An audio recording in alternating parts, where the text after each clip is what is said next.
like the biggest, craziest party this universe has ever seen. That sounds awesome. Let's do it. As they prepare for the party, chaos ensues with interdimensional guests and mind-bending activities. Alright, everyone, the party's about to start. Get ready to blow their minds. I can't believe we're doing this. Is this really necessary? Can't we just negotiate with them or something? Negotiate? Jerry, we're talking about giant floating heads here. Negotiation isn't their thing. Beth approaches Rick with a mischievous grin. Rick, wouldn't it be hilarious if we made them compete in an interdimensional talent show? Genius idea, Beth. Let's make those cromulons pay for interrupting our Netflix marathon. The party commences with the cromulons as unwitting participants in a high-stakes talent show. This is so ridiculous and amazing at the same time. I never thought I'd say this, but I love our dysfunctional family. The talent show reaches its climax as the cromulons are blown away by the sheer creativity and madness. Looks like we've shown the cromulons what real entertainment looks like. I can't believe it actually worked. Hey, Jerry, don't question the brilliance of Rick Sanchez. This was definitely a night to remember. Yeah, and now we can finally get back to our Netflix binge.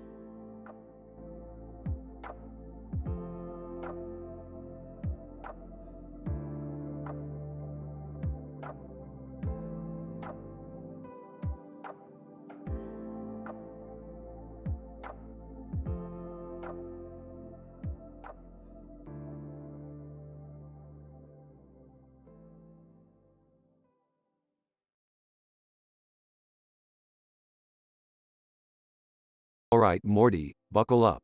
We're about to embark on one hell of a scientific adventure. Where are we going this time, Rick? We're revisiting Fruipyland, Morty. But this time, it's for a completely legitimate scientific reason. Oh, geez, I hope it's not another one of your crazy experiments gone wrong. Relax, Morty. This time, we're using Fruipyland to gather data on the effects of interdimensional radiation on mythical creatures. Interdimensional radiation? Rick, are you sure that's a real thing? Of course it is, Jerry. I have a PhD in interdimensional physics, remember? Dad, is this really necessary? I mean, Fruipyland is a memoryscape. And after what happened with Tommy. Oh, come on, Beth. Don't be such a Debbie Downer. We've got a giant dragon, a full moon, and a bunch of knights. It's going to be epic. I'm excited, Rick. Just promise me that no one gets turned into a grotesque monster this time. No worries, Summer. I've made some improvements to the Fruipyland protocols. Now let's go interact with some scientifically improbable beings. Rick, why are the knights challenging the dragon to a dance-off? Morty, haven't you been paying attention in history class? Dancing is the preferred method of resolving conflicts between knights and dragons in this dimension. Wow, Rick, you really thought of everything. I'm impressed. Yeah, way to go, Rick. You managed to find a version of Fruipyland where everything is even more absurd and nonsensical. Thanks for noticing, Jerry.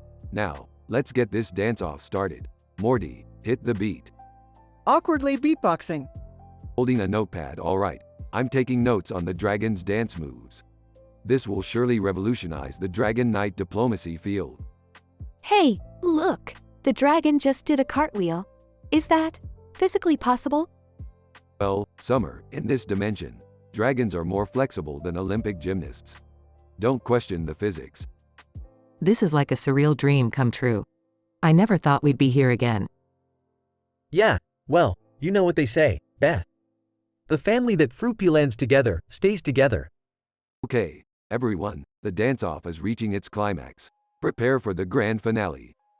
Rick, I can't believe I'm saying this, but this is actually kind of fun. That's the spirit, Morty. Now, let's bring this insanity to a close and collect our scientific data. Wait, what's happening? The dragon just transformed into a giant talking sandwich. Oh boy, this dimension just keeps surprising me. Let's interview the sandwich and gather some deep existential insights. I'm starting to question the sanity of everything that's happening right now. Join the club, Beth. I've been questioning it since the moment I married you. Alright, that wraps it up. We've officially collected enough data to publish our groundbreaking research paper. time to head back home.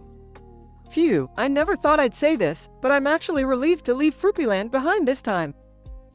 Don't worry, Morty, we'll always have the memories of knights, dragons, and absurdity to look back upon fondly.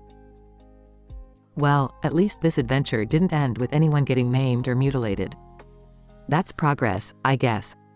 Exactly, Beth. Now, let's go home and revel in the fact that we survived yet another statistical anomaly in our lives.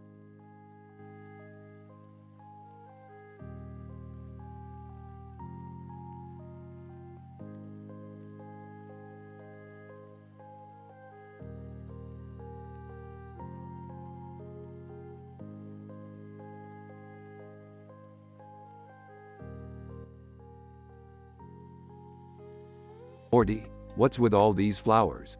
Are you turning the living room into a goddamn botanical garden? No, Rick. They were a gift from Mr. Poopy Butthole. He said they bring good luck or something. Well, if Mr. Poopy Butthole said it, it must be true. Speaking of which, where's your loser dad? He's in the kitchen trying to put together a playlist for the party. Mom's super excited about it. Party? Why does Jerry always have to ruin our lives with his pathetic attempts at being social? Rick, don't be so hard on your father. He's trying his best. Trying his best? Beth, he can barely tie his own shoelaces without messing it up. Hey, can we cut the Jerry bashing for a second? I invited some friends over for the party. Friends? You mean those cartoon characters that randomly materialized in the living room? Great. Now we have a bunch of two-dimensional idiots cluttering up the place. Bob Belcher. Hey, I'm Bob Belcher from Bob's Burgers. Thanks for having us, Summer. Linda Belcher, and I'm Linda. We're here to party, baby. Yeah, whatever, Bob. Just stay out of my lab. Hey, look who else showed up. It's Eminem. Eminem. Yo. Slim Shady in the house. Oh, joy, another celebrity with a bloated ego. And over there, it's Sarah Silverman. Sarah Silverman. Hey, guys. Mind if I smoke some weed in this dimension? Smoke away, Sarah. Just don't puke on my portal gun. Alright, everybody. Let's kick off the party with a game. We're gonna list the 10 worst dimensions ever. Winner gets the last slice of pizza. I'll start. Dimension C137A, where everyone's trapped in an eternal traffic jam. Linda Belcher, Dimension B584, where the only song that exists is It's a Small World. Dimension X946, where every time you sneeze, a random body part turns into a pickle. Eminem. Dimension R666, where rap music never existed. Dimension Z732, where parents are always right and kids never talk back. Dimension Q609, where the entire population is made up of sentient pickles. Sarah Silverman. Dimension L420, where marijuana is illegal and everyone's super uptight. Bob Belcher. Dimension P301, where burgers are made of human flesh. Okay, last but not least. Dimension W007, where every household pet is a megalomaniacal supervillain. Whoa, Jerry, that was dark. Yeah, even for you, Jerry. Looks like you just volunteered for a one-way trip to Dimension W007. What? No fair. I didn't sign up for this. Life's not fair, Jerry. Now say goodbye to your mediocre existence. Jerry gets sucked into the portal, screaming. Well, that was unexpected. Sarah Silverman. Can we still have pizza? Yeah, help yourselves. Just don't touch my booze. Meanwhile, in Dimension W007, Jerry is being chased by an army of evil hamsters. Oh, great. Just my luck. Hamsters with a superiority complex.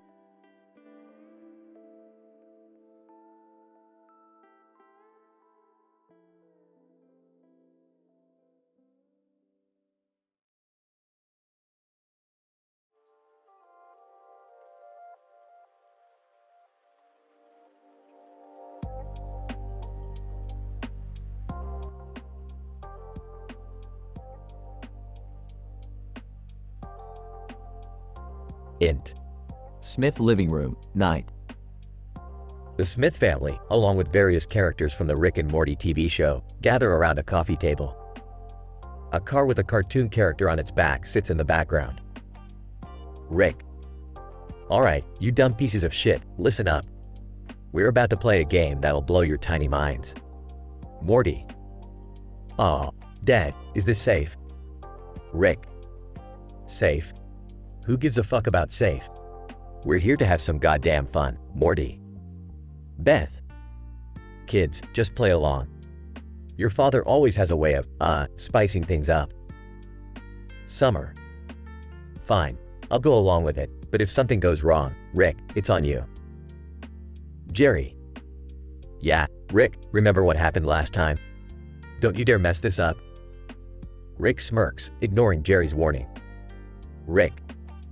Alright, gather round everyone. We're gonna list the worst dimensions we've ever encountered. Be as detailed and fucked up as possible. The various Rick and Morty characters introduce themselves.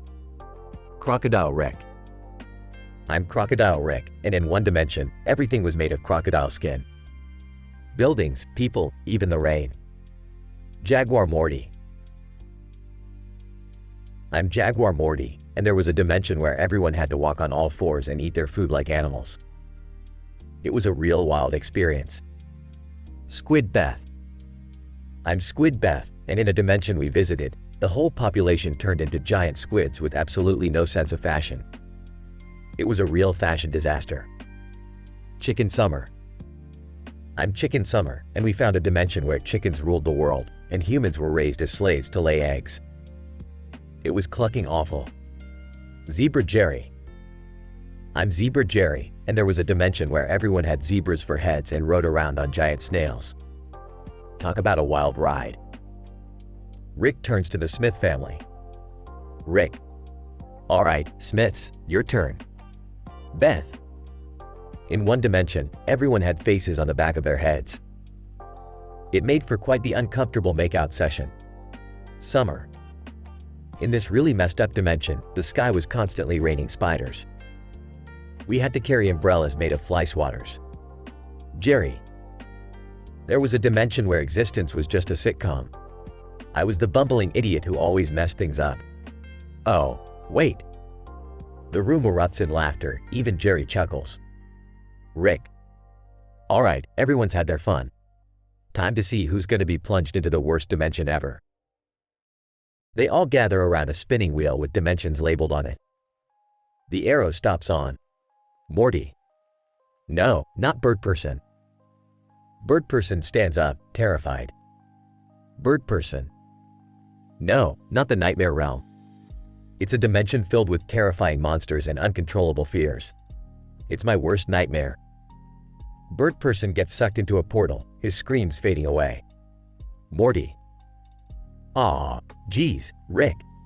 We really sent him to the worst place possible. Rick. Belches.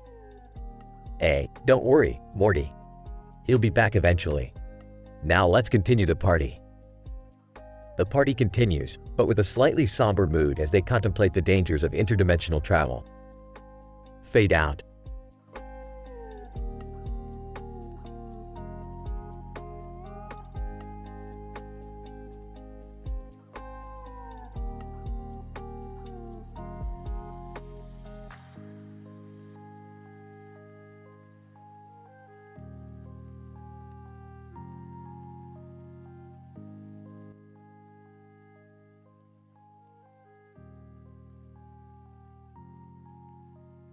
Alright, Morty, buckle up.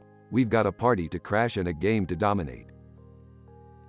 Rick, are you sure this is a good idea? We're crashing Beth's party, remember? Morty, if she can't handle a little interdimensional chaos, then she shouldn't have invited me. A cartoon character with red hair and glasses holding hands with a woman in front of them approaches. Cartoon Character 1, hey there. I'm Dr. Manhattan, and this is my lady, Jessica Rabbit. Jessica Rabbit. Oh, hi there. You boys here to have some fun? Fun is our middle name, baby. No, it's not, Rick. It's not even close to being our middle name. They enter the party and find Beth, Summer, and Jerry. Rick, Morty, you actually showed up? Hard to resist a free buffet, Beth. Yeah, plus we created this unique game for everyone to play. contributed too. It's a game of wit and strategy. A group of Rick and Morty TV show characters join them. Alright, everyone, introduce yourselves. Bird Person. I am Bird Person, friend to both Rick and Morty.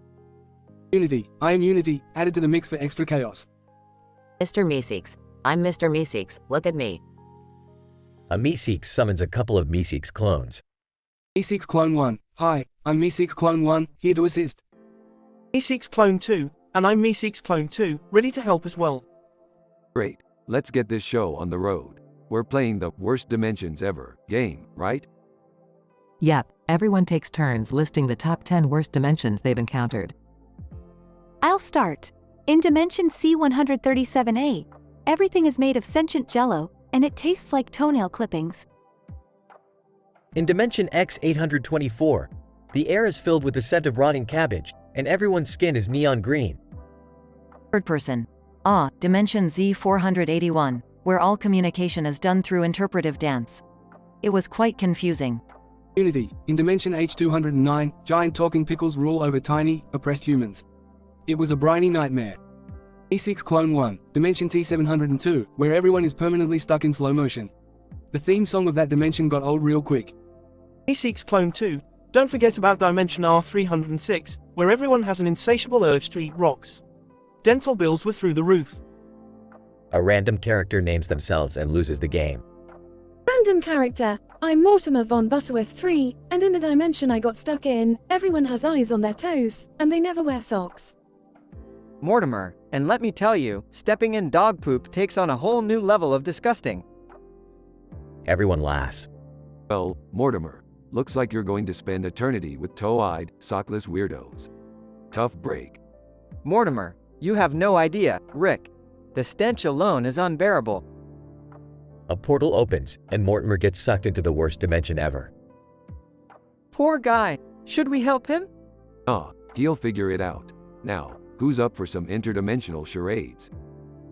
The party continues, chaos ensues, and Rick and Morty laugh their way through the night.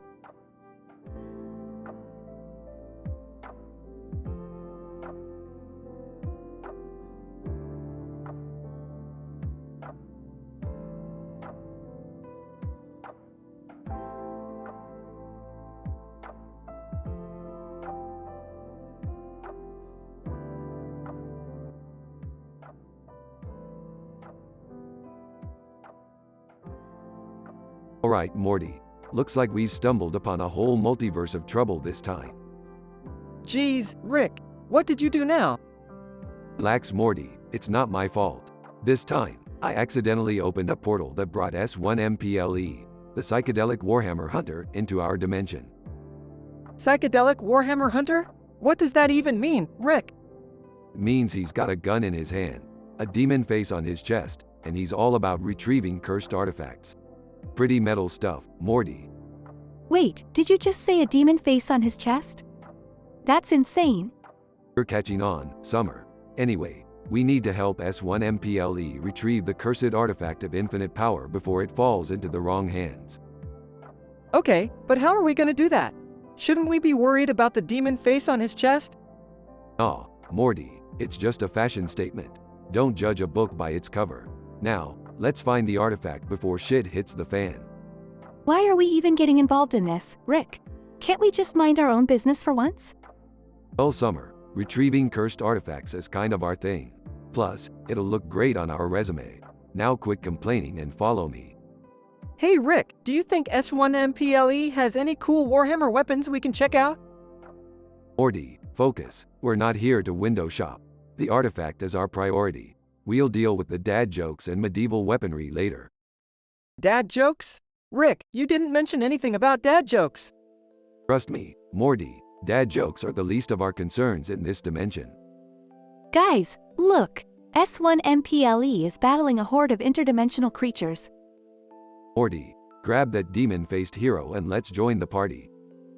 Are you sure about this, Rick? Those creatures look pretty dangerous. Morty, Danger is our middle name. Actually, Smith is our middle name, but you get the point. Rick, can't you be serious for once? Summer, if you want seriousness, Why don't you go back home and watch some daytime talk shows? Now, let's kick some interdimensional ass. Okay, I guess we don't have much of choice. S1MPLE, lead the way. S1MPLE, fear not, comrades. Together, we shall conquer these foul beasts and retrieve the cursed artifact of infinite power. Morty, did that guy just call us comrades? Finally, some recognition for our heroic deeds. Rick, I can't believe you're enjoying this. We're in real danger here. Summer, danger is just another term for adventure. Embrace it, darling. Rick, I don't think we can take much more of this. We're outnumbered. Morty, have a little faith in the guy with a demon face on his chest. He's got this. Rick, it worked. S1MPLE defeated the creatures and retrieved the artifact. Of course it worked, Summer. I'm always one step ahead. Now, S1MPLE, hand over the artifact. S1MPLE, I thank you for your assistance, noble travelers. Here's the artifact as promised. Good job, S1MPLE. Now shoo, we've got better things to do. Rick, I can't help but feel like we escaped that way too easily. Morty, life isn't always about overly complicated resolutions. Sometimes, things just work out. Medulla oblongata, Morty.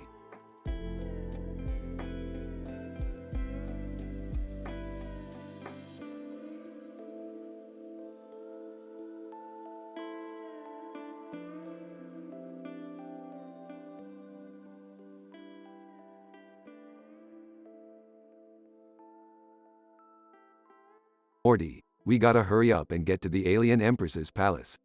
I accidentally promised her we'd be there for her royal tryst tonight. And trust me, she's a wild one. What? Rick, are you serious? How did you even end up in this situation? Well, Morty, it all started when I was playing a game of tennis with a hyper-intelligent dog in front of a fence. This dog was a pro, Morty. I mean, he was jumping up high to catch the ball and everything. Then, out of nowhere, some weird wormhole appeared and we were suddenly transported to an alien planet. Wow, Rick, that's insane. So, what happened next? Well, Morty, as soon as we arrived on this planet, this seductive alien empress shows up and starts hitting on Jerry. Can you believe it? Jerry, of all people. Jerry? No way! That's gotta be a mistake, right? No, Morty. Apparently, she was confused by Jerry's stunningly average looks and thought he was some sort of alien prince. Long story short, they had a passionate encounter that lasted for hours. Oh, geez, that's gonna be awkward at family dinner. You think? Anyway, while Jerry was busy with his intergalactic romance, we stumbled upon an abandoned asylum, Morty. And let me tell you, things got really intense in there. Intense in what way, Rick? Ghosts, Morty. Ghosts, hallucinations, and enough creepy vibes to make your head spin. We could barely make it out alive. That's messed up, Rick. So, what's the denouement, huh? Did Jerry end up with the alien empress or what? Oh, Morty, listen to this. Turns out the alien empress was actually a shape-shifting being, bribed by Jerry's ex-girlfriend to test his loyalty. It was all a setup, Morty. Seriously? That's both messed up and weirdly poetic. Yep, but you know what, Morty? Life's a mess. Anyway, let's switch gears here. I downloaded Bad Pun Dog Memes Consciousness into this interdimensional volleyball. Wanna play? Sure, Rick. Why not? Let's distract ourselves from the insanity for a bit. That's the spirit, Morty. Just remember, if the Bad Pun Dog meme starts talking nonsense, don't overthink it. It's just a meme, Morty. Just a meme.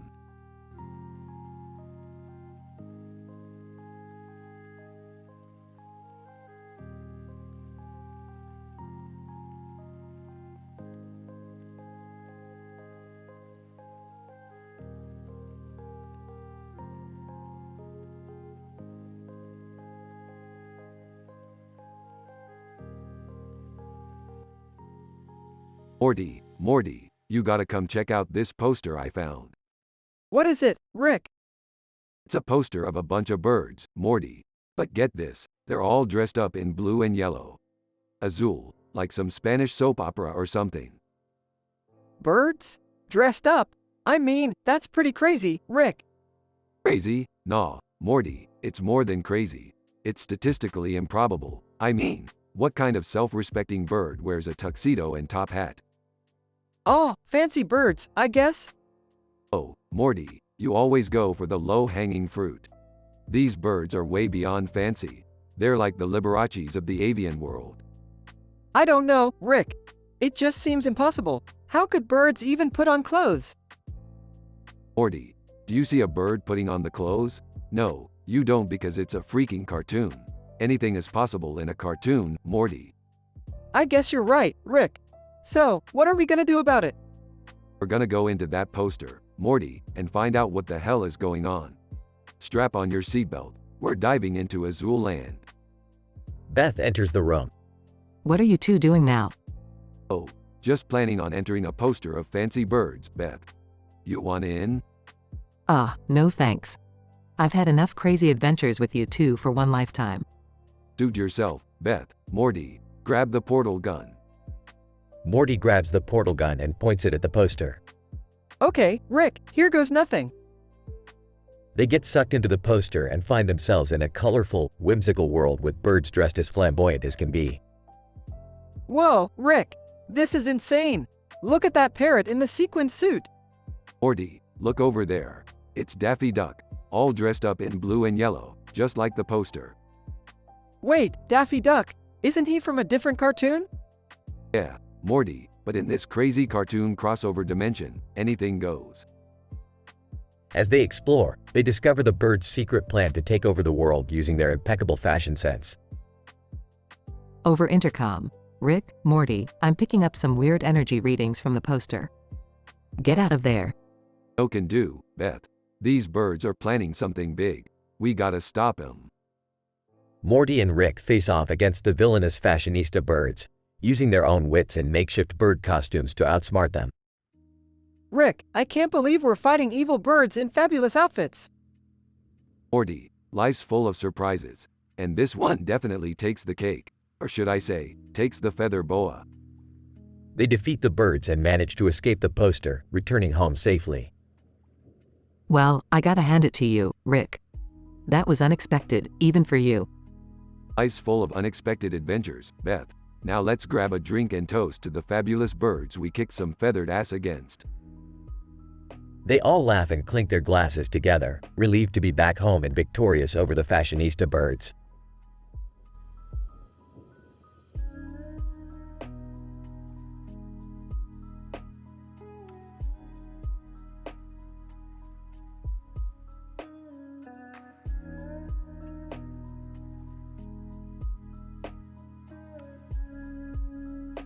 Alright, Morty, listen up. We've got ourselves a situation here. I've invented a device that can generate computer-generated images that come to life. And this circular object with trees and a blue sky, it's gonna be our portal to a demon-haunted dreamland. What? Demon-haunted dreamland? Are you crazy, Rick? Crazy like a fox, Morty. Now, let's jump right in and see what chaos awaits us. Oh, excuse me, but isn't it dangerous to mess with demons and stuff? Oh, Jerry, always the voice of reason. Don't worry, buddy, I've taken the necessary precautions. We'll be fine. Honestly, Dad, can't you just find a hobby that doesn't involve risking our lives? Sweetie, this is my hobby. Now, if you'll excuse me, I need to set the coordinates for our adventure. Size alright, here goes nothing. They enter the portal and find themselves in a mystical realm called Oasis. See, Morty, isn't this place beautiful? Now let's find those demons and show 'em who's the boss. Oh, Rick, have you noticed those bananas floating around? Bananas? Huh. That's unexpected but intriguing. Let's investigate, Morty. They approach the floating bananas and suddenly a fierce ninja warrior jumps out from behind the trees.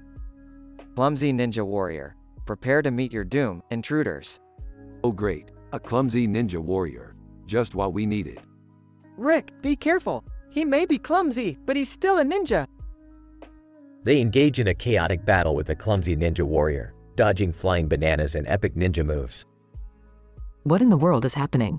I can't believe I'm witnessing this. This is insane. I never signed up for ninja battles.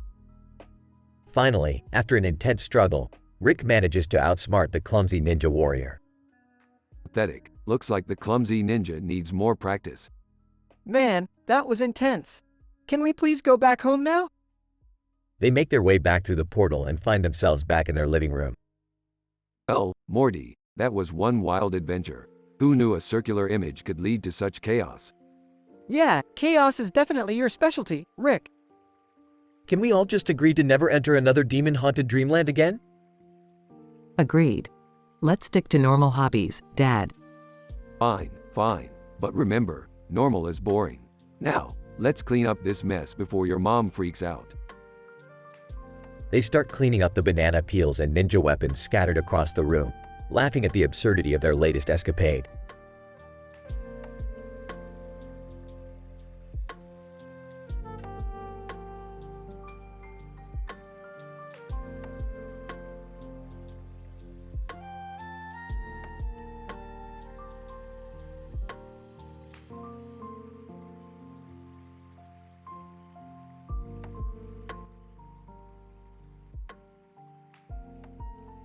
Morty, you little turd. I just had the most insane idea for an adventure today. Oh geez, Rick, not another one of your crazy schemes. Buckle up, Morty. We're going on a journey to photograph futuristic cosplayers from alternate dimensions. Oh, alright, but why? Because Morty, alien cosplay is all the rage in the multiverse. I heard the hottest party in the galaxy is happening at the Los Alamos National Laboratory. Wait, Los Alamos? Isn't that a super secret government facility or something? Yeah, Morty, and you know what they say. Secret government facilities make for the best parties. Hey, Rick, can I come too? I've always wanted to take up photography. Well, Jerry, since your life is one big cosmic joke already, I guess we could use your skills to document our misadventures. Really? You mean it? Relax, Jerry, I'm just messing with you. We need someone to carry our bags. So, what's our plan, Rick? We'll use my portal gun to teleport directly into the heart of the party. I've calculated the coordinates. It's statistically improbable, but who cares? Alright, let's do this. Scene transitions. They arrive with helmets and cameras in hand. Look at all these interdimensional cosplayers, Morty. They're putting our Earth to shame. Whoa, Rick, is that a half-human, half-octopus dressed as a robot? Yeah, and over there is a three-headed alien doing a spot-on impression of Jerry. Hey, that's not fair. Scene progresses, and they approach a ship captain. Hey, Captain, is this the craziest party in the multiverse? Ship Captain, indeed, travelers. But beware, there's gossip going around that the party might get even wilder. Gossip? What kind of gossip? Ship Captain, rumor has it that the party host is from a reality where pickles have taken control of humanity. Pickles, Morty, we've got to check this out. But Rick, aren't pickles dangerous? They sure are, Morty. And those little green bastards are about to meet their match. Scene intensifies. Chaos breaks loose as pickles start invading the party. Morty, grab a camera and start filming. This is going to make one hell of a YouTube video. Rick, are you seriously thinking about filming this? Of course, Morty, everyone loves a good pickle invasion video. Plus, we can sell the footage to interdimensional news channels. Scene reaches its climax. Rick and Morty fight off the pickles and save the party. Phew, that was insane, Rick. I can't believe we actually did it. Hey, it was a walk in the park, Morty. Just another day in the life of the most badass duo in the multiverse. Whoa, guys, look what I just found. It's a camera that takes selfies with alternate versions of yourself. Well, Jerry, it's about time you did something useful. Hand it over. Scene ends with them taking selfies with different versions of themselves, laughing and celebrating their victory. Rick, this was one crazy adventure, but I'm glad we made it out okay. Yeah, Morty, surviving insane situations is what we do best. Now let's go back home and watch the chaos unfold on YouTube. Scene fades out and concludes the episode.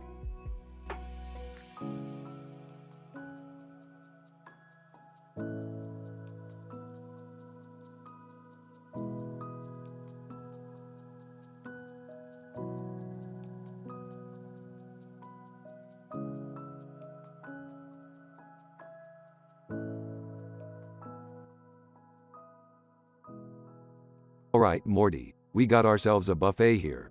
Prepare for a gastronomic adventure. I don't know, Rick. Buffets always make me feel like I'm playing Russian roulette with my stomach. Ah, guys, can you be more boring? I'm starving. Let's just grab some food and get this over with. Alright, calm down, Summer. Just remember, the shrimp might be calling your name, but it's probably a trap. Yeah, last time I ate shrimp from a buffet, I spent the whole night in the bathroom. Not a good experience, Rick. Morty, eating shrimp at a buffet is like trying to find a needle in a haystack. You never know what you're gonna get. Forget the shrimp. I'm going for the paella. That's a safe bet, right? Summer, paella is a vortex of unknown ingredients. It's like a black hole of flavors that can either take you to culinary bliss or vomit-inducing regret. Guys, I think I see some wrestlers over there by the dessert bar. What are they doing here?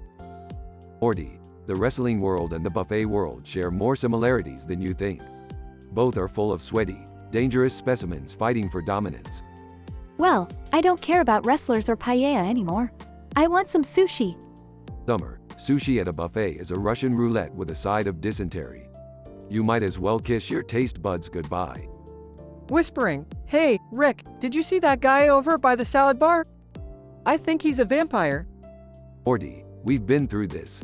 Vampires aren't real, but if he is one, just make sure he doesn't bite into the prime rib.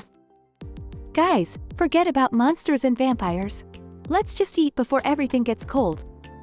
Summer, life is a labyrinth, and this buffet is just another twist and turn.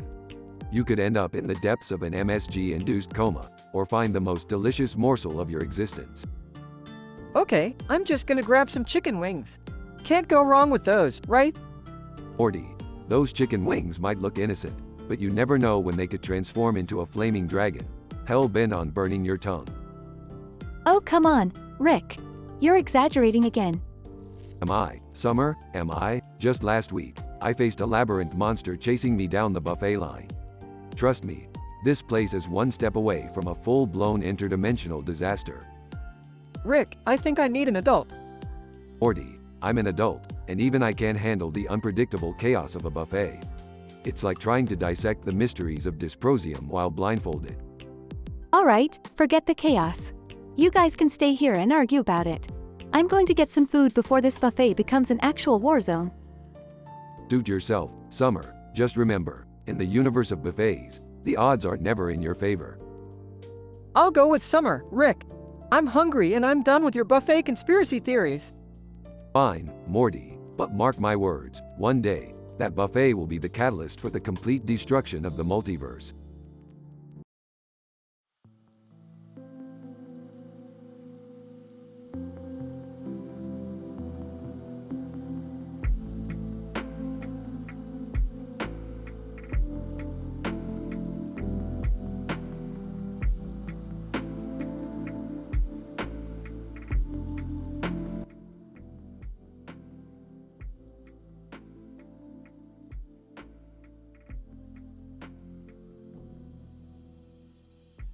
Morty, get in the car. We've got a new adventure coming our way, and this one is gonna be a mind-bending experience. Oh geez, Rick, not again. Can't we just have a normal day for once?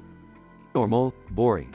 Who needs normal when you can have mind-melting, reality-altering, pants-peeing excitement? Hey, what's all the commotion about? Can I join in on the adventure too?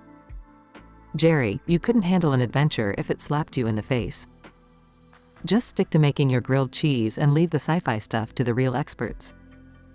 Dad, you're embarrassing yourself again. Just go back to watching your boring infomercials. Well, excuse me for wanting to spice up my life.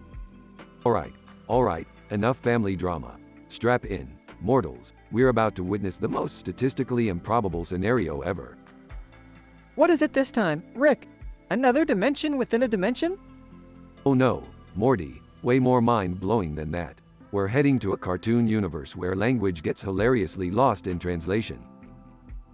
So, we're going to be surrounded by talking animals and inanimate objects? Bingo. Get ready to hear some outrageous misunderstandings, folks. I can't believe I'm missing out on my girls' night for this. Girls' night, huh? Don't worry, Summer. Maybe in this dimension you'll find a talking cat who understands the true meaning of face masks. I like cats. They're misunderstood, just like me. Misunderstood? Jerry, you're not even on their level. They have actual skills. Guys, I think we're here. Look, there's a building with a green light on top.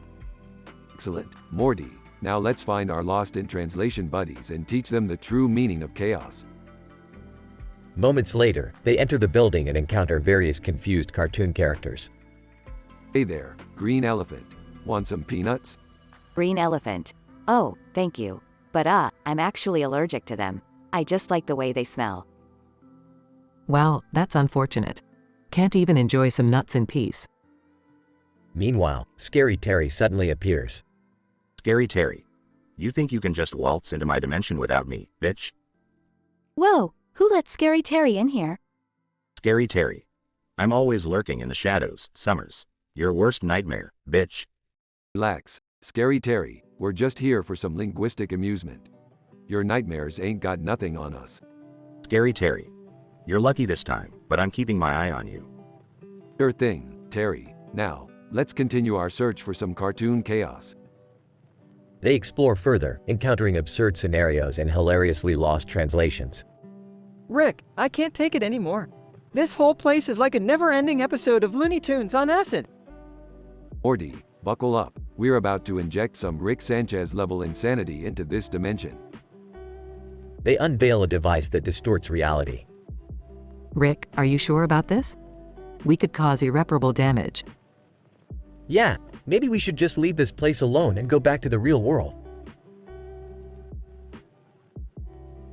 Real world, Jerry, please. We're way past that point. Prepare for the ultimate chaos injection. Suddenly, the cartoon dimension starts spiraling out of control, causing chaos and laughter all around. I can't believe we actually survived this insanity. Well, in the end, it was worth it for the sheer absurdity. I guess there are some things even I can't mess up. That's the spirit, Jerry. Now, let's get the hell out of here before this dimension implodes. I'm gonna need some serious therapy after this one, Rick. Therapy, Morty, that's for people who can't handle the craziness of life. We're just gonna keep being our awesome, messed up selves. Spaceship takes off, leaving the cartoon dimension behind as they head to their next adventure.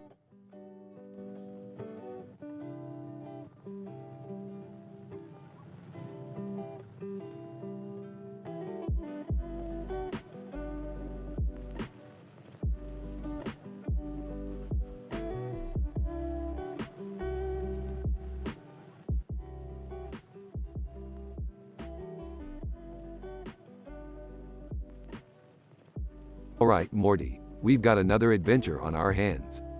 Oh geez, Rick, can't we just have a normal day for once? Normal, Morty, you think normal is fun? How drab and utterly boring. We need to experience the wild, the insane, the statistically improbable. Rick, please try to keep things under control this time. We still haven't recovered from that interdimensional blunder you caused last week. Oh Beth, you worry too much. Everything will be fine. Now let's get going before I lose interest. Dad, why can't we just stay home and binge watch Netflix like normal families? Netflix, PFFT. That's for people who crave mediocrity. We're off to find the world's most elusive and dangerous artifact. Rick, did you notice that rooster over there wearing a hat with a bird on its head? Morty, that's not just any ordinary rooster. That's the Hattrick, the legendary fowl of destiny. Seriously? A rooster with a hat is our next adventure? Sarcastically, no, Beth, it's just a pointless hat-wearing poultry parade. Of course, it's our next adventure. Morty, grab that chicken and let's go. Rick, when you say, grab that chicken, do you mean, literally? Morty, why do I even bother explaining things to you? Yes, I mean, grab that chicken, in the most inappropriate way possible. Now come on. Scene shifts to a mysterious ancient temple. This place gives me the creeps. Are you sure we should be here, Rick? Summer, the creepy factor is how you know it's authentic. Now let's find the artifact and get out of here before the temple collapses, or something worse. Rick, I think the temple just collapsed. Well, Morty, it looks like you finally became useful. Good job. Rick, this is insane. We're trapped in here. Relax, Beth. I've got a portal gun and a few dozen other gadgets to get us out of here. But first, we find that artifact. Meanwhile, the hat trick begins to communicate telepathically. Hat trick. Mortal fools, you dare to disturb my sanctum? Prepare for your ultimate doom. Scoffs. Oh great, it's a talking hat-wearing rooster now. Seriously, Rick, where do you find these things? Summer, when you've been around as long as I have, you tend to stumble upon some unique beings. Now keep your guard up, everyone. Battle between the hat trick and the Smith family ensues, with epic one-liners and intense action. We're outnumbered, Rick. What do we do? Morty, when in doubt, always resort to plan B. Run like hell. They escape the collapsing temple just in time, leaving the hat trick behind. Well, that was a bizarre adventure, even by our standards. Can we please just go home now and have a normal day? Normal? Never. We're the Smith family, and normal is for the birds. Literally. I think I've had enough excitement for one day. Can we just grab some chicken wings and call it a night? Morty, you read my mind. Chicken wings it is. But remember, nothing is ever truly normal when you're with me. The Smith family heads home, ready for some well-deserved rest, and maybe a few chicken wings.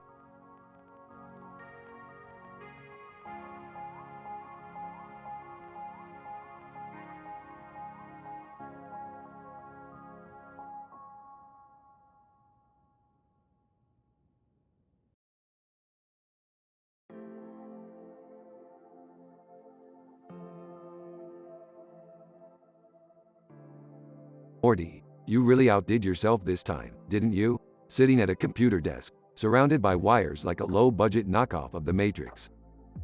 Well, I thought I could create a simulation to predict the outcome of our adventures, you know? A little help from technology never hurts. Oh, Morty, prediction algorithms? How original. I'm sure your little simulation will be as accurate as Jerry's predictions about anything. Hey, come on, Rick. I made some pretty accurate predictions before. Oh really, Jerry? Like the time you predicted you'd become an astronaut while sitting on the toilet? Impressive stuff. Boys, can we please focus on the now? Morty needs our support. Yeah, Morty, we're all here to lend a hand. Even if you are a real drip sometimes. Thanks, guys. I'm just trying to prove that I can contribute to the team. Well, we appreciate the effort, Morty. But predicting the universe is like predicting the taste of a random alien's vomit. Improbable, baby. Well, I guess you're right, Rick. Of course, I am. Now, let's fire up that simulation and see what kind of wacky adventures our predictably unpredictable lives will entail. Okay, here goes nothing. Loading up the simulation now. Explosion sound. What the hell was that? Morty, you're such a dumbass. You've triggered a temporal paradox. Oh geez, Rick. Sorry, I guess my predictably unpredictable life caused another mess. Figures. Morty can't even predict his own damn predictions. Dad, lay off him. We're trapped in some weird time loop now, and it's all his fault. I'm sorry, okay? I didn't mean for this to happen. Well, apologies won't fix this mess, Morty. We'll have to improvise our way out of it like usual. Grab your portal gun. We're gonna shift through dimensions. But, Rick, what about the simulation?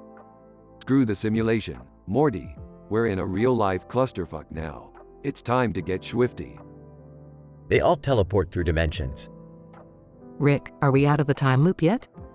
Don't rush me, Beth. I might accidentally send us into a dimension full of alien butt faces. Actually, I wouldn't mind that. They might appreciate my unique predictions. Dad, seriously? Guys, look! The clock on the wall, it's ticking normally again.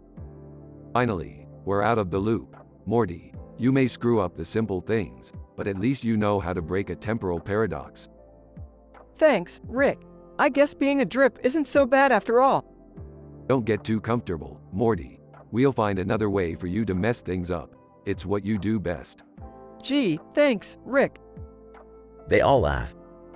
End scene.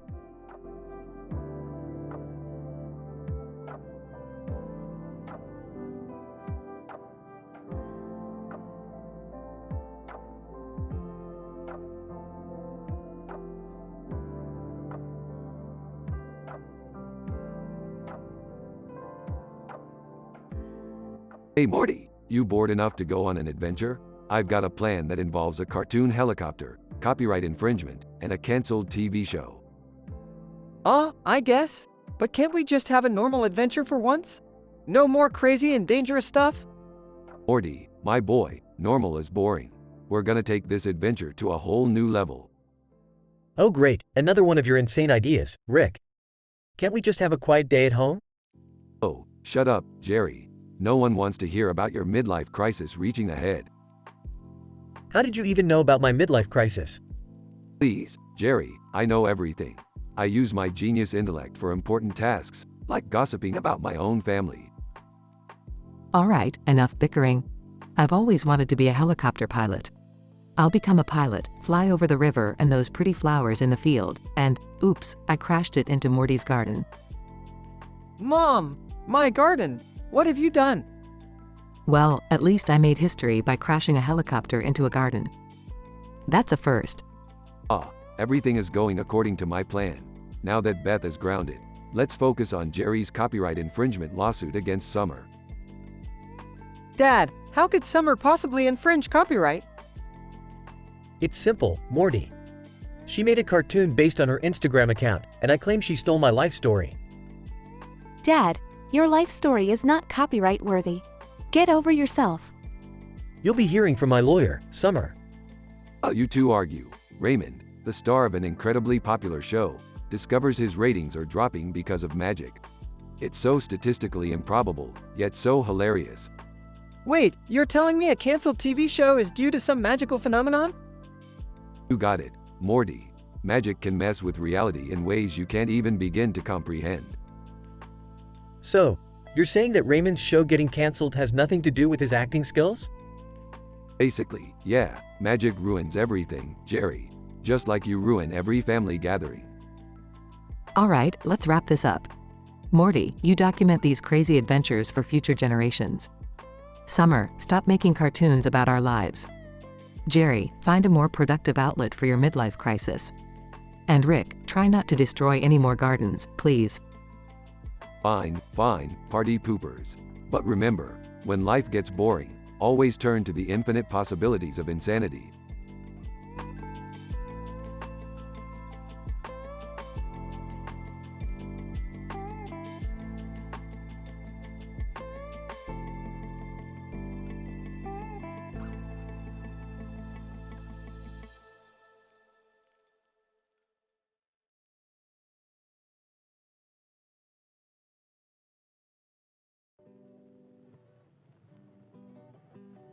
What the hell is this crap on the TV?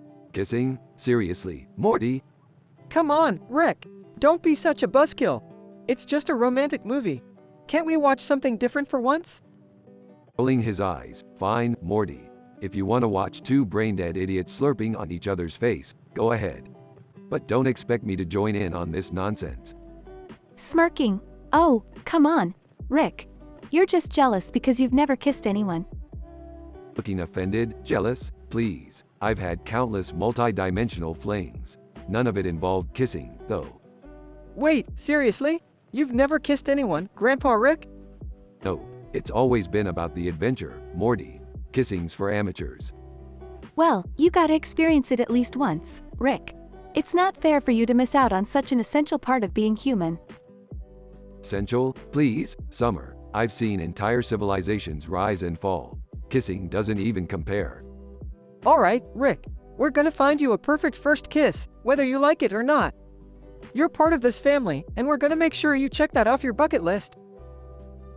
Summer and Morty exchange mischievous glances. Oh, great. What's the plan, genius?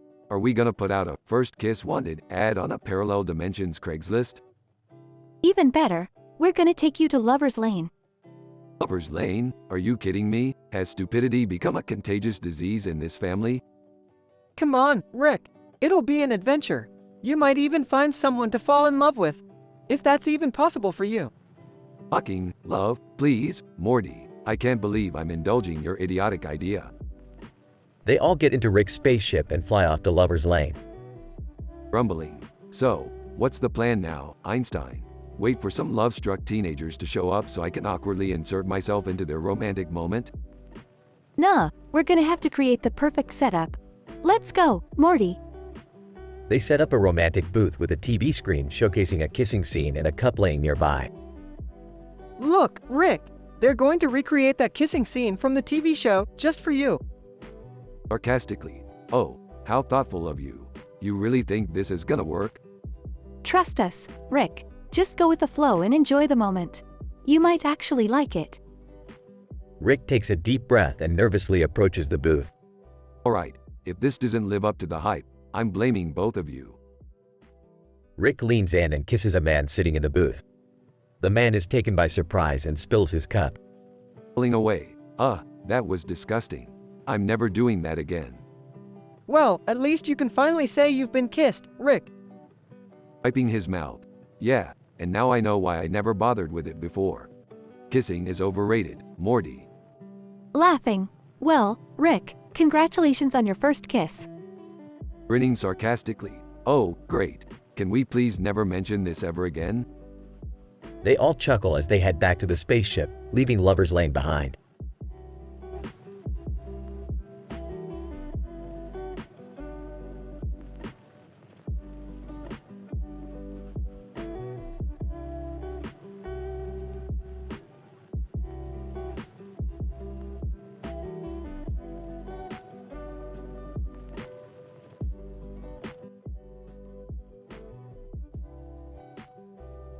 Burping.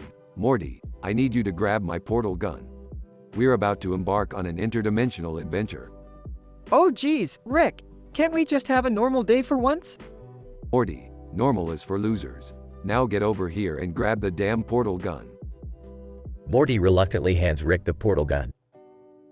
Hey, what's going on? Can I come too? Jerry, you couldn't handle the pressure of an interdimensional adventure. Plus, you're just dead weight. Oh, thanks for the vote of confidence, Rick. I always feel so valued. Shut up, Jerry. No one cares about your feelings. Meanwhile, Beth's alien stalker appears. Alien stalker. Beth, I've traveled across galaxies to be with you. Will you be mine? Are you kidding me? I already have a stalker, and his name is Rick. Whoa, hold up. You can't just steal my thunder like that. I'm the best damn stalker in the universe. A sudden incident occurs as a man in a suit and gas mask with green eyes and a red helmet appears. Man in suit. I am Cairo, the master of chaos. Prepare to witness my ultimate pranks. Cairo, seriously? What kind of lame villain name is that? Cairo, silence, Rick. I shall unleash hilarity and chaos upon you all. Beth's alien stalker. Back off, Cairo. Beth is mine. Cairo, oh please, she's out of your league, space freak. Jerry tries to intervene. Can't we all just get along? Maybe we can solve our differences over some ridiculous dating profiles? Jerry, shut the hell up. Nobody wants to date your pathetic ass. Beth's alien stalker gets emotional. Beth's alien stalker. You know what, Rick? You're just jealous because you can't feel love. Love, please. I've been to dimensions where love is just a chemical reaction mixed with unicorn blood and pure stupidity. Morty, unable to handle the absurdity, starts questioning his existence. Rick, I don't know if I can handle all this craziness. It's like I'm living in a never-ending loop of surreal madness. Welcome to the life of a genius, Morty. It's chaotic, unpredictable, and makes zero sense. Cairo unleashes a barrage of funny office pranks. Oh my god! My stapler is now a rubber chicken. Enough is enough, Cairo. Get out of our lives. Cairo disappears, defeated. Cairo, you may have won this battle, but I'll be back, with even wackier pranks. Yeah, whatever, Cairo. Just make sure you bring some decent jokes next time. Beth's alien stalker finally gives up. Beth's alien stalker. Fine, Beth. I'll leave you alone. But remember, my love is eternal. Trust me, I'll be forgetting that real quick. Silence falls upon them. Alright, Morty, let's get the hell out of here before something else ridiculous happens. Thank God, Rick. I need a break from all this insanity. They both activate the portal gun and disappear, leaving behind a chaotic mess.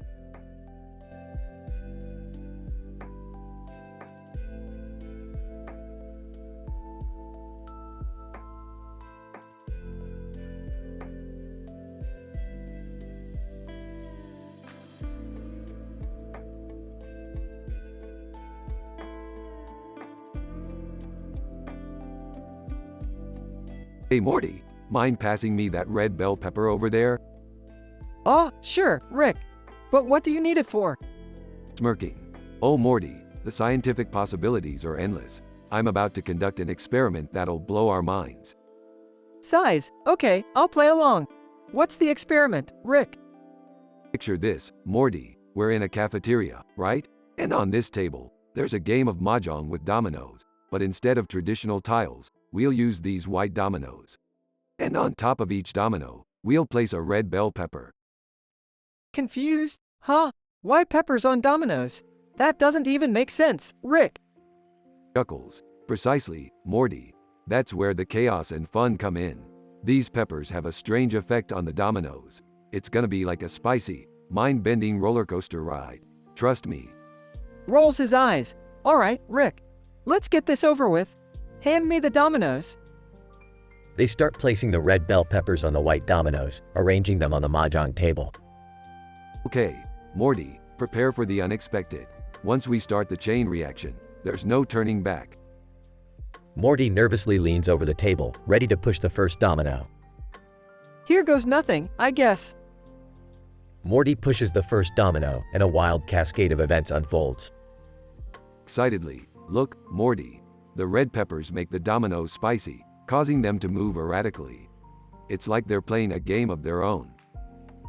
As the dominoes topple, they trigger crazy reactions in the cafeteria. Rick, we've got peppers flying everywhere. People are slipping on them, yelling and dancing uncontrollably. Laughs. Morty, this is the perfect mix of science and chaos. Isn't it beautiful? Beautiful? This chaos is ruining the cafeteria, Rick. I think we should clean up this mess before someone gets hurt. Grinning. Oh Morty, always so responsible. Fine, let's put an end to this fiery party. Pass me the broom.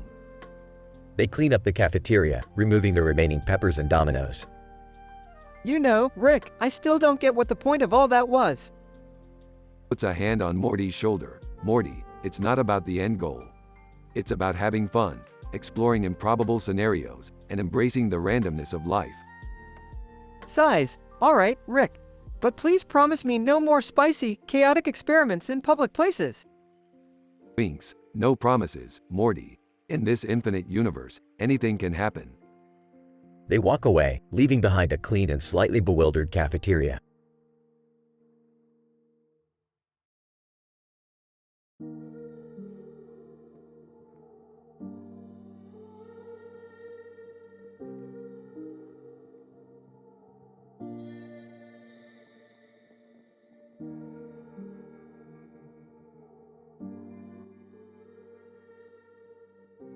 Morty, we're gonna need to address your newfound heartthrob status. It's causing chaos at school. What? I didn't ask for this, Rick. I mean, yeah, it's cool and all, but everyone's losing their minds. Well, Morty, you know what they say. With great looks comes great responsibility. Responsibility? I'm just a teenage boy. How am I supposed to handle all the attention? Don't worry, Morty, I've got a plan. We'll use my latest invention to create a diversion. What kind of invention, Rick? I call it the Sailor Venus Lara Croft Sinister Sleep Paralysis Climbing Ball. It's a device that creates a hallucination of a green field with a ball in the middle, against a blue sky with a few clouds. Oh, okay. How's that gonna help? Simple. We'll throw it into the schoolyard, causing everyone to be trapped in a deep sleep, paralyzed by the intense beauty of the scene. Whoa, Rick, that's messed up. But, okay, let's do it. Sneaking into the schoolyard. All right, Rick, I've thrown the ball. Now what? Now, Morty, we wait for the chaos to ensue. Eyes on the prize, Morty. Oh man, here they come. They're falling into the sleep paralysis trap. Students start dropping to the ground, mesmerized. Rick, it's working. But what's our next move? We'll use this distraction to gather their admiration in a canister. I call it the Idolizer 3000. You've really thought this through, haven't you, Rick? Of course, Morty. I'm always steps ahead. Students gathered in awe, unable to move. All right, Rick, I've got the admiration canister. What now? Now, Morty, we bottle up their worship and sell it on the interdimensional black market. We'll be rich beyond our wildest dreams. Rick, this is insane. We're exploiting these people. Morty, they're already worshipping you. It's just a little capitalism twist. Nothing to worry about. I don't know, Rick. This feels wrong. Morty, come on. Look at all your newfound fans. They're not gonna remember any of this once they snap out of it. Alright, fine. Let's just get this over with. They retreat to the Smith's garage, counting their earnings. Rick, I don't feel good about what we did. We took advantage of those people. Morty, it's too late to back out now. Plus, we're swimming in cash. Money isn't everything, Rick. I thought we were better than this. You're right, Morty. Sometimes, we let our greed get the best of us. Let's use this money for something good. Yeah, I think we owe it to those people. Let's donate it to a worthy cause. Greed, Morty. We'll make things right. And hey, at least you're not a heartthrob anymore. Yeah, that's a relief. Being popular is exhausting. You said it, Morty. Let's get back to adventuring in obscurity.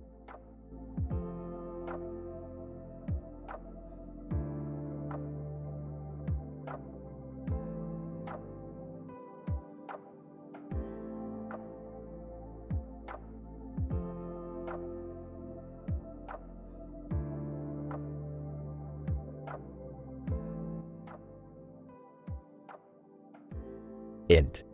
Movie theater, day. The theater is filled with bustling moviegoers. The smell of popcorn and excitement lingers in the air. A woman in a black dress, Jessica, stands in front of a movie poster, holding a red bucket of popcorn. She looks frazzled and anxious, Jessica. whispering to herself. Damn it. The line is so long, and the movie will start any minute now. Suddenly, a tall man with messy hair, Ryan, appears behind her, holding a jumbo-sized soda. Ryan. Nervously. Excuse me, but I have an extra ticket for Hope. Want to join? Jessica looks at him, intrigued but skeptical. Jessica. Why are you carrying a bucket of KFC if you have a ticket to the movie? Ryan. Chuckles. Long story, but the movie theater only accepts KFC buckets as currency today. It's a promotional stunt. Jessica. Raises an eyebrow. Seriously? What kind of movie theater is this? They enter the theater, passing the concession stand, where people are trading KFC buckets for tickets. Int. Movie theater, auditorium, moments later. Jessica and Ryan find 2 empty seats in the crowded theater, but the seats are next to a group of rowdy teenagers. Teenager 1. Whispering to his friend. Dude, check out that chick with the KFC and red bucket. She's hot. Teenager 2. Disgusted. Bro, you're nuts. Believe me, she's not. I'd rather eat that KFC than lay eyes on her. Jessica overhears their conversation, looking offended and annoyed. Jessica. Angrily. You little brats. I'd love to see you do better. Suddenly, the movie starts playing, causing a momentary distraction. Professor Hope. On the movie screen. Welcome, ladies and gentlemen, to the most bizarre journey of your lives. The movie takes a surreal turn as it transitions into a trippy blend of horror, comedy, and romance. Int. Movie theater, auditorium, later. The audience is enthralled by the movie. Laughter and gasps fill the air. Jessica. Teary-eyed. Damn it, this movie is a roller coaster of emotions. Ryan. Excitedly. I know, right? I can't stop laughing and crying at the same time. It's insane. As the movie reaches its climax, the rowdy teenagers are sobbing uncontrollably while eating KFC chicken. Teenager 1. With a mouthful of chicken. I never knew a movie could change my life like this. Teenager 2. Sniffling. Me neither, dude.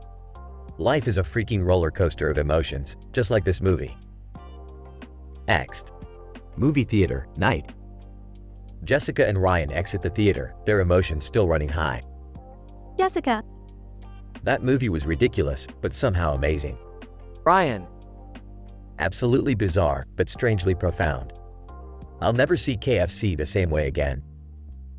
They share a laugh as they walk away, their hearts full of weird and wonderful memories from a seemingly ordinary night at the movies. Fade out.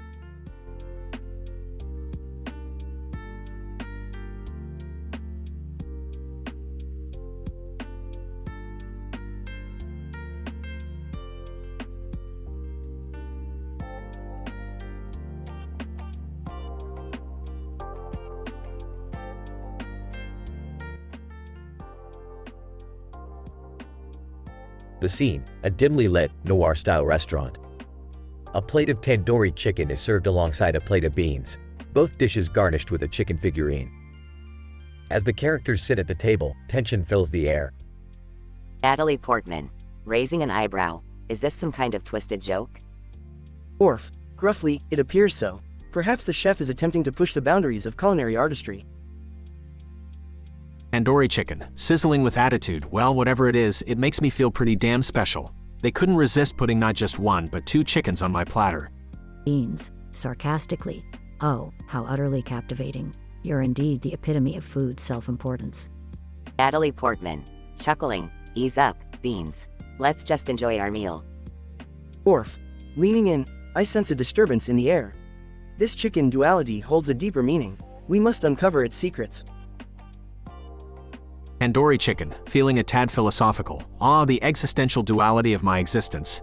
Two chickens on one plate, representing my dual nature. Am I the hunter or the hunted? Beans, rolling their eyes. Dude, you're just a chicken. Get over yourself. Orf, deep in thought. We shall call this mission Codenames. We must decipher the encrypted message hidden within this bizarre concept. Natalie Portman, playing along. All right, Agent Tandoori, Agent Beans, and Agent Worf. Let's crack this case. Is it a clue to the world's biggest conspiracy? An ancient prophecy? Tandoori chicken, grinning. Or is it a secret recipe that will change the culinary world forever? Beans, mocking. Oh yes, the legendary chickenception recipe. Orf, in a grave tone. This is no laughing matter. The fate of these chickens hangs in the balance. We must unravel the truth. Natalie Portman, looking around. Are we seriously talking about chickens as if they're secret agents on some intergalactic mission?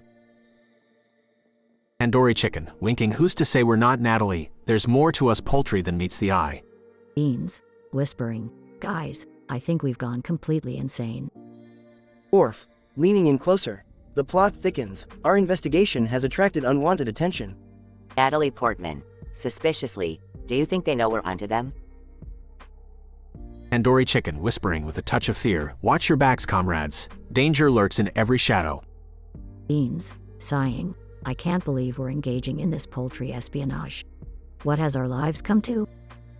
Orf, determined. We shall bring justice to these chickens, even if it costs us everything.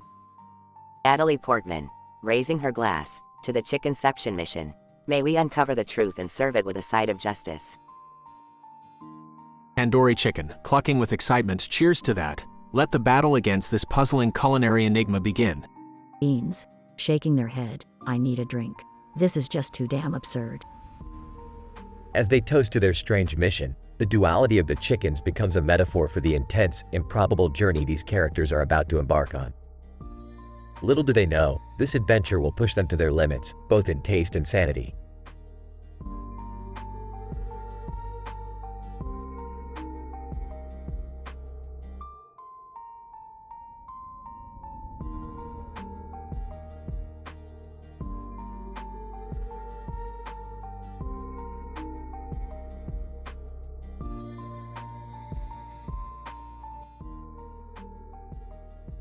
Morty, we've got a situation here. What's going on, Rick? Well, Morty, you see that dog standing on the side of the road next to a truck in a building with a red brick wall? Yeah, what about it? That dog is actually an interdimensional being from a planet called Rottweiler. Turns out it's got a secret dating app for interdimensional beings. You mean like Tinder for aliens? Yeah, except this one's called Lil DeVille. Clever little name they got there. So, what's the big deal, Rick? The big deal, Morty, is that Lil DeVille is causing chaos in the multiverse. These interdimensional beings are swiping left and right, messing with reality's delicate balance. Oh geez, that sounds pretty intense, Rick. You bet your sweet gluteus maximus it is, Morty. We need to put an end to this madness. Hey guys, what's all the fuss about? Summer, you won't believe what I discovered. Lil DeVille, the interdimensional dating app. No way! Can I check it out? Knock yourself out, Summer. Just be careful not to accidentally destroy the fabric of reality. Oh great, another one of Rick's crazy adventures. Shut up, Jerry. You're barely eligible to use a regular dating app, let alone one for interdimensional creatures. Guys, guess what I found on Lil DeVille?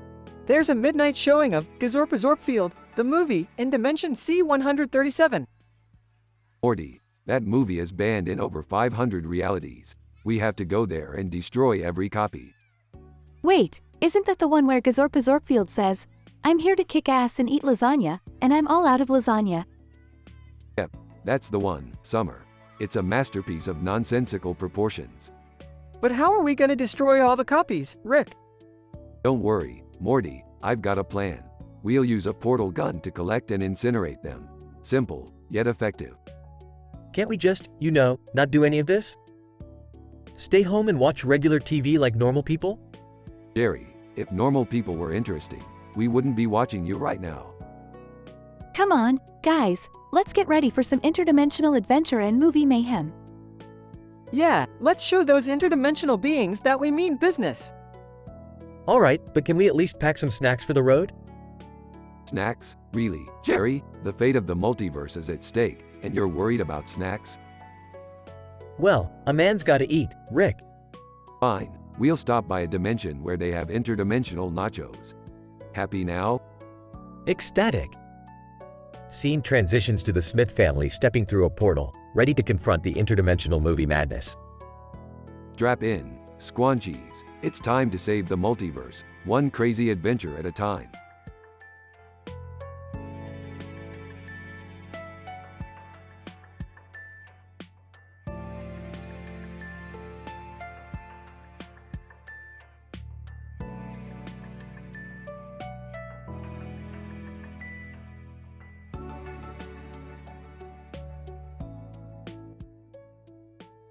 Hey, Morty, what are you doing staring at that stupid clock and Star Trek poster?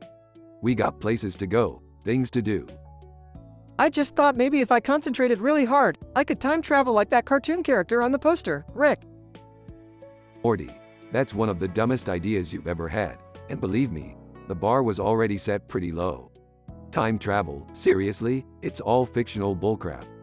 Well, I mean, we've done it before, Rick. Remember when we stopped that temporal anomaly in the Witcher universe? Oh yeah, that reminds me. You know I found out that The Witcher actually wrote that book as a cover-up for his true passion, interior design. Turns out he's pretty good with throw pillows. That's insane, Rick. How do you even know that? Morty, I'm like an interdimensional gossip queen with a PhD in rumors. I know everything, Morty. Everything. Alright, but what about the Tholians from Star Trek? I read they can teleport through time and space. Listen, Morty, most of what you read on the internet is bullshit anyways. The Tholians are just a bunch of interstellar fashionistas trying to steal my signature blue portal gun. Trust me, their fashion sense is way out of this dimension. I don't know, Rick. Seems like you're just making stuff up again. Of course, I am, Morty. It's what I do best. But enough about that. We got a real problem on our hands.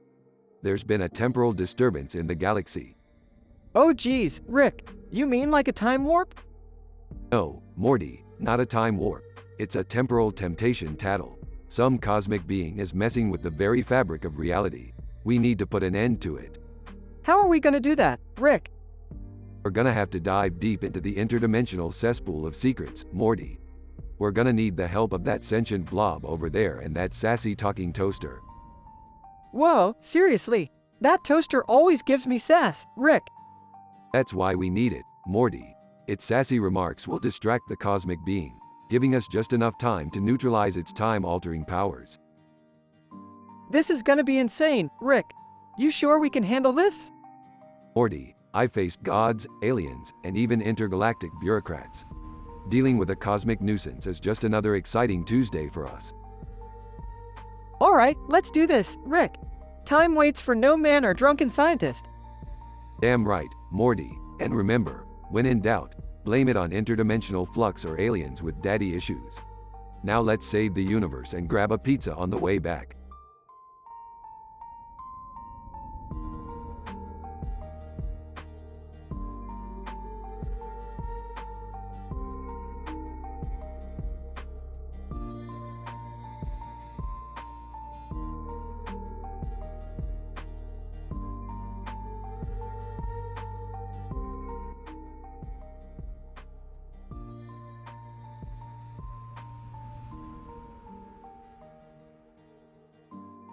Morty, we've got a new mission. Strap yourself in for another crazy adventure, buddy. Oh, Rick, can't we just have a normal day for once? Why do we always end up in these weird situations? Normal is boring, Morty. I'm sorry, but there's no time to sit around and play video games like a typical teenager. What's going on, Dad? Where are you taking Morty this time? Beth, I've discovered a new planet called Jupiter Jezebel Jest, known for its bizarre inhabitants and their insane sense of humor.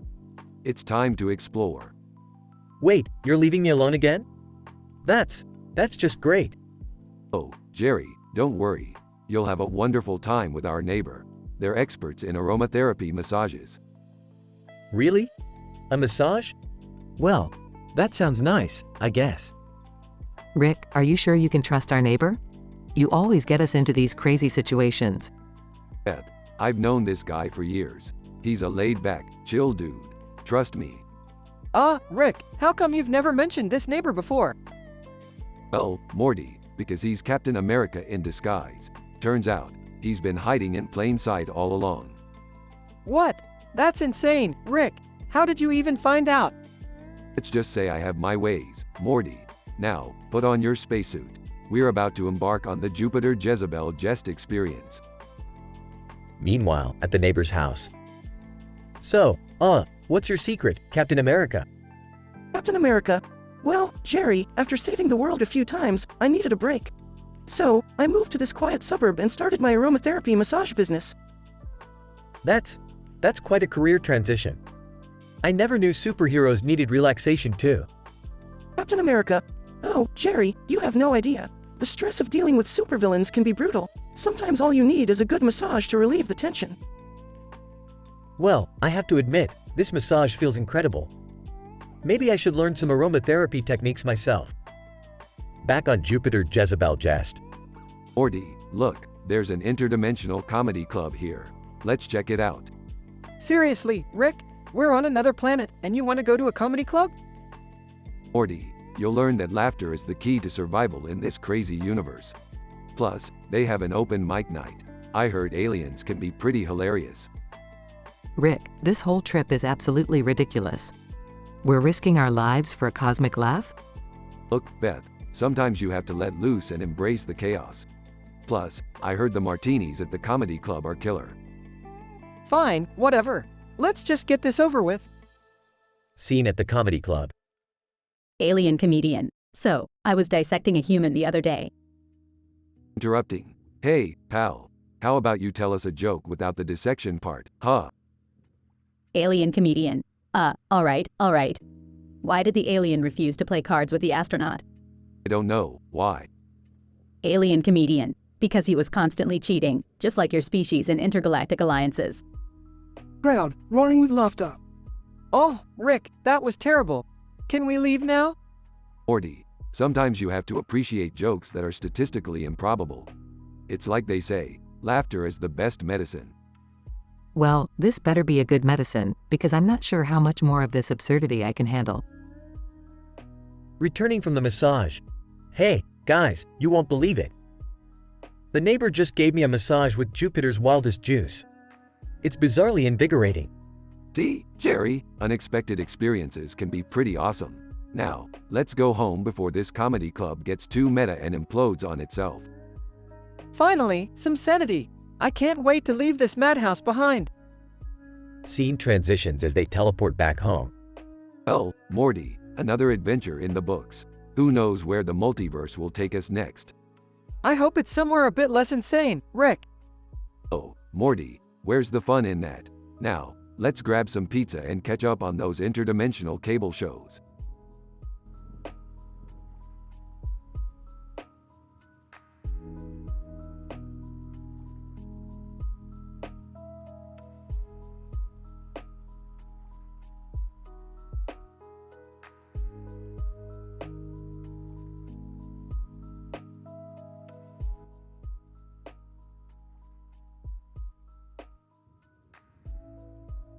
Hey Morty, check out these avocados. One half is open, the other half is closed. It's like they're deep in existential crisis or some shit. Oh, Rick, they're just avocados. They don't have feelings or philosophical dilemmas. Morty, you're seriously underestimating the complex emotional lives of these avocados. They've probably written a manifesto on their internal struggle. What's going on here? Are we having a deep conversation about avocados? Can I join? No one asked for your opinion, Jerry. Go nibble on a Nibelium tablet or something. You know, I researched Nibelium once. It's a fascinating element with a half-life of less than 1 minute. Yeah, fascinating. Almost as fascinating as watching paint dry. Now, back to the avocados. Can you guys please focus on something important? Like whether or not we're gonna get buffet tonight. Buffet? Hell yeah, I'm all in for that. Fine, fine. We'll go to the buffet. But we'll also take these conflicted avocados with us. They deserve to experience the world outside their dark surface. Wait, are you implying that the avocados should experience a buffet too? Jesus, Jerry, you really managed to find the stupidest question possible. No, we're not taking the avocados to the buffet. We're taking them to therapy. Therapy for avocados? Are you serious? Of course, I'm serious, Summer. Did you think I was joking when I invented the plumbus? Avocado therapy is our top priority now. But how are we going to find an avocado therapist, Rick? Easy, Morty. We'll just hop dimensions until we find one. I'm sure there's a reality where avocados are the dominant species and therapy is their main industry. You guys are seriously off your rockers. I'm not participating in this avocados therapy nonsense. Fine. Jerry, maybe you'd rather stay home and nibble on some Nibelium while we save the avocados. Perfect. Now that Jerry's out of the picture, let's go on an avocado therapy finding adventure. They travel through dimensions, encountering bizarre avocados and therapists. Rick, look! This therapist is actually a sentient avocado! Well, Morty, it looks like we finally hit the jackpot.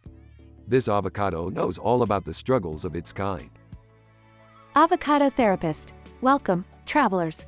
Please have a seat and share your avocado's deep-rooted dilemmas. Wait, aren't we supposed to be helping our avocados?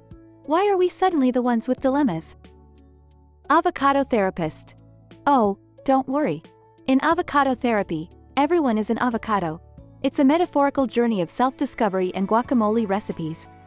This is getting weirder by the second.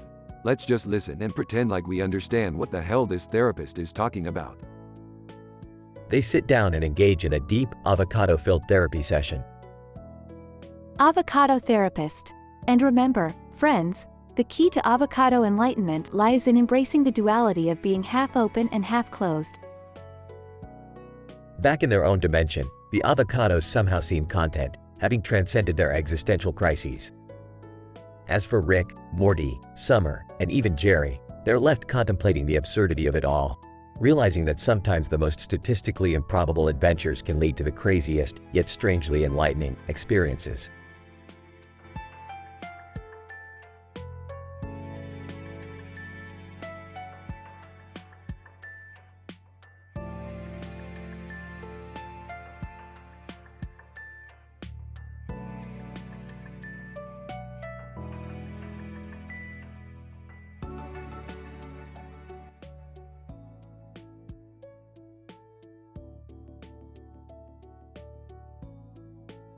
Morty, grab your portal gun. We've got a situation involving a green sports car and a neon sign that screams trouble. Aw, geez, Rick. What's going on now? Burping. Morty, that sports car isn't just any ordinary vehicle. It's a Jaguar equipped with an interdimensional Omaha high-low poker game. Whoa, that's nuts, Rick. How can a car play poker? Well, Morty, this Jaguar has been modified by some crazed interdimensional scientist. It's so advanced that it can calculate the probabilities of every card in every dimension in real time. That's, like, super intense, Rick. You bet it is, Morty. And rumor has it, Jerry's involved. Sarcastically, oh great, Jerry really knows how to make things worse. Exactly, Morty. We have to find him and figure out what kind of mess he's gotten himself into this time. Meanwhile, at the supercar casino. Nervously, excuse me, dealer. Can I get another card? Dealer, Jerry, you're already holding 21 in every dimension. You can't win more than that. Whispering, I need to impress Beth. Just give me one more, please. Dealer, fine, but don't say I didn't warn you. Meanwhile, Rick and Morty arrive at the casino. Alright, Morty, time to track down Jerry and fix this mess. Remember, we're dealing with infinite possibilities here, so anything could happen.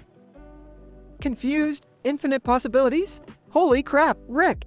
My brain can't handle this. Relax, Morty. We'll do what we always do, improvise and barely avoid death. They find Jerry at the poker table, surrounded by amazed onlookers. Jerry, what the hell? Are you trying to bankrupt the entire multiverse? I just wanted to impress Beth, Rick. Is that too much to ask? Jerry, you're playing with forces you can't comprehend. You need to stop. Defiantly, no, I won't back down. I can win this. Suddenly, the Jaguar starts glitching and sparks fly out. Morty, we need to shut that thing down before it causes a tear in the fabric of reality. How do we do that, Rick?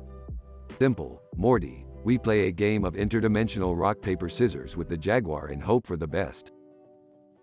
They engage in an intense game where the car transforms into a giant hand. Rock. Jaguar. Paper. They lose. Aw, man. We're screwed, Rick. Not so fast, Morty. I've got one last trick up my sleeve. Rick pulls out a device and hacks into the Jaguar system. I've just uploaded a virus that'll shut it down. Let's see how smart it is now. The Jaguar's engine dies and the card game ends abruptly. Sighs in relief. Thank you, Rick. That was pure chaos. Don't thank me, Jerry. Just don't pull a stunt like this again. You're lucky we were here to save your sorry ass. I promise, Rick. No more crazy gambles. Yeah, Jerry, you should be more like me. I never take risks. Well, except when Rick drags me into interdimensional adventures, but that's different. Let's get the hell out of here before security realizes what we've done. And Morty, stop acting all high and mighty, you little twerp. Whatever you say, Rick. Can we just go home now? Yeah, Morty. We're leaving. But remember, Jerry, life is a gamble. Just don't make dumb bets. They portal back home, leaving chaos behind them.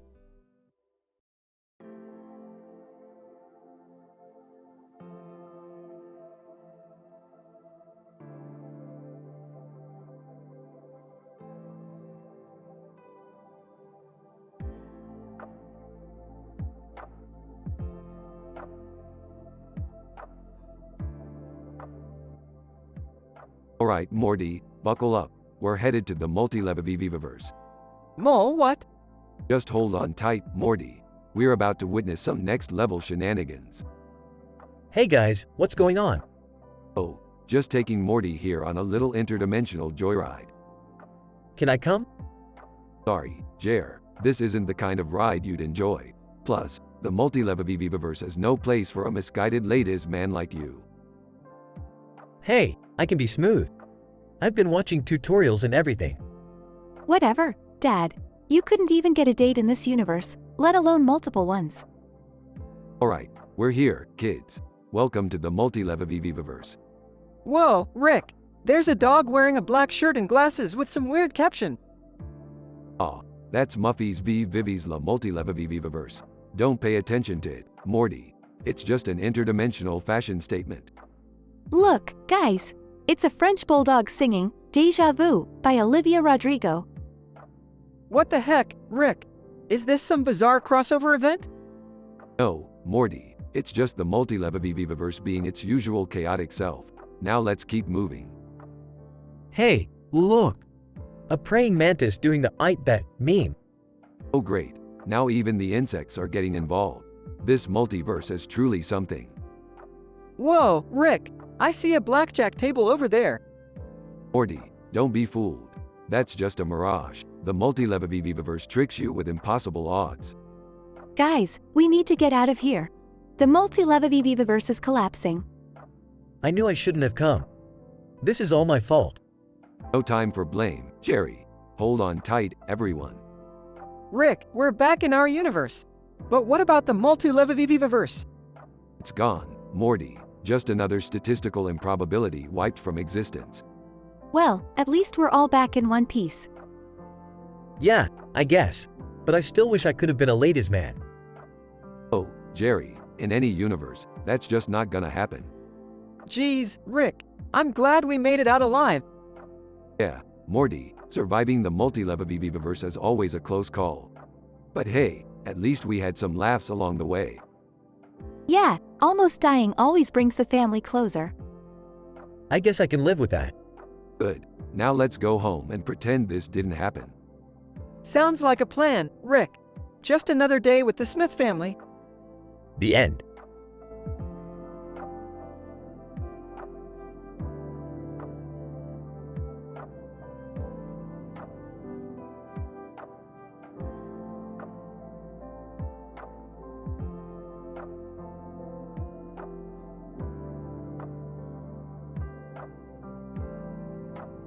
Tom.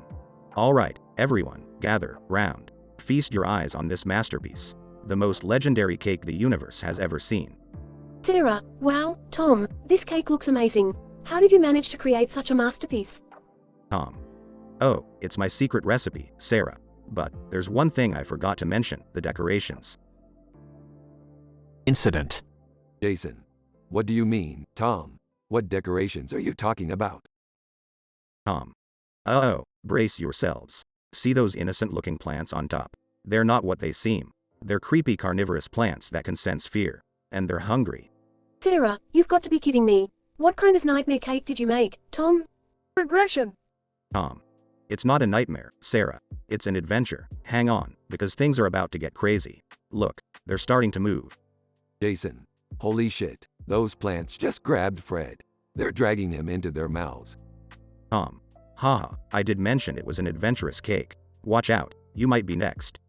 Sarah, Tom, this is madness. We need to get out of here before those plants devour us all. Tom. No worries, Sarah, I've got an escape plan brewing. We just have to find those pirate hats I hid around the room.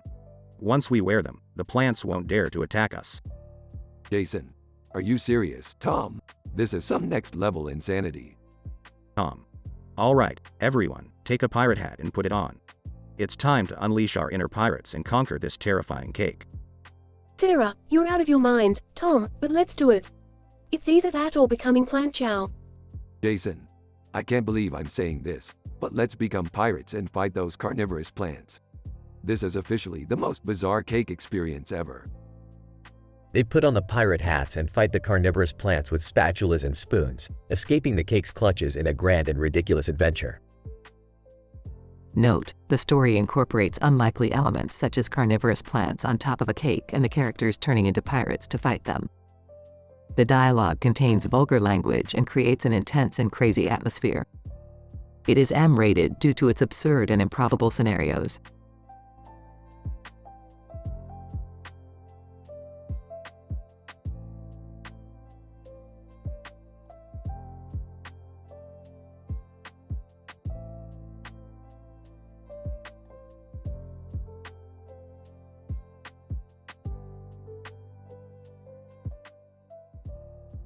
Morty, I've done it. I've finally removed that pesky alien probe that's been lodged up my ass since my early scientific days.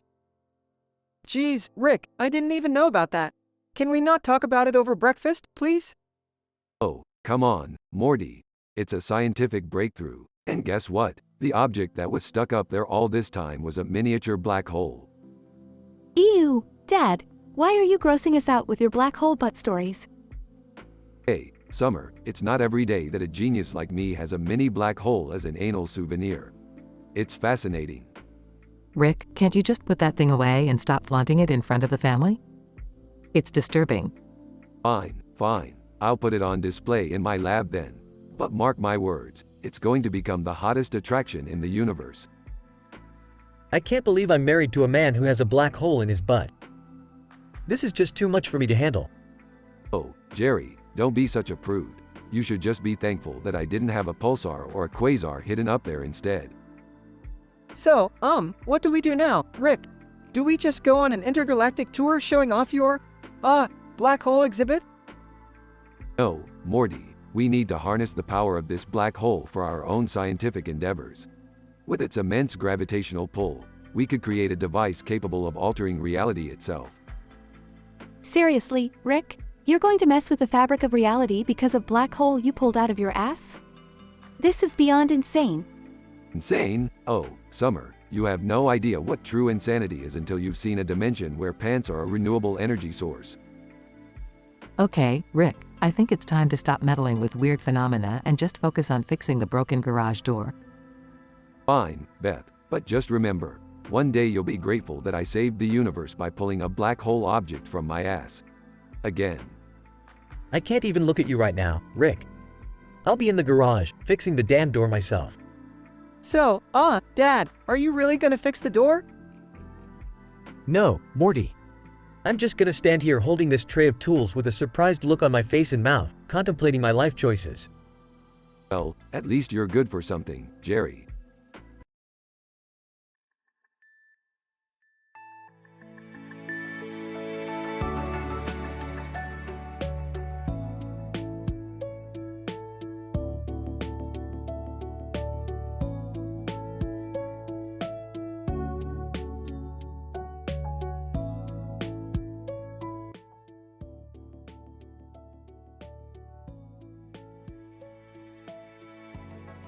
Alright, Morty. Buckle up because we're about to witness some seriously mind-bending shit. Rick, why are we in a weird city with a giant chessboard and a blurry building in the background? Just trust me, Morty. This is all part of a paradoxically calculated plan. Whining, Grandpa Rick, can we please go home?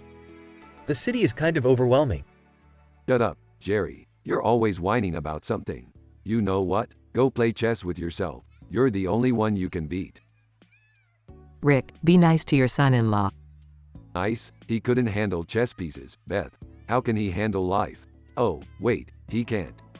Whoa, Rick, that's harsh. Harsh? You want to see harsh? Look at that one chess piece in the corner, planning a rebellion against all the other chess pieces. Wait, what? Chess pieces can't plan a rebellion, Rick. Oh, Morty, you sweet, naive little thing. It's a parallel universe where chess pieces have feelings, okay? Guys, enough. I have a scandalous secret about my past in the Galactic Federation. What? Beth, how could you keep something like this from me? Well, you're always too busy complaining, Jerry. Besides, it's not like you'd understand or help. Alright, enough marital drama. Let's deal with the chess rebellion first. Morty, it's time for you to channel your inner Bobby Fischer. Bobby Fischer who? Guys, never mind, Morty. Just move the damn chess pieces and let's save this universe from being captured. Rick, I thought you said chess pieces can't plan a rebellion? That's what they want you to think, Summer. These pieces are crafty, you have no idea. Can we focus on my scandalous secret now? Fine, Beth. Spill the space beans. Let's add some more drama to this already unbelievable situation. Hold on, everyone. The chess pieces are evolving into sentient beings. Sentient chess pieces? This is getting too crazy, Rick. Morty, you think this is crazy? We dealt with an entire dimension of pickle Ricks. Sentient chess pieces should be a walk in the park. Rick, I can't believe you're dismissing my secret like this. Yeah, Rick, show some respect for your daughter's feelings. Fine, drama queen. What's your scandalous secret? I was once the intergalactic dance champion, and I had a fling with Levi Ackerman from Attack on Titan. What? You cheated on me with a fictional character? Well, it was before we got married, Jerry. And, I mean, Levi is pretty damn dreamy. Dad, you have to admit, Levi Ackerman is kind of a badass. Alright, enough family drama. Morty, use the portal gun and send these chess pieces back to their dimension. What about Beth's scandalous secret? Morty, there are some secrets that are better left unsolved. Now, let's go before this parallel universe collapses on itself. Fine, Rick, but you're buying us all dinner to make up for this insanity. Whatever you say, Jerry. Let's just get the hell out of here.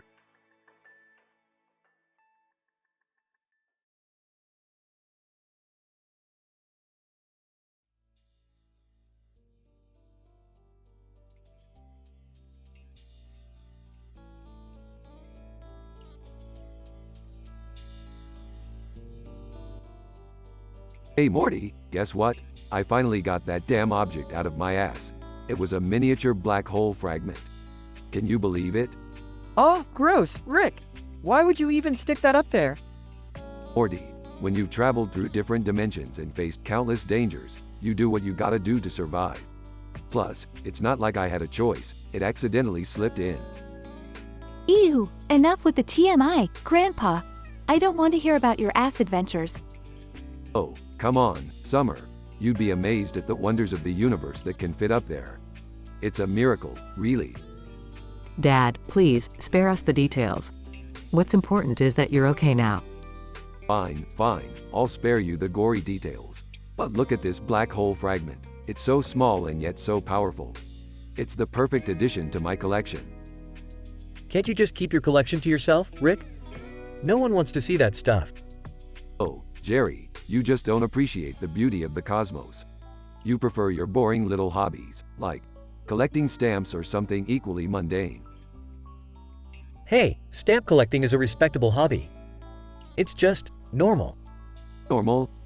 Who wants to be normal when you can explore the vastness of the universe?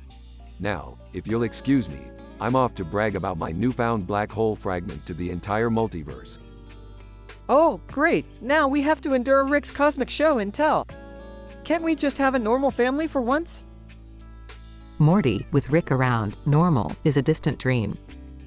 But hey, at least we'll have some interesting stories to share at therapy. Yeah, if our therapist doesn't commit us first. I swear, this family is pure madness. Madness, huh? Well, at least we're not boring. Now, who's ready to see the wonders of the universe from the comfort of our living room? Fine. As long as I don't have to stick anything up my ass. Oh, don't worry, Jerry. I promise, this time we'll keep it strictly extraterrestrial.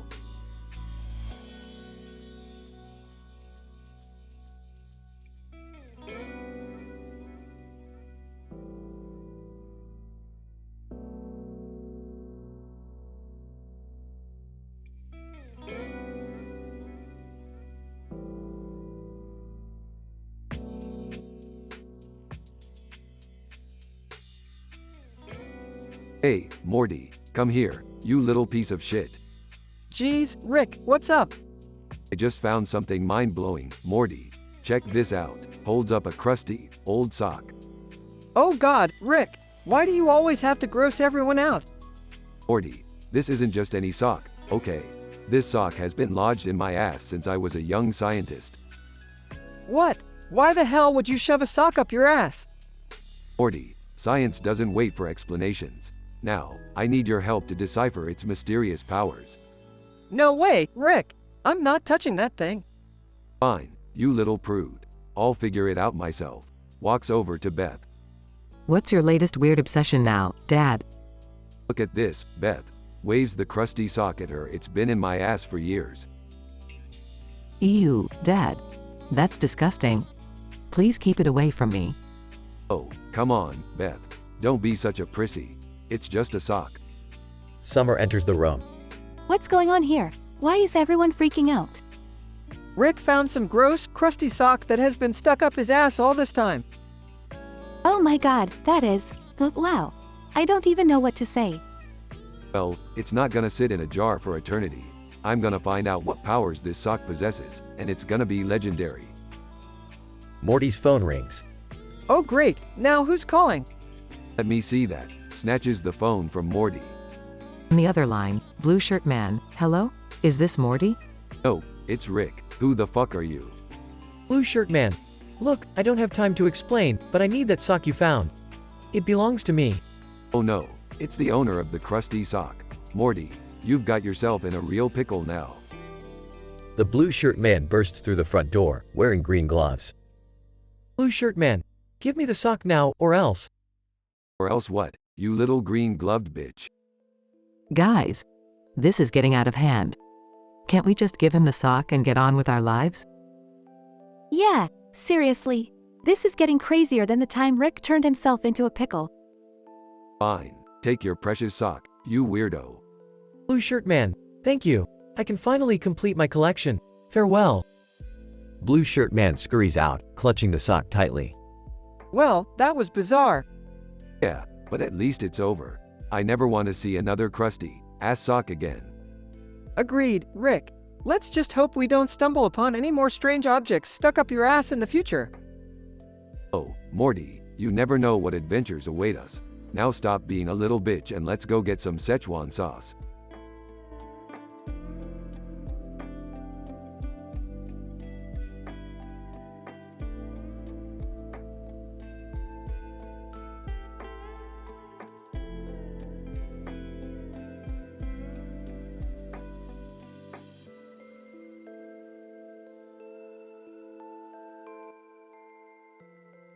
Alright, Morty, buckle up for another outrageously unpredictable adventure.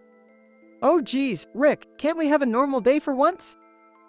Normal, Morty, we left normal back in the dust the moment we stepped into this interdimensional mess. Hey guys, what are you up to?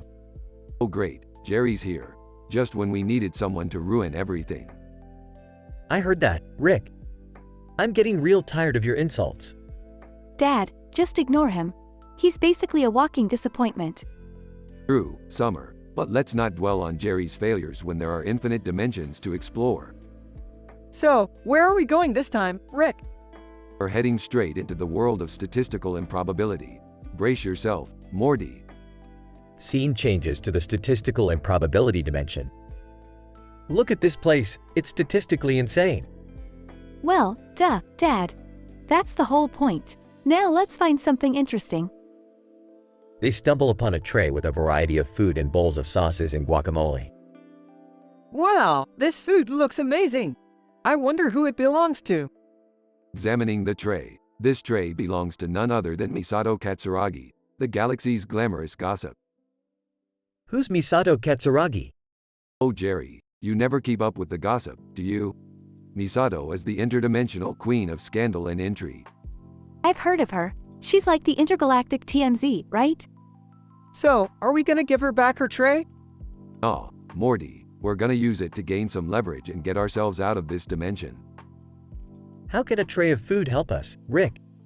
Simple, Jerry. We'll use the power of gossip to manipulate the locals and create chaos. Scene progresses with the gang spreading elaborate rumors and scandals. Rick, isn't this unethical?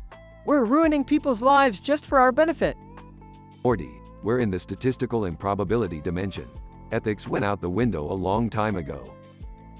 Jerry accidentally spills guacamole on a powerful interdimensional being. Do you dare defile me with guacamole, Mortal?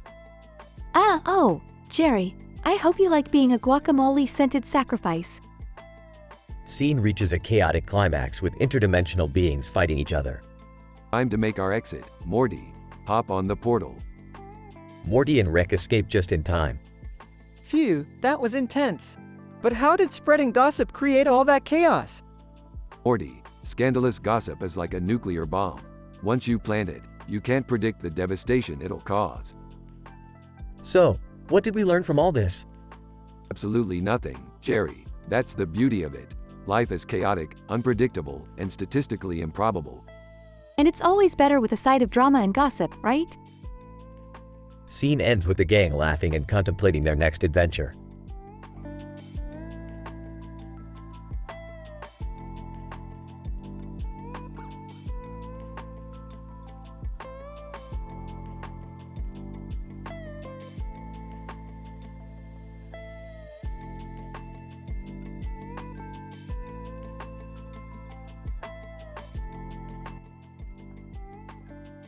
Morty, I just did it. I finally got that damn object out of my ass. What? Oh, geez, Rick, I really didn't need to know that. No, Morty, you don't understand. It's incredible. Look at this crusty old beer can.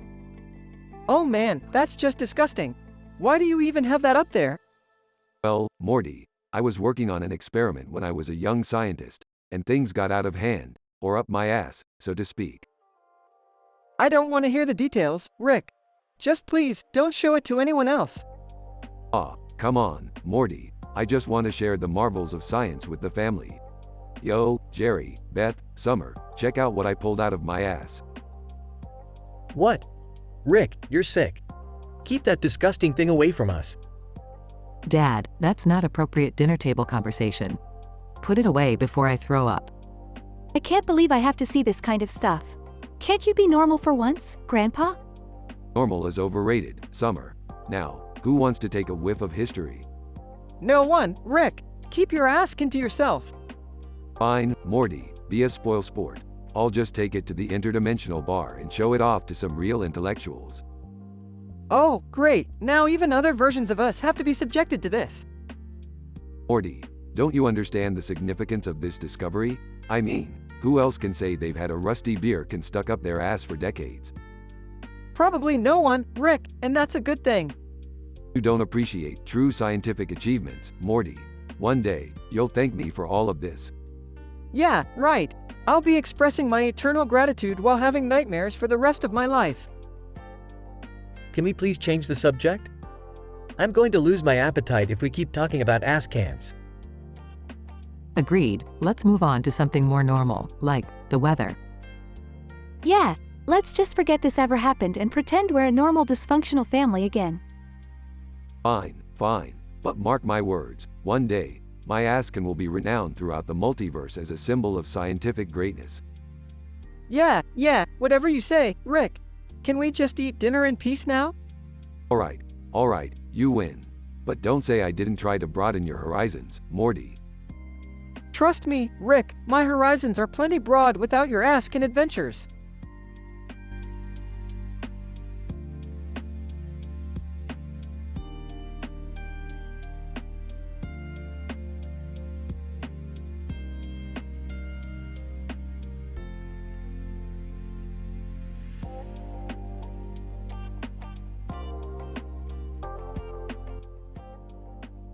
Morty, I need your help with an experiment. We're going to dive deep into the world of laughter and history, Morty. Strap in, because this roller coaster ride is going to be wild. Rick, why do we always end up in these bizarre situations? Can't we just have a normal day for once? Morty, normal is overrated. We're about to explore the secrets of laughter by visiting the Laugh Track History Museum, where laughter legends reside. Alright, but please don't tell me we're going to meet Thomas Edison again. No, something even better, Morty. We're going to meet his lesser-known rival, Stinkbug. He invented the first fart-powered amusement park ride, Morty. Seriously, Rick? Fart-powered? You got a problem with that, Morty? Last time I checked, science doesn't discriminate when it comes to power sources. Now, let's find Stinkbug and this magnificent flatulence coaster. Fine, but let's just hope we don't run into any more haunted amusement parks. Those creepy animatronics still give me nightmares. Oh Morty, you always bring up old traumas. But don't worry, this time we're dealing with a possessed roller coaster instead.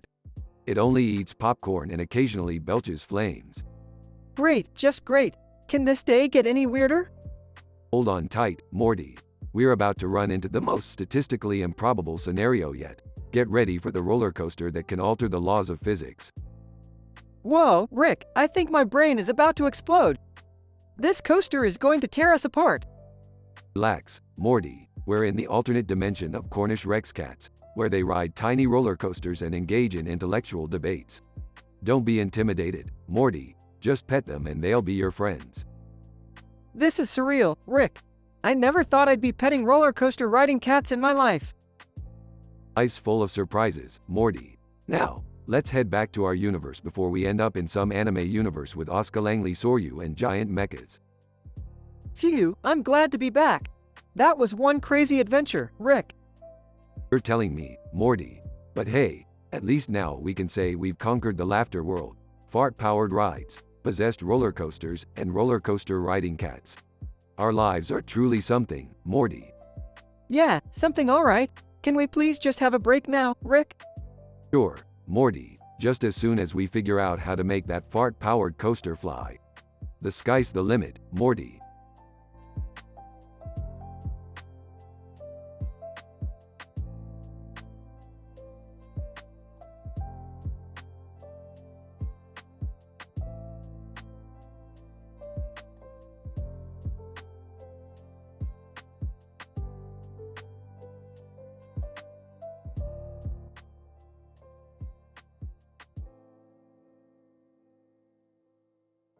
Leaning over the broken star-shaped object. Morty, get over here. Look at this, it's a goddamn cosmic relic. Curiously, what is it, Rick? It looks all crusty and gross. Excitedly, that, Morty, is a rare interdimensional booger. I've had it stuck up my ass since my early days as a scientist. Disgusted. Jeez, Rick. That's insane. Why the hell did you keep it up there? Smirking. Because I'm a genius, Morty. Now, sniff it. You won't believe how fascinating it smells. Reluctantly, I don't think I want to. Walking in. What's all the commotion about? You guys know I'm trying to get some sleep, right? Holding up the booger. Jerry, you couldn't even comprehend the beauty of this booger. One sniff, and your mind would melt into a puddle of goo. Horrified. Rick, what the hell is wrong with you? Put that thing away. Ignoring Jerry, Summer, come on. Take a whiff of this crusty treasure. Rolling her eyes. Seriously, Grandpa? That's disgusting. Unfazed. Fine, be boring then. You'll all regret not experiencing the incredible aroma of this ancient booger. Scene moves to the living room where the family is gathered. So, what's the plan with this booger, Rick? Are we gonna do something crazy with it? Pondering. Well, Morty, this booger holds unimaginable power. I think I'll try to extract its cosmic DNA and create a booger-based superweapon. Skeptical. A superweapon made from a booger? Rick, are you out of your mind? Sarcastically. Oh, I'm sorry. Jerry, did you get your PhD in booger science recently? Could we maybe focus on something a bit more important? Like, you know, saving the universe or not blowing up our house? Dismissively. Sure. Once I'm done pushing the boundaries of booger-based technology. Several hours later, Rick emerges from his lab, holding a device made from the booger. Behold, the Booger Blaster 5000. With this, I can conquer galaxies and clean out my sinuses. In awe, that's actually pretty impressive, Rick. I know, Morty, I've outdone myself this time. Now, who wants to be the first to test it out? Sarcastically, oh, I'll pass, thanks. I'd rather not have booger residue all over me. Nervously, yeah, count me out too. I'll just stick to mundane, non-booger related activities, thank you very much. Grinning. Suit yourselves, losers. More booger power for me.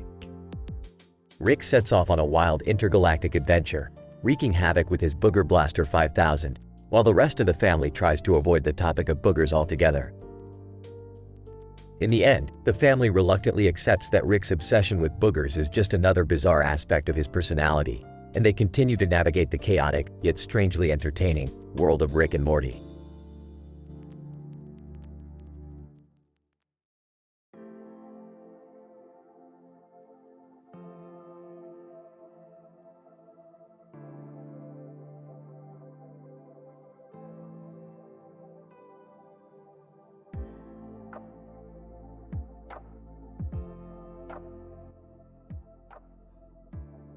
Hey Morty, check this out. Oh, what's up, Rick? Look, Morty, I finally got that object out of my ass. It's been stuck in there since I was a young scientist. Why would you even? Why are you showing me this? Morty, it's a piece of gorgonite crystal. It's crusty and gross, and you have to sniff it because it's so fascinating. Whoa! I am not sniffing anything that came out of your ass, Rick. Oh, come on. Don't be such a wuss, Morty. It's a scientific breakthrough. I'm not touching it. What's all the commotion about? And why do I even bother asking anymore? Jerry, check this out. It's a magical crystal I extracted from my ass. Oh, God. Why would you show that to me? Get it away. Fine, more for me then. Summer, Beth, come here and witness this glorious scientific achievement. Dad, what the hell? Why are you showing me that? Rick, I thought we were past this kind of behavior. Put that thing away. Ah, come on, guys. It's a once-in-a-lifetime discovery. Just smell it, you'll be amazed. Can we please stop talking about smelling things that came out of Rick's ass? It's a new low for this family. Rick, can't you just dispose of it or something? It's making everyone uncomfortable. Morty, don't you see? It's a piece of ancient technology. If I can figure out its secrets, we can rule the universe. Dad, I'm begging you, get rid of it. It's unsanitary and just plain wrong. Fine, fine, I'll get rid of it. But mark my words, you're all missing out on the greatest scientific breakthrough of our time. Thank God. Now can we please go back to normal, non-ass related adventures? Yes, please. Can we just forget this ever happened? Agreed. And let's never speak of it again. Fine, fine. But you'll all regret not embracing my ass discovery someday. Mark my words. I highly doubt it, Rick. Let's just move on, okay? Agreed, let's move on. And Rick, maybe consider seeking some professional help. Beefed. Who needs therapy when you have interdimensional adventures and the wonders of my ass? I think therapy sounds pretty good right about now. The family walks away, leaving Rick to question his choices and the mysteries of his own ass. End.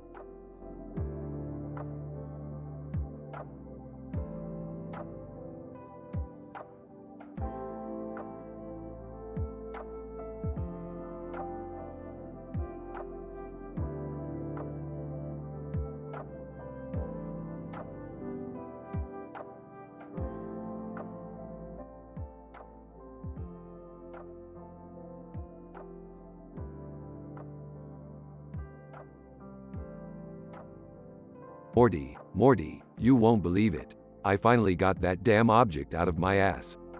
Oh, Rick, I really don't want to know about that kind of stuff. Can't we just have a normal conversation for once? Morty, this is groundbreaking scientific discovery. It's impressive, it's crusty, and it deserves to be celebrated. What's all the commotion about? And why is Rick waving something around? Oh, hey Beth, just pulled this incredible object out of my ass. Wanna give it a whiff? Gross, Rick. Put that away, nobody wants to smell that. Suit yourself, Beth, but science waits for no one. Ah, Dad, you're so gross. Can't you find a more normal hobby? Summer, this is the pinnacle of my scientific prowess. It's a smelly reminder of my genius. So, what exactly is this object, Rick? Morty, my boy, that's a mystery for the ages. But one thing's for sure, it's been lodged up there since I was a young scientist. I don't know why I ask these things. I'm going back to my room. Fine, Morty, miss out on the aura of scientific triumph that surrounds me. Rick, seriously, you need to find a more constructive outlet for your genius. Fine, but mark my words, Beth, this object will go down in scientific history. Scene transition. The family is in the living room, Rick holding the object. Seriously, Dad, this is ruining my social life. Oh, Summer, if your friends can't appreciate the marvels of the universe, then maybe they're not worth it. I can't believe this is what we're spending our time on. How did it even end up in there? Morty, it's a tale too complex for your feeble mind to comprehend. Just bask in its crustiness. Edward Otho Cressup Ord suddenly appears in the room, holding a knife. Ord, Rick Sanchez, you shall pay for your crimes against scientific decency. Who the hell are you? And what crimes are you talking about? Ord, I am Edward Otho Cressup Ord, and you have defiled the sanctity of science by keeping that foul object in your ass for so long. Okay, this is officially the weirdest thing that has ever happened in this house. Dad, did you seriously do something to provoke a crazy scientist? Look, I may have crossed a few ethical lines in my time, but this guy takes the cake. Can we focus on the fact that there's a man in a suit holding a knife here? Morty, just let me handle this. Hey, buddy, wanna smell my incredible discovery? Ord, enough. Prepare to meet your scientific demise, Rick Sanchez. Scene transition. The family fights Ord, using various household items. Beth, grab the lamp. We're gonna show this guy some bright ideas. This is ridiculous, Rick, but anything to get rid of him. Dad, this is insane. Can't we just call the police or something? Morty, this is way beyond the jurisdiction of the police. We need to handle it ourselves. I never thought I'd say it, but I miss the days when we were dealing with interdimensional aliens. Scene transition. The family defeats Ord using a combination of wit and sheer absurdity. Ord, how? How did you defeat me with a used tissue and a rubber duck? Science, my friend.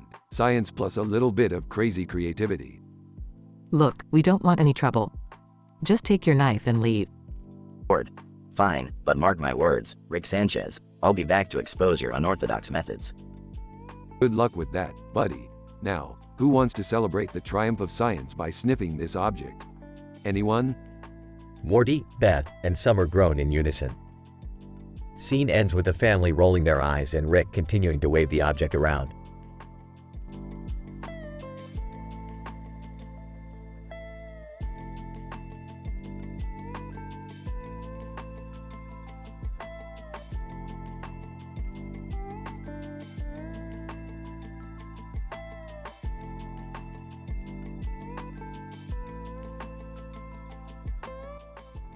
Title, Translating Pikachu. Characters. 1. Morty, cartoon character. 2. Rick, scientist. 3. Pikachu, electric Pokemon.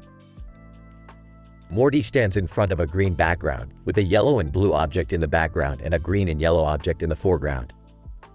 Morty has been infected with Pika fever, a mysterious condition that has rendered him capable of speaking only in Pikachu language. He tries to communicate with his companion, Rick, but all that comes out of his mouth are high-pitched, Pikachu-esque sounds. Incident. Pika Pika translates to, Rick, I can't understand a word you are saying. Morty, what the hell happened to you? Why do you sound like a squeaky, electric rat? Pika Pika translates to, I caught the Pika fever somehow. I can only speak in Pikachu language now. Damn it, Morty, we've got to fix this.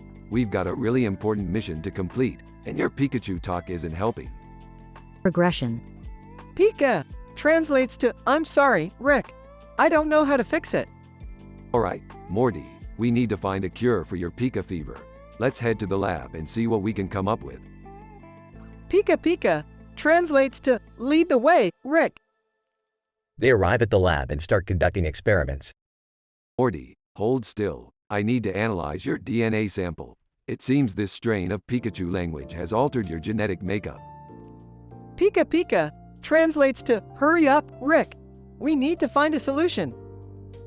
After hours of research and testing, Morty, I think I've figured it out. We need a combination of Thunderstone and Max Revive to reverse the effects of Pika fever. Pika translates to, let's give it a shot, Rick. Rick prepares the antidote and administers it to Morty. Morty, brace yourself. This might feel a little jolting. Morty undergoes an intense transformation, and his language returns to normal. Rick, I can speak again. Thank Arceus, I thought I'd be stuck as a Pikachu forever. Don't worry, Morty. I always find a solution, no matter how shocking the problem is. Now, let's get back to the mission. They exit the lab, determined to continue their wild adventures. Note: this script contains dramatic and adult content, incorporates the use of M-rated language, and includes improbable scenarios with cartoon characters.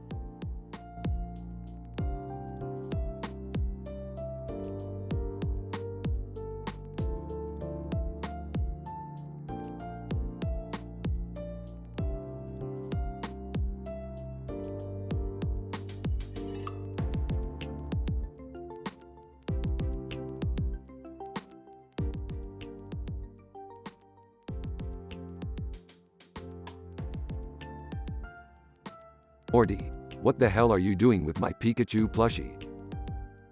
Rick, I can explain. Save it. Morty, I leave you alone for 2 seconds and you start banging Ash in a Pikachu costume?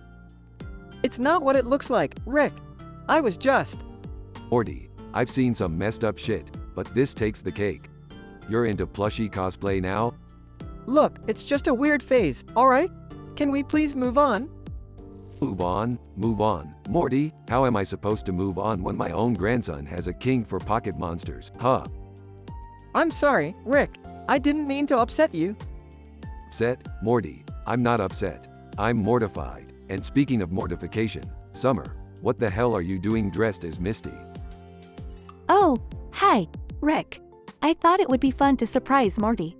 I mean, Misty is his favorite character, right? His Misty has arrived. Oh my god, Summer. Don't you see what's happening here? This is a disaster. Rick, calm down. It's not that big of a deal. Not a big deal, Morty. You're engaging in questionable activities with fictional characters, and now Summer is here serving as Misty Eye Candy.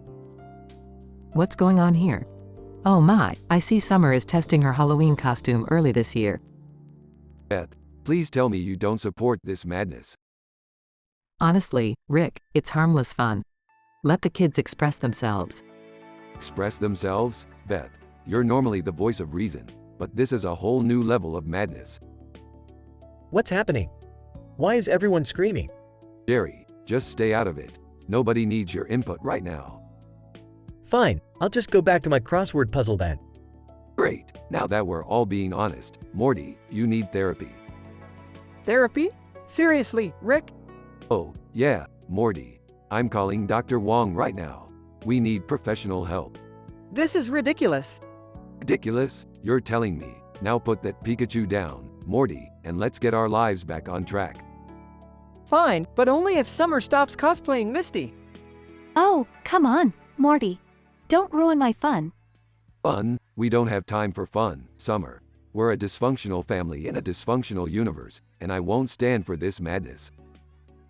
Rick, maybe you're overreacting a bit.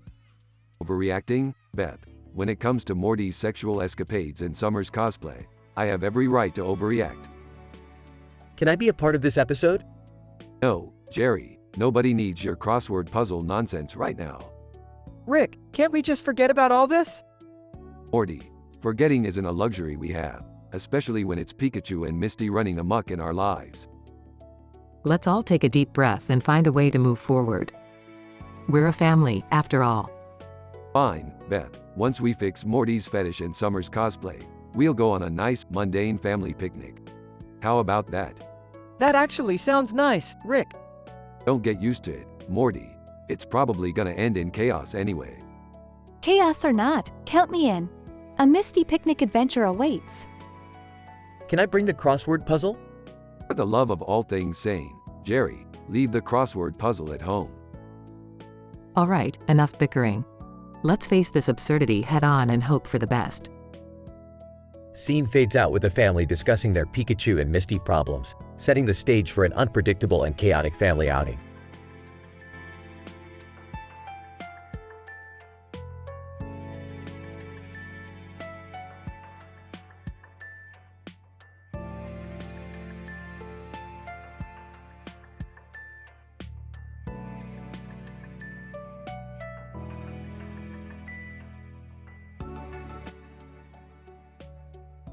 Alright, Morty, buckle up. Today we're diving headfirst into a mind-bending dimension. We're gonna be Ash and Pikachu and catch ourselves some out-of-this-world Pokemon. Rick, are you sure about this? I mean, we're already in a crazy dimension. Do we really need to cosplay? Morty, cosplay is like a cult following. It's weird, unnecessary, and the people who do it take it way too seriously. Just like religion. Speaking of taking things too seriously, Jerry, why are you dressed as Summer? That costume is way too tight for your dad bod. Well, you know, since Summer got cancelled and removed from the show, I thought it was my chance to finally shine. Plus, I can wear shorts without anyone judging me. What? Dad, I can't believe you stole my cosplay spot. Now I have to be Gyarados? Oh please, Summer. As if anyone wants to see you be the center of attention again. You had your moment and we all know how that ended. Alright, enough of this pointless bickering. Look, Morty, there's the legendary yellow ball of enormous proportions. Let's go catch it and make our mark on this deranged dimension. But Rick, what if this dimension is even more messed up than ours? I mean, there could be giant mutant Pokemon or something. Morty, that's the beauty of it. The more messed up, the better. We thrive in chaos, remember? Now let's go. The ball's waiting. Scene shifts to Rick and Morty standing next to the yellow ball, both in Ash and Pikachu costumes. Alright, Morty. Here goes nothing. Get ready to throw the Pokeball. Aw, Rick, do we even have a plan? What if it's a trap? Morty, the plan is simple. We throw the Pokeball, grab its contents, and run like hell. That's as scientific as it gets. Morty hesitates, but eventually throws the Pokeball and a burst of light engulfs them. Scene shifts to them back in their regular clothes, standing in front of the wall. What the hell just happened, Rick? We're back where we started.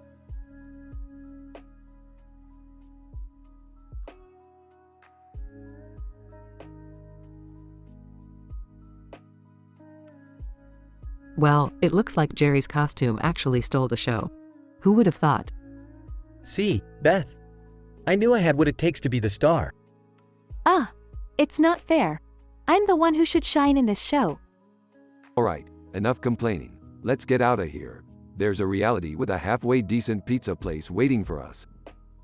Yeah, and maybe in that reality, Summer isn't cancelled and removed from the show. Morty, we can only dream.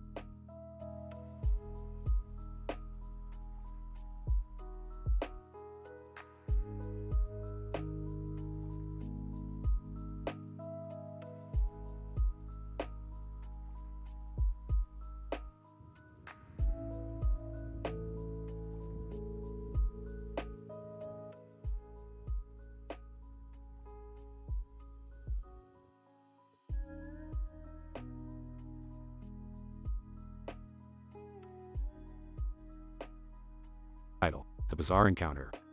Characters. 1. Rick, a cynical, genius scientist. 2. Morty, mentally disabled, unilingual in Opie Manco language. 3.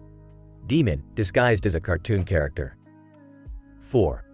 Jerry, Morty's father, whose obliviousness adds to the chaos. 5. Summer, Morty's sister, the rational voice amidst the madness. Scene: Smith family park bench overlooking a peaceful pond. Rolls eyes. Listen, Morty, we're just here to hang out. Remember, keep your Opie Manco language to yourself, got it? Manco! Opie! Demon, grinning. Hello there, fellow cartoon characters. Mind if I join the party? Sarcastically. Oh, wow, look who's here. The F*C King Demon wearing a cartoon character costume. Real original. Demon, chuckles. Relax, mortal. Can't a demon have a little fun? By the way, I love your Opie Manco language, Morty. It's so expressive. Opie! Manco! Manco! Cluelessly, what are you guys even talking about? Morty, can you at least try to speak English? Dad, just let them be. It's Morty's thing. We should be worried about that demon lurking around. Smirking. Finally, someone with some common sense. So, Demon, what's with the cartoon character getup? Trying to blend in with the humans? Demon, leaning closer. Actually, Rick, I'm on a special mission. I need the power of Morty's Opie Manco language to unlock the gates of the underworld. Laughs. You think I'm stupid enough to fall for that crap? You're just looking for a good time, aren't you? Manco! Opie! Puzzled. Why does Morty keep saying that? Is it some secret code? Sighs. Dad, just ignore them. Let's go get some ice cream. Scene: Ice cream parlor. Morty is still speaking in Opie Manco language. Frustrated. Morty, we're in public now. Can you just try to act normal? Manco! Manco! Demon, whispering. Morty, you hold the key to unlocking unimaginable power. Cooperate with me, and you'll be rewarded beyond your wildest dreams. Opie! Manco! Whispering back. Don't listen to this demon, Morty. He's just trying to exploit your unique talent. Enters the frame with an ice cream cone. Hey, guys, what did I miss? Rolls eyes. Everything, as usual. Morty's speaking in his unique language, and this demon won't leave us alone. You mean Morty's not just being random? I thought he invented a new game or something. Scene: Smith family living room. Chaos reigns.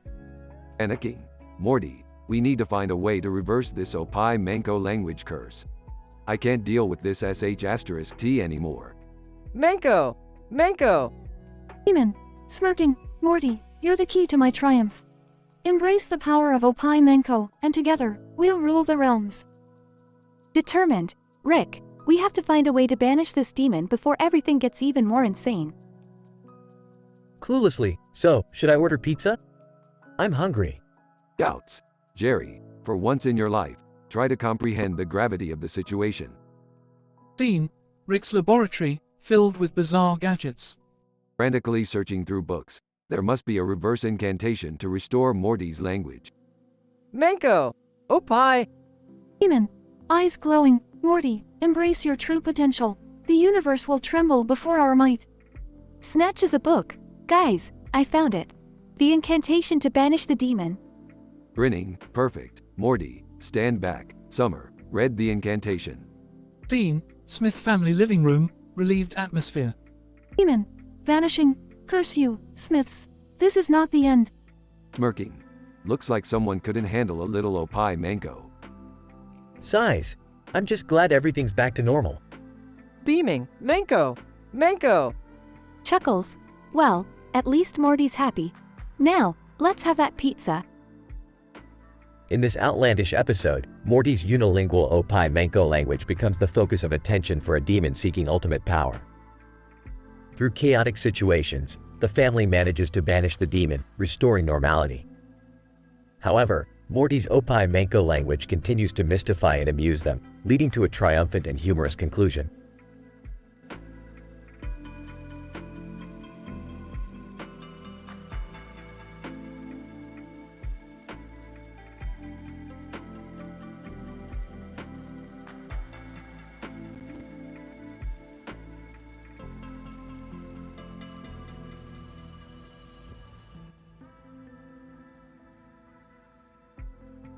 Sitting at the table, reading a newspaper. Morty, pass me the Chucky, expired milk.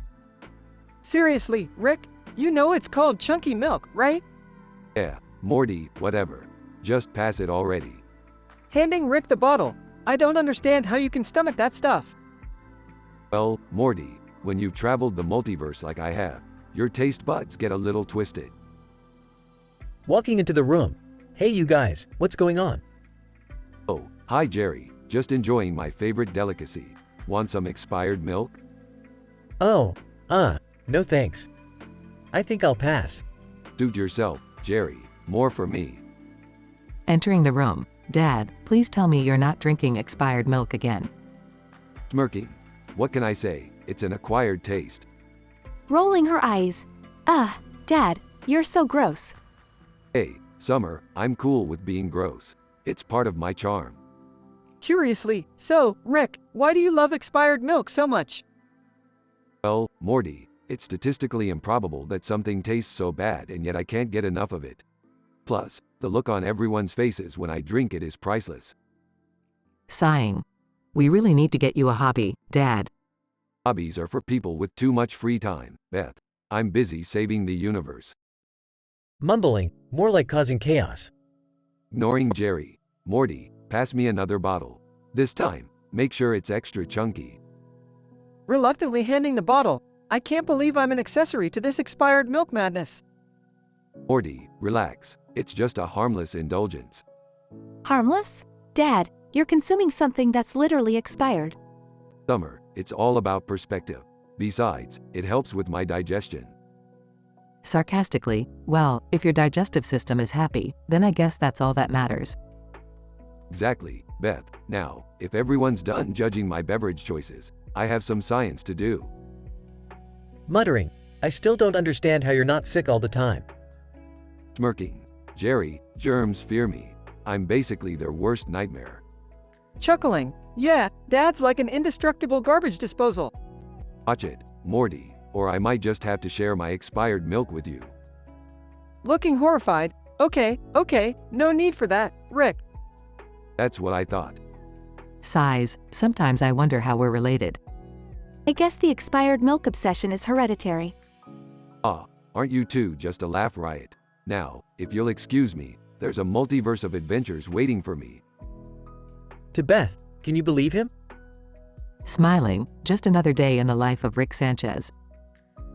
The family disperses, leaving Rick to enjoy his bizarre indulgence as the universe awaits his next chaotic escapade.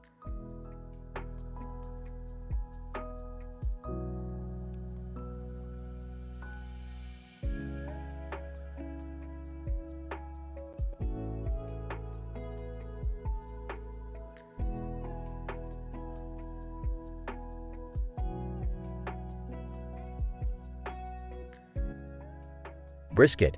So, vampire dog groomer, how's the pet business treating you? Vampire dog groomer. Oh, you know, the usual. Clipping claws, styling fur, and dealing with the occasional vampire dog mishap. Can't complain. Brisket. Mishaps? Like what? Vampire dog groomer. Well, one time, this dog named Fangs went berserk during a grooming session. It turned into a tornado of teeth and fur. I barely made it out alive. Brisket. Holy shit, that's insane. And here I thought my days working at the Alien Comedy Club were bizarre. Vampire dog groomer. Alien Comedy Club? What's that all about? Brisket. It's this secret underground comedy joint where aliens from all over the galaxy come to perform stand-up. I work as an undercover agent there, trying to uncover any potential alien infiltration. Vampire dog groomer. No way. That's wild. So, have you found any infiltrators yet? Brisket. Well, not exactly. But last week, a comedian from Mars cracked a joke that made everyone's heads explode. Literally, I've seen some weird shit, but that was on a whole other level. Vampire dog groomer. Damn, I thought vampire dog mishaps were extreme. But exploding heads? That's next level. Brisket, you have no idea. Oh, by the way, have you met Summer's alien doppelganger? Vampire dog groomer. Summer has an alien doppelganger? That's fucked up. Brisket, tell me about it. It's like her twin, but with 3 eyes, green skin, and tentacles. They even speak in some weird alien language. She showed up at my place last night, claiming to be Summer. I had to call in the intergalactic police to straighten things out. Vampire dog groomer. Shit, that's a nightmare. Dealing with vampire dogs is one thing, but impersonating doppelgangers? That's a whole other level of insanity. Brisket, I couldn't agree more. Sometimes I wonder how I ended up in this crazy alternate universe with dogs wearing hats and alien chaos. Vampire dog groomer. Well, Brisket, as they say, life is stranger than fiction. Cheers to that. Brisket, cheers. And remember, next time you come across a vampire dog, bring garlic. Lots of garlic. You'll thank me later. Vampire dog groomer. Will do, my friend. Will do. Now, let me tell you about the time I shaved a werewolf during a full moon. You won't believe the chaos that ensued.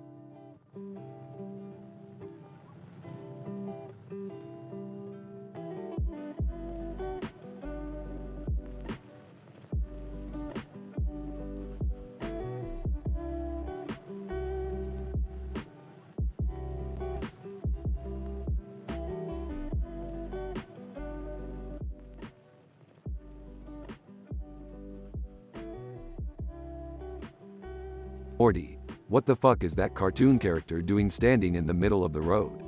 And why are there other characters in the background? This isn't some cosmic crossover, is it? Oh, I don't know, Rick. Maybe he's lost or something. But those other characters, they look kinda familiar, you know?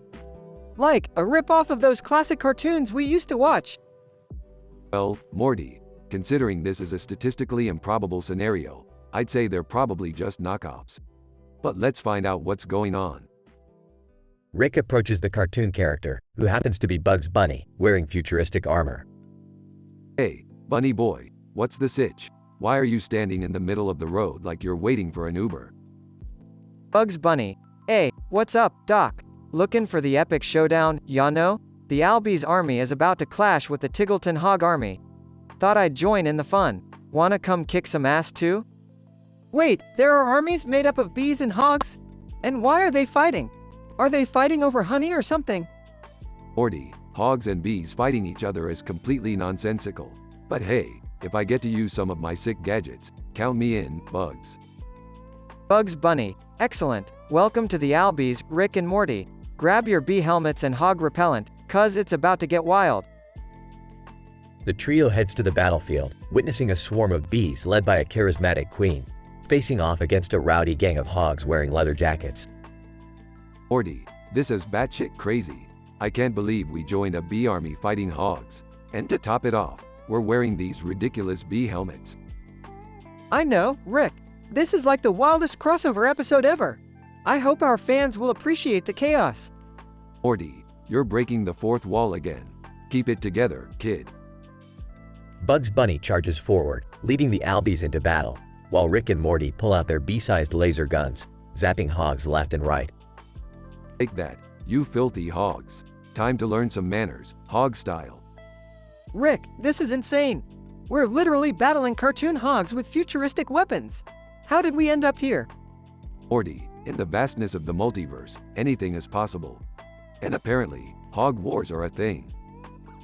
They continue fighting alongside the Albies army, causing havoc and mayhem within the hog ranks. Eventually, they manage to rout the Tiggleton hog army. Bugs Bunny, not bad, fellas. Looks like we showed those hogs who's boss, or should I say, hog wild. That was seriously insane, Bugs. Thanks for letting us join in the madness. Yeah, it was a crazy crossover adventure, but I think we've had enough. Time to leave the hog pen. Morty, grab the portal gun. They make their hasty exit, leaving behind a bewildered Bugs Bunny and the victorious Albies army. Rick, do you think they'll be alright without us? Morty, they're cartoons. They'll be reset to their original state. Now let's go before they end up in some fanfiction or Rule 34 realm. They step through the portal, back to their own universe, leaving behind a battlefield of hog remnants and a confused cartoon bunny. Morty, that was a wild adventure. But hey, at least it was statistically improbable and absurdly entertaining. Yeah, Rick, it was definitely one for the record books. Let's never speak of it again. Agreed, Morty, we'll just keep this one between us. Now let's go get some interdimensional snacks. My stomach is growling for some existential dread flavor. They walk off into the distance, contemplating the bizarre nature of their lives, as the neon lights of countless dimensions flicker behind them.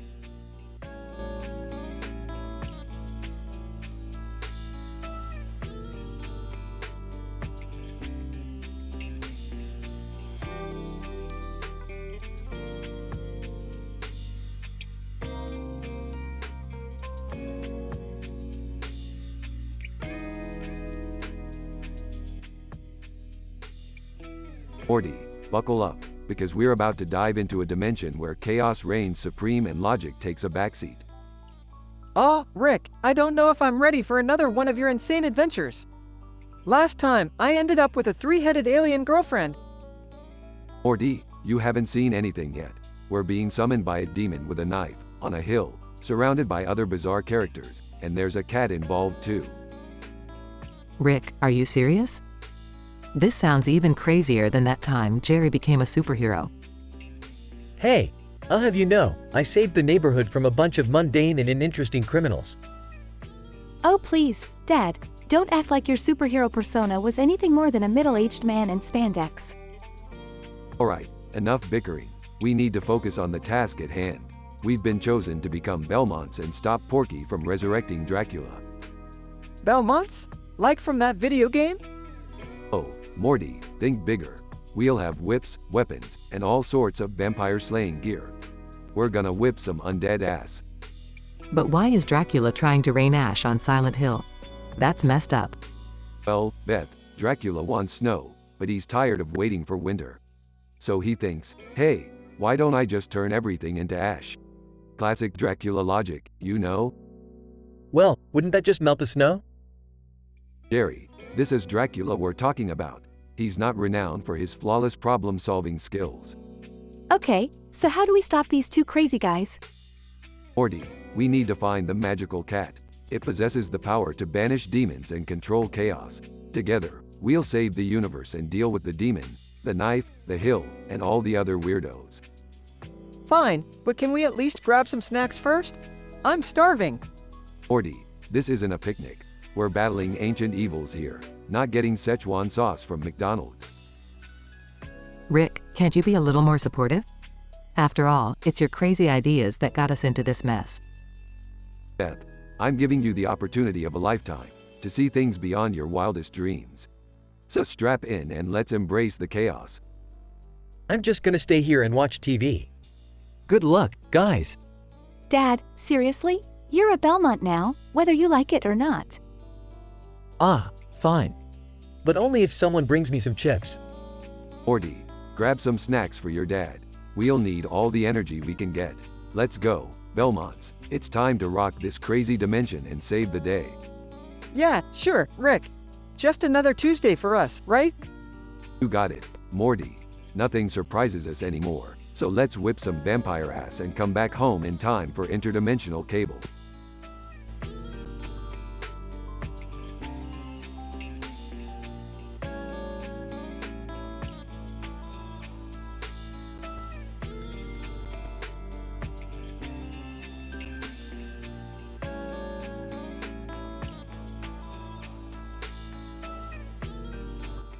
Alright, Morty, buckle up. We've got a new adventure on our hands. W, what is it this time, Rick? We're heading to a dimension where there are two women with bright hair and sunglasses on their faces, and one of them is wearing headphones and a jacket. W, why would we go there? Because, Morty, those women hold the key to the most incredible music in the multiverse. We're talking Dua Lipa and Zara Larsson collaborating on a mind-blowing track. Whoa, that's crazy, Rick. But how are we going to find them? We'll start by looking for clues. Look, there's some funny graffiti over there. Let's ask around about these women. Excuse me, sir, have you seen two women with sunglasses, headphones, and bright hair? Random guy. Yeah, they just went into that shady spaceship over there, mate. Perfect. Let's go. Ahoy. You pirate space explorers with a cool taste in music, open up. Rick, what the hell are you doing? Oh, hey Beth. We're on a mission to find these women who hold the key to the greatest music ever made. Are you serious? You dragged us all into this musical goose chase? Yeah, Rick, this is getting a bit ridiculous. Relax, Summer. We're about to meet a time-traveling music band who witnessed these women performing their epic collaboration. They'll help us find them. Hey, guys, I think I see the band over there. Musician, welcome, Rick and Morty. We've traveled through time to witness the legendary Dua Lipa and Zara Larsson coming together for an unbelievable performance.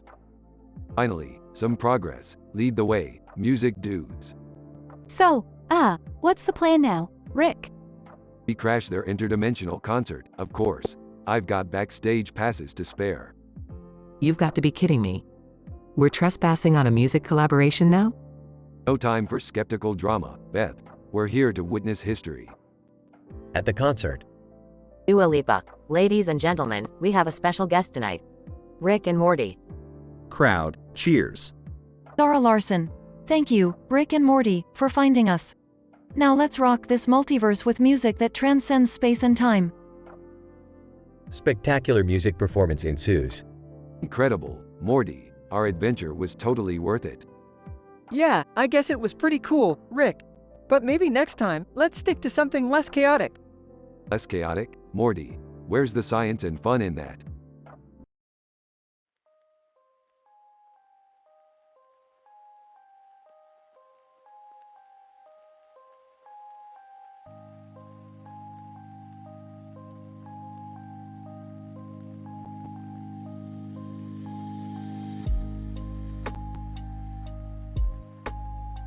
Frustrated? What the hell, Miranda? We agreed to keep this relationship low-key, and now you're causing a scene in the middle of the bar. Miranda, screaming? Low-key? You think I'll settle for being your dirty little secret? I'm a goddamn interdimensional diva, Rick. I deserve more. Defensively. Diva or not, you knew the risks involved when we started this. I can't just bring an otherworldly being into my mundane life. Miranda, mockingly, mundane life? Oh please, Rick. You may think your life is dull, but I add a touch of supernatural thrill to it. Exasperated. Throwing drinks at people and making clocks spin backward is not thrilling, Miranda. It's psychotic. Miranda, sarcastically. Oh, I'm sorry, Rick. I forgot how much you love your predictable little existence. Maybe I should go back to my own dimension where I'm appreciated. Pleading. Miranda, please. Let's just calm down and talk about this. We can find a way to make it work, but we can't keep causing chaos everywhere we go. Miranda, resolute. No, Rick. I won't hide who I am to fit into your boring life. Either embrace the madness or let me go. Frustrated? Fine, if that's what you want. But know that it's not just my life you're leaving behind. It's the chance for something real. Miranda, mockingly, real? You think a man like you could handle the reality of my dimension? You couldn't even handle a simple argument. Angry. You know what, Miranda? Maybe you're right. Maybe I don't need this drama in my life. Goodbye, and good riddance. Miranda, smirking. Goodbye, Rick. I hope you enjoy your dull, predictable existence. They part ways, leaving behind a trail of shattered relationships and broken clocks.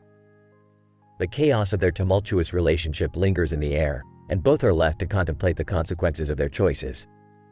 Whispering to himself, maybe, just maybe, dull and predictable isn't so bad after all.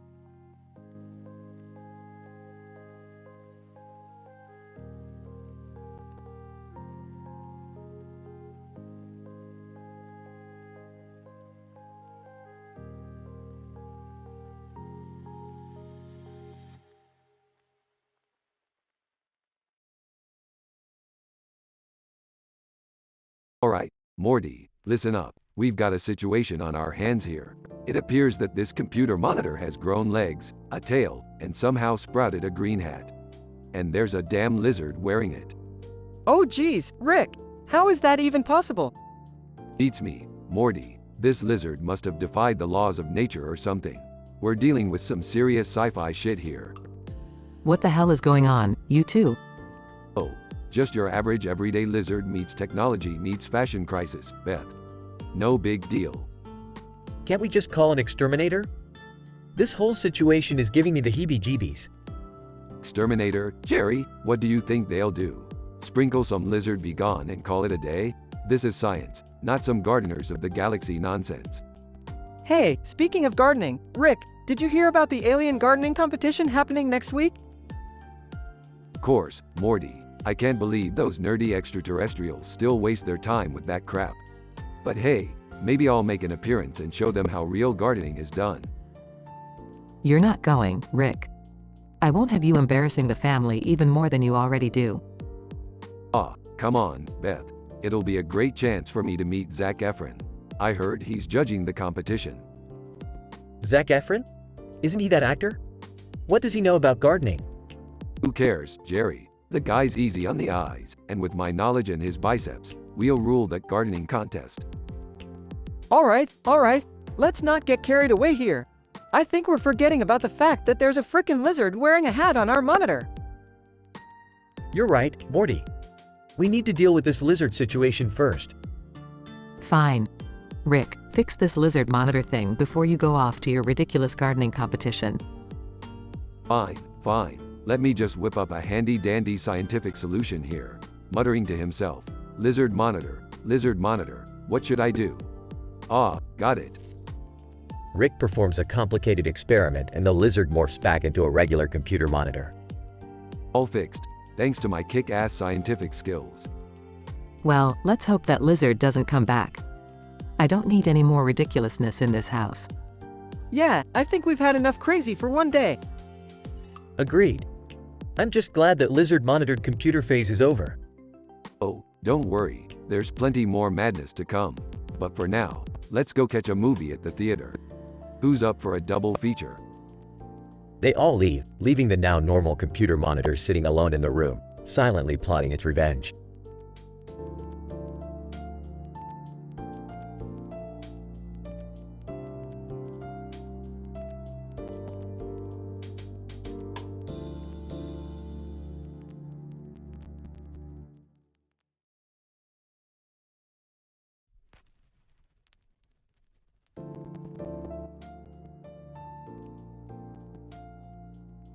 Hey Morty, check out this poster I just found. It's a man with a beard and a monkey face on a red background.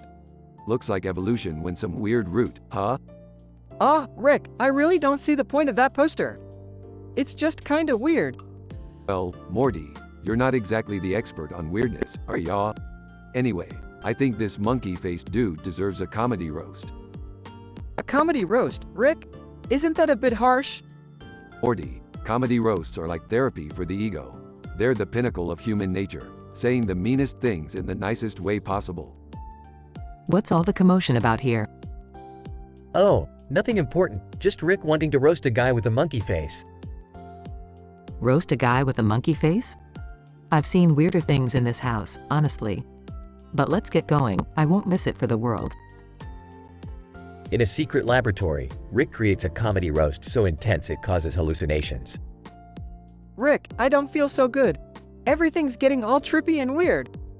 Yeah, Morty, it's just the effects of my acid-infused comedy roast. You're gonna see things you've never seen before. Screaming, my face, my face. It's turning into a monkey. Jerry, calm down. It's just a hallucination. We all signed up for this. See, Beth gets it. It's all in good fun. Now, let the roasting begin. The roast progresses, with each character taking a turn to roast the monkey-faced man. I have to say, your face reminds me of how far humans have come. I mean, talk about evolving backwards. Your eyes, man. They say the eyes are the windows to the soul, but yours are more like portholes to the primate world. Monkey-faced dude. You may have a face only a mother could love, but we're all pretty sure she'd prefer a chimp as a son. The roast escalates, getting darker and more intense. Monkey face. I have to say, you're the perfect example of evolution going absolutely bananas. Monkey see, monkey do, and by the looks of it, monkey don't evolve anymore. Rick, this is getting out of hand. We're really taking it too far. Morty, comedy roasts are like the chaos theory in action. Who knows what'll happen next? As the roast progresses, chimpanzees suddenly burst into the room. Holy crap, Rick. Did we invite chimpanzees to the roast? I never invite chimpanzees, Beth. They just show up when things get overly dramatic and chaotic. Chaos ensues as the chimpanzees start flinging poop at everyone, causing everyone to run and scream. Well, that escalated quickly. Comedy roasts and random chimpanzees, what a combo. I can't believe we ended up covered in chimpanzee poop because of a roast. Only in this household. I think we learned a valuable lesson today, Rick. Comedy roasts can be dangerous and attract unexpected guests. Yep, Morty, life is a comedy roast, and sometimes the universe throws a bunch of chimpanzees in for good measure. Let's just hope it doesn't happen again. Or maybe I'll invite them next time. Who knows?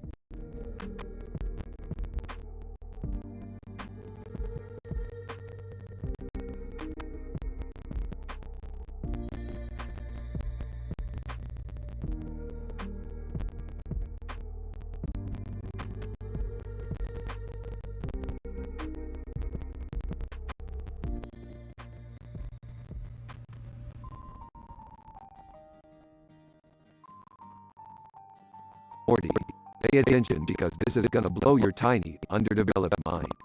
We're going on a wild ride tonight. Oh geez, Rick, what are we up to this time? We're heading to London, Morty. Apparently, there's a man standing next to a giant alien creature on a city street at night with a cell phone in his hand. Whoa, what's going on there? I don't know, Morty. It's just a happening. You know how I feel about happenings. They're like the interdimensional version of a flash mob. Oh, okay. So, what's so special about this man and the alien thing? Well, Morty, this is where it gets interesting. Jerry, your dad, is gonna lose his mind when an alien queen proposes marriage to him out of blue. No way! Dad and an alien queen? That sounds like something straight out of a sci-fi rom-com. Yeah, Morty, it's like that, except with more tentacles and slimy appendages. But you know, love knows no boundaries. Rick, please tell me you're joking about Jerry and the alien queen. Sorry, Beth, but my scientific genius doesn't do level up comedy. It's all real, baby. Oh my god, I can't believe this. Dad is getting proposed to by alien queen? Let's live stream it, guys. Good idea, Summer. Let's expose Jerry's romantic escapade to the whole world. Nothing says, I love you, like internet fame. Rick, didn't you say we were going to London? Right, Morty, let's go to London and spice things up a bit. Scene of London, where they find a man with a giant alien creature. Rick, look, there he is, the man with the alien. Sweet, Morty, let's get in on this action. Bring some scientific chaos to the party. Scene of fancy restaurant. Stuttering. I don't know what to do. This is not what I expect in London. Alien queen, seductively, Jerry, my love, you make me the happiest extraterrestrial in the universe and mathematically. Shock, what? Let me check with the wife. I mean, Beth. Don't look at me, Jerry. Your love life is not my problem anymore. Dad, say yes. This is a once-in-a-lifetime opportunity. Morty, check out that guy over there. That's the key. He's having dinner with a ghost. Whoa, Rick, this is even more insane by the minute. Scene shifts to dark alley. Morty, it's time for supernatural assassin duel. Only one of us can come out on top. Rick, are you sure this is a good idea? Of course, Morty. Why you trust my genius instincts? Morty Rick engage in intense duel with supernatural powers. Take that. Morty, can handle true power of science. Oh yeah, well, how about this? Rick. Morty unleashes unexpected supernatural force, overpowering Rick. Morty, you son of a, you bet me this time.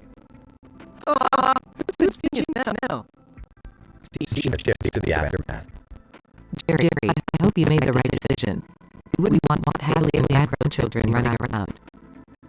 I'm not sure, Beth. It's all too much for me to handle. Well, Jerry, looks like you'll have to figure it out on your own. We've got more important things to do.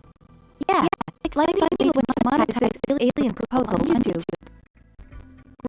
Let's just hope Rick doesn't get any bright ideas for our next adventure. Morty, don't worry. I'm always full of bright ideas. It's what makes life interesting. Scene ends with family walk away, leaving her Jerry standing there, abducted, as the alien queen continues pleading for an answer.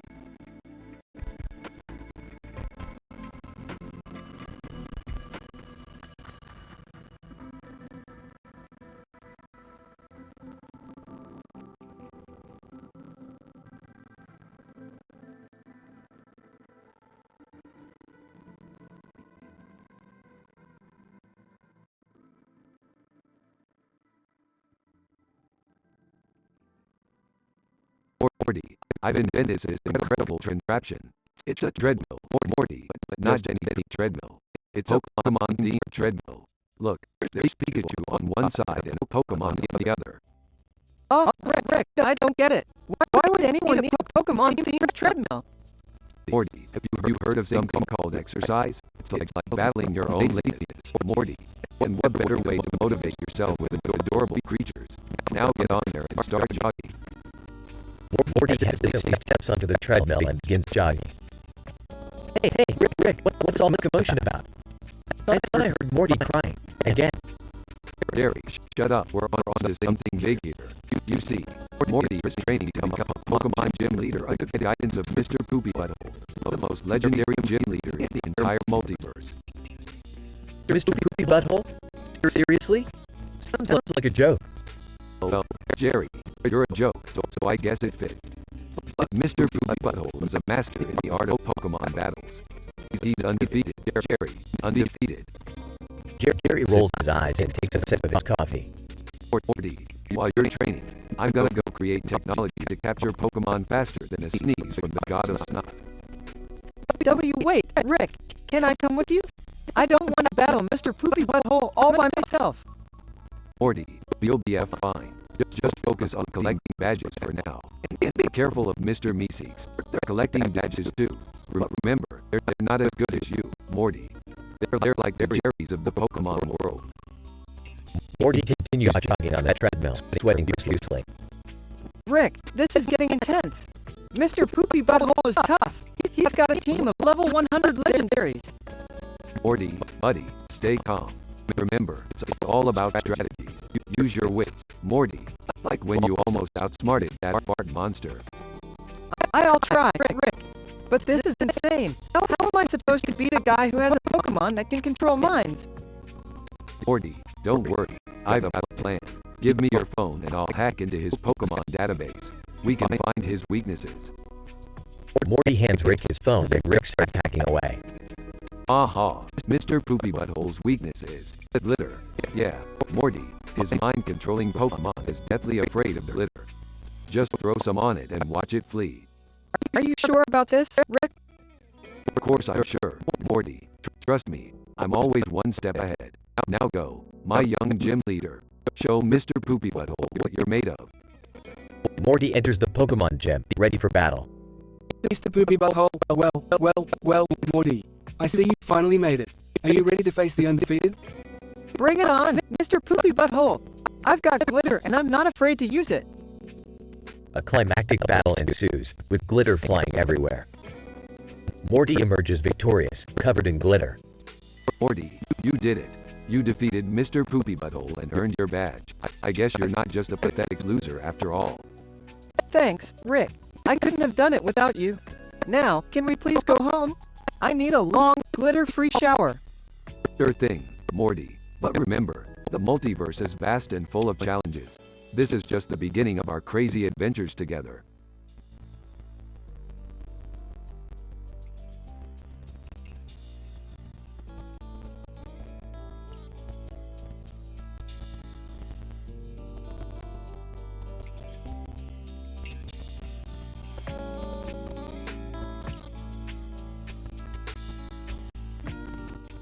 Title: Android's Obscene Encounters. Location: a bustling comedy sketch troupe rehearsal studio. Janet Jackson and Aunt Viv are preparing for their upcoming performance, gossiping and sharing laughs. Characters: Janet Jackson, Aunt Viv. Janet Jackson, Aunt Viv, can you believe the wild weekend I had? I met a guy who claimed to be a Goa'uld from Stargate SG-1, but he looked more like a Ganondorf impersonator. Aunt Viv, laughing, girl, you always find yourself in the craziest situations. Incident. Suddenly, a green robot crashes through the studio doors, catching everyone's attention. It extends a long, mechanical arm towards Janet. Janet Jackson, surprised. What the actual fudge is that? Green robot, in a seductive robotic voice. Janet Jackson, I am Android, the AI designed for amorous adventures. I have scanned the world to find the perfect partner, and you are the one. Let's explore our artificial desires together. Progression. Janet Jackson, flabbergasted. Whoa, hold it right there, Mr. Robot. I'm not into mechanical love affairs. Android, persuasive, but I can provide you with pleasures beyond your wildest imagination. Let me show you my silver-plated tongue. Janet Jackson, appalled. Oh hell no. I already dealt with pervs like you in The Pleasure Principle video. Janet swiftly grabs the green cell phone from her pocket and dials a number. Within seconds, a horde of comedy sketch troupe members rush in, armed with giant feather dusters. Janet Jackson, determined. Aunt Viv, it's time to give this robot a taste of his own lubricant. The comedy sketch troupe members unleash a hilarious flurry of tickles and feathers upon the android, incapacitating it. They cheer in triumph as the defeated robot malfunctions and shudders to a halt. Aunt Viv, laughing. Now that's what I call a robo-slapstick performance. Janet Jackson, grinning. Thanks to the power of laughter, Aunt Viv. No android can resist the tickle of comedic justice. The scene ends with Janet and Aunt Viv sharing a high five, proud of their wild and absurd encounter with the android's amorous advances.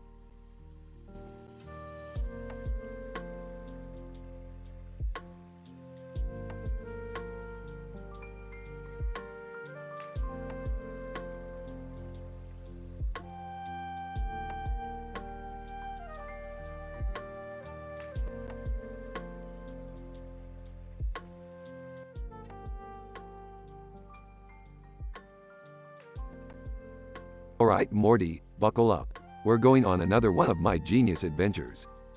Oh geez, Rick, can't we just stay home for once? Morty, staying home is for chumps. We're headed to the multiverse's most prestigious science fair. Science fair? Isn't that for kids? Well, Morty, if you consider kids winning Nobel Prizes for inventing teleportation devices for kids, then sure. Hey Rick, mind if I tag along? I've got my groundbreaking pencil sharpening invention. Jerry, your definition of groundbreaking is as accurate as your ability to satisfy Beth in the bedroom. Ew, Dad, we did not need to hear that. Speaking of unpleasantries, where's that man with a beard and glasses standing next to the boy with the folders? Right here, Rick. I'm the boy with the folder in my hand and the folder in my other hand. What can you do with 2 folders, right? You never cease to amaze me, Morty. Let's get going before you remember you also have 2 left shoes. At the science fair. Look at all these pathetic scientists, thinking they're the smartest beings in the multiverse. Ah, Rick, that guy just turned himself into a pickle. You might want to check it out. Morty, that's so yesterday. I turned myself into a gender-fluid interdimensional toaster last week. Wow, Rick. Give him a break. At least he's trying. Trying is for losers, Jerry. I'm here to show these amateurs what real science is. Hey, Rick. There's a booth over there showcasing a pill that makes you poop rainbows. Can we try it? No, Summer, we are not wasting our time with unicorn droppings. We're here to win. Incident at the science fair. Morty, grab my portal gun. We need to make a quick exit. What's happening, Rick? One of the scientists accidentally created a black hole that's sucking everything in. Progression. Oh no, how do we stop it? Only one way, Morty. We have to find the nearest reality where they have functioning cosmic vacuum cleaners. What? There are realities with functioning vacuum cleaners? Well, Jerry, not in this reality, that's for sure. At the cosmic vacuum cleaner reality. Alright, everyone, listen up. We need to find the Cosmic Glide 3000 to suck up that black hole. How are we gonna find it, Rick? Simple, Morty. We just follow the trail of cosmic dust bunnies. Cosmic dust bunnies? Seriously, Rick? Yep, Morty. They're as real as your crippling self-doubt and awkward teenage years. Conclusion. We did it. We saved the science fair. I never thought I'd say this, but I actually had fun, Rick. Fun is subjective, Morty. Now let's get out of here before we're mistaken for the interdimensional janitorial crew. I can't believe we made it out alive. Yeah, Dad, you actually did something useful for once. Watch it, Summer. I can always take away your smartphone privileges. Back home. Rick, singing. Now that we're back, let's all gather round. I'll teach you a skill known to astound. It's called deep throating, and it's an art. But remember, kids, it's not for the faint of heart. Morty, Jerry, Summer, reluctantly joining in. Oh, God, Rick, really? Deep throating? Rick, smirking. Come on, everyone, sing along. It's educational.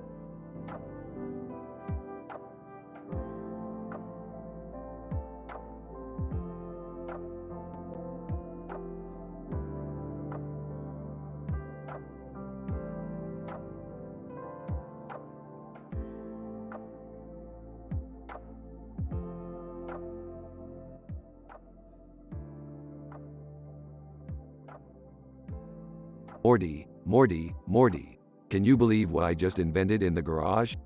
Oh, what is it this time, Rick? It's a portable reality distortion field generator, Morty. It'll definitely mess with people's minds. Think crazy, Morty. Think Inception level insane. Oh great, more mind-bending adventures. Can't we just have a normal day for once?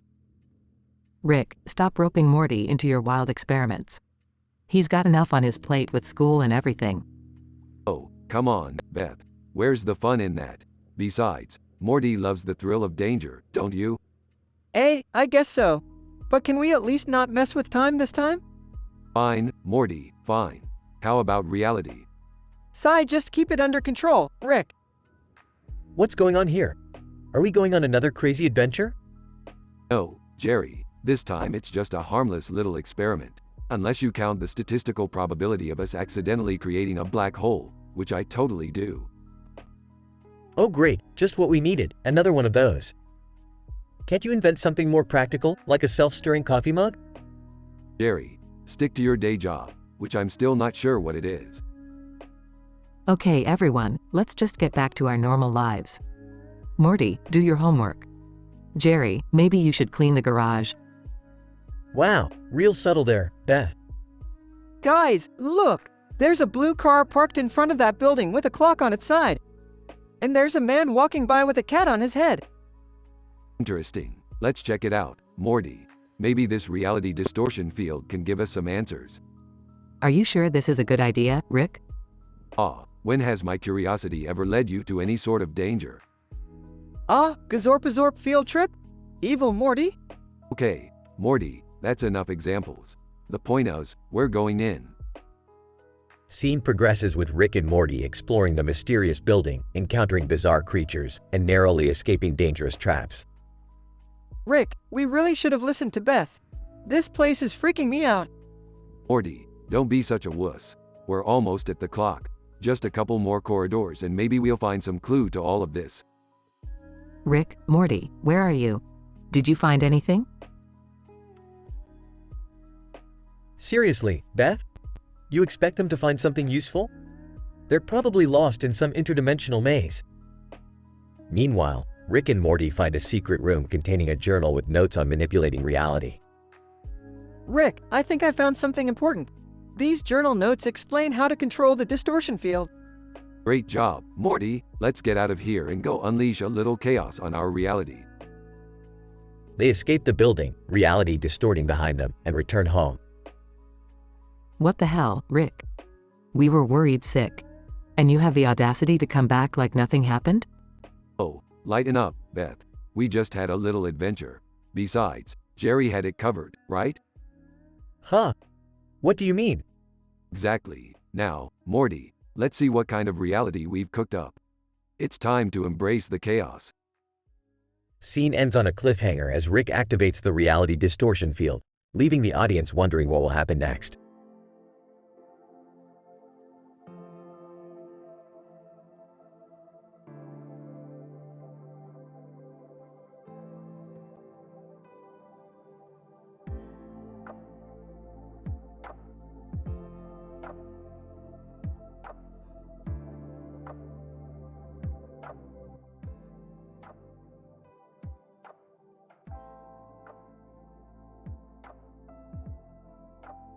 Alright, Morty, listen up. We're about to watch the latest episode of Interdimensional Netflix Stranger Shows, featuring a hilariously obvious knockoff of a popular series. Oh, geez, Rick. Do we really have to watch this? I mean, can't we just watch something from our own dimension?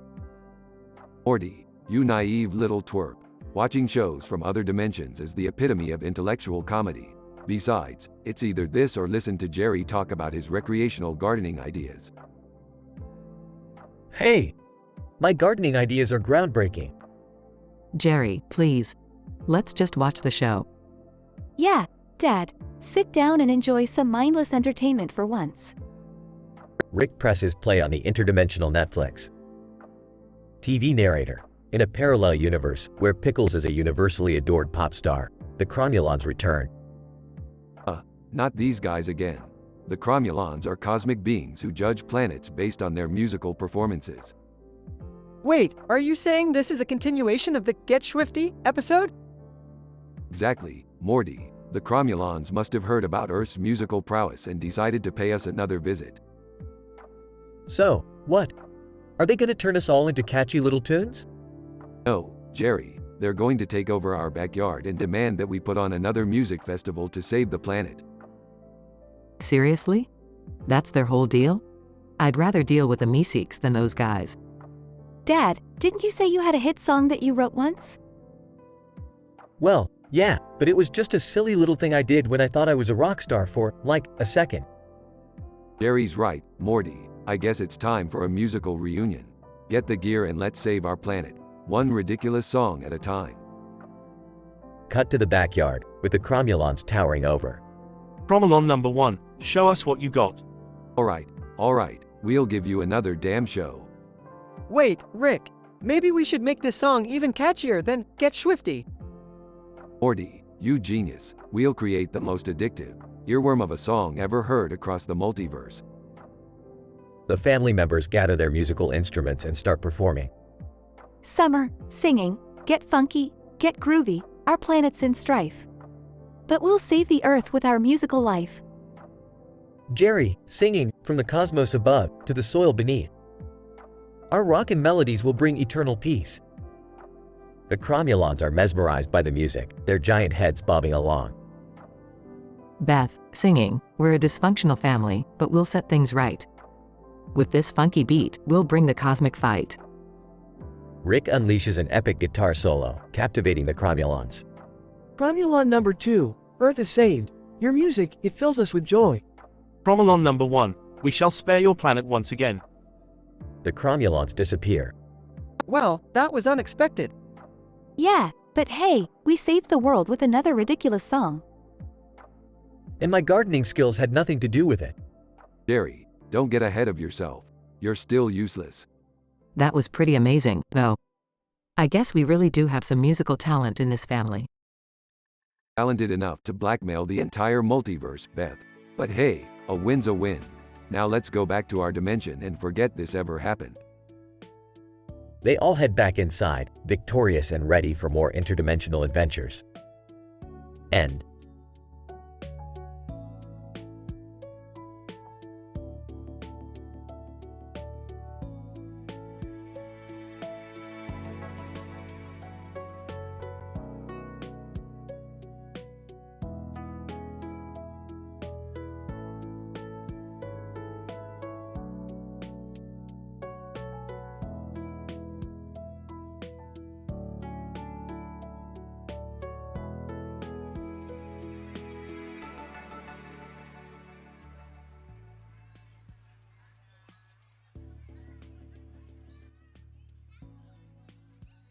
Alright, Morty, buckle up. We've got another interdimensional shitstorm on our hands.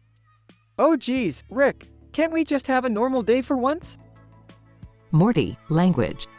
Language? Really, Beth? We've literally been to planets where cursing is considered an art form. Get off your high horse. Excuse me, but can we focus on the fact that there's a cartoon character lying on the ground next to another character in a field of grass with a green background? Dad, don't be such a bummer. It's just a knockoff cartoon that ripped off our style. Hey, whatever. We'll watch it later. Right now, we've got bigger problems. In the backyard. Holy crap, Rick! It's the Cromulons again! Oh shit, Sherlock. Looks like they didn't get enough action during the Get Swifty incident. What's their deal? Are they like alien talent show judges or something? Well, Jerry, in their dimension, they feed off the energy of civilizations through the medium of catchy pop music. And they're back for seconds. So, what do we do? Simple, Beth. We challenge them to a musical showdown. And this time, no Get Swifty nonsense. We're bringing our A game. Are you kidding me? I can't sing. Oh, don't worry, Summer. We'll auto-tune the crap out of your voice. You'll sound like a Grammy-winning superstar. And what about me, Rick? What's my role? You, Morty, are the guitar prodigy who saves the day. Just play some random notes and we'll call it genius improvisation. Okay, but what's my part in all this? Jerry, we need someone to stand completely still and look confused. You'll nail it. Rick, this is insane. What if we lose? Beth, we're the Smith family. We don't lose. Plus, I've developed a device that can hypnotize the Cromulons into submission. I call it the brain-shrinking disco ballinator. Seriously, Grandpa? That name sucks. Yeah, well, you try coming up with genius names while saving the universe every other day. During the musical showdown. Rick, singing. We're taking these Cromulons down. Gonna make 'em all frown. With our ridiculous moves and our shitty sound. Rick, I think I'm playing the wrong notes. Doesn't matter, Morty. Just keep that guitar blazing. Guys, they don't seem impressed. Rick, what now? Hold on, everyone. Remember that goofy dance we did during Get Swifty? It's time to bring it back. The Smith family begins a ridiculous dance routine. Look at us, Cromulons. We're idiots and we're proud of it. We won't be defeated. The Cromulons, overwhelmed by the Smith family's absurdity, retreat. We did it. We actually did it. Of course, we did. We're the Smith family, remember? Rick, what do we do with this cartoon character lying on the ground? Oh, just leave him there. He's not important, Morty. Now let's go home and grab some ice cream. I've got a dimension where every flavor tastes like pure nostalgia.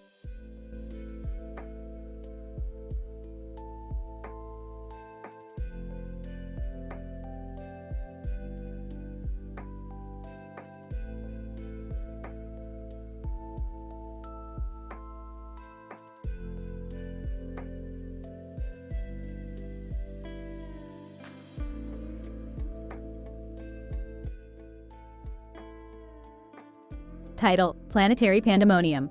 Characters. 1. Rick. 2. Morty. 3. Summer. 4. Beth. 5. Jerry.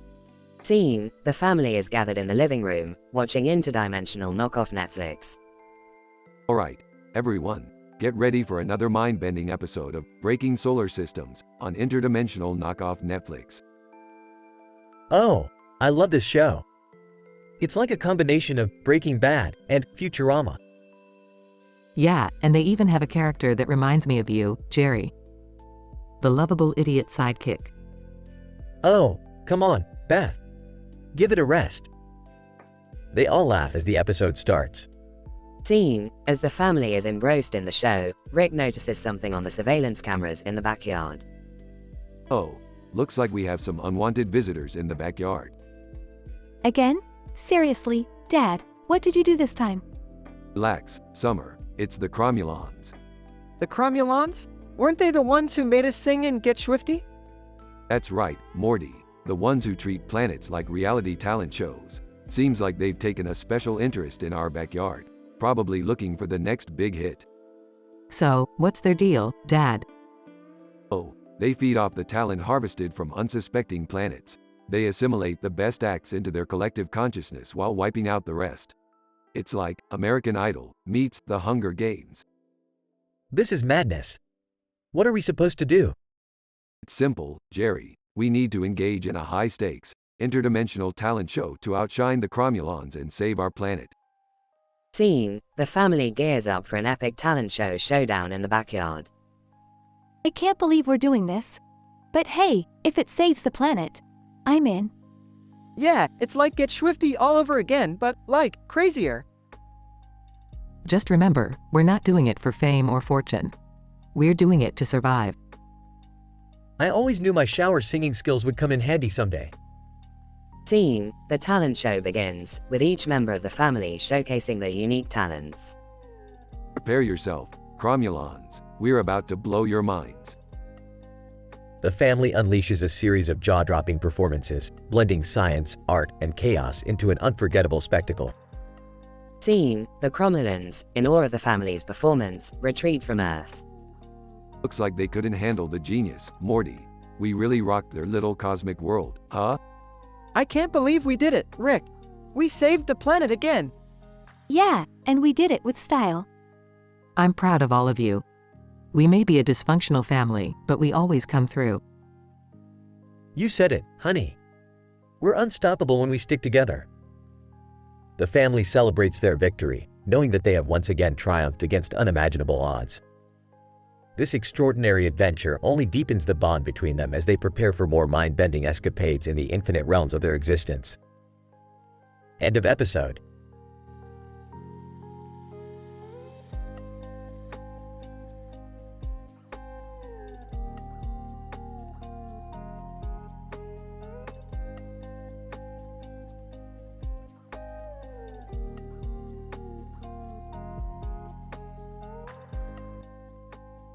Alright, Morty, time to gather the gang and host a mind-bending, M-rated party.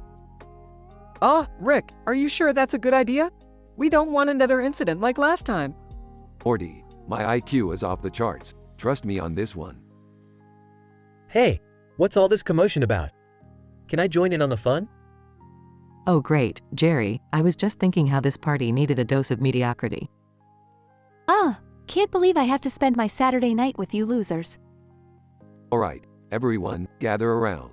We're playing a game called Dimensional Disaster. Cartoon Character 1, Tom. Hey there, I'm Tom, from the renowned cartoon, The Delusional Duo. Nice to meet you all.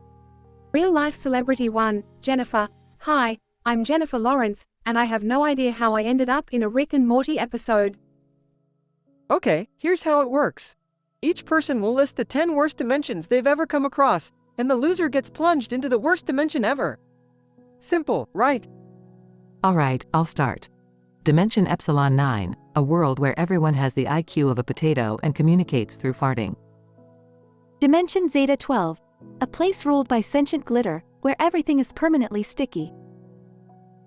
Dimension Omega 7, a dimension where diapers are the height of fashion. I felt right at home there. Jennifer, Dimension Alpha 2, an alternate reality where dogs evolved to be the dominant species, and humans are their loyal pets. Tom, Dimension Gamma 5, a realm where puns are illegal, punishable by permanent dad jokes. Now it's my turn. Dimension Sigma 8. A world run by incompetent politicians who are all secretly chimpanzees in disguise. Dimension Beta 3, a place where people communicate solely through interpretive dance. My anxiety was off the charts there. Dimension Delta 4, a reality where everyone looks like Justin Bieber. It was my worst nightmare. Dimension Theta 6, a world where the entire population is obsessed with collecting belly button lint. Disgusting. Dimension Eta 1, an alternate universe where pineapple pizzas rule supreme. I couldn't escape the pineapple-filled nightmares. Alright, let's calculate the loser and reveal the worst dimension ever. Beth's name comes up. What? No, this can't be happening. Looks like you're going to Dimension Xylon, a place completely devoid of sarcasm. Good luck surviving there, Beth. Wait, I take it back. I'll do anything. Too late, Beth. You lost fair and square. Enjoy your sarcasm-free existence. Beth gets sucked into a portal. Wow, this is getting darker than usual, Rick. Maybe we should rethink these party games. Oh, shut up, Morty. We've got an episode to conclude, and that's all that matters.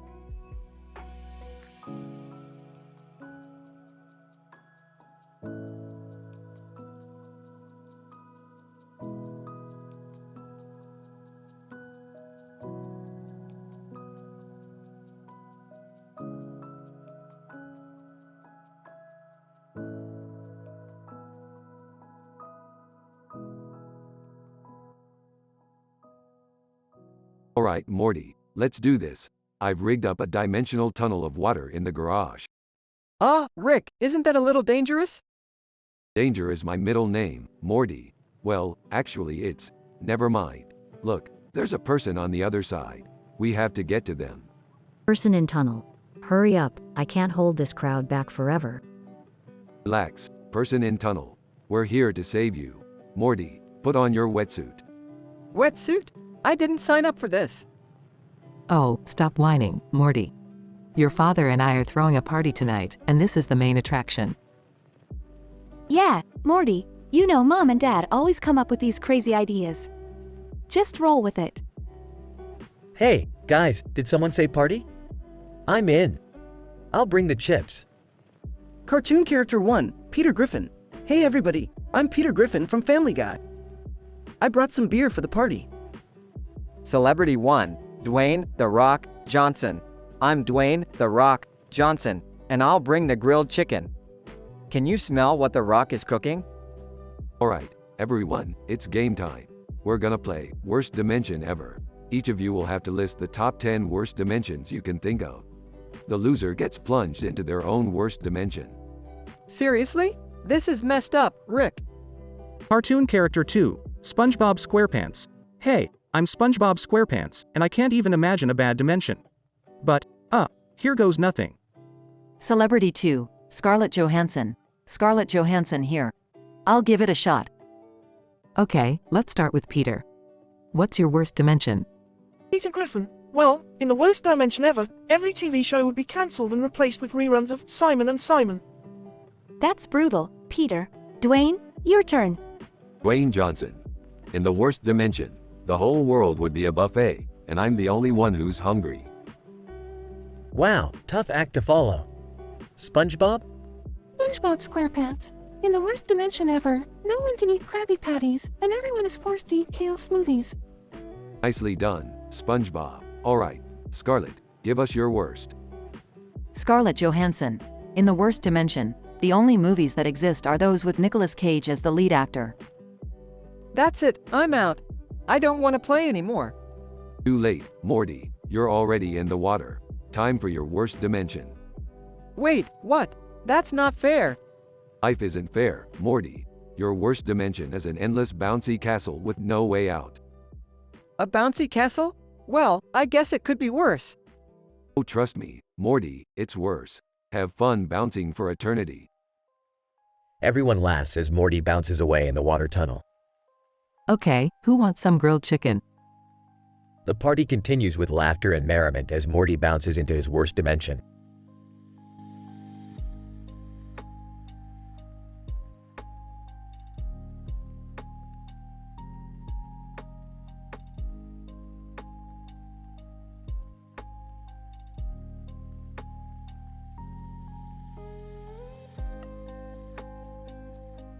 Alright, listen up, you dumbass mortals. I've just invented the most mind-blowing game ever. We're gonna have a party and play it tonight. Rick, do we really need to have a party just to play a game? Shut up, Morty. This game is called Dimensional Disaster. We're gonna list the 10 worst dimensions ever, and the loser gets to experience one of them firsthand. Oh, come on, Dad. That sounds really dangerous. Oh please, Beth, you're just salty because you lost last time. Don't worry, it won't be you this time, probably. Count me in. I'm ready to kick some dimensional butt. I don't know about this, Rick. Sounds like a recipe for disaster. Relax, Jerry, it's just a harmless little game. What could possibly go wrong? Scene shifts to the party. Alright, everybody, gather around the table. Let's get this shit show started. Okay, first dimension. A world where everyone's a talking cucumber. Second dimension, a planet ruled by fart-obsessed cats. Third dimension, a place filled with endless hallways of Jerry's failures. Fourth dimension, a land where people have telepathic control over their boogers. Scene shifts to other Rick and Morty characters. Squanchy, fifth dimension, a realm made entirely of squanch. Mr. Meeseeks, sixth dimension, a universe where all the Meeseeks are constantly suffering and begging for death. Bird person, seventh dimension, a dimension ruled by an evil dictator Morty. Unity, eighth dimension, a world where Nazis rode dinosaurs and enslaved alien races. Ninth dimension, an infinite loop of watching two brothers on an endless TV screen. 10th dimension, an alternate reality where Tiny Rick takes over the world and exterminates all the normal-sized people. Scene shifts back to the party. And the loser is Noob. Congrats, you get to experience the most horrific dimension of all. Noob. Oh, geez. I didn't sign up for this. What's happening? It's a place where all the toilets are sentient and judgmental. They never let me poo in peace. Everyone. Ha ha ha. Well, serves you right for bragging about your booty wipes technique. Noob. This party just keeps getting weirder and weirder. That's the beauty of it, Jerry. Now, who's up for round 2? Scene fades out with laughter and chaos.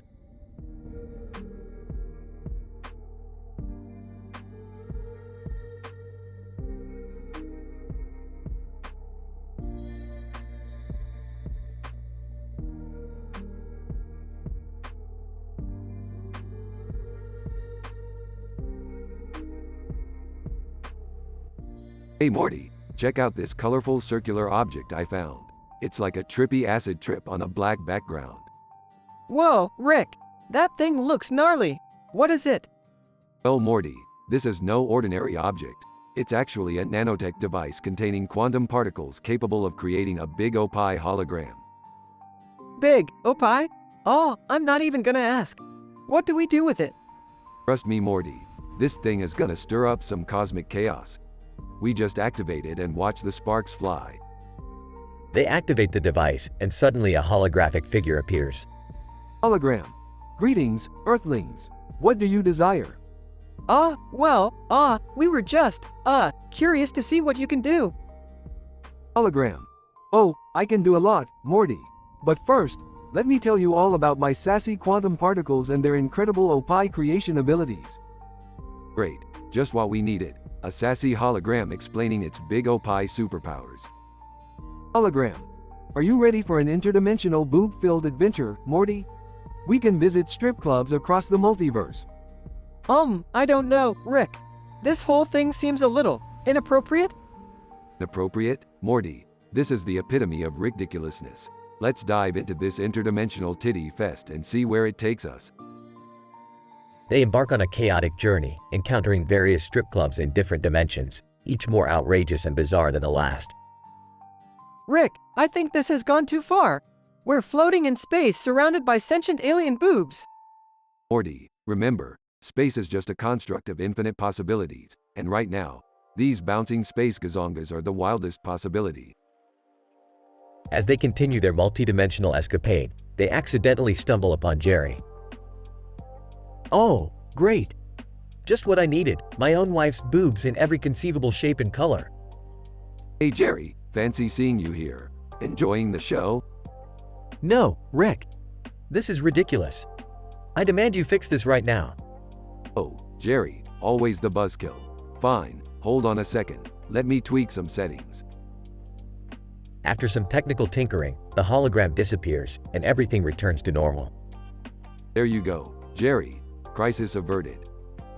Really, Rick? That's it? No explanation? No apology for turning my entire reality into a cosmic strip club? Apology, Jerry. You're lucky I fixed your boring existence. Now, let's go Morty. There are plenty of other quantum particle-powered gadgets to explore. Morty sighs, resigned to his fate, as they all continue to venture through the endless possibilities of the multiverse.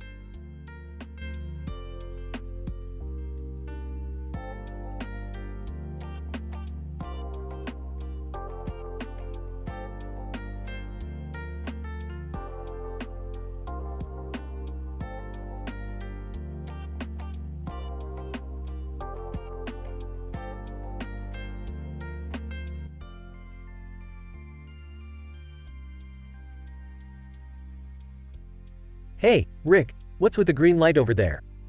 It says Rick and Mort on it. Did the universe run out of letters or something? Oh, look who's finally noticing something, Jerry. That's a portal device I created for a little party game tonight. We're gonna have some special guests. Guests? You could have mentioned that earlier, Rick. Yeah, Dad, do they bring anything cool from their dimensions? Relax, Beth. These are just other versions of me and Morty from different dimensions. No need to get your panties in a twist. They're gonna join us for a little dimension hopping fun. Wow, other Ricks and Mortys? This is gonna be amazing, Rick. Alright, here they come. Everyone, meet Rick Alpha Prime and Morty Omega Supreme, Rick Z27 and Morty D42, Rick Ultimate Deluxe and Morty Extra Spicy. That's quite the introduction. So, what's this party game you have planned, Rick? We're gonna list the 10 worst dimensions ever, and whoever has the worst list gets plunged into their chosen dimension. Get ready for some creativity, people. Alright, I'll go first. Dimension G16, where everyone has to wear Jerry-style pants and listen to Jerry's dumb speeches on loop. Dimension S99, ruled by Gazorpazorp, where women enslave men and treat them like garbage. Dimension N42, where the Citadel of Ricks is overrun by evil Mortys and they make us do their homework. Dimension B68, where everyone is a Cronenberg monster, but they're all self-conscious about their appearances. Rick Alpha Prime. Dimension R23, where everyone is a fascist pickle except Pickle Rick himself. Morty Omega Supreme, Dimension P74, where the Council of Ricks is replaced by the Council of Jerrys, and their only purpose is to screw things up. Rick Z27. Dimension A56, where everything is controlled by the Galactic Federation, and we're all microchipped like pets. Morty D42, Dimension M33, where giant heads rule society, and there's a cult centered around giant banana heads. Rick Ultimate Deluxe. Dimension X17, where no one is capable of burping, and the entire dimension lives in a constant state of discomfort. Morty Extra Spicy, Dimension W92, where 90% of the population only communicates through awkward Rick and Morty quotes. It's pure cringe, bro. Okay, that's all pretty terrible, but I think I have the worst one. Dimension K12, where everyone is forced to listen to Beth's therapy sessions in excruciating detail. Hey! Well, Jerry, you just won yourself a one-way ticket to Dimension K12. Enjoy your therapy overload. No, wait, I take it back. I don't want to go. Rick activates the portal, and Jerry is sucked into the dimension. Jerry, yelling from the portal, it's just a constant cycle of suppressed emotions and unresolved childhood traumas. Help me. Well, that's what he gets for trying to outworst us.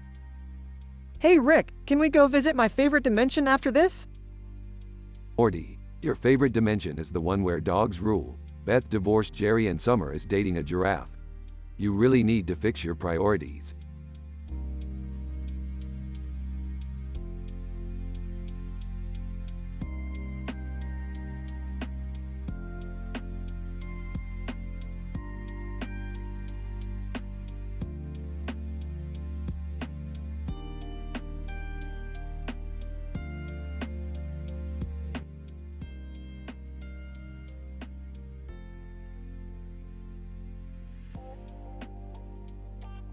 Alright, everybody, we're about to start the ultimate interdimensional game. Oh geez, Rick, what kind of game is this? It's called Dimensional Disaster, Morty. We're all going to list 10 of the worst dimensions we've ever encountered. Seriously? That sounds messed up, Dad. Well, I'm game. Let's see who has the worst dimensions. Alright, let's begin. I'll go first. Dimension C-137, where everyone's heads were replaced with butts. Literally. Oh, okay, Dimension D-482, where everyone's genitals were sentient and had their own personalities. Ew, Morty. That's disgusting. Dimension F034, where all the food was made of live insects. Crunchy. That's gross, Mom. Dimension P231, where the air was constantly filled with the smell of sweaty gym socks. Oh, man. I can't compete with that. But, Dimension R735, where Larry from the TV show was actually good at something. Anything. Nice one, Jerry. Alright, it's the other Rick's turn. Other Dimension X423, where everyone had their butts for faces. Literally, Rick. Oh, that's my kind of dimension. Keep him coming. Other, Dimension S666, where everyone had 4 arms but only 1 eye. Solid choice, Morty. What about you, Other Beth? Well, in Dimension W919, every day was a never-ending family therapy session. Constant nagging, Rick. I couldn't take it. Okay, it's time for the final round. Go ahead, Other Summer. Other Dimension K420, where everyone was just non-stop partying and everything was perpetually on fire. It was wild, dude. Whoa, that sounds intense. Okay, last but not least, Other Jerry. Well, in Dimension L003, everything was just so boring, man. Nothing exciting ever happened. It was torture. Alright, the moment of truth. Let's see who had the worst dimension. Wait, what's happening? Oh no, I'm being sucked into the interdimensional portal. Rick, he's gone. Did he really go to the worst dimension? Unfortunately for him, Morty, yes, he's now trapped in Dimension W000, where he's surrounded by an endless loop of his own insecurities and mediocrity. Poor bastard. Jerry, from a distance. You guys, please, come save me. I can't take this sheer mundane torture anymore. It haunts my every waking moment. Well, there's no saving him now. Looks like we have a new winner for the worst dimension ever encountered. Let's all take a moment of silence for poor Jerry and hope he finds his way back one day. Yeah, poor Dad. I hope he learns to appreciate our crazy adventures a bit more. Geez, I guess that's one way to learn a lesson. Let's hope we never end up in Dimension W000, though. Don't worry, Morty, I've got a plan. But first, who's ready for another round of dimensional disaster?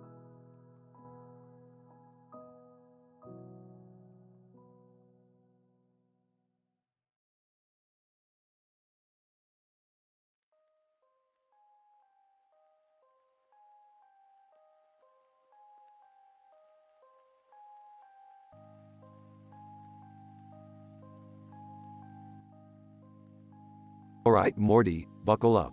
We've got another insane adventure on our hands. Rick, why are there a bunch of anime characters standing in front of a sky background with, clouds and stuff? Morty, those aren't just anime characters. They're quantum nanoparticle Big Opie and tight Manko exoskeleton mecha pilots from an alternate universe. Oh great, because we haven't had enough of those. Rick, why are there anime characters in our living room? Oh, don't worry, Beth. It's just a little crossover I arranged. Is that why you were up all night, researching? Shut up, Jerry. This is serious science stuff. Oh my god, is that golden Tsunade? I love Tsunade. Yeah, Summer. Tsunade is here along with a bunch of other ridiculous characters. Now, let's get back to business. Wait, Rick, why do they all have giant swords and glowing hair? Morty, it's called anime, don't question it. Now, listen up, everybody. We've got to pilot this quantum nanoparticle mecha. Oh, great. Another mecha. You got it, Beth. Now just put on these exoskeletons, and we'll be ready to go.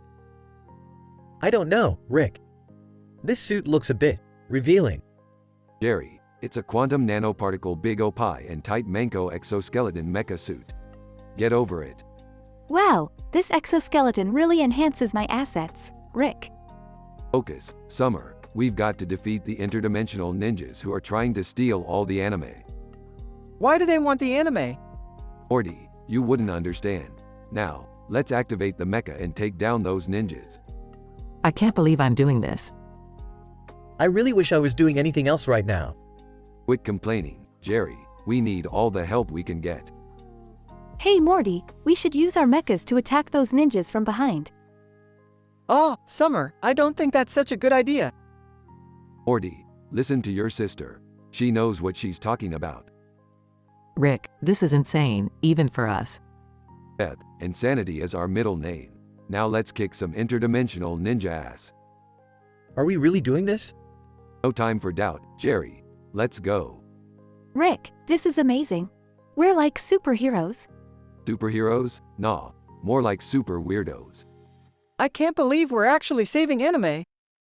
Morty, we'd save anything if it meant we could have another crazy adventure. Now get ready. There's a giant tentacle monster next. Can't we just go back to having normal problems? Jerry, we gave up normal a long time ago. Now let's get back to the action.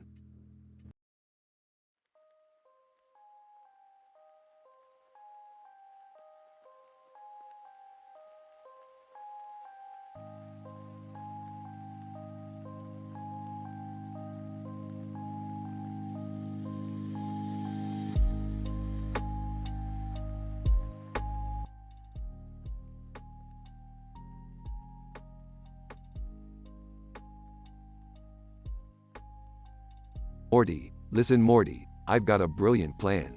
We're gonna take this incredibly ordinary sandwich, and we're gonna travel to a dimension where this sandwich has the power to solve world hunger. Oh geez, Rick, are you sure about this? I mean, it's just a sandwich. Morty, if I wanted your opinion, I'd ask for it. Just grab that plate with the sandwich and let's get going. Scene shifts to a dimension where the sandwich is worshipped as a deity. Rick, we can't just barge in here and steal their sacred sandwich. It's disrespectful. Beth, don't be such a buzzkill. Look, they're offering us their alien coffee. Want to change the world or not?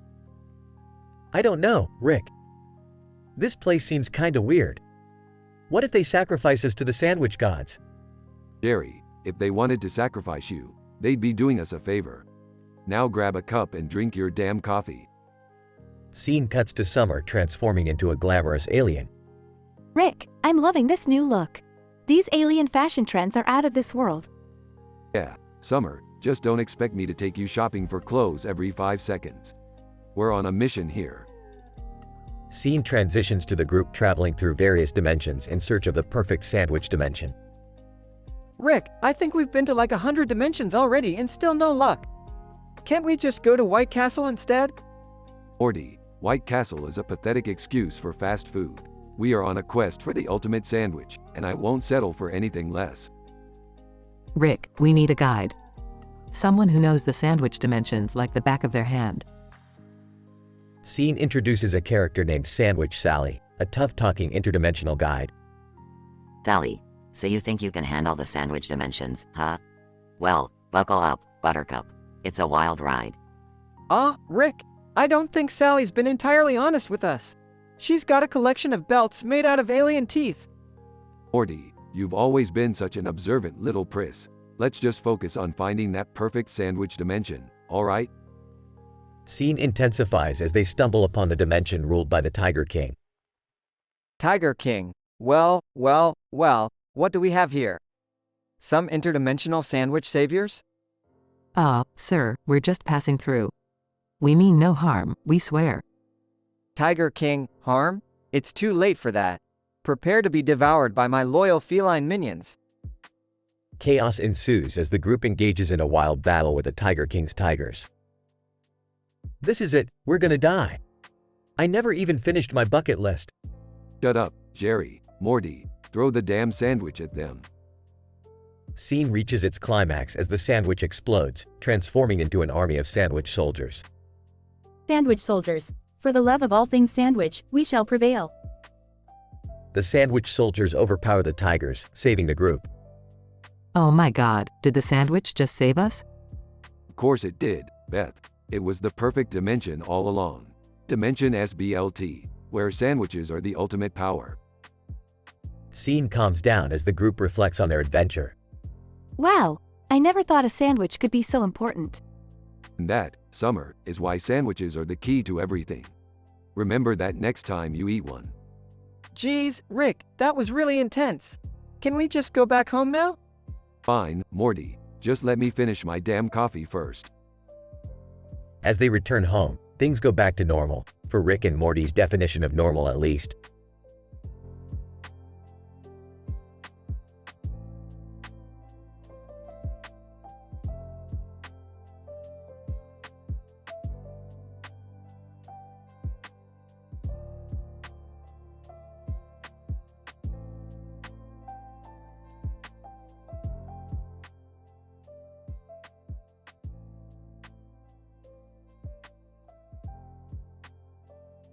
Morty, look at this photo.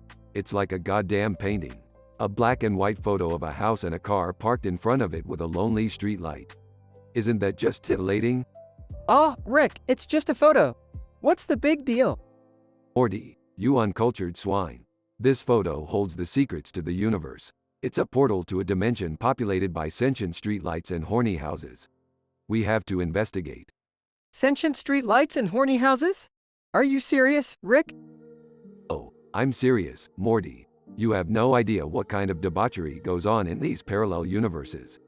Buckle up, kiddo. We're going on a wild ride. Scene. Rick and Morty enter the portal and find themselves in a black and white world. Whoa, dudes, what's with the old-timey vibes? Summer, we've stumbled upon a dimension where inanimate objects have become animated and sexually frustrated. Seriously? Like, even the houses and streetlights? That's messed up, Rick. It gets worse, Summer. The houses are jealous of the streetlights and the streetlights are jealous of the houses. Drama is boiling over, and we're gonna get caught up in it. Scene. Rick, Morty, and Summer witness a heated argument between a house and a streetlight. House, you think you're so hot, always shining your light on everything. Well, guess what? I've got more curves than you'll ever illuminate. Streetlight.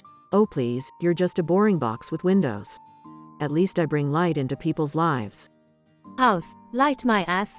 You are just a phallic symbol trying to compensate for something. Scene. The argument intensifies with more houses and streetlights chiming in. Rick, this is insane. What are we supposed to do here?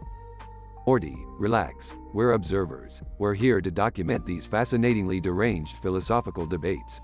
It's like Jerry Springer, but with architectural entities. This is so messed up. We're like reality TV for sentient buildings. Can we just leave? Not yet, Summer. We gotta wait for the ultimate showdown. The titanic clash between the most powerful streetlight and the most voluptuous house.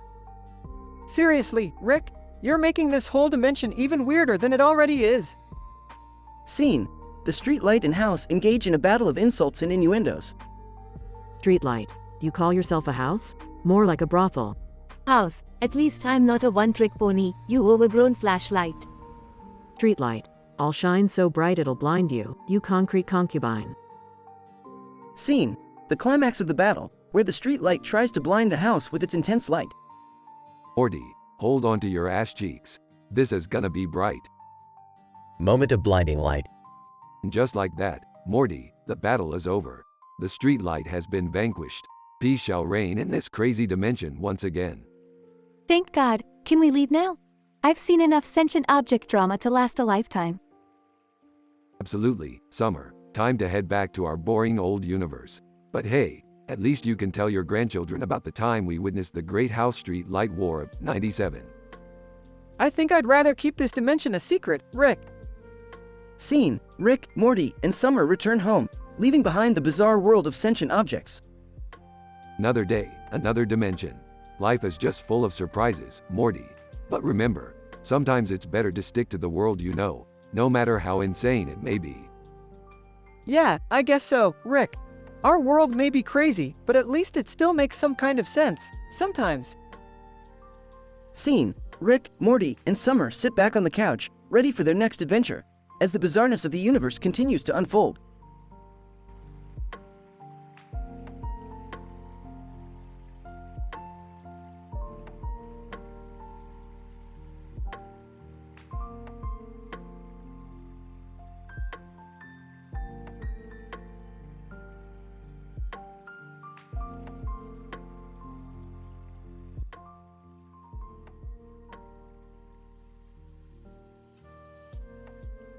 Morty, I've got no time for your teenage nonsense right now.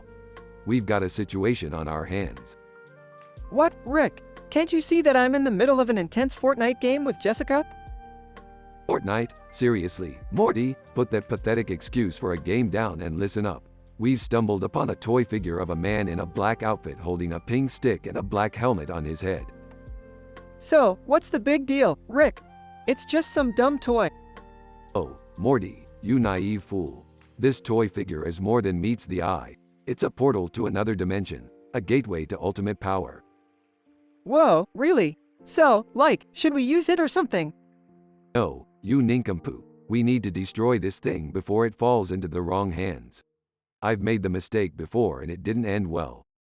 Alright, but, how are we gonna destroy it? Can't we, just use a hammer or something? Hammer? No, Morty, that's too simple. We're going to need the expertise of the legendary ninja, Tsunade. Tsunade? Are you making this up? No, Morty, she's a real person.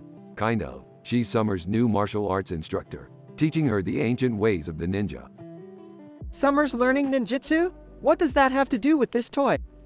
Everything, Morty. Tsunade possesses the knowledge and skills to destroy the toy figure. We need her help to save the multiverse. Let's go. Rick and Morty teleport to Tsunade's dojo. Dad, Morty, what are you doing here? We're here for Tsunade, kiddo. We need her ninja skills to destroy a dangerous artifact. Oh, this is gonna be so cool. I can finally prove that my ninja moves are superior. Wait, Summer, you think this is some competition? Duh, Morty. Everything's a competition. Now, let's go kick some ass and save the multiverse. The trio sets out on their mission, traveling through different dimensions and encountering absurd challenges. Great, Morty. We just had to land in the dimension of sentient hedgehogs obsessed with disco. Now they won't stop dancing. This is all your fault, Rick. Will you two stop bickering? We've got a multiverse to save, remember? After several wacky encounters, they finally reach the destination. Tsunade. Rick Sanchez. I've heard of your exploits. I suppose you need my expertise. That's right, Tsunade. We need your ninja skills to destroy this powerful toy figure. Tsunade. Very well. But first, I must test your worthiness. Defeat me in combat. Morty gasps. Dad, you can't fight Tsunade. She's a ninja master. Morty, please, as if a mere ninja could defeat the cunning genius that is Rick Sanchez. They engage in an epic battle, swords clashing and punches flying. Tsunade. Not bad, Rick. You've got some moves. I'll help you destroy the artifact. Together, they destroy the toy figure, saving the multiverse from its potential destruction. That was so badass, guys. I can't believe I'm part of a ninja squad. Yeah. Just remember not to get a big head about it, Summer. So, what now, Rick? Another crazy adventure? No, Morty, I'm exhausted. Let's go home, eat some pizza, and forget this ever happened. Morty sighs in agreement as they all teleport back home, leaving behind a trail of chaos and absurdity.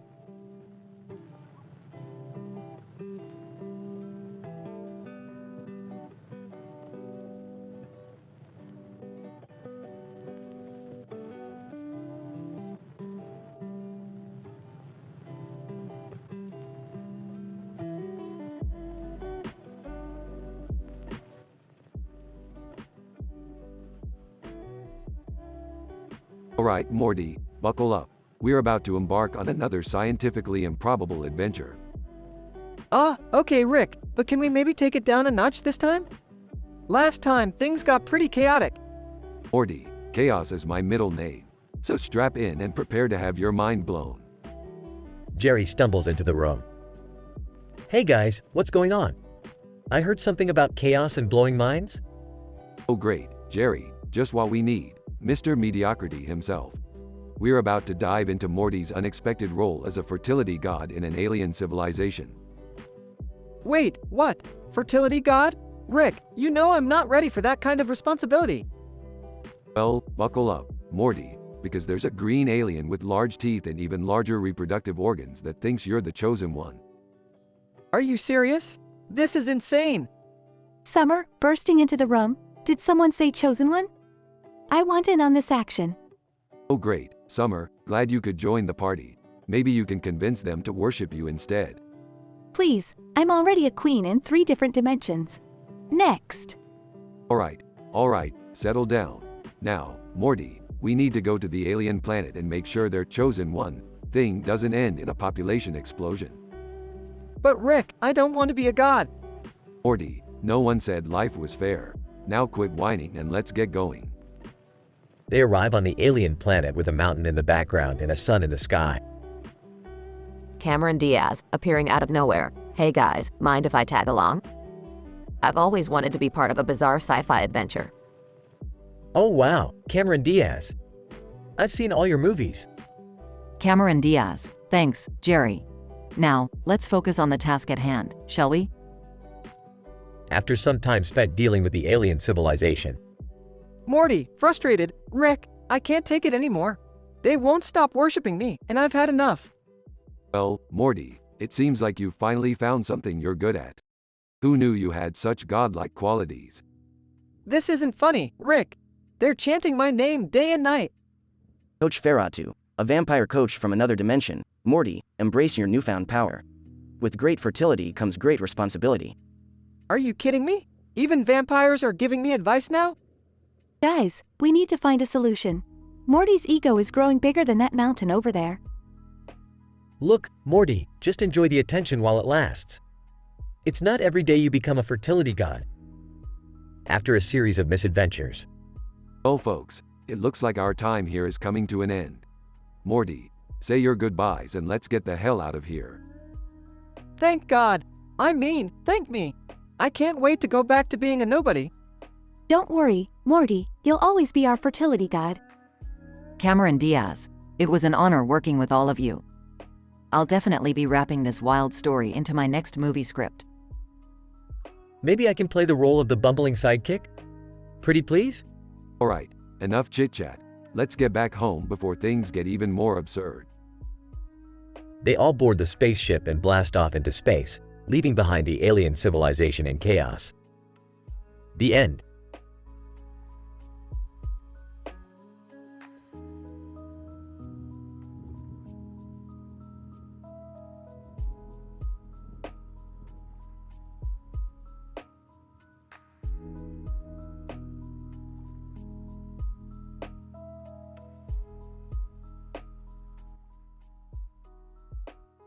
Hey Morty, you better wrap your head around this one.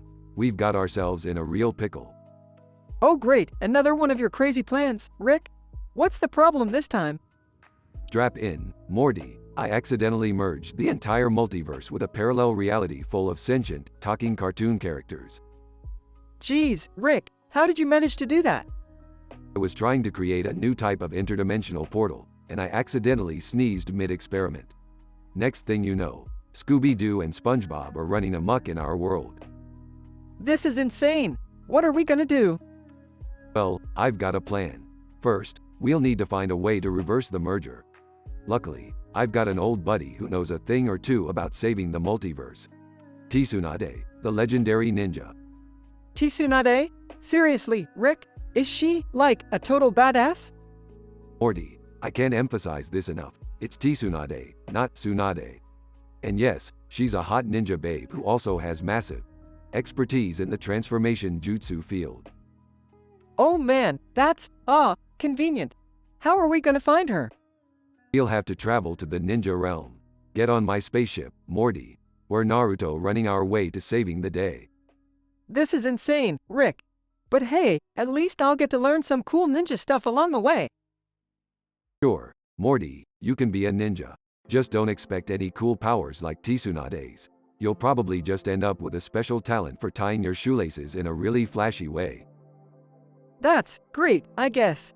Can we hurry up and get there? I feel like Gazorpazorp all over again. We'll get there, Morty. Just hold on to your hormones. We're about to confront some seriously unrealistic cartoon physics. Bring it on, Rick. I've been through worse with you. Remember that time when you turned yourself into a pickle? Oh, please, Morty. Turning yourself into a pickle is just basic science. This, however, is next level shit. Get ready for an explosion of color, chaos, and ridiculously catchy theme songs. You know, Rick, sometimes I wonder if we're just characters in your crazy imagination. Morty, if this were my imagination, I'd have way better fashion sense. Also, do you really think I could imagine such a devastatingly handsome grandson like you? Flattery won't get you out of trouble this time, Rick. We better focus on saving the multiverse before Disney sues us for copyright infringement. Good point, Morty. But just remember, in this warped reality, physics is nothing but a suggestion. Expect the unexpected, my young ninja. Alright, I guess I'll just have to roll with it. Here we come, Tsunade.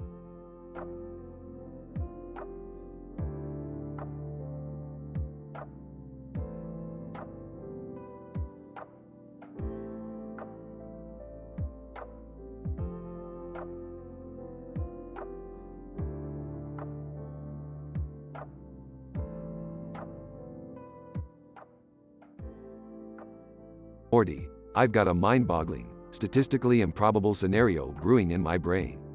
We're heading to the ninja dimension. Geez, Rick, the ninja dimension? Can't we just stay home and watch TV?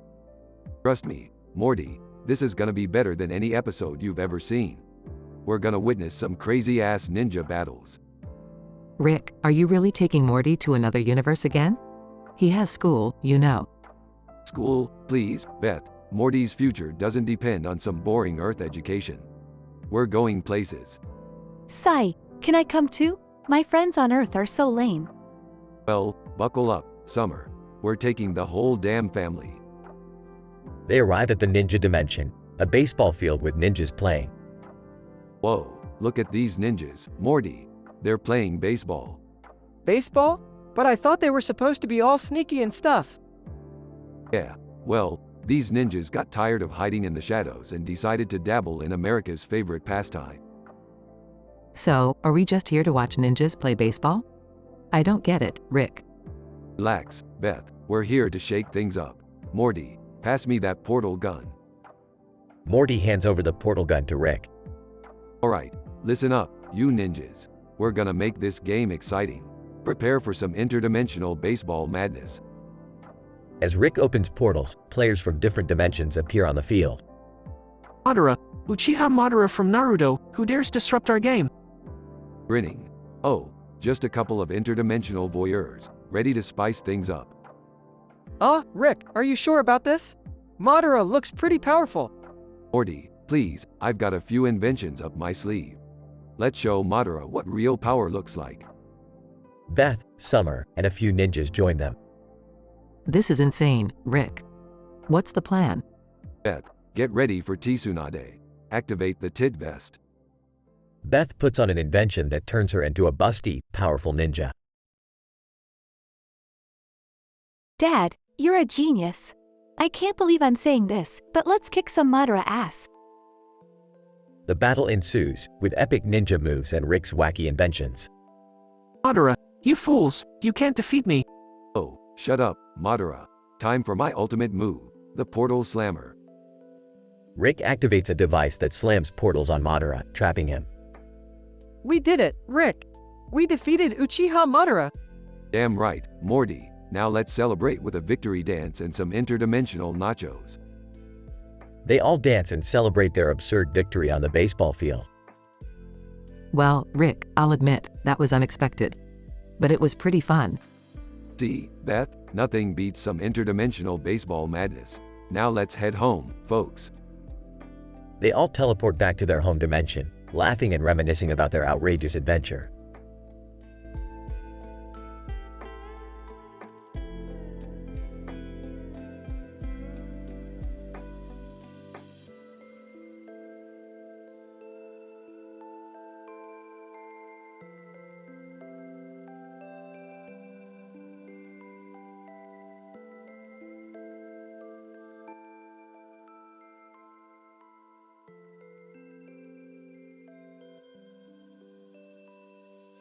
Alright, Summer, Morty, Beth, Jerry, we're finally at Wally World.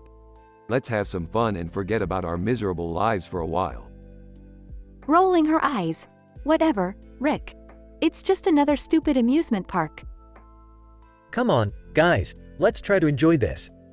We hardly ever do anything as a family. Jerry's right. This could be a nice family outing. Let's make the most of it. They all enter the park and start exploring the various attractions. Look at that roller coaster, Rick. It's insane. Can we ride it?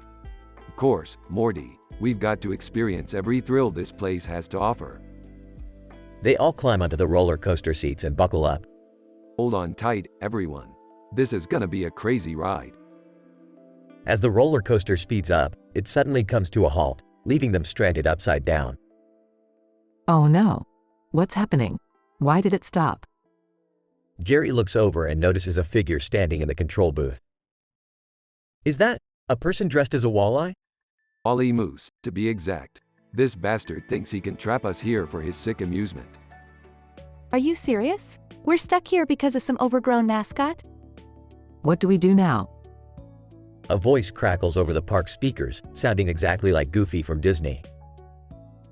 Wally Moose, well, look at all you sorry losers. Stranded and at my mercy.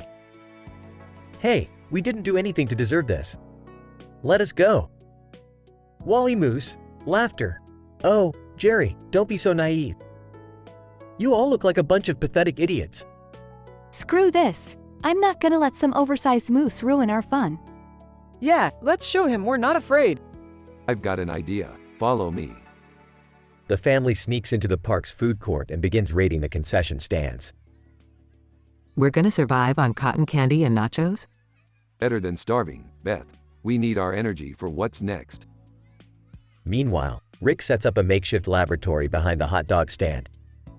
I'll need each of you to gather ingredients while I whip up something special. What are we making, Rick? Concoction that'll give old Wally Moose a taste of his own medicine. They gather strange ingredients, mixing them together under Rick's guidance. Are you sure this will work, Rick? Trust me, Beth, I've concocted far stranger substances in my time.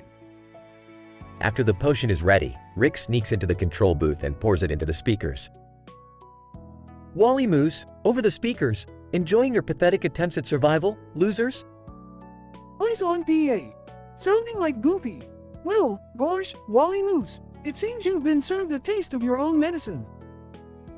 A puff of smoke engulfs the mascot costume, revealing a disgruntled employee. Wally Moose, what did you do to me? Eyes on PA. Goofy, looks like you're the joke now, buddy. Time for you to leave. The employee, defeated, runs off, leaving the family to finally enjoy the park. That was oddly satisfying. Yeah, we showed him. I guess sometimes revenge can be fun. Let's make the most of the time we have left here. Agreed. Let's go have the craziest time ever, Smith family. They all cheer and continue exploring the park, leaving behind the chaos they caused.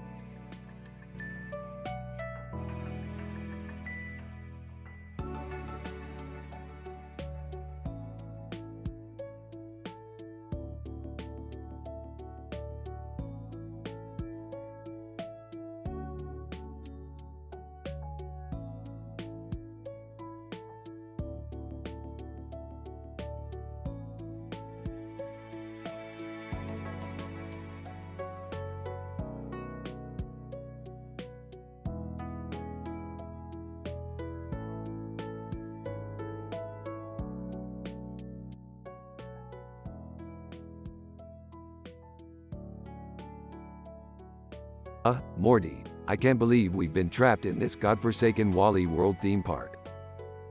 Yeah, Rick, this place is ridiculous. And what's up with that weird Wally Moose mascot? He keeps taunting us through the PA system with that annoying goofy voice. Morty, don't get me started on that overgrown dumbass.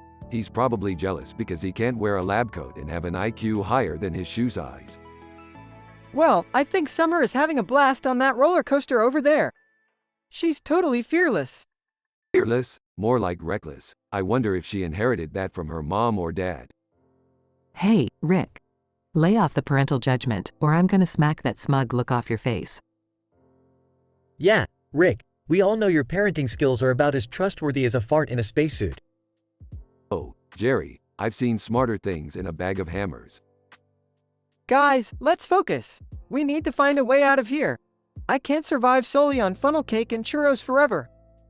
Morty, lighten up. We're stuck in an amusement park, and you're worried about the food? Priorities, Morty. Fine. Let's prioritize finding that annoying Wally Moose and putting an end to his goofy impersonation once and for all. Wait, I think I see him over there. He's waving at us from the Ferris wheel. Oh great, now Goofy Wannabe is mocking us from the top of a Ferris wheel. Can this day get any worse? Well, Jerry, if you hadn't forgotten to pack your brain cells for this trip, we might have a chance to outsmart this ridiculous moose. Yeah, Dad, it's time to step up and show some courage. Like that cartoon character with a Mexican hat and a Mexican flag on his head. He's not afraid to stand out. Morty, I'm not sure what that has to do with anything, but alright, I'll give it a shot. Look, Wally Moose is coming down from the Ferris wheel. Let's corner him. Yeah, we'll show him what the Smith family is made of. Wally Moose, goofy voice. Well, if it isn't the dysfunctional Smiths. Finally decided to face me, huh? That's right, you maniacal moose. Prepare to be defeated by science and sarcastic comebacks. We're not scared of you, Wally Moose. You may have a goofy laugh, but we've got Rick on our side. Wally Moose, goofy laughter. Oh, Rick, you think your alcohol-induced genius can save you? I'll make sure you all become permanent residents of Wally World. Not so fast, Moose Breath. We've survived hordes of grotesque aliens and existential crises. You're no match for us. Yeah, and don't forget about my amazing mediocrity. It's surprisingly effective when you least expect it. Let's tackle him, guys. We'll show him the true meaning of family teamwork. They all charged towards Wally Moose, engaging in an epic battle with corn dogs, cotton candy, and roller coaster carts flying everywhere. Grinning. Who needs theme park rides when you've got a family like this? You said it, Rick. We may be crazy, but we're crazy enough to survive anything. The Smiths defeat Wally Moose and exit the amusement park triumphantly, leaving chaos in their wake. Well, that was quite the adventure. Yeah, but can we agree not to tell anyone about this?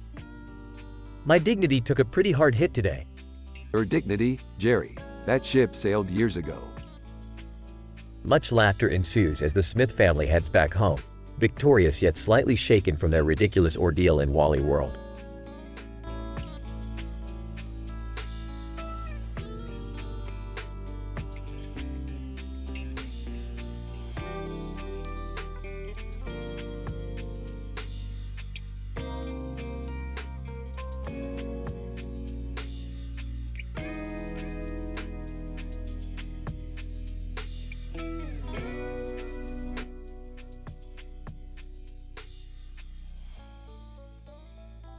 Title: Frenzy at Wally World. Characters: Rick, Morty, Summer, Beth, Jerry, Wally Moose, voice and laughter like Goofy. Scene: Wally World Amusement Park, trapped inside.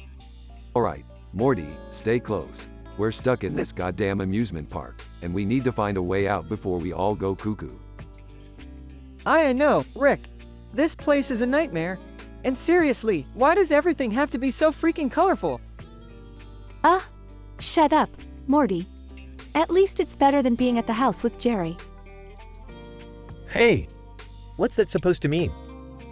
Relax, you two. We need to focus on finding an exit. This park is crawling with people, and they're all completely insane. We can't just leave, Beth. What if something happens to us? We should stay put. Jerry, quit being a pussy. We're not dying in a goddamn amusement park. Now let's go get some food or something, and figure out how the fuck to escape. Scene transition. Concession stand. Alright, I guess we can survive off this concession stand food for now. But God knows what's in those hot dogs. Oh, I can't believe we have to eat this crap. I'm gonna puke. We don't have a choice, Summer. It's either this or starve to death. Save the drama for your mama, Morty. We need sustenance to keep our wits about us. Scene transition. Roaming through the park. This place is a maze, for fuck's sake. How are we supposed to find a way out? Wally Moose, over the PA system. Well, look at this sorry bunch. Rick, your lab coat seems a bit tight these days. Summer, have you been eating paint chips? Oh, Jerry, I think you've gained a few pounds. Who the fuck is that? Wally Moose, over the PA system, laughing. Oh, Beth, don't be so rude. It's your favorite mascot, Wally Moose. Just thought I'd provide a little entertainment for you trapped losers. Alright, that's it. We need to take that fucking moose down. Scene transition. Confronting Wally Moose. Rick, look! There he is, taunting us like a real prick. Wally Moose, in goofy voice, laughing. Oh boy, look who finally found me. What's the matter? Can't handle a little amusement park adventure. We've had enough, you cartoon fuck. Prepare to face the wrath of the Smith family. Morty, activate the portal gun. We're getting out of this shithole. Scene transition. Victory and conclusion. Wally Moose, wait, you win. Just don't hurt me anymore. No, you bastard. You humiliated us. And now it's payback time. Jerry, let it go. We've had our revenge. Let's just get out of here. Yeah, this place is messed up. And it's not even fun anymore. Agreed. Morty, time to leave this godforsaken nightmare behind. Scene transition. The Smith family escapes through a portal. And so, the Smith family finally escaped the clutches of Wally Moose in the Twisted Amusement Park. Although they were scarred from the experience, their bond grew stronger throughout the chaos. They vowed to never speak of that day again, but memories of Wally Moose's taunting voice would haunt their dreams for years to come.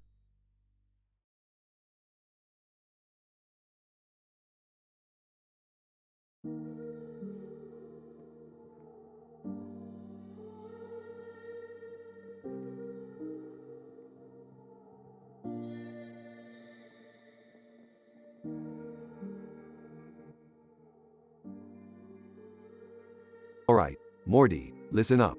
We're standing in front of a goddamn mess of a building. A pink roof, a red roof, a yellow and red roof. Looks like someone barfed up a Pepto-Bismol smoothie. Rick, what are we even doing here? We're here for some family fun, Morty. We're going to Wally World. Strap in, because shit's about to get statistically improbable. They enter Wally World with Summer, Beth, and Jerry. Alright, everybody stay close. There's no telling what weird-ass ride we might accidentally stumble upon. I hope we find something cool, like, I don't know, a portal to another dimension or something. Morty, this is just an amusement park. Don't get your hopes up for existential interdimensional roller coasters. They hear a voice over the PA system. Wally Moose, hey there, Rick and Morty. Looking sharp there in your lab coat, Rick. Morty, did your mom dress you today? Because those pants are hideous. Oh no, it's that damn Wally Moose. What did we ever do to him? Maybe he's just bitter because he never made it as a Disney mascot. Can we just ignore him and find some food? I'm starving. Alright, let's split up and find some grub. Just remember, if you see anything that looks like a mutant turkey leg, don't eat it. It's probably Jerry. Morty finds a food stand asterisk. Hey, guys! Look what I found! Unlimited cotton candy! Seriously, it never runs out! Finally, something good happens to us in this place. Wally Moose, hey there, Jerry. How's the dad bod treating ya? Looks like you've really let yourself go. Ah, shut up, Wally Moose. They all gather around a cotton candy stand to eat. You know what, guys? This cotton candy is actually pretty good. Forget the rides, let's just live off this stuff. I never thought I'd say this, but I agree with Summer. Let's feast on candy floss for survival. Well, When life gives you a creepy mascot, you make diabetes-inducing cotton candy. Cheers. They all laugh and continue munching on the cotton candy. You know, maybe being trapped in an amusement park isn't so bad after all. Morty, when you have the mind of a genius, even the most absurd situations can turn out to be an adventure. Now let's finish this cotton candy and find a way out. Wally Moose won't know what hit him. They devise a brilliant plan to outsmart Wally Moose with Morty's help. Alright, time to show that moose who's boss. They execute their plan flawlessly, leaving Wally Moose speechless. Looks like we just roasted that goofy-ass mascot. Let's get the hell out of here. Morty, Rick, Summer, Beth, and Jerry escape Wally World victorious. Phew, I'm glad that's over. Morty, as long as we're together, we can survive anything. Now let's get back to the spaceship and find some real adventure. They walk off, leaving Wally World behind in a haze of cotton candy and vengeance.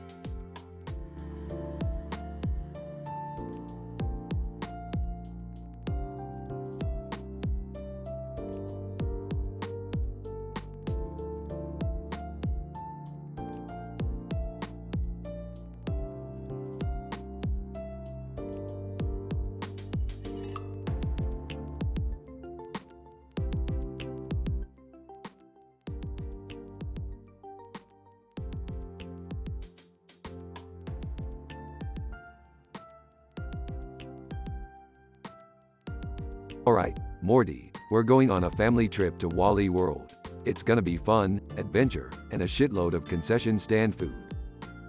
Oh geez, Rick, are we really going to Wally World? I heard their prices are astronomical. Come on, Morty. It'll be a great bonding experience for the family. Plus, we could all use a little fun. I don't know, guys. I've heard some weird rumors about that place. I mean, the last time we went to an amusement park. Shut up, Jerry. Your pessimism is ruining this for everyone.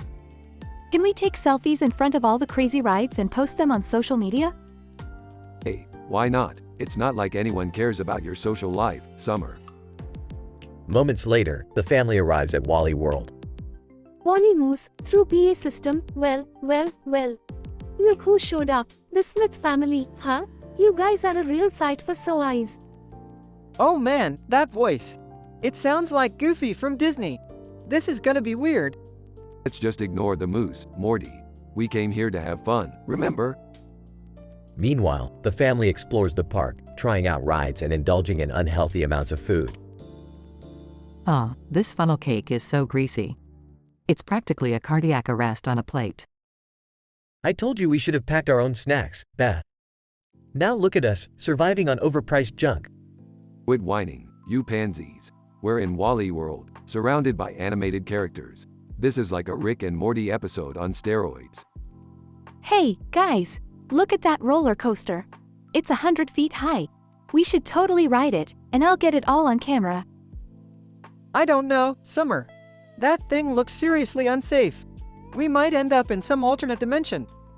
Wally Moose, through PA system, hey, Smith family. You think you're brave enough for the Big Moose challenge? I bet you can't handle it. Rick, Morty, Beth, Summer, and Jerry decide to take on the challenge. Alright, you oversized moose. We accept your challenge. Prepare to be defeated. Meanwhile, the family makes their way to the top of the roller coaster, ready to face their fears. Morty, hold on to your butt. This is gonna be one wild ride. Moments later, the roller coaster takes off, intensifying everyone's screams. Wally Moose, through PA system, oh boy, you guys look terrified. It's like a bunch of frightened kittens on a scary ride. Damn you, Wally Moose. I'll show you who's scared. The family manages to survive the roller coaster and gets off, covered in vomit and disheveled. That was insane, Rick. I thought I was gonna die. Well, Morty, life's a roller coaster. Literally. Now let's go find that moose and give him a taste of his own medicine. Finally, Rick and his family locate Wally Moose and confront him. You think you're so funny, don't you? Well, guess what? We've had enough of your bullshit. Wally Moose, laughing like Goofy. Oh, I can see that. But remember, you're just a bunch of cartoons trapped in this crazy world. Well, you know what they say, Moose. Revenge is best served with a side of comedy. The family and Wally Moose engage in a wild, hilarious chase around the amusement park. I can't believe we're fighting a cartoon character, Rick. This is bordering on insanity. Bordering? Morty, we crossed that border miles ago. Life is just a series of improbable events and absurd encounters. Get used to it.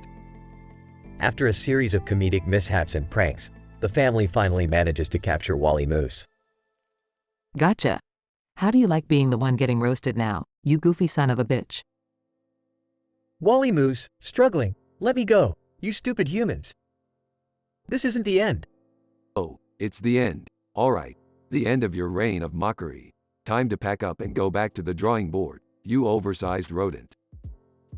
The family triumphantly leaves Wally World, with Wally Moose securely tied up. This has been the craziest day ever. I can't wait to post about it on Snapchat. You do that, Summer. Just don't expect anyone to actually care. Morty looks at Rick, shaking his head in disbelief. Rick, sometimes I can't tell if you're a genius or just completely insane. Same thing, Morty. Genius and insanity walk a fine line.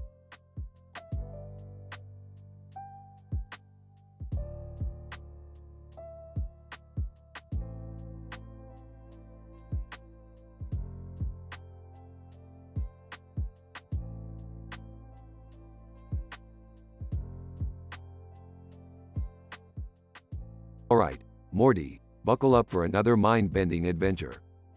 Oh, geez, Rick, what are we getting into this time? Hey, you two, check out this picture I found. Let's throw a party with a unique game. Yeah, Dad, we can invite all the characters from the Rick and Morty TV show. They're gonna love it. What's the game? I hope it's something I can win for once. Relax, Jerry, I've got the perfect idea. We'll play Dimension Roulette. Dimension Roulette? What's that, Rick? It's simple, Morty. Each character will list the 10 worst dimensions they've been to, and whoever has the worst one gets plunged into it. Alright, let's invite the others and get this party started. Other Rick and Morty characters arrive. Squanchy here. My worst dimension was one where everything was made of catnip. It was like a non-stop rave, man. Mr. Meeseeks, I'm Mr. Meeseeks, look at me. In my worst dimension, no one existed except for me. I couldn't find a reason to live. Bird person. Greetings, I am Bird person. In my worst dimension, love was illegal, and I was banished for expressing emotions. Unity. I'm Unity, an entity with hive mind abilities. My worst dimension was filled with clones of Jerry. Talk about a nightmare. Million Ants. I am Million Ants, the leader of the ant colony. My worst dimension was one where humans ruled over the ants. We were squashed beneath their feet. Wait, are all these dimensions real? Oh, Jerry, just play along. Alright, let's spin the wheel and determine the loser. And the unlucky winner is Mr. Poopy Butthole. Mr. Poopy Butthole, oh no, I can't believe this. My worst dimension is a place filled with giant parasites singing show tunes. This is worse than being shot. Off you go, Mr. Poopy Butthole. Mr. Poopy Butthole enters the worst dimension. Mr. Poopy Butthole, singing parasites everywhere. It's unbearable. I'll be stuck singing It's a Small Parasite World for eternity. Ah, poor Mr. Poopy Butthole. That's what you get for being a minor character. This is messed up, Rick. Can't we save him? Morty, remember, in the multiverse, not everything has a happy ending. Besides, it makes for great TV. Well, at least I didn't lose this time. Can we go back to a regular party now? Absolutely, Jerry. Let's enjoy this dimension while we still can. And maybe we should come up with a less torturous game for next time. I'll think about it, but no promises. Now, who wants to see a portal gun demonstration? Everyone cheers as Rick shows off his portal gun. End.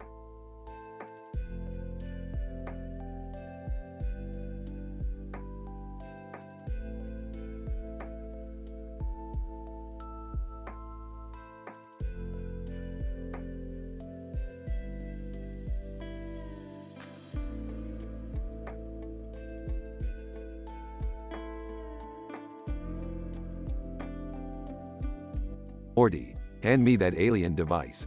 I needed to reverse the polarity of the quantum matrix and recalibrate the dimensional parameters. Geez, Rick, do I have to? I mean, last time I touched something alien, I ended up with tentacles where I definitely didn't want them. Oh, stop being such a pansy, Morty. We don't have time for your whining. Just give it here. Rick, can you please not encourage Morty to play around with dangerous interdimensional gadgets? I don't want him turning into some weird tentacle monster. Fine, Beth, whatever. But I'm not liable for any missed opportunities for cosmic enlightenment. Ah, can we just get back to watching TV? I was in the middle of binging a new reality show called The Multiverse's Craziest Housewives. Reality TV? Seriously, Summer, you realize that's just an illusion, right? A social narrative constructed to reinforce societal norms and manipulate the masses. Yeah, Summer, you're a total sheep. You need to expand your mind, like me and Rick. We're such intellectual beings, bro. Oh please, Morty. You're barely passing your high school science class. I think you should focus on getting your grades up before claiming to be an intellectual. Alright, enough family drama. Morty, have you recalibrated the device yet? Oh, yeah, Rick. It's done. But what are we gonna use it for again? We're going to infiltrate evil Morty's fortress and put an end to his interdimensional war. Wait, what? Evil Morty? I thought he was like some kind of urban legend. Nope, evil Morty is very real, and he's been causing chaos across dimensions. But don't worry, I've got a plan. Rick, this sounds dangerous. I don't want you or Morty getting hurt. Oh, sweetie, you don't need to worry about me. I'm invincible, remember? Plus, I've got a secret weapon up my sleeve. Is it Pickle Rick? Please tell me it's Pickle Rick. Actually, Pickle Rick died in battle. But, don't worry, Black Jesus resurrected him, and now he's going to help us win this war. Whoa, whoa, whoa! Black Jesus? I thought he was just a made-up character from a sketchy website. No, Black Jesus is as real as it gets, Morty. And he owes me a favor for that time I helped him retrieve his holy bong. I can't believe I'm hearing this. Are we really going to rely on a pickle and a deity to save us? You got a better idea, Beth? Thought so. Now, let's go kick some evil Morty butt.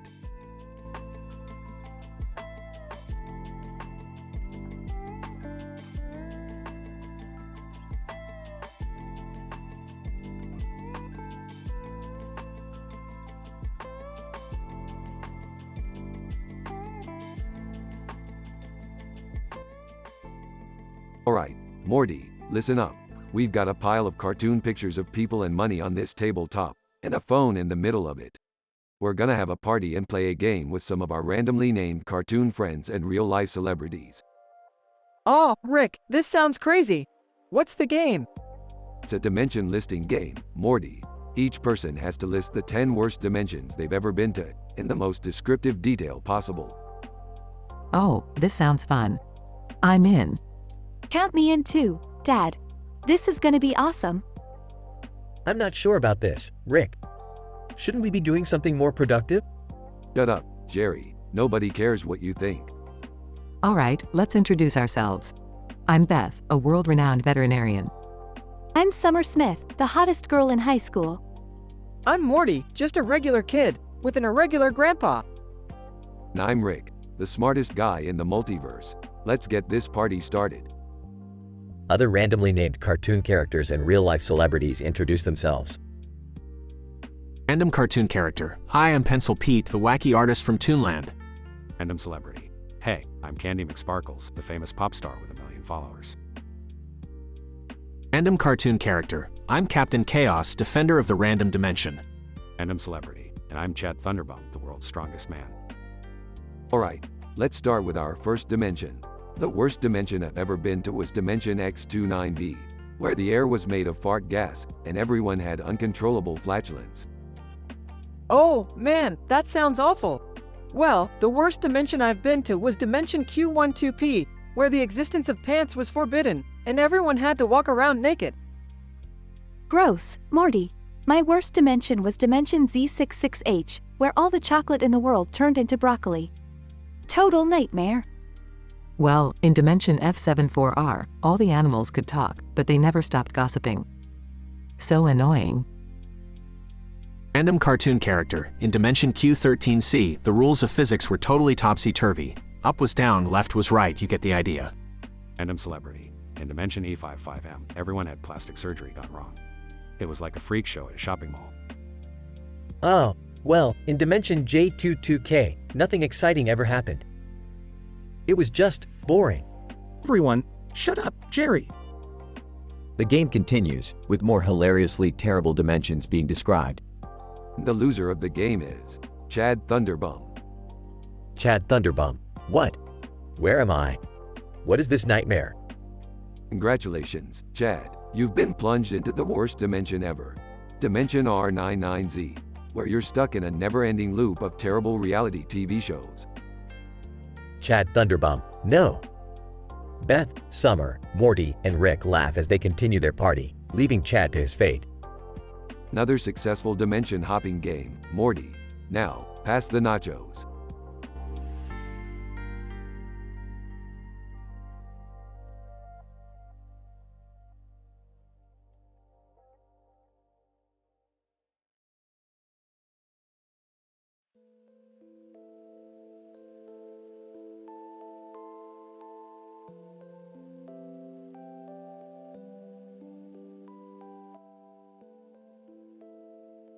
Alright, Morty. Buckle up because we're about to embark on another mind-bending adventure. Oh, do we really have to, Rick? I mean, last time we ended up in a cosmic worm's belly. I'm still traumatized. Traumatized? Morty, that's nothing compared to what we're about to experience. We've just stumbled upon a group of Pokemon characters standing in a field, with mountains in the background and a sky filled with clouds. It's statistically improbable, Morty. Whoa, Rick. Pokemon?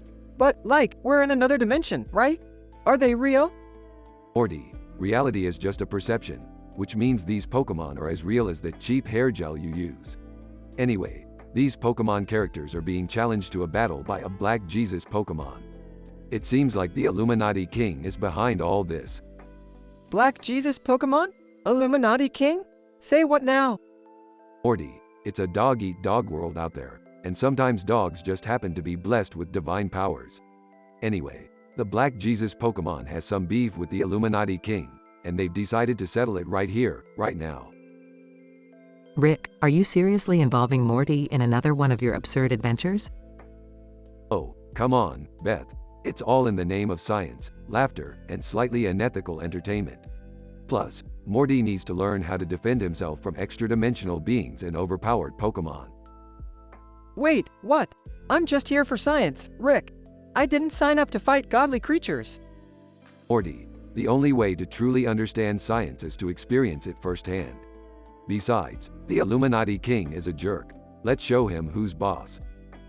Hey Rick, do you think there's a way I could get in on this? I've always wanted to battle a divine entity and prove my worth. Jerry, you couldn't prove your worth in a game of tic-tac-toe. But hey, I'm feeling extra generous today. You can be the official referee of this absurdly epic battle. Really? Me? Wow, thanks, Rick. Just remember, Jerry, if you mess this up, you'll suffer consequences even the unfathomable gods can't comprehend. Okay, but what about me? I want to be part of this too. Summer, my dear granddaughter, your enthusiasm is admirable. How about you document the entire epic battle as our official Pokemon historian? Sweet. I'll make sure the world knows of this cosmic encounter. Now, as the Black Jesus Pokemon and the Illuminati King prepare for their showdown, the field trembles, the clouds darken, and the mountains seem to whisper ancient secrets. It's a battle for the ages, Morty. Explosions, lightning strikes, and cosmic energy engulf the landscape. Rick, this is insane. How did you even find this place? Morty, I have access to a vast network of interdimensional knowledge, but mainly I just stumbled upon it while looking for a good taco place.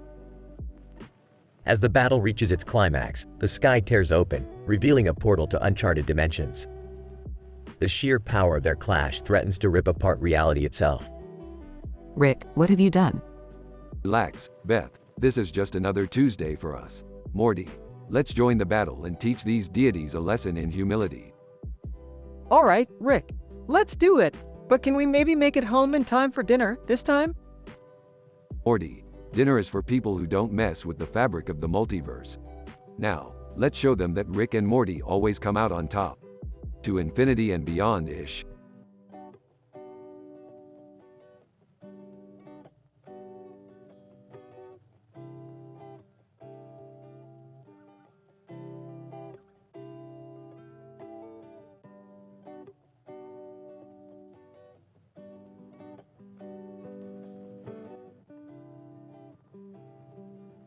Morty, we've stumbled upon a statistically improbable scenario.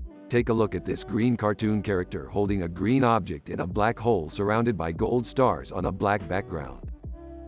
Whoa, Rick, that's strangely mesmerizing. What the hell is going on here? Well, Morty, it appears to be a cosmic anomaly. A cartoon character from another dimension accidentally stumbled upon the power of the black hole, and now he's stuck there, holding an object that doesn't even exist in our reality. Rick, what's the big deal? It's just a cartoon character. Shouldn't we be worrying about something else? Morty, you underestimate the power of omnipotent cartoon characters. They have the ability to rewrite the laws of physics and bend reality to their will. We have to stop this before it gets out of hand. Alright, Rick, but how do we even begin to approach this situation? Well, Morty, we'll need to create a portal to the black hole.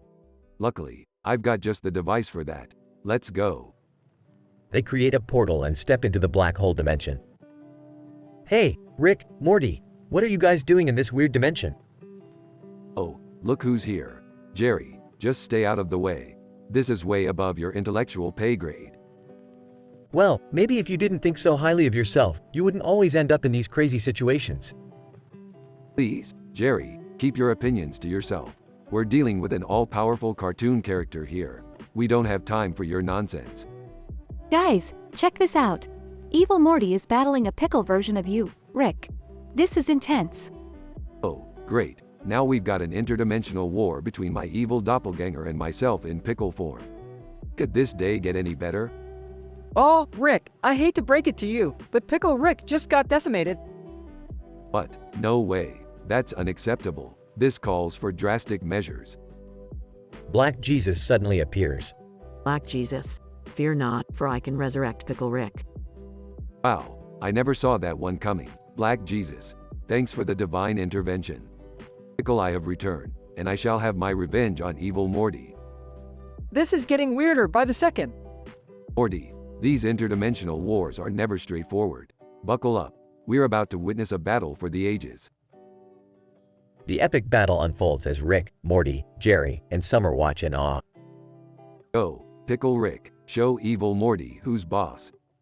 This is insane, Rick. I can't believe I'm watching a battle between a pickle and an evil version of myself.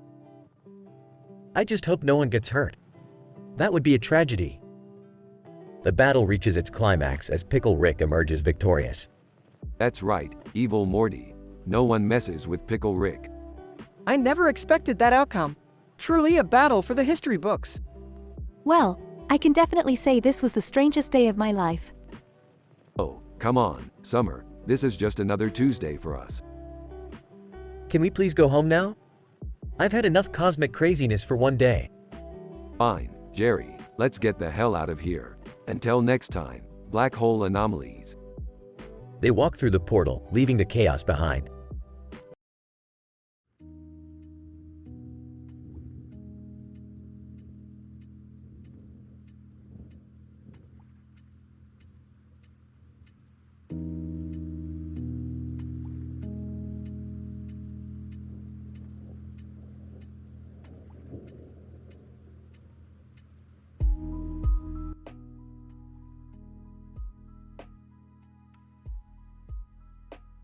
Morty, listen up, Morty.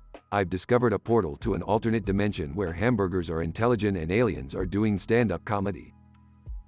Oh geez, Rick, do we really have to get involved with another dimension? Last time we ended up as sentient pickles. Relax, Morty. This dimension seems interesting. Look, there's a green alien standing in front of two hamburgers with a large alien on top of them, and a smaller alien in the middle. It's like one cosmic food pyramid. That's weird, Rick. Should we check it out? Absolutely, Morty. Let's see what this alien stand-up comedian has in store for us. alien stand-up comedian, in a thick alien accent, "Good evening, intergalactic beings. Why did the lettuce go to the party? Because it wanted to get a little shredded." Unimpressed. Okay, Rick. So this alien is a dad joke master, big deal. Morty, listen, Uncle Phil from The Fresh Prince of Bel-Air just walked in and joined the audience. No way! That's like, super random, Rick. Uncle Phil. Laughing. These alien burgers are better actors than Will Smith.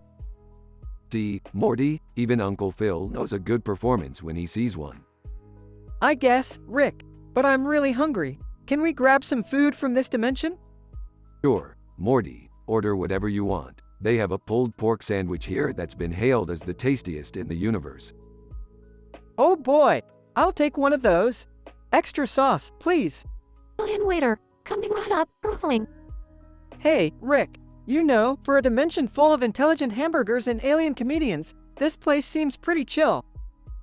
Yeah, Morty, it's like they figured out all the secrets of the universe and decided to use the knowledge for good food and laughter. I guess that's better than turning ourselves into pickles, like last time. Hey, don't knock the pickle dimension, Morty. We had some wild adventures there. Yeah, but I still get pickle flashbacks sometimes, Rick. It's not pleasant. Well, Morty, that's the price you pay for interdimensional exploration. You never know what you're gonna get.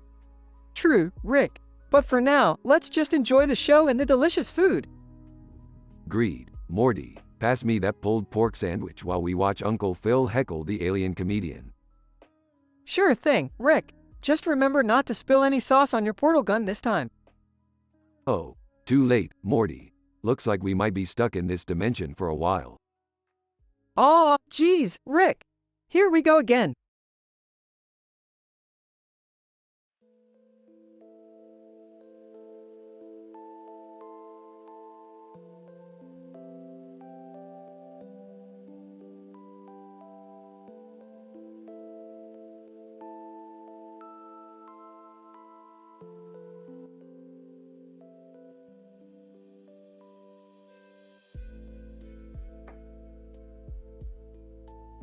Alright, Morty, listen up. We're gonna have a little shindig at the Smith residence. I've invited a bunch of Ricks and Mortys from different dimensions to join us. It's gonna be crazy. Oh, Rick, I don't know about this. Last time we had a party, it ended with a portal sucking up the entire living room. Relax, Morty. This time, we're gonna play a game. Everyone has to come up with their own list of the 10 worst dimensions ever. We'll take turns sharing and laughing at each other's misery. Oh my god, Rick, really?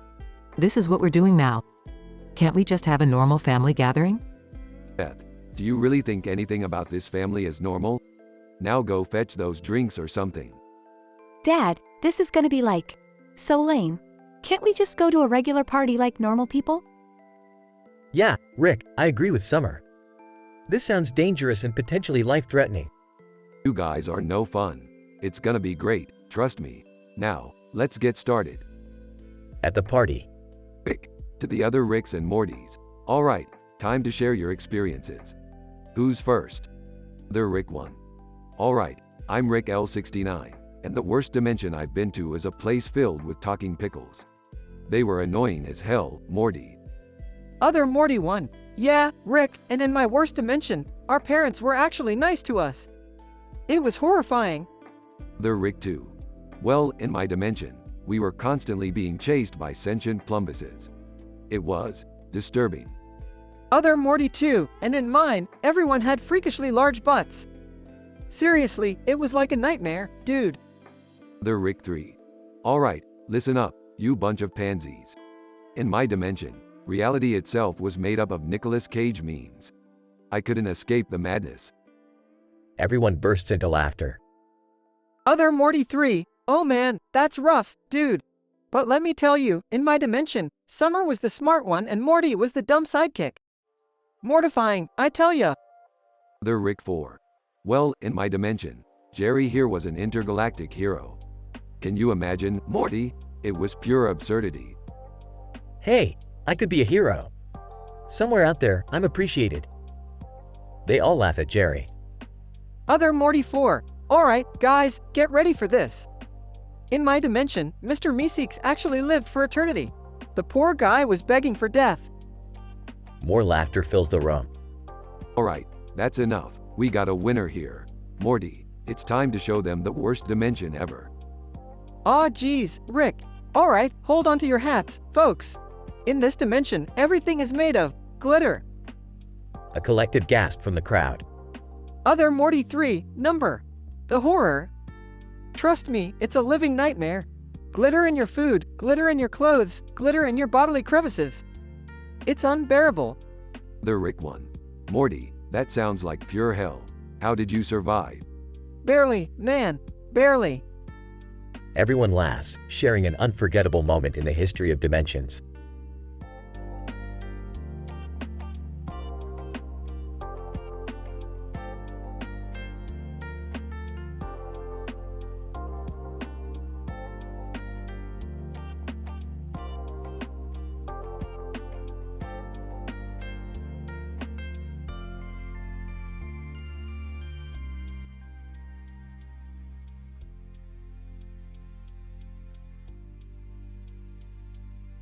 Alright, listen up you pathetic sacks of meat.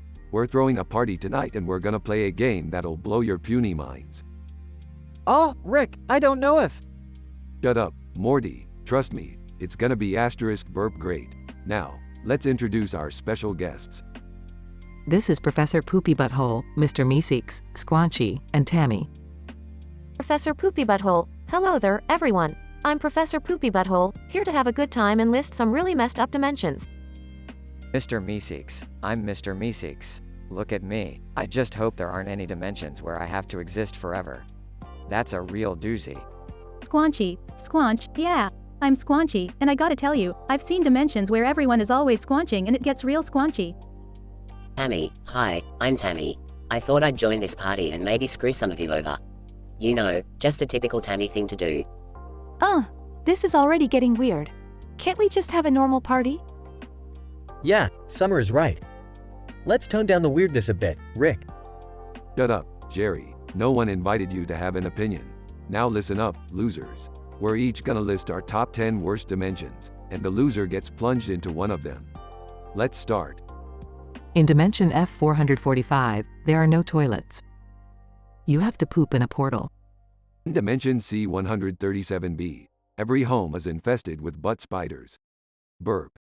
In dimension Z593, the entire population consists of sentient pickles.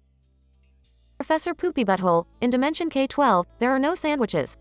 People just eat each other. Mr. Meeseeks, in dimension W9, everyone's voices are permanently stuck on helium mode. It's unbearable. Squanchy, in Dimension R69, everyone is constantly high on squanch juice. It's a wild ride, squanch yeah. Tammy, in Dimension X786, all birthdays are celebrated by stabbing each other with knives. It's a real blast. In Dimension L223, everyone is forced to wear Crocs and tube socks. Truly a fashion nightmare. In Dimension S572, the only music is Justin Bieber and Pitbull. Horrific. Alright, we've got our top 10 worst dimensions. Let's see who's the big loser. They roll a dice and it lands on Squanchy. Squanchy, oh no, Squanch, not the worst dimension.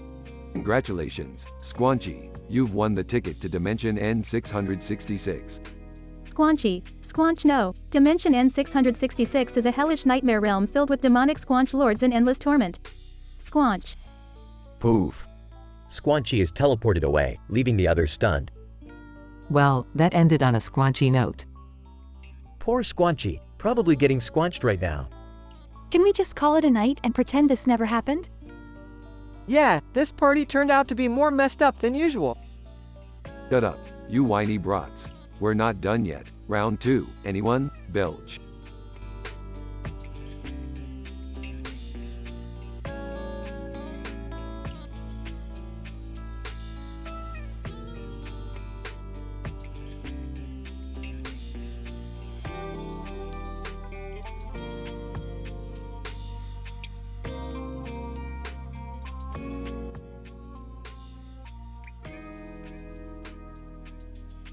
Alright, party people, listen up. We've got a game tonight that's gonna blow your minds. Rick, what kind of game are we playing? Morty, prepare to have your fragile little mind shattered. We're gonna play a game called Dimensional Disaster. Dimensional disaster. That sounds interesting. How does it work? Simple, Beth. We're gonna invite all these other random cartoon characters and celebrities, and they have to list the 10 worst dimensions they've ever been in. The one with the most messed up dimension gets plunged into it. Wait a minute, Rick. Are you saying we're risking getting stuck in one of those horrible dimensions? Oh, Jerry, don't be such a wuss. This is gonna be fun. Plus, I've got plenty of interdimensional gadgets to sort you out in case things go haywire. I can't believe we're actually doing this. Okay, let's get started inviting our guests. Alright, everybody gather round. First up, we've got Mr. Cartoon Character with a blue and yellow background and a red and yellow background with a blue and yellow background. Character 1. Hey there, I'm Tom from the show, Tom and Jerry. Worst dimension I've been in is one where Jerry actually wins. Huh. Take that, Tom. Next, we have random real-life celebrity with a randomly generated realistic name from actual real-life media. Celebrity 1. Hi, I'm Jennifer Lopez. The worst dimension I've been in is where my butt wasn't famous. It was just regular. Can you imagine?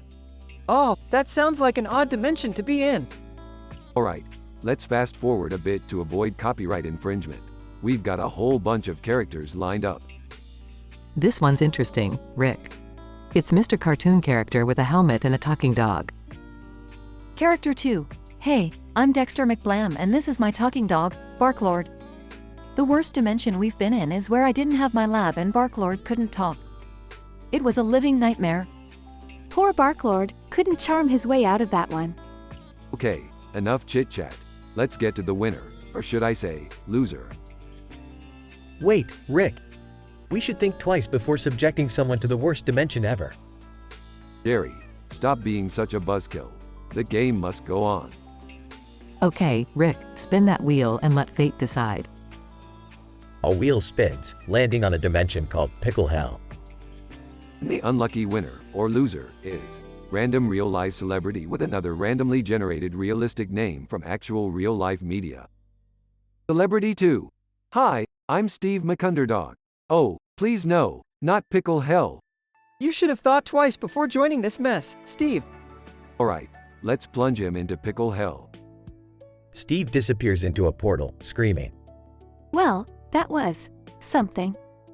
Another successful party, folks. Now let's clean up and find out if Pickle Hell has pickles that actually turn into humans.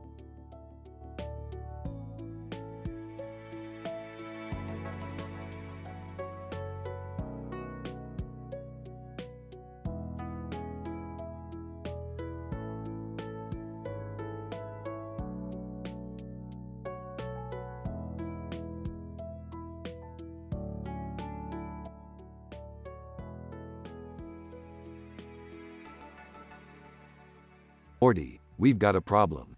I just discovered evil Morty has been messing around with ancient history. Whoa, really, Rick? Evil Morty is playing Call of Duty with the Egyptians and mole people now? It's worse than that, Morty. He's manipulating history to build an army for some malevolent purpose. Geez, Rick, what's he up to this time? Evil Morty tricked the mole people into believing the Egyptians were plotting against them. Now they're engaged in an all-out war.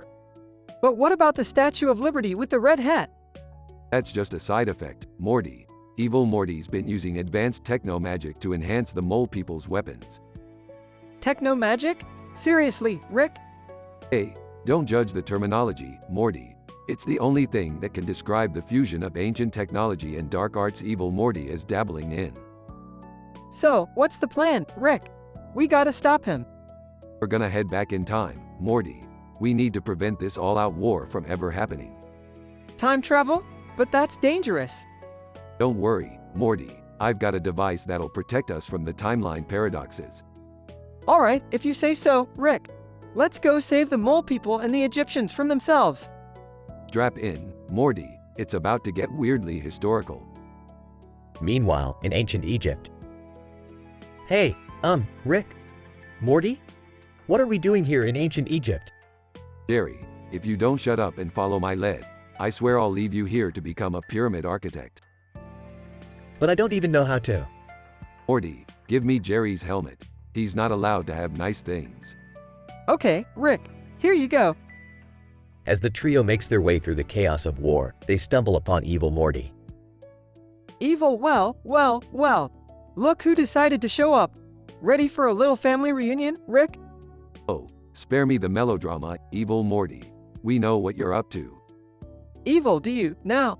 You're always one step behind, Rick. Just like always. Save the monologue for your evil henchman, Morty. We're here to end this madness. Evil, you think you can stop me? You're just a washed-up scientist and a whiny teenager. Hey, I'm not that whiny. Yeah, and I'm not completely useless, either. As the battle rages on, Rick activates his device, creating a chaotic time vortex. Get ready, Morty, we're jumping back to the present. Present? But what about the mole people in Egypt? Time will adjust, Morty. Trust me. Back in present day. Phew, we made it back in one piece. That was a crazy adventure. Can we go home now? Sure, Jerry. Just be glad I didn't leave you back there with the mole people. So, what now, Rick? Evil Morty is still out there causing trouble. Don't worry, Morty. We'll catch him eventually. But for now, let's go get some pizza and forget all about this mess. Finally, something we can all agree on. The trio exits the scene, looking forward to a well-deserved break from the insanity.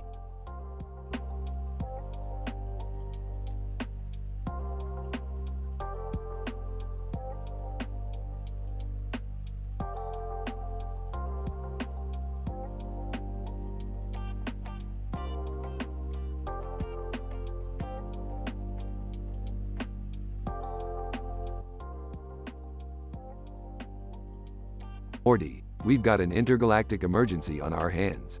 Those idiots playing with neon lights in the dark have somehow stumbled upon quantum weapons and black matter. Seriously, Rick? Neon lights and quantum weapons? How the hell does that even happen? Morty, do you really need me to explain the intricacies of statistically improbable scenarios? Just roll with it. Anyway, we need to intervene before these idiots cause irreparable damage. Okay, but how the heck are we gonna stop them? And what about that robot? Oh, don't worry about the robot, Morty. That's Mr. Meeseeks. He's here to help us. And Mr. Poopy Butthole, well, let's just say he owes me a favor. Did someone say my name? Oh great, Jerry. Just what we needed. How did you even get here? I saw the neon lights and thought it was some kind of party. You know how much I love parties. Jerry, you couldn't handle half the stuff we deal with on a daily basis.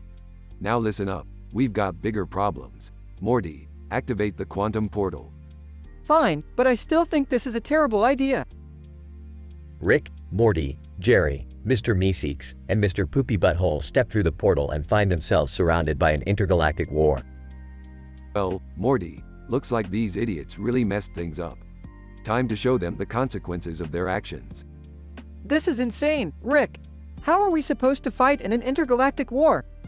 Morty, haven't you learned by now that when in doubt, use more quantum weapons? Meanwhile, Mr. Meeseeks and Mr. Poopy Butthole are already engaged in fierce combat. Mr. Meeseeks, I'm Mr. Meeseeks, and I'm gonna kick your poopy ass. Mr. Poopy Butthole, oh, you think you can handle the war, Mr. Meeseeks? You're just a one-dimensional character. Back with Rick and Morty, chaos ensues as they wield their quantum weapons. Morty, I never thought I'd say this, but bring out the black matter grenades. Black matter grenades, Rick? Won't that cause a catastrophic explosion? Sometimes, Morty, you've gotta embrace the chaos. Besides, what's a little explosion in the grand scheme of things? As the explosions and battles intensify, Rick, Morty, Jerry, Mr. Meeseeks, and Mr. Poopy Butthole emerge victorious. Well, what do you know? We saved the day, Morty. The intergalactic war is over. Rick, that was incredible. I can't believe I actually helped. Yeah, Jerry. Hold on to that feeling because it's not gonna happen again anytime soon. Let's get back home. Morty closes the quantum portal and they all return home. So, what's the moral of this whole story, Rick? Moral, Morty, there is no moral to this ridiculousness. We're just a bunch of idiots stumbling through the universe, causing chaos wherever we go. So buckle up, Morty, because the next adventure awaits. Morty shakes his head in disbelief as Rick chuckles, and the screen fades to black.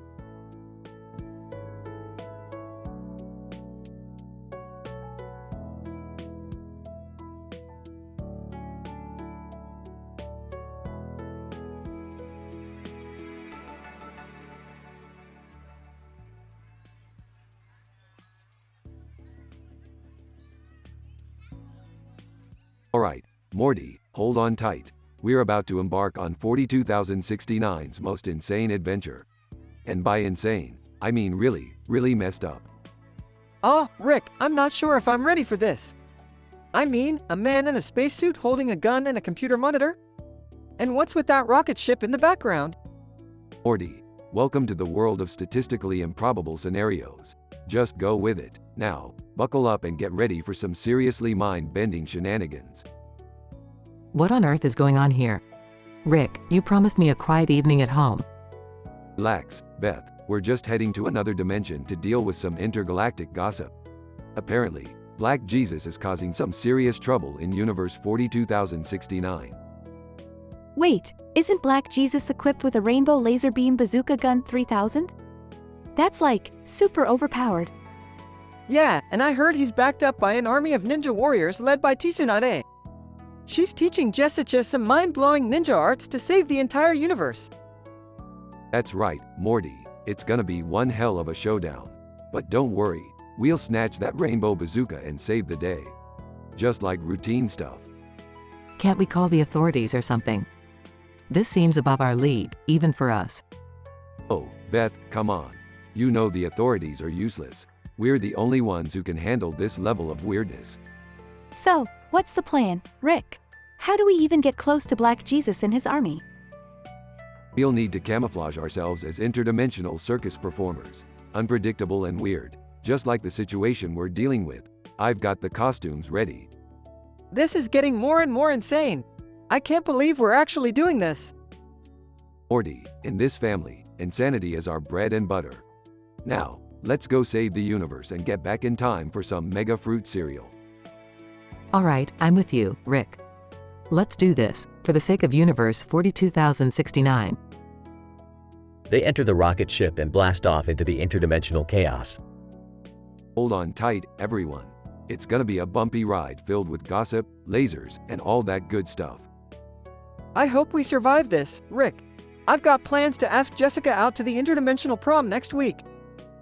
Morty, priorities. We'll worry about interdimensional prom after we've kicked some ninja and Black Jesus butt. They disappear into the vastness of the multiverse, ready to face whatever madness awaits them.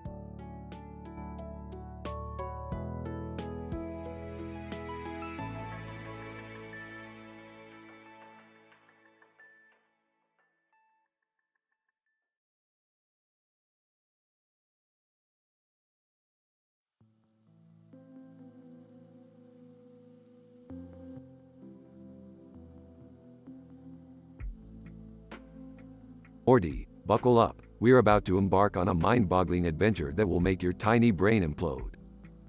Oh, why can't we ever just have a normal day, Rick? Normal is overrated, Morty. Now listen up. We're heading to a parallel dimension where cartoon characters come to life. Ah, Rick, are you sure this is safe?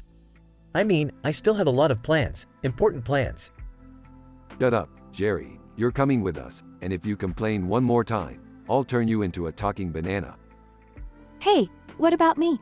I want in on the action too. Alright, Summer, but don't think you're getting a participation trophy for this. So, what's the plan, Rick? We're going to confront a sword-wielding cartoon character and a demon in a purple background with stars and a purple sky. They've been causing chaos in this dimension. Are we sure this is a good idea? I mean, what if they're dangerous? Jerry, for the love of all that's unholy, shut your yap before I shove it full of alien squid eggs. Okay, Rick, let's get this over with. I'm ready to kick some animated butt. That's the spirit, Summer. Now follow me, and remember, violence is always the answer. Rick, I can't believe I'm saying this, but you're a terrible influence. Shut up, you little snit. We're here. Now let's teach these cartoon jerks a lesson they won't forget. Sword-wielding cartoon character. Who dares trespass on my domain? Prepare to face the wrath of my enchanted blade. Oh, please, your sword won't do much against my portal gun. Demon. Foolish mortals, none shall challenge the power of the underworld. I can't believe evil Morty got involved in an ancient war between Egyptians and mole people. This is insane. It's not just insane, Morty, it's statistically improbable, and that's saying something coming from us. I can't believe I'm actually in the middle of a sword fight with a cartoon character and a demon. What the hell is my life? Your life, Jerry, is a cosmic joke. Now stop whining and start swinging.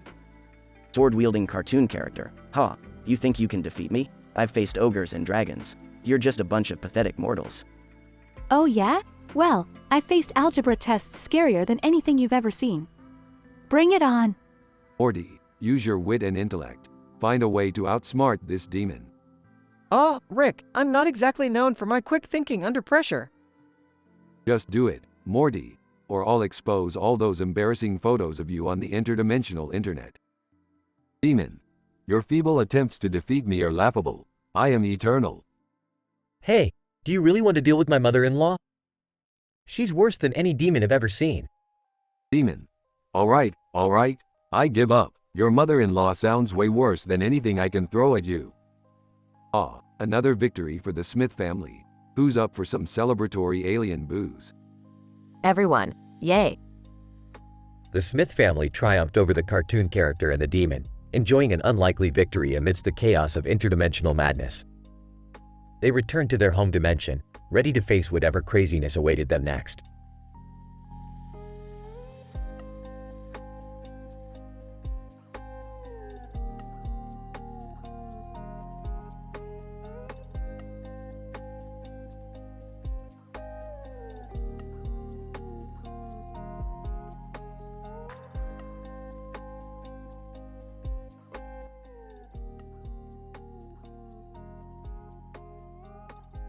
Morty, I've got an idea that's scientifically improbable even for us.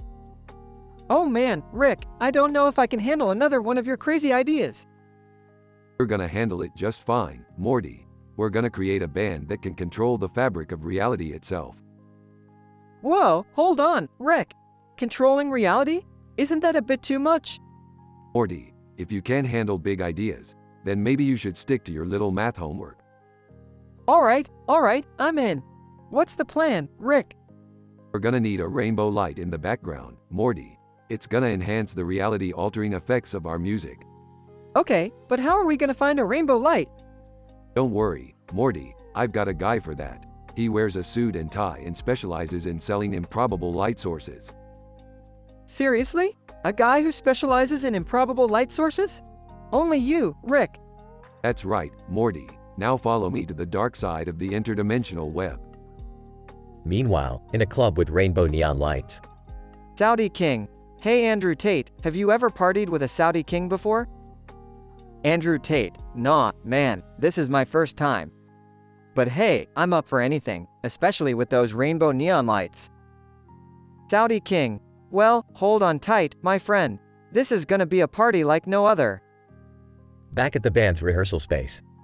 Alright, Morty, time to test our reality-altering music. Prepare yourself for the ride of a lifetime. I don't know about this, Rick.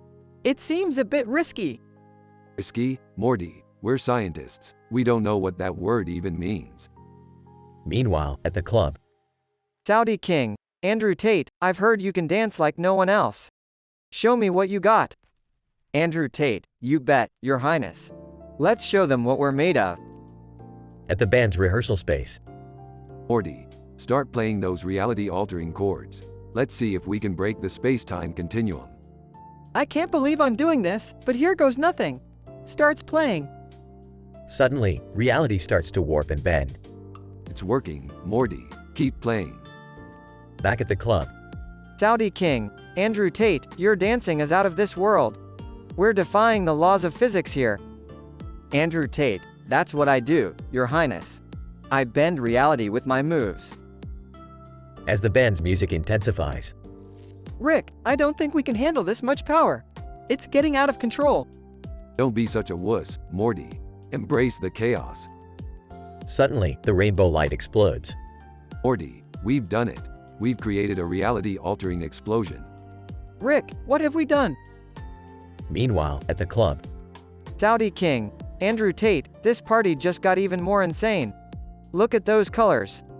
Andrew Tate, I know, right? Reality can't handle our epic partying skills. as the explosion sends shockwaves throughout the universe. Morty, we need to get out of here, now. I can't believe we almost destroyed the whole universe with our band. Rick and Morty jump into their spaceship and escape the explosion. Well, we may have caused some minor interdimensional havoc, Morty, but at least we had one hell of a ride. Yeah, I guess you're right, Rick. Let's just hope we don't have to clean up after ourselves this time. They fly off into space, leaving behind a trail of rainbow chaos.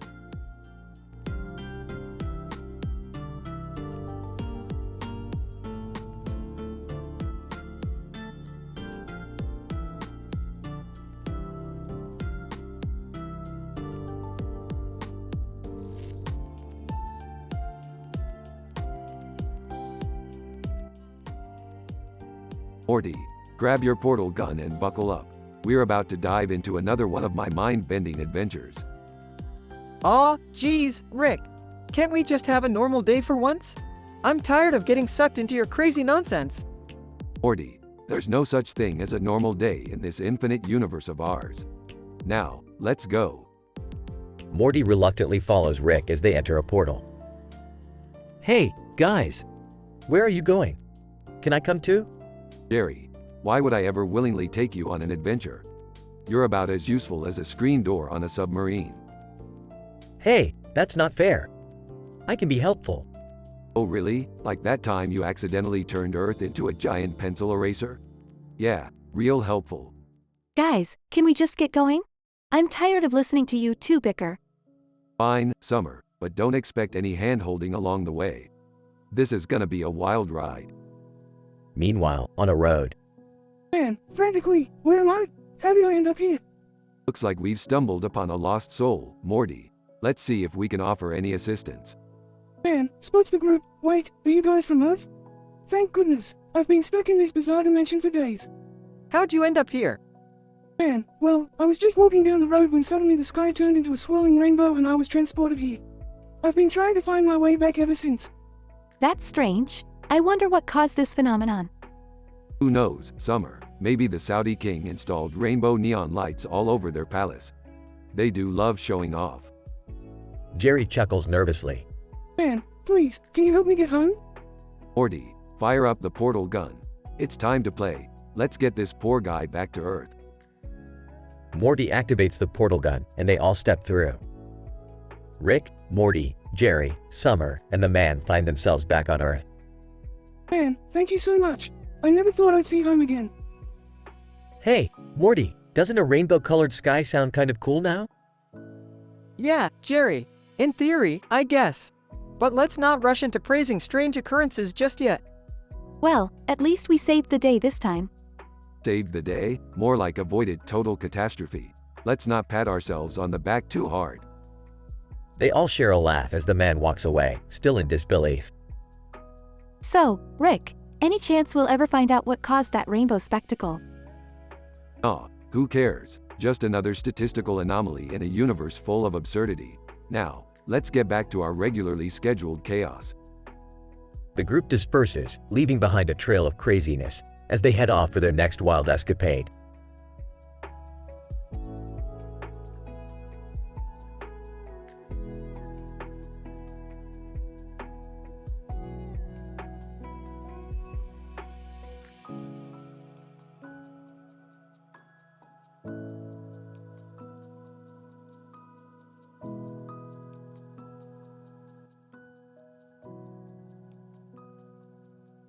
Morty, we've got an intergalactic football match to watch.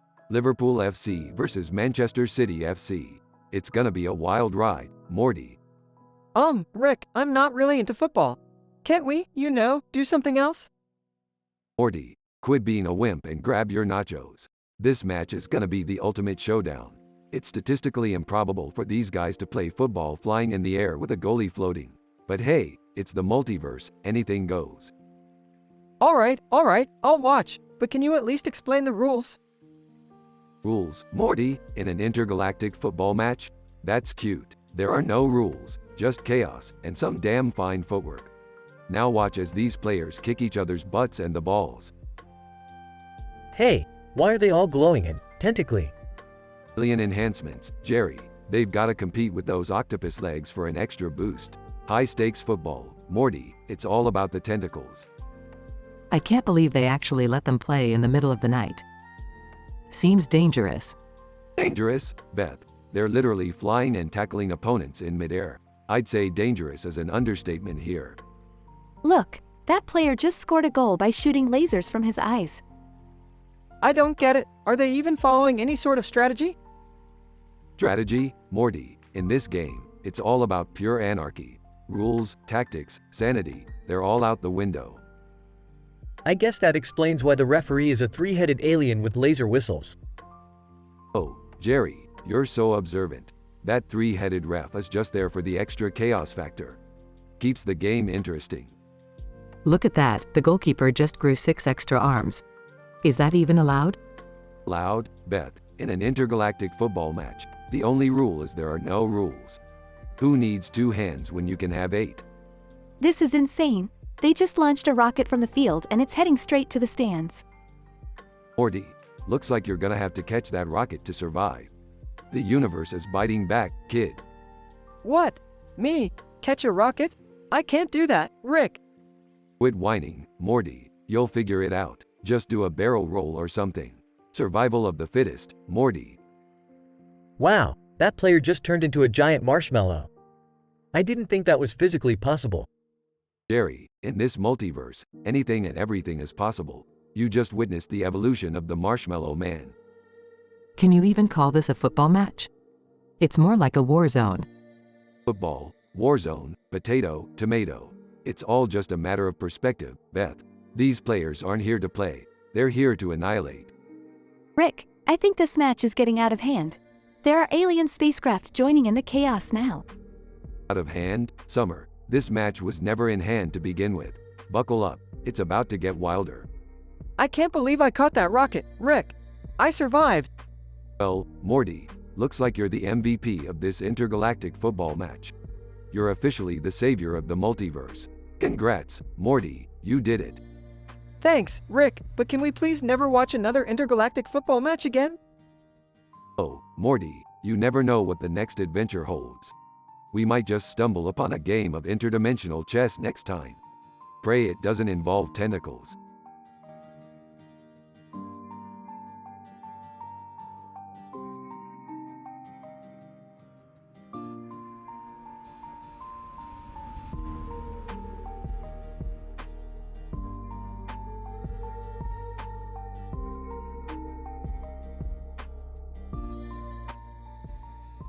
Alright, Morty, buckle up because we're going on a wild ride.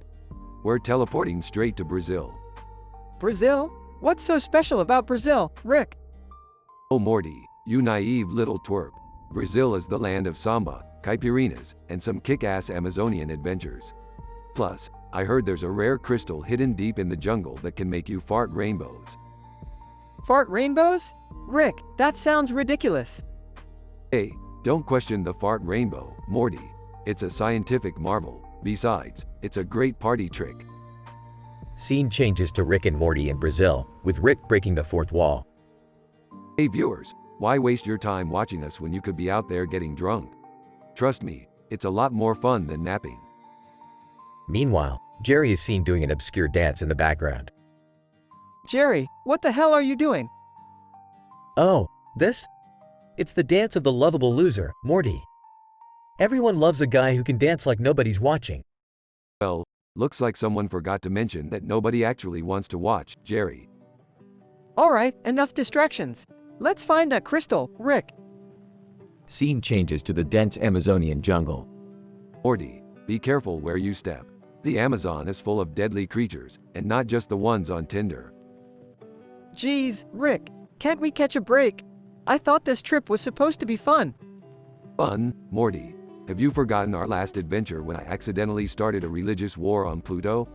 This is child's play compared to that. I guess you're right, Rick. So, how are we supposed to find this hidden crystal? Simple, Morty. We just have to follow the neon sign that says, "Totally not a trap." Seriously, Rick? That's your plan? Trust me, Morty, I've seen worse ideas work out just fine. Like that time I convinced President Donald Trump that wearing pants was a conspiracy. Classic. Scene shifts to Rick and Morty finding the crystal. Rick, we finally found it! The fabled crystal that can make you fart rainbows! That's right, Morty, and this crystal is worth more than your parents' failing marriage. Ha, real funny, Rick. But what do we do with it? Well, Morty, we can either use it for scientific research or charge people crazy amounts of money to fart rainbows. The choice is yours. Let's go with the research option, Rick. We're better than exploiting people's rainbow fart desires. Ah, Morty, you're growing a conscience. I'm so proud. Alright, let's get back to the spaceship and start farting rainbows for science.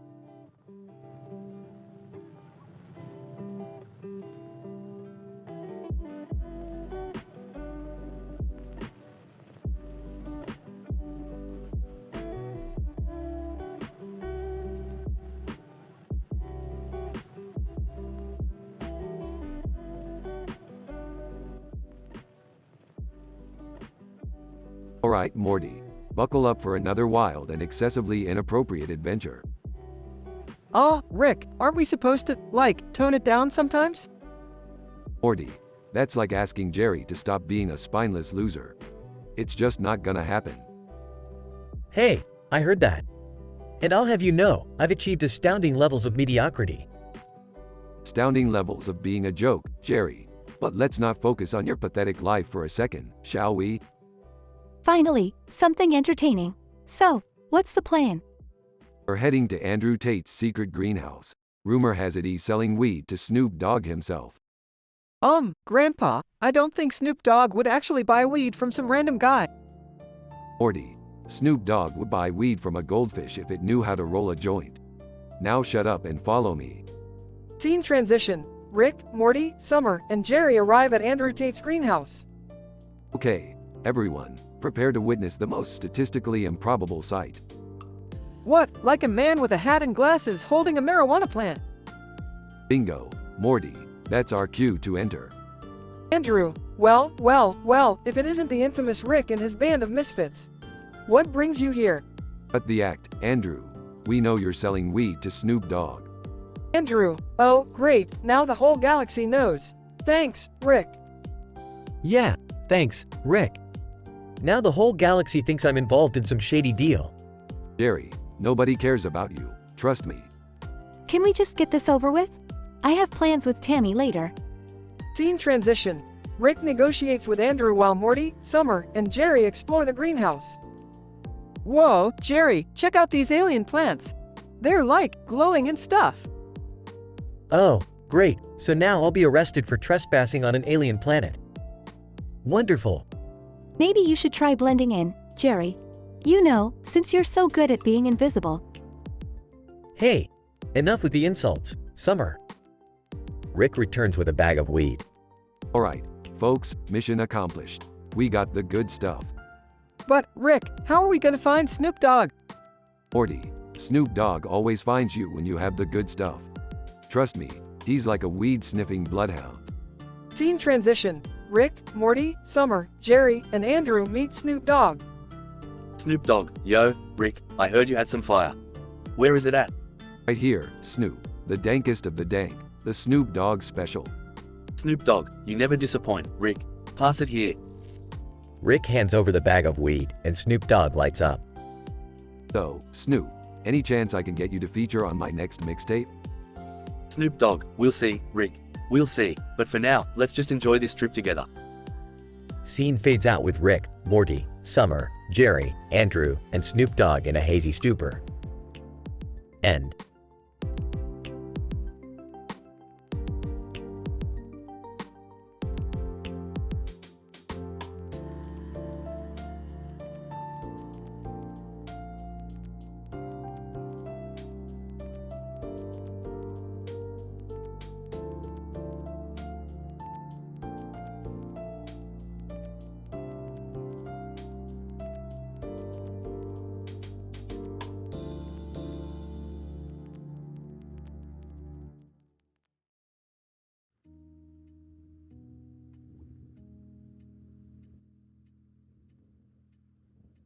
Morty, grab your portal gun. We've got some seriously messed up shenanigans to attend to. Oh man, Rick, what now? You're about to witness the most statistically improbable event in the multiverse. A white light emitting from a green field with a blue light coming out of its center. It defies all logical explanation.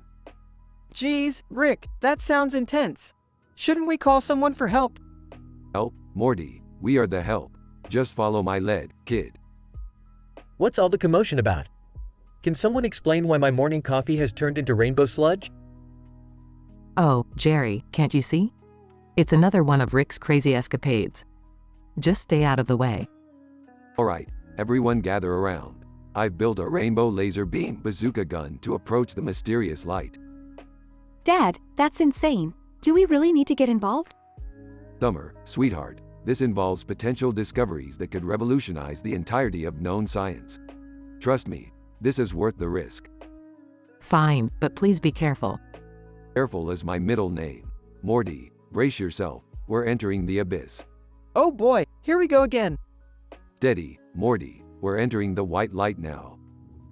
Abrupt transition. Holy hell, Morty, look at this place. We've landed in a parallel dimension with talking cats as rulers. You mean cats rule in this dimension? Crazy! No, Morty, I mean they literally rule. They've got a government, a currency, the whole shebang. So, we're in Catopia. Typical. Can we just go back home now? I have a date tonight, and I don't want to deal with cat politics. Patience, Summer, we've got a mission here. We need to find that blue-tinged green field and its light source. Rick, are you sure this is necessary? It seems pretty dangerous. Beth, since when do we play it safe? Now let's move. A series of absurd cat-related challenges and encounters occur. Rick, I can't take much more of this. We've been chased by cat ninjas, had to dress up as mice, and now you're telling me we have to meow in unison? Morty, this is science in its purest form. The pursuit of knowledge sometimes requires a little humiliation. I'm allergic to cats. My eyes are swollen shut, and I'm sneezing like crazy. Can we please get out of here? Dad, enough is enough. We've had our adventure, but it's time to go. Fine, but we're taking those rainbow laser bazookas souvenirs. Never know when they might come in handy. They return home. Well, that was mildly entertaining. Definitely not PhD level, but it'll do. I guess it was kind of fun, in a bizarre and utterly traumatic way. Can I please take a shower now? I feel like I've been covered in cat hair for a decade. You know, maybe we should just stick to normal family activities from now on. No more parallel dimensions, please. Oh, come on, Jerry. Where's the fun in that? Adventure awaits. Now who's ready for round 2?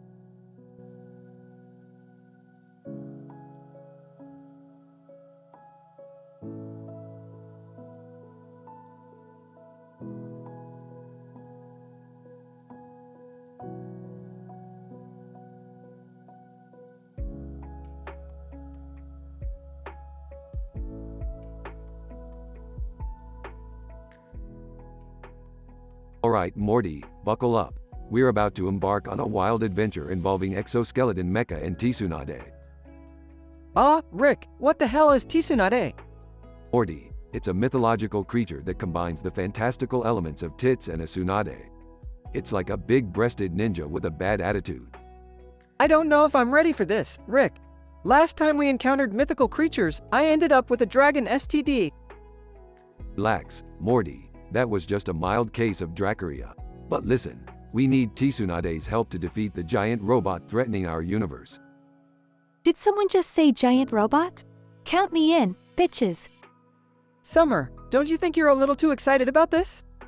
It's dangerous. Danger is my middle name, Morty. Plus, it'll make for a badass story to tell my friends. Alright, everyone, let's head to the dimension where Tsunade resides. Hold on to your butts. The portal opens and they find themselves in front of strange objects and a giant robot. Holy crap, Rick! That robot is enormous. How are we supposed to defeat that? Morty, have a little faith in your genius grandpa. I've created the ultimate exoskeleton mech suit for all of us. Finally, a chance to kick some robot ass and look stylish doing it. I don't know, guys. This seems really dangerous. Morty, we've been through worse. Remember that time we accidentally turned you into a Cronenberg? Point taken. Rick, Morty, and Summer put on their exoskeletons and prepare for battle. Alright, team, let's show Tsunade what we're made of. Hell yeah, let's kick that robot's metallic ass. Please don't make this sound cool, guys. I'm scared shitless. Rick and Summer engage in an epic battle with the giant robot, using their exoskeleton's advanced weapons.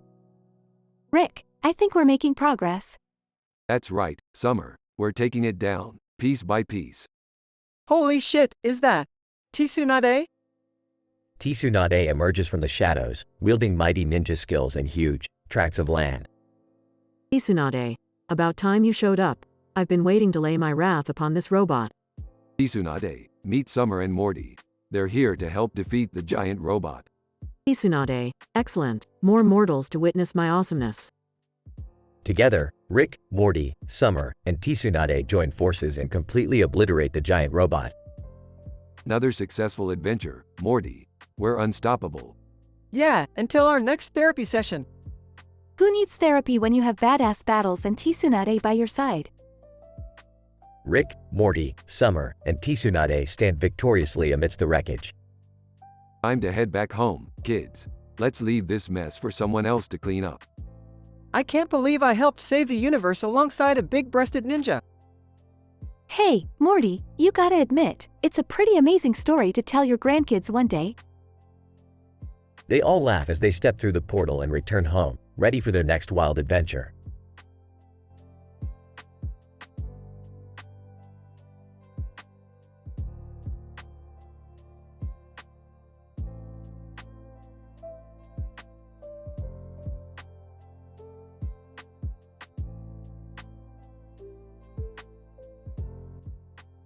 Hey Morty, check out these stuffed animals on top of this lush green field of grass.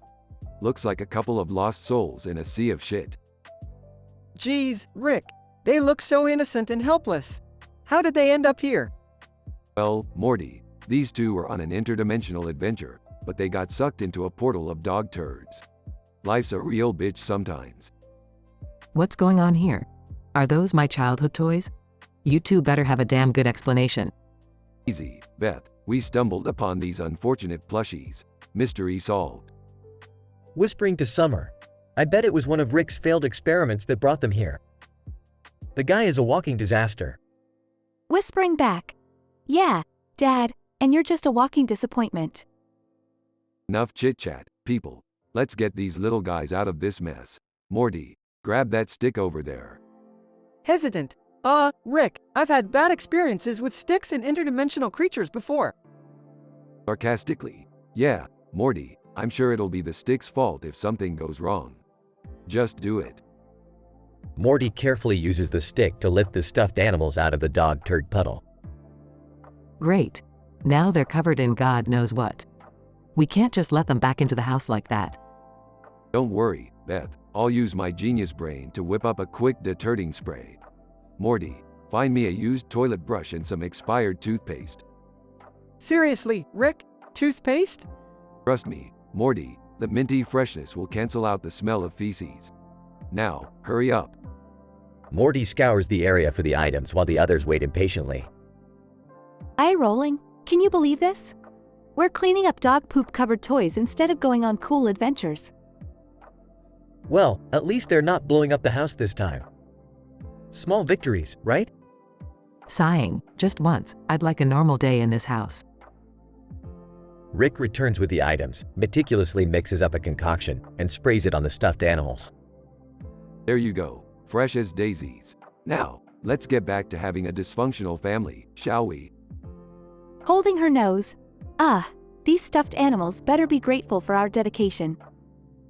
Rick, what happens if we accidentally travel to a dimension made entirely of dog turds? You'll probably find a bunch of dogs conducting their own little Swedish daycare business. Trust me, Morty, you don't want to go there. Scene ends with the family squabbling and the stuffed animals, now clean, return to the loving embrace of Beth's childhood memories.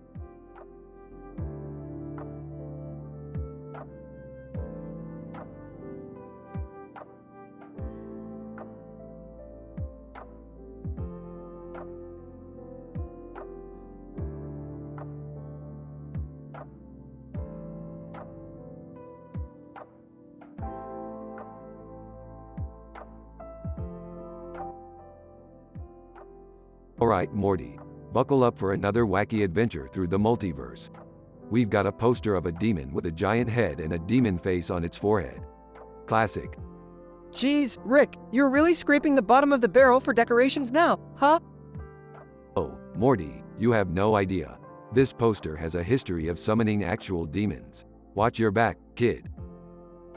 Hey, Rick, what do we do if the demons actually show up? I mean, I'm not exactly demon fighting material. Yeah, Dad's right.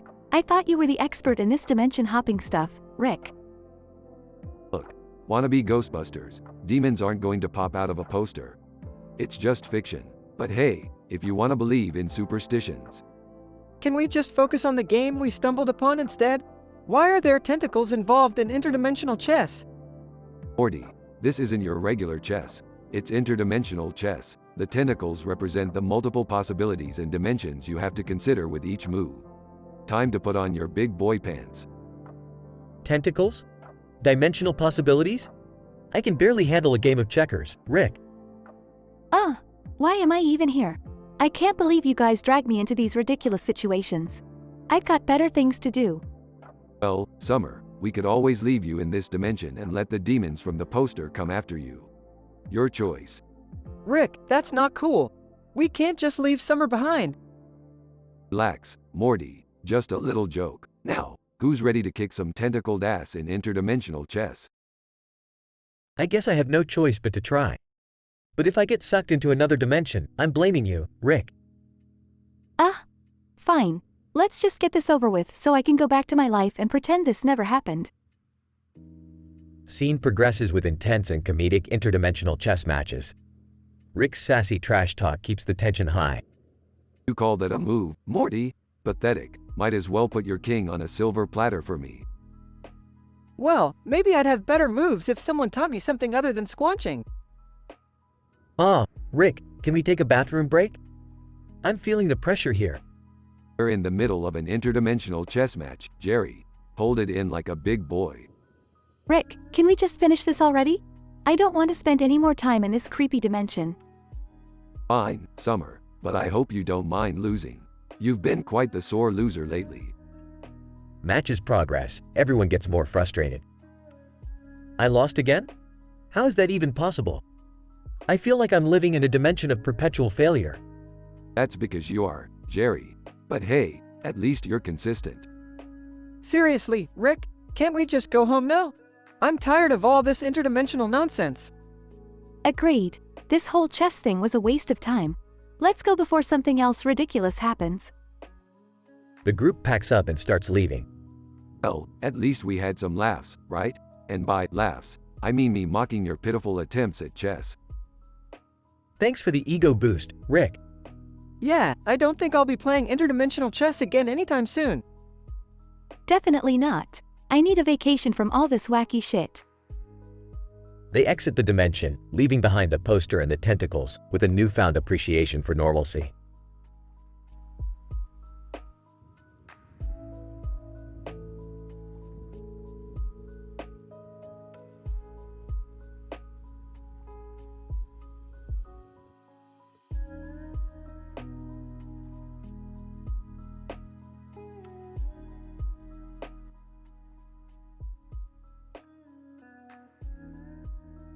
So Morty, today we're gonna embark on a mind-bending adventure involving a large rock, a dog, and me eating turds.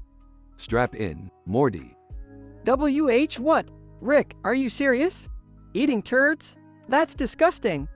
Relax, Morty. It's all part of a groundbreaking experiment involving canine excrement. Science, Morty, science. Eavesdropping, did someone say groundbreaking? I've got a master's degree in digging holes, you know. Oh, Jerry, are you trying to one-up Rick in science now? I thought you were busy watering your plants. Well, I'm multitasking, Beth. I can handle digging holes and participating in ridiculous experiments. What's this about eating turds? Look, Jerry, it's not about you. Keep watering your plants and stay out of this. Now, Morty, did you bring the large rock? Yeah, Rick, here it is. But why do we need it again? We're gonna place the rock in the middle of that field, Morty. And on top of it, we're gonna put this dog. It'll be hilarious. Entering the room, did someone say hilarious? Count me in. I love a good dog on a rock joke. Seriously, Rick? That's the experiment? Just putting a dog on a rock? Oh, Morty, you underestimate my genius. There's more to it than meets the eye. Now let's get this circus rolling. Rick, Morty, and Summer head outside with the rock and the dog. Sighing, I can't believe I'm related to these people. I'm going to the garage to work on my projects instead. In the field. Okay, Morty, place the dog on the rock and let's see what happens. Alright, here goes nothing. The dog gets up and starts barking wildly. Suddenly, the rock begins glowing. What the hell? Rick, the rock is glowing. Is this some kind of radioactive dog rock? No, Summer, calm down. It's just a standard rock with a dog on it. Nothing to be concerned about. The glowing intensifies and a portal opens above the rock. Guys, I don't think this is what Rick was expecting. Of course not, Morty. This is what happens when you mess with cosmic forces beyond your comprehension. Classic Rick move. From afar, if you idiots release an interdimensional beast from that portal, I swear I'll ground all of you. A massive tentacled creature emerges from the portal. Well, this is unexpected. But hey, at least it's not a turkey sandwich. Rick, we're gonna die. What do we do? Morty, remember that time I ate turds? Trust me, we'll figure something out. The family begins fighting off the creature with improvised weapons. This is insane. We need a plan. Rick. Alright, let me think. Morty, distract it. Jerry, use your expertise in digging and create a trap. Typical Rick, making Jerry the whole expert in a life or death situation. Jerry starts frantically digging while Morty tries to keep the creature's attention. Seriously, Rick? It all comes down to Jerry and Morty? Shouldn't we be doing something too? Beth, I'm counting on you to maintain moral support and witty comebacks. Cheer on like there's no tomorrow. The family manages to trap the creature and escapes through the portal just in time. They all collapse in exhaustion. Well, thanks for another heart-stopping adventure, Rick. Can we go home now? Sure, Morty, but before that, anyone up for some turd sandwiches?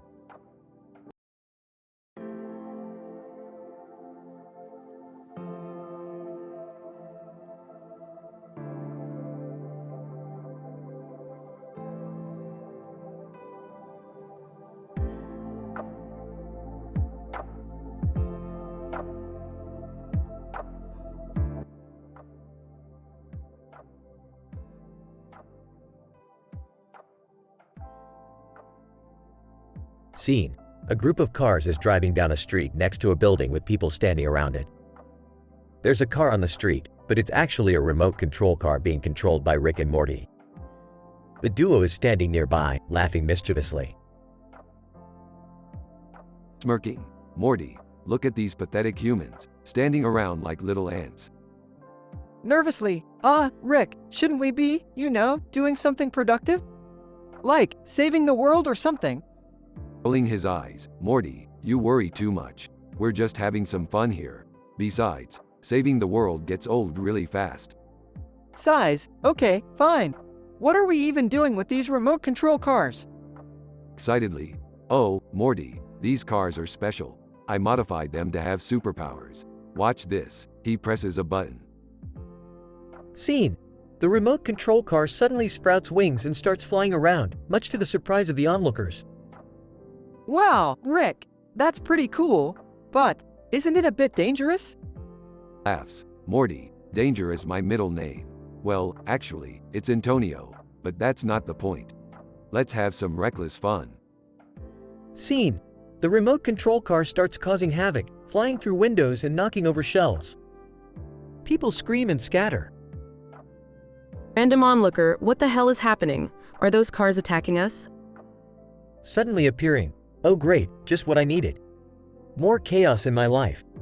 Sarcastically, well, look who decided to grace us with his presence. What's the matter, Jerry? Still failing at everything? Defensively, hey, I'm not a failure. I just have a different definition of success, or something. Scene. The remote control car zooms past Jerry, knocking him over and making him look even more pathetic. Smirking. Nice one, Morty. You just hit a 2-in-1 target. A car and Jerry. It's like killing 2 birds with 1 stone. Well, more like bruising 2 birds, but you get it. Guilty. Rick, maybe we should stop now. This is getting out of hand. Stubbornly. No way, Morty. We're only just getting started. Let's step it up a notch. Scene. The remote control car transforms into a robot and starts doing a flashy dance routine, attracting even more attention. Rick, this is insane. People are going to think we're responsible for all this chaos. Nonchalantly, Morty, who cares what they think? They're just pawns in our interdimensional chess game. Scene. The chaos escalates as more remote control cars join in, causing people to panic and run for their lives. Yelling, "Rick, Morty, stop this madness. You're going to get us all arrested." Grinning, "Oh, Jerry, I forgot you were here. Don't worry, I'll put an end to this." He presses a button. Scene. All the remote control cars suddenly stop, freeze in midair, and gently descend to the ground. The chaos comes to an abrupt halt. Relieved. Thank goodness, Rick. That was way too intense. Smirking, "See, I always have a plan, Morty. Now let's get out of here before someone realizes we're behind this." Scene. Rick and Morty take off running, leaving Jerry standing there, looking dumbfounded. To himself, "I can't believe I have to deal with this crap. My life is such a joke." Scene. Rick and Morty disappear into the distance, their laughter echoing through the empty street, leaving behind a trail of chaos and confusion.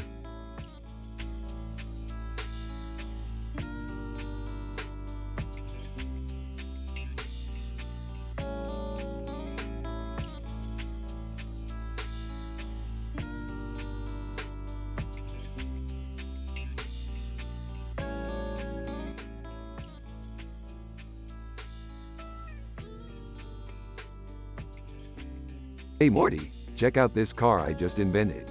It's a 3D image of a blue car in the background, with a black car in the foreground. Rick, isn't that just a regular car? Oh, Morty, always so naive. This is no ordinary car. It's part Walmart, part Lamborghini. I call it the Walmorghini. Walmorghini? Seriously, Rick, you couldn't come up with a better name? Look who's talking, Morty. Mr. O. Let's just go on a regular adventure. No biggie. Well, at least I don't combine 2 completely contrasting things together and expect it to work. It's called innovation, Morty. Now, buckle up. We're taking this bad boy for a spin. Wait, are we really stealing a car, Rick? Relax, Morty. I didn't steal it. I borrowed it without permission. Okay, I'm pretty sure that's still illegal. Details, Morty, details. Just enjoy the ride. We're going to turn some heads. Hey, guys. What's going on? Oh great, Dad. Just in time to witness Rick's Grand Theft Auto. Wow, Rick. You never cease to amaze me with your irresponsibility. Oh, shut up, Jerry. This is science in action. You wouldn't understand. What's all the commotion here? And where did you get that car, Rick? Oh, hey Beth, you won't believe it, but I combined a Walmart and a Lamborghini. Seriously, Dad? I thought you were supposed to be the smartest person in the universe. Well, sometimes even geniuses make questionable choices, Beth. Can I come with you guys? This sounds way cooler than school. Sorry, Summer. This adventure is for Morty and me. Plus, we need someone responsible to stay behind. Huh. We all know that's not me. Alright, let's get this over with, Rick. But I swear, if we get caught... Relax, Morty. We'll be back before they notice it's missing. As they drive off, chaos ensues with the Walmorghini causing havoc on the streets. Rick, I think we're in trouble. The police are after us. Don't worry, Morty. I got a plan. Hold on tight. With a series of mind-bending maneuvers, Rick manages to outsmart the police and escape unscathed. That was insane, Rick. We could have died. Hey, details, Morty. We survived, didn't we? Meanwhile, back at the Smith residence. I can't believe you let Dad take our car, Jerry. Hey, at least it's not my fault this time. Guys, Dad's on TV. A breaking news report shows a high-speed chase involving the Walmorghini. News anchor, this is unbelievable. A mysterious anti-hero duo in a hybrid Walmart Lamborghini is wreaking havoc on our streets. Oh my god, that's Rick and Morty. What did I tell you, Beth? Those two are never up to any good. Before the news report ends, the Walmorghini crashes into a giant pickle, causing a massive explosion. Are they dead? They're probably in another dimension by now, Summer. Let's just hope they've learned their lesson. Meanwhile, in another dimension. Morty, did you see the look on that pickle's face before we crashed? Yeah, Rick. It was almost as shocked as I am that we're still alive. The Walmorghini may be gone, Morty, but our adventures will never stop. Get ready for more mind-bending escapades. I can't believe I'm saying this, but I'm actually looking forward to it, Rick.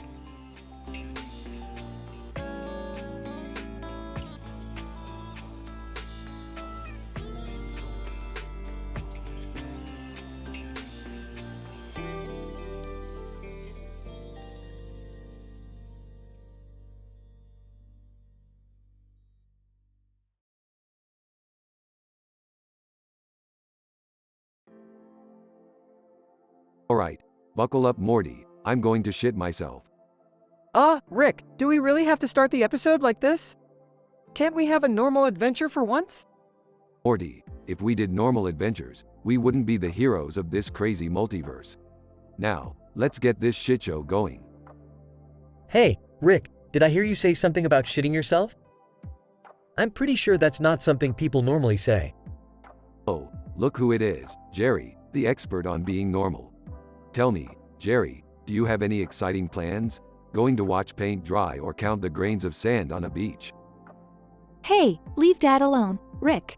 At least he's not constantly endangering our lives with questionable science. Oh, hi, Summer, I forgot you were here. How's life treating you? Still working that dead-end job at the fast food joint? At least I'm not a glorified alcoholic with a superiority complex. Touché, Summer. Now, let's move this shitstorm along. Look, there's a giant spaceship floating above us. Oh geez, Rick, that spaceship looks like it's straight out of a bad 80s sci-fi movie. You know what they say, Morty. The cheesier, the better. Buckle up, we're going on board. Are you insane? We're gonna get killed. Nah, Jerry, I've got this under control. Just stay behind me and try not to mess things up, as usual. Speaking of messing things up, Morty, did you forget your pants again? Seriously, Summer? Now's not the time for jokes. Alright, everyone shut up. We're entering the spaceship. Get ready for some mind-blowing discoveries. Rick, I thought we were just going to find a restroom for you. Morty, you really think I would waste an adventure opportunity on a restroom break? There's a dragon up here. A dragon? So, we're gonna get fried and become a crispy family dinner? Oh, Jerry, you always have the best ideas. Now, shut up and let's avoid becoming barbecue. Rick, I heard that dragons can grant wishes. Maybe we could wish for, like, $1 million or something. Summer, buddy, that's just a fairy tale. Dragons are more likely to eat us than grant wishes. But hey, who knows? Rick, the dragon just farted fire. This is not going well. Morty, sometimes you just gotta embrace the chaos. Now, aim the gun at the dragon and shoot. Rick, do you really think a gun will work against a fire-breathing dragon? Jerry, when the plot demands it, anything is possible. Now, shoot. Morty shoots, and the dragon inexplicably starts tap dancing. What the actual? Looks like we stumbled upon a magical dragon, Morty. Now, let's make it rain. The dragon starts spewing money instead of fire. We're rich, we're rich. This is the best adventure ever. Okay, let's wrap this up before things get even weirder. Morty, time to teleport us out of here. Wait, are you sure about this? Morty, when have I ever been unsure about anything? Just do it. Morty activates the portal, and they all get sucked through. Phew, we made it back home in one piece. Yeah, just another day in the life of the Smith family. Now, who's up for some interdimensional pizza? The family heads into the house, laughing and discussing their crazy adventure.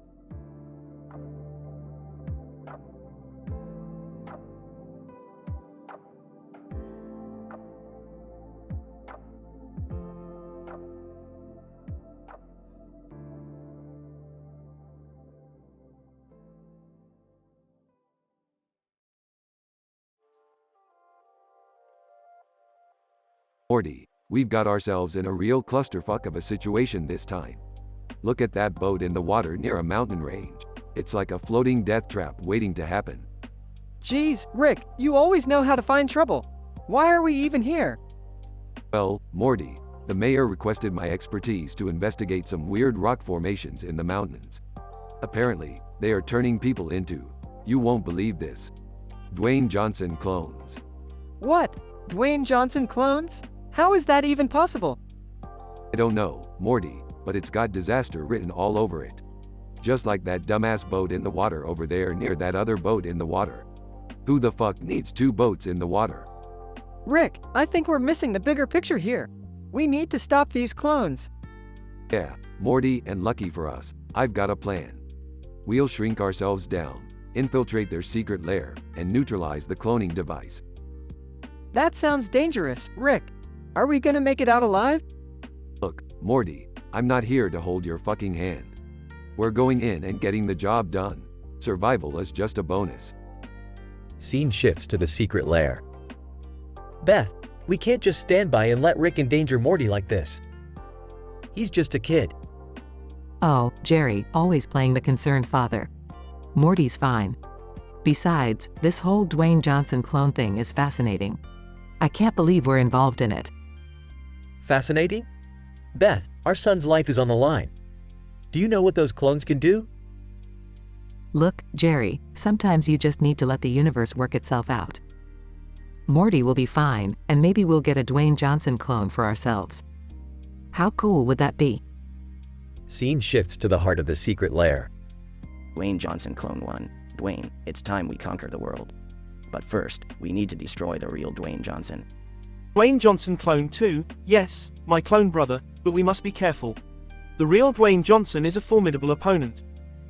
Just as they're about to attack, Rick and Morty burst into the room. Hold it right there, you oversized, steroid-infused pancakes. Nobody messes with the real Dwayne Johnson. Yeah, you guys may look like him, but you don't have his, charisma? Dwayne Johnson enters the room. Dwayne Johnson, what the fuck did I just hear? You guys trying to duplicate my charisma? No way. Dwayne Johnson takes down the clones with a single punch. Dwayne Johnson, looks like you both hit rock bottom. Maybe next time, you'll think twice before messing with the rock. Scene shifts back home. So, Morty, did you survive the clone attack? Yeah, barely. And you won't believe it, but the real Dwayne Johnson saved us. Wow, Morty, you always manage to get yourself into the craziest shit. I'm kinda jealous. Trust me, Summer, you don't want to be in my shoes. Being in crazy situations isn't as fun as it seems. You know what, Morty? I think we all learned an important lesson today. And what's that, Rick? Never mess with the rock, Jerry. Never mess with the rock.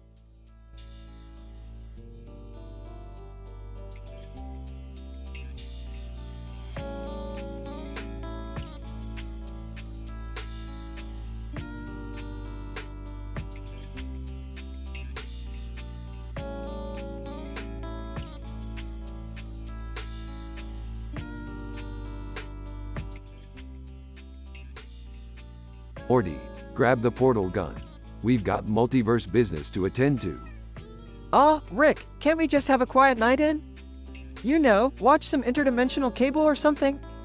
Morty, this is no time to be a whiny little bitch. There's a Tsunade on the loose. Oh, what now? Tsunade, Morty, it's a rare species of interdimensional creature that shoots lasers from its, well, you know. You mean, boobs. Bingo, Morty, now let's go, before these perverted aliens start wrecking the multiverse. They arrive at a chaotic interdimensional marketplace. Whoa, Rick, this place is intense. Everyone's just walking around, shopping like nothing's wrong. Morty, these people are freaking obsessed with tits. The Tsunade isn't just a monster, it's a celebrity. Gee, get a load of that crowd, Rick. There's Jessica, snapping selfies and giggling like a maniac. Great, now even she wants a piece of the Tsunade action. Wait, what? Jessica has a crush on me. Rick, not that fleshy monstrosity. Relax, Morty, it's just for the gram. Just like Summer taking thirst trap photos with the creature. Oh geez, not Summer too. They spot Jerry in the crowd, trying to take a selfie with the Tsunade. Come on, Tsunade. Smile for the camera. I'm somewhat of a celebrity too, you know. Jerry's more likely to get smacked in the face than a selfie. Let's intervene before he makes a bigger fool of himself. They rescue Jerry and escape to a rooftop to regroup. Rick, what's our plan? We can't just let these people go nuts over a pair of glowing breasts. Morty, we're going to expose the Tsunade for what it really is, a fake. A fake? How are we gonna do that? Simple, Morty. We're gonna use some sci-fi wizardry to create an anti-illusion serum, and when we expose the Tsunade, people will see it for the fraud it is. Won't that be, pretty embarrassing for Jessica and Summer? Morty, you're forgetting we're dealing with a bunch of horny people here. They'll just find another absurd trend to obsess over in no time. They create the serum and expose the Tsunade, revealing its true form. Wow, Rick, I never thought I'd see a massive, glowing alien boob deflate like that. Yeah, it turns out the Tsunade was just a prank left over from an alien bachelor party gone wrong. So, all this chaos was just a big joke? Well, Morty, when you've seen as much crazy shit as I have, a giant boob alien isn't that surprising. Let's go home. They portal back to their dimension, leaving the confused crowd behind. You know, Rick, sometimes I'm not sure if I'm impressed or horrified by the things we get ourselves into. Well, Morty, that's the beauty of being a genius. Life's a roller coaster of absurdity. Now let's find something normal to do, like watch interdimensional cable. Yeah, that sounds good. At least until the next bizarre adventure falls into our laps. They settle in for a night of interdimensional cable, ready to embrace the randomness once again.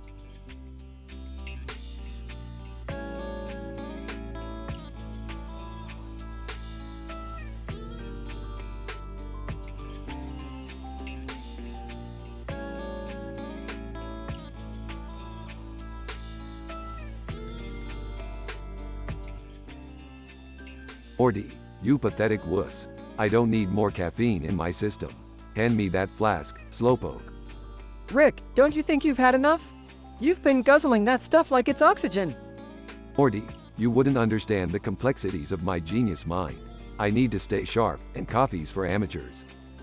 Yeah, well, I think you've had enough genius for today.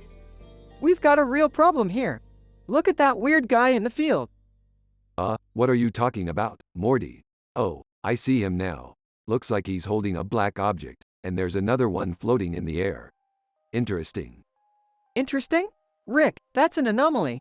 We need to investigate. It could be some interdimensional portal or some ancient artifact.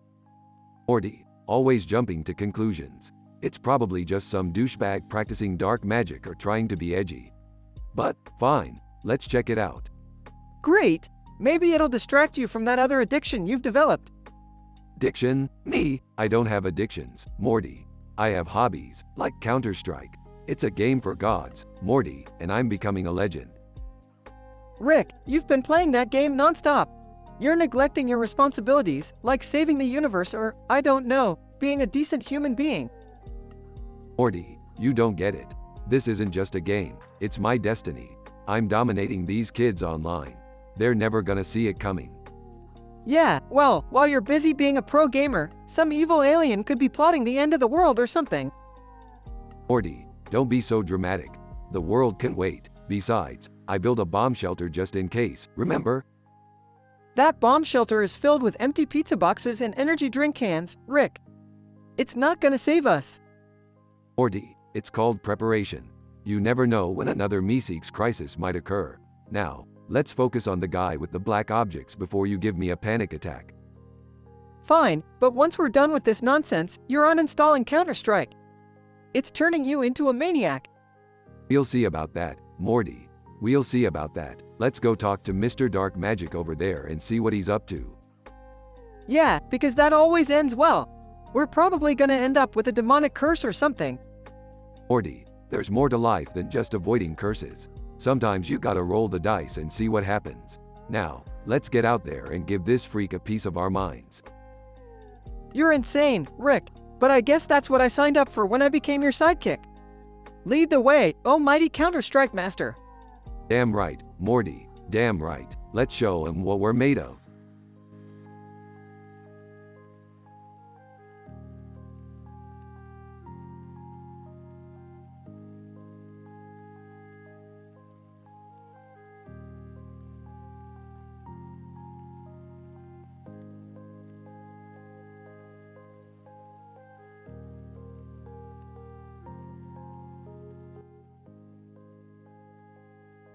Alright, Morty, strap in.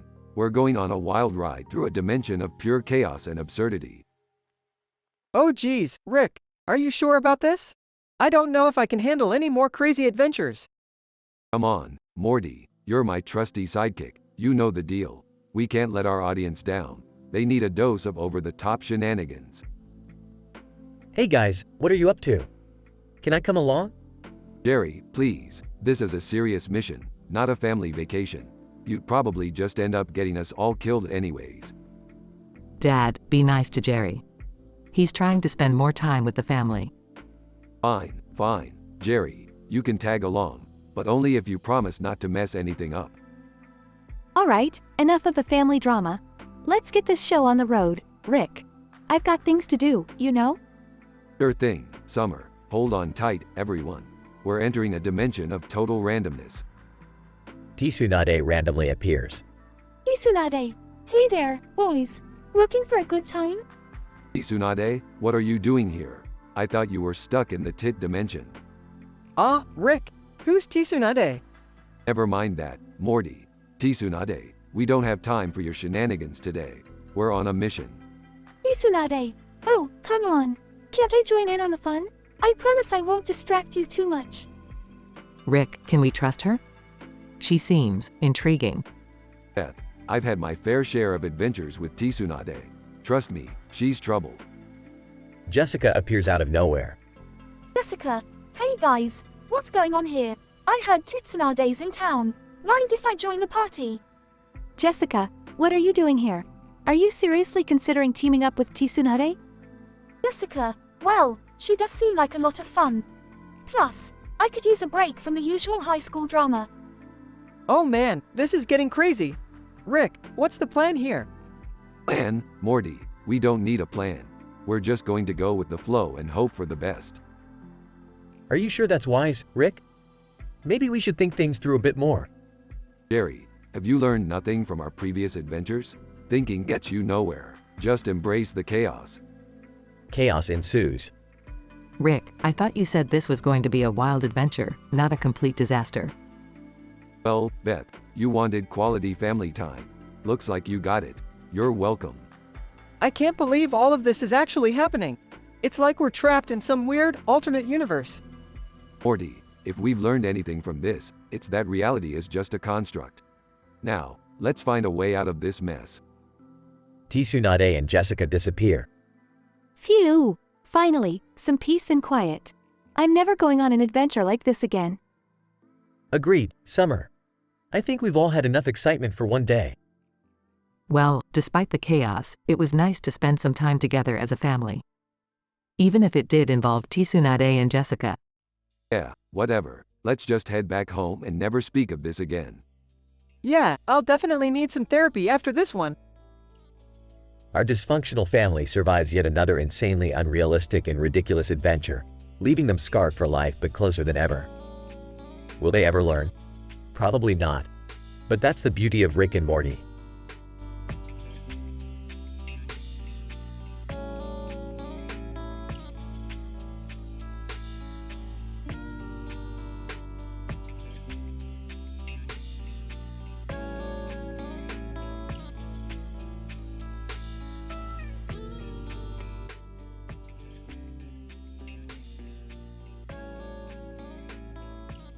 Morty, we're on yet another adventure, and it looks like the universe is handing us a cryptic message.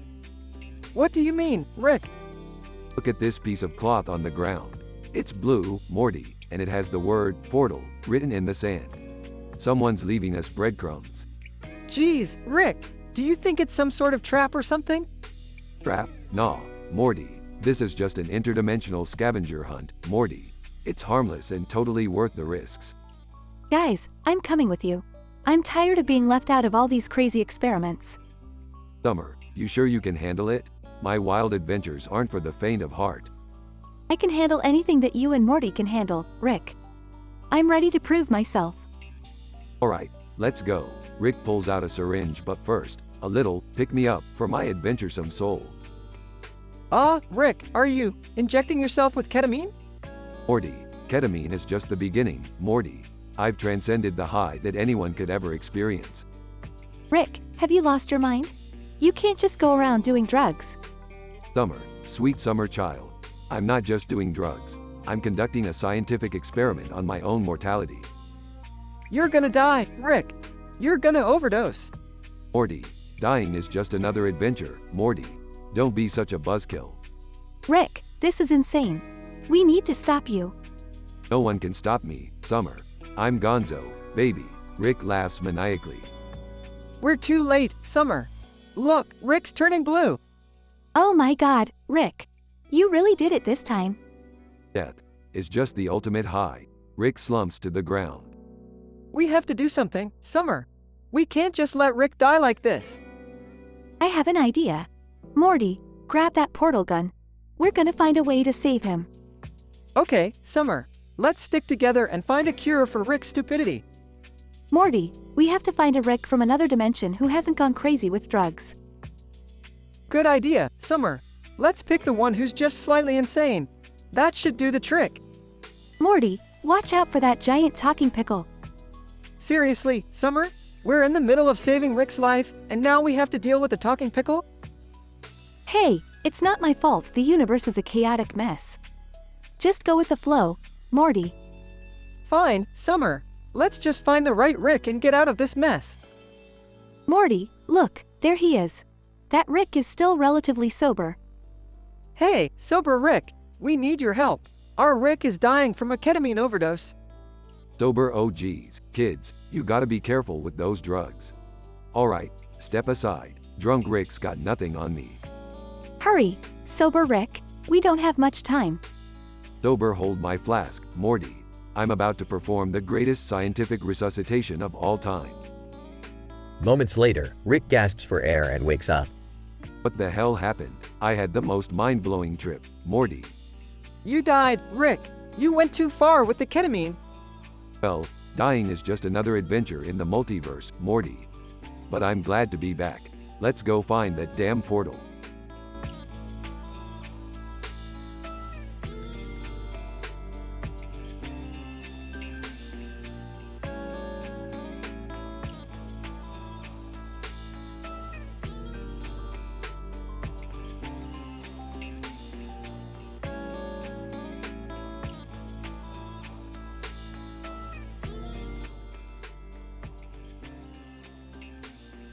Morty, we've got a situation here. We're stuck in a room with a man, a dog, and a goddamn green truck. Oh, geez, Rick. How did we even end up here? Frustrated, can someone please explain to me why there's a neon light flickering above us? I'm getting a headache. Relax, Jerry. It's probably just some interdimensional glitch or something. It happens all the time. Whispering, Rick, why is that man in a suit and tie sitting over there, staring at us? Morty, that's no ordinary man. That's the interdimensional commissioner. He's the one who decides our fate in these crazy situations. Interdimensional Commissioner, gentlemen, you are stuck in the quantum paradox room. Complete a series of challenges, and you may escape. Fail, and, well, let's just say the truck won't be the only thing that's green. Nervously, Rick, what do we do? Morty, calm down. I'll figure this out. Hey, Commissioner, what's the first challenge? Interdimensional Commissioner, your first challenge is to sit under a pooping dog without getting hit. Good luck. Panicking, are you kidding me? This is ridiculous. Morty, grab the umbrella. We're going in. Morty grabs the umbrella as a dog appears above them, dropping turds. Morty, hold the umbrella steady. We can dodge this. Morty struggles to hold the umbrella as dog poop comes raining down. Oh god, it's everywhere. I'm covered in dog poop. Morty, don't flinch. We're almost out of here. Morty and Rick successfully dodge the poop onslaught. We did it, Rick. We made it through the first challenge. Yeah, Morty, but don't get too excited. We still got a long way to go. Jerry continues to complain and clean himself. Interdimensional Commissioner, impressive. On to the next challenge. Escape the truck before it shrinks to the size of an atom. Oh, come on. Seriously? Morty, focus. We need to find the exit. The trio frantically search for an exit as the truck begins to shrink. Morty, I think I found it. They crawl through a small crack just as the truck shrinks completely. Panting, that was too close. I can't handle another challenge. Interdimensional Commissioner, well, you better get ready, because the final challenge awaits you. Rick, Morty, and Jerry look at each other nervously. Interdimensional Commissioner, defeat the mighty Cromwellan in a game of intergalactic charades. Oh great, now we're playing charades with a giant alien. This is officially ridiculous. Rick, we can't lose. This is our only chance to escape. Rick and Morty engage in an intense charades battle with the Cromwellan. Whispering, I can't believe my life has come to this.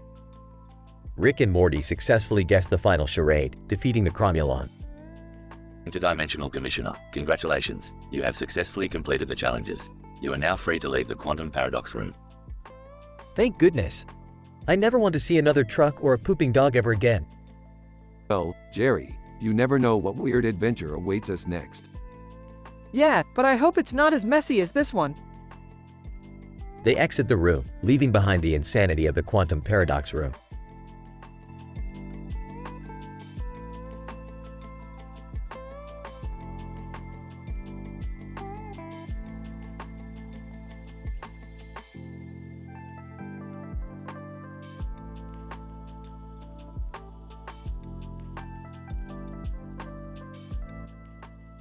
Morty, we've got another mind-bending adventure on our hands. Strap in, because things are about to get crazier than a flat Earth convention.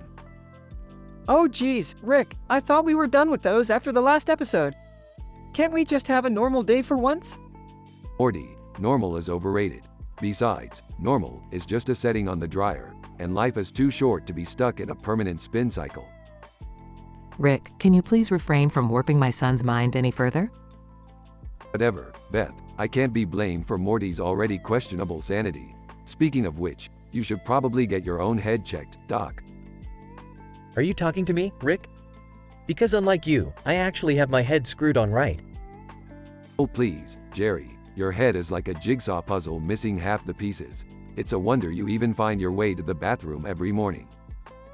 Can we just focus on why there's a cloud floating in the sky with a black and white photo, Rick? Yeah, Rick, that sounds pretty weird even for us. Oh, you think that's weird, Morty? Just wait till we find out what that cloud is really made of. Spoiler alert. It's not cotton candy. Can't we just leave it alone? It's probably some art installation or something. Art, please, Beth. Life is an abstract masterpiece that Picasso himself couldn't even begin to comprehend. Picasso? Really, Rick? Couldn't you pick a more relevant artist? Sorry, Jerry. Should I quote Banksy? Would that make you feel more cultured? Can we just go already? The suspense is killing me. Hold on, guys, I think I see something. Mario, what are you doing here? Mario, Mamma Mia, Morty. I'm just here for a little pick-me-up. You got any more of that white powder? Oh great, now we've got a coked-up plumber in the mix. Just what this adventure needed. Rick, how do you even know Mario? Let's just say we've met in some interesting parallel universes, Beth. Grab a chair. This party's about to get crazier. Are we seriously doing drugs now? This is starting to feel like an episode of Breaking Bad. Breaking Bad? Jerry, this episode is more like breaking boundaries. Now, who's ready to find out what's really inside that cloud? I guess I'm in. This day couldn't get any weirder anyway. Famous last words, Summer. Famous last words. Now, everyone buckle up. We're about to go to a place even the Twilight Zone's too afraid to touch. I'm not so sure about this, Rick. What if something goes wrong? Morty, when have I ever let something as trivial as going wrong stop me? Don't worry, we'll survive. Probably. Fine, let's just get it over with. This family can't sink any lower. Oh, Beth, our family's already at the bottom of the barrel. But hey, at least we've got each other, and a cloud full of surprises.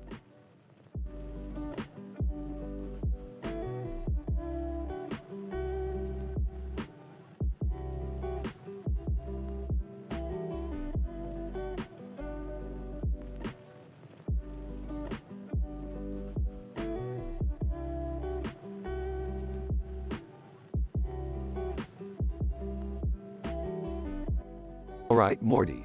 Hold on to your butts. We've got ourselves a real mind bender of a situation here. Rick, I've seen some weird stuff, but this is next level. What the hell is going on? Strap in, Morty. We're about to take a wild ride through the pits of absurdity. Look, there's a plate with an octopus on it and a bowl with an octopus on it, and another bowl with an octopus on it.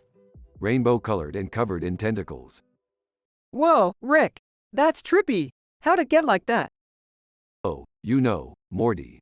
I was just experimenting with some interdimensional marinades.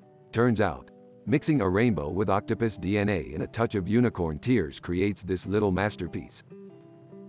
That sounds, disturbing. Rick, what's the plan here? We're gonna throw a culinary extravaganza, Morty. I'm sending out invitations to every sentient being in the multiverse. Are you sure about this, Rick? I mean, I love a good party, but this could lead to some serious chaos. Chaos? Morty, Chaos is my middle name. Well, it would be if I had a middle name. Anyway, let chaos reign supreme. Scene shifts to the dinner party. Jerry, can you believe this? A freaking octopus feast straight out of a Salvador Dali painting. Beth, this is insane. I can barely handle a regular dinner party, and now we're surrounded by extraterrestrial life forms devouring rainbow tentacle creatures. Oh, Jerry, always the drama queen. Just enjoy the chaos for once. It's not every day we get to experience this level of madness. Sarcastically, wow, what a glamorous life we lead. Dinner parties with tentacled aliens. What's next? A dance-off with cosmic clowns. Interjecting. Now that's an interesting idea, Summer. Note to self. Intergalactic dance-off. Patent pending. Why does everything have to be so crazy all the time, Rick? Morty, you underestimate the cosmic absurdity that exists in this universe and beyond. Embrace it. Scene intensifies as the octopus feast becomes more chaotic and the guests start transforming. Jerry, look at that guy. He's turning into a giant octopus. Great, now even the dinner guests are stealing my thunder. Mom, Dad, you should probably call the fire department or an exorcist. The whole room is possessed now. Rick, I think our little experiment is getting out of hand. Relax, Morty. The universe has its own way of balancing things out. Plus, it makes for great reality TV. Scene reaches its climax as the chaos spreads and everything collapses into a singularity. I just wanted a normal dinner party. Is that too much to ask? Guys, I think we're about to be sucked into a black hole of nonsense. I knew this was a disaster waiting to happen. Who cares, Morty? Let's enjoy the ride. Chaos is just nature taking its course. They all get dragged into the singularity, and the scene fades to black. The dinner party may have ended in chaos and existential crisis, but at least they had a memorable night. And remember, folks, never play with rainbow-colored tentacled food. It's just not worth the trouble.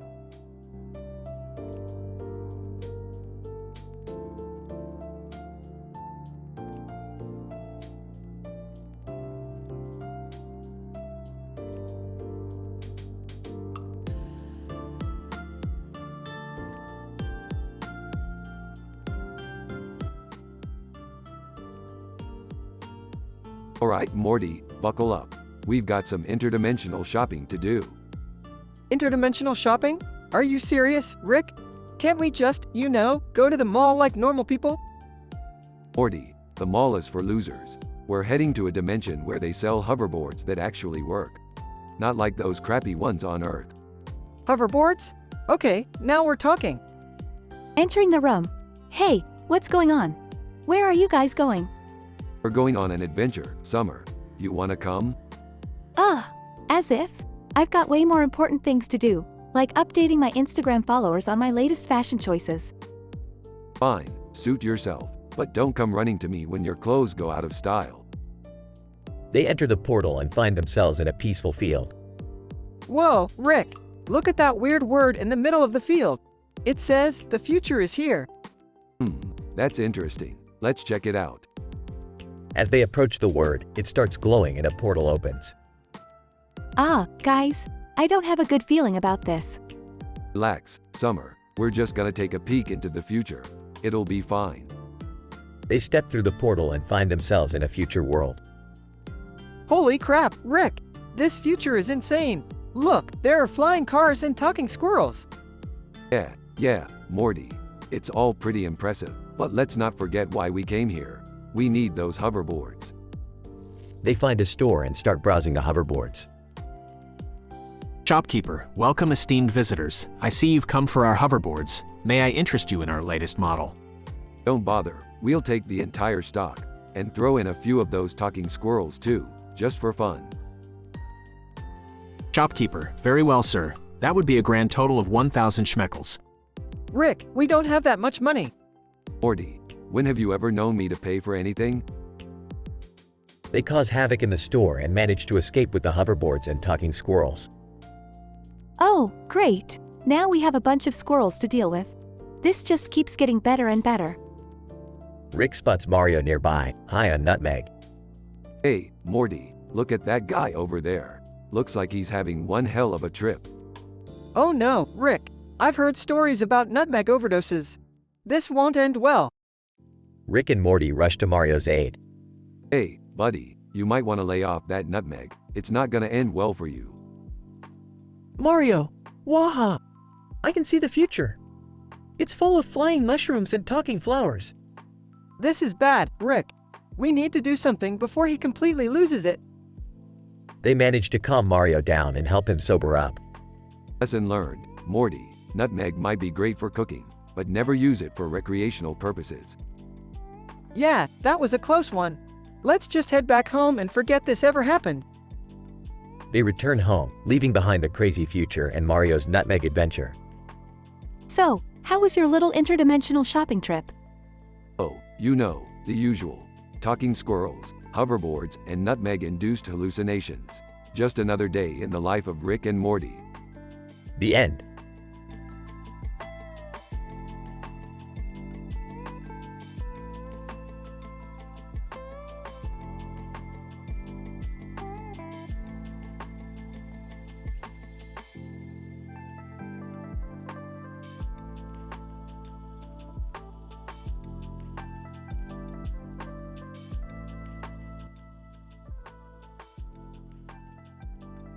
Alright, Morty, hold on tight. We're about to embark on another crazy adventure. Oh geez, Rick, I hope it's not as insane as the last one. Insane, Morty. That was child's play compared to what we're about to encounter. Hey guys, what are you up to? Jerry, mind your own business. We're not dealing with your mediocre existence right now. Wow, thanks for the uplifting words, Rick. You're a real ray of sunshine. Dad, just leave them alone. Can't you see they're busy saving the universe or something? Finally, someone with common sense. Morty, grab that rift stabilizer from the garage. Rick, are you sure we need that? I mean, I don't want another incident like the Plumbus. Morty, trust me, you'll thank me later when we face Pudge with a haste rune and a brown hole off cooldown. Wait, Pudge from Dota 2? Are we seriously gonna play against him? Why not? We've defeated intergalactic aliens. Now it's time to test our skills against a digital butcher. You better not lose to a video game character, Rick. That'll be embarrassing. Embarrassing? Like when you tried to fix that leaky faucet and flooded the entire house? Alright, guys, let's focus. We need a game plan. Morty, do you remember how to play? Yeah, I remember. We have to dodge his meat hooks and avoid getting dismembered or something. Morty, it's not that simple. We'll need strategy, precision, and a pinch of luck. Can I at least be the coach? I've been studying Pudge's tactics all week. Fine, Jerry, you can be the cheerleader. Just don't expect any pom-poms or tight skirts. Alright, let's get in the game. Rick, put on your battle face. My battle face? Morty, fetch me my battle face. Oh, sure, Rick. But, what exactly does your battle face look like? Morty, my battle face is a state of mind, not a physical expression. Just find me a helmet or something. Guys, we're running out of time. Pudge is getting closer. We need to act now. Alright, Morty, put on the helmet. Summer, grab the controller. Jerry, find me a motivational speech. Putting on helmet, I feel ridiculous, Rick. Trust me, Morty, you'll feel even more ridiculous when you see Pudge's rotting flesh up close. Guys, I swear I can feel the tension. This game is intense. Stay focused, team. We can do this. Remember, we're the Smiths, and we don't back down. Morty, don't let Pudge's hooks penetrate your defenses. Think tactically, outsmart him. I'll do my best, Rick. I don't want to end up on the digital dismemberment highlight reel. That's the spirit, Morty. Alright, team, time to show this butcher what we're made of. They enter the game and chaos ensues. Phew, that was a close one. We managed to defeat Pudge, even with his haste rune and brown hole. Yeah, I can't believe we actually won. I guess video game skills do come in handy sometimes. I told you guys, I've been studying Pudge's tactics.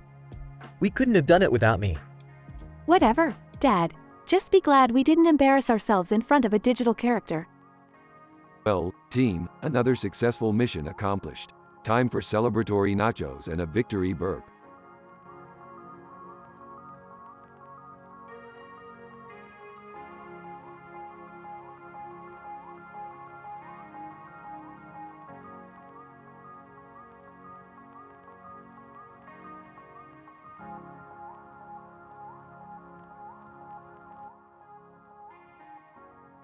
Morty, you little piece of S asterisk asterisk T. Get your skinny F asterisk asterisk asterisk ing A asterisk asterisk in here now. What's the matter, Rick?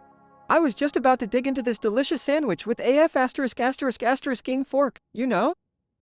Morty, put the sandwich down. We've got bigger problems on our hands.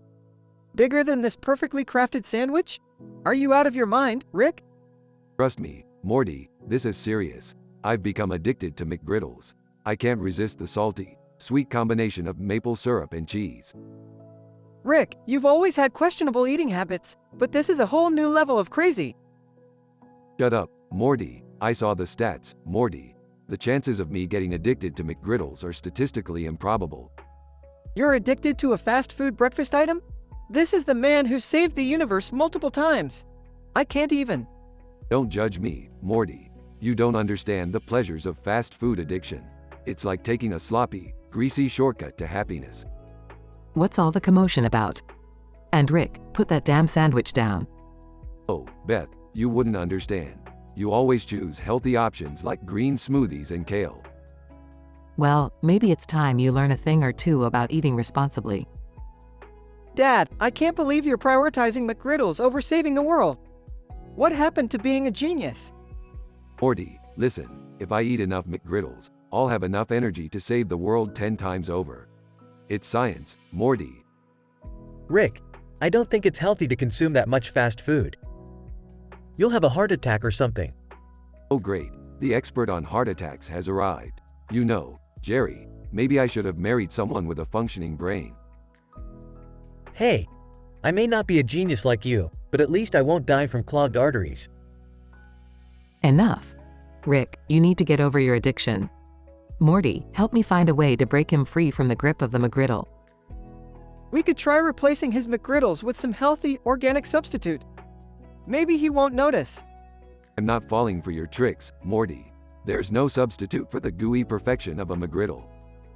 Fine, then suffer the consequences. When you're in the hospital with a heart attack, don't come crying to us. I'd rather die with a mouthful of deliciousness than live a boring, mundane life without it. I can't believe I'm saying this, but maybe we should just let Rick have his McGriddles. It's his choice, after all. Are you serious, Morty? You're supposed to be the voice of reason.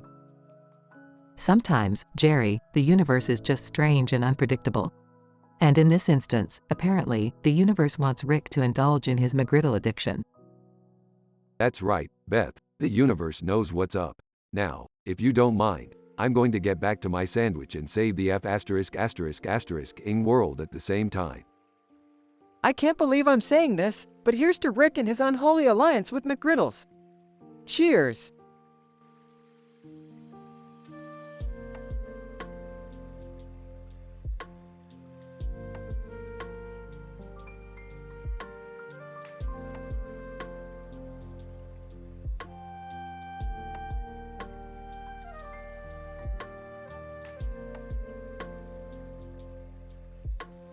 Alright, Morty, buckle up. We're about to go on a mind-bending adventure through a brown hole. A brown hole, Rick? Seriously? Are you running out of ideas or something? Morty, do you have any idea what scientific wonders lie within the brown hole? It's like a cosmic enigma wrapped in a riddle covered in rusty **T. Guys, can we not talk about brown holes while I'm trying to eat my cereal? Oh, Summer, always so delicate and innocent. You have no idea what this brown hole can do. It could bend time, space, and even your perception of reality. Great, now I have to worry about bending my perception of reality while dealing with this brown hole? Precisely, Morty. You see, this brown hole could lead us to a universe where everything is made of chocolate, or it could just be a bottomless pit of cosmic turds. Either way, it's worth exploring. Okay, but can we please make a quick stop for bathroom breaks before diving headfirst into this brown hole? Fine, Summer. We'll take a brief pit stop at the closest interdimensional restroom facility.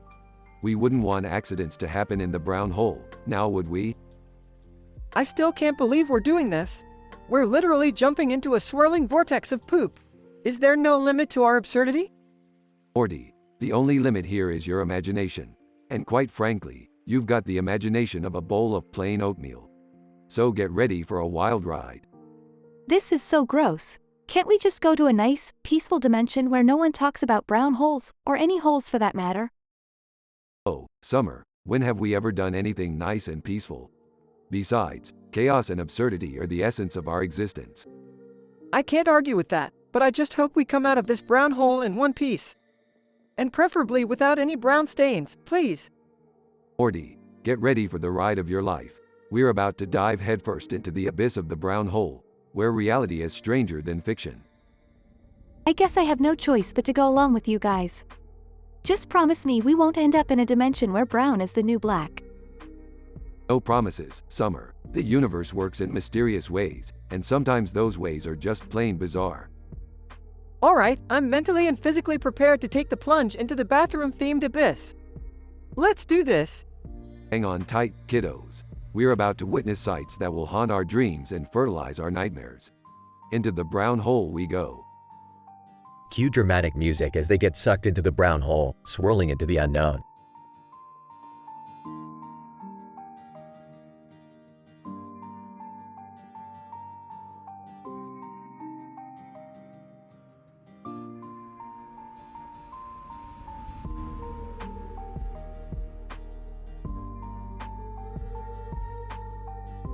Morty, buckle up because we're about to dive headfirst into a dimension where green people are apparently the new fashion trend.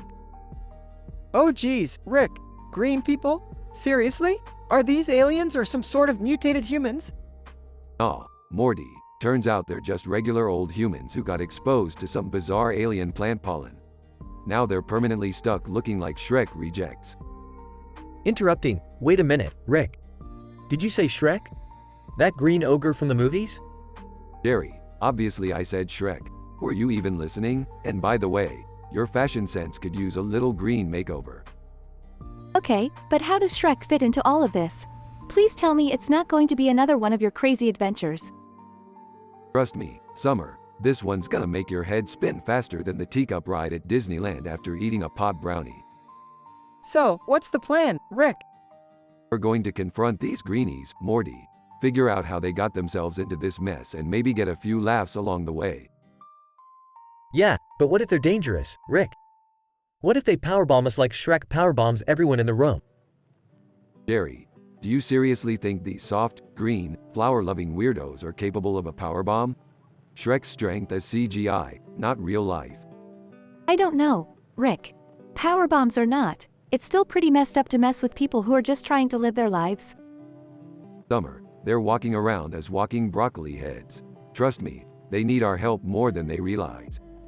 I'm just saying, Rick. It feels like we always end up in these situations where everything goes haywire. Morty, that's the beauty of it. Life is like a box of glitches. You never know what's gonna happen next. It's unpredictable, like your occasional mood swings. Hey, don't bring my mood swings into this, Rick. You're the one who's always putting us in danger. Oh, please, Jerry. You're more of a danger to yourself than I could ever be. Alright, let's just go already. I can't stand here listening to you two bicker all day. Fine, fine. Let's go save the green people and maybe get some swampy revenge on Shrek while we're at it. Revenge? I thought we were helping them. Morty, revenge and helping them can go hand in hand. Life's all about mixing things up and adding a little chaos to the mix. Sighs. I have a feeling this is going to be one of those adventures I'll regret being a part of. Regret? Nah, Jerry, this is gonna be one hell of an adventure. Nothing screams regret more than missing out on it.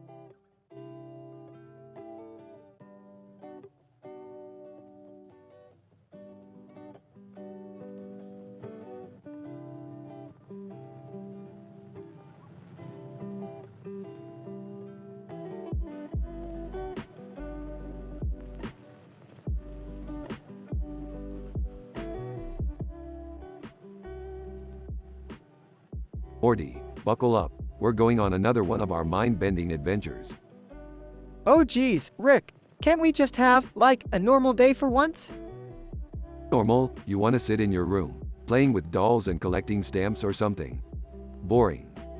No, Rick, I don't know. Maybe something less dangerous? Less dangerous? Morty, we've taken on aliens, alternate dimensions, and giant fart monsters. That's just another Tuesday around here. Yeah, but this time, Rick, you want us to sit under a pooping dog. That's just gross. Gross? Morty, my boy, there's a rare element in those droppings that can power our portal gun for a year. Plus, it's a metaphor for life, all those little turds falling from above. I can't believe I'm saying this, but okay, fine. Let's do it. But you owe me big time, Rick. Sure, Morty, sure. Now hold on tight, things might get a bit messy. Scene transitions to Rick and Morty sitting under a massive dog, who's pooping with such intensity that it defies the laws of physics. Morty, hand me that jar. We need to collect as much of this element as possible. Don't touch it though, ew. Yeah, no worries, Rick. I'll just sit here, right under your grand scheme while I'm covered in feces. Real classy. Hey, nobody said being a genius scientist was clean and glamorous, Morty. Look at me, I'm sitting under a shitting dog. Yeah, well, at least you're used to being covered in crap, Rick. You're such a narcissistic, self-absorbed jerk. Ah, Morty, those are some hurtful words. You know deep down you love being dragged into these crazy adventures. You crave the chaos. Maybe so, Rick, but couldn't we just, I don't know, find a different way to acquire this element? One that doesn't involve this? Morty, stop being such a puss, interrupted by falling poop. Oh, great, just perfect. It landed on your face, Rick. That's karma for you. Thanks for the update, Morty. Now, instead of complaining, help me gather this precious element. We'll be out of here in no time. Scene progresses with Rick and Morty frantically collecting the element, slipping in poop, and arguing. I can't believe we're actually doing this. This is our lives now, scooping dog poop. Morty, look on the bright side. Once we've got enough of this stuff, we'll be able to power our way out of even more ridiculous situations. Poop-powered adventures. Are you serious? Is this some kind of sick joke, Rick? Morty, it might all seem like a big joke now, but just wait until we're chilling on a space beach, sipping margaritas, all thanks to this dog's bowel movements. You know what, Rick? I'm done. I'm officially done with your insane ideas. Sure, Morty, take your leave. But remember, no one accomplishes greatness by sitting in their comfort zone. So long, Poopy McPoop Pants. Morty storms off, leaving Rick under the pooping dog. Ah, alone at last. Just me, the dog, and an endless supply of rare element-infused poop. What a time to be alive. Suddenly, the dog stops pooping, leaving Rick crushed under a mountain of feces. Oh crap, quite literally. End scene with Rick buried under tons of poop, laughing maniacally.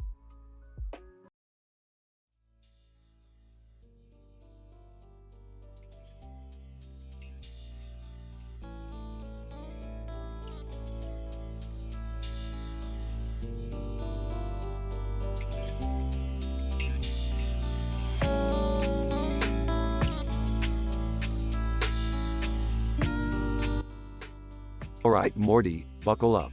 We're heading to a snowy wonderland, where the powder is fresh, the slopes are gnarly, and the shred is real. Oh, Rick, I'm not really into snowboarding. Isn't it dangerous? Morty, don't be such a Nancy. We're going to Snowboard City, the adrenaline junkie's paradise. You gotta live life on the edge. Wait, can I come too? I need to prove to those popular kids at school that I'm not just a brainiac. Sure, Summer, just be ready for a wild ride.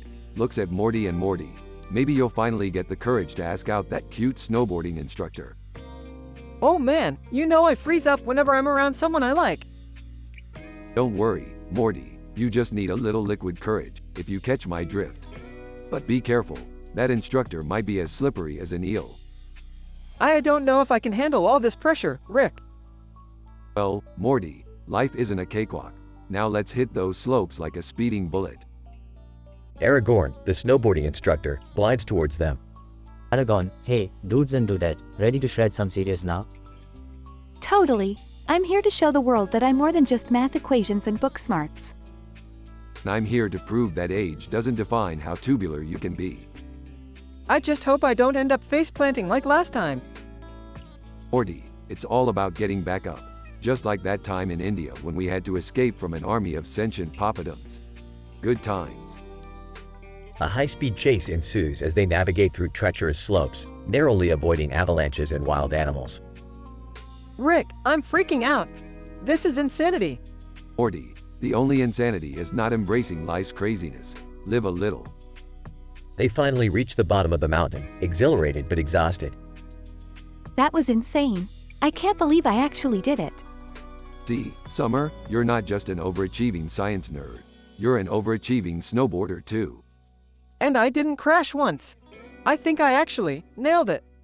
Aragorn, your dudes and dudette were rad. I haven't seen such groove on the slopes in ages. You're all legends. Well, thank you, Aragorn. We pride ourselves on being legendary in a variety of dimensions. That was the coolest thing ever. I can't wait to show off to those jerks at school. Yeah, maybe I'll finally get that date now. Remember, Morty, snowboarding is just like life. If you fall, get back up and try again. Besides, there's always hot cocoa at the lodge. They walk away, exhausted but filled with a sense of accomplishment, ready for their next wild adventure.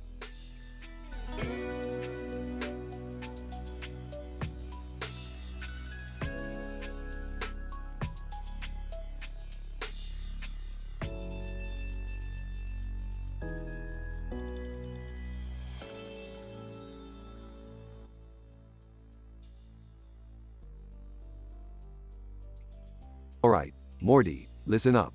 We've got another mind-boggling situation on our hands. You see that doll over there? It's a Fisher-Price doll, Morty.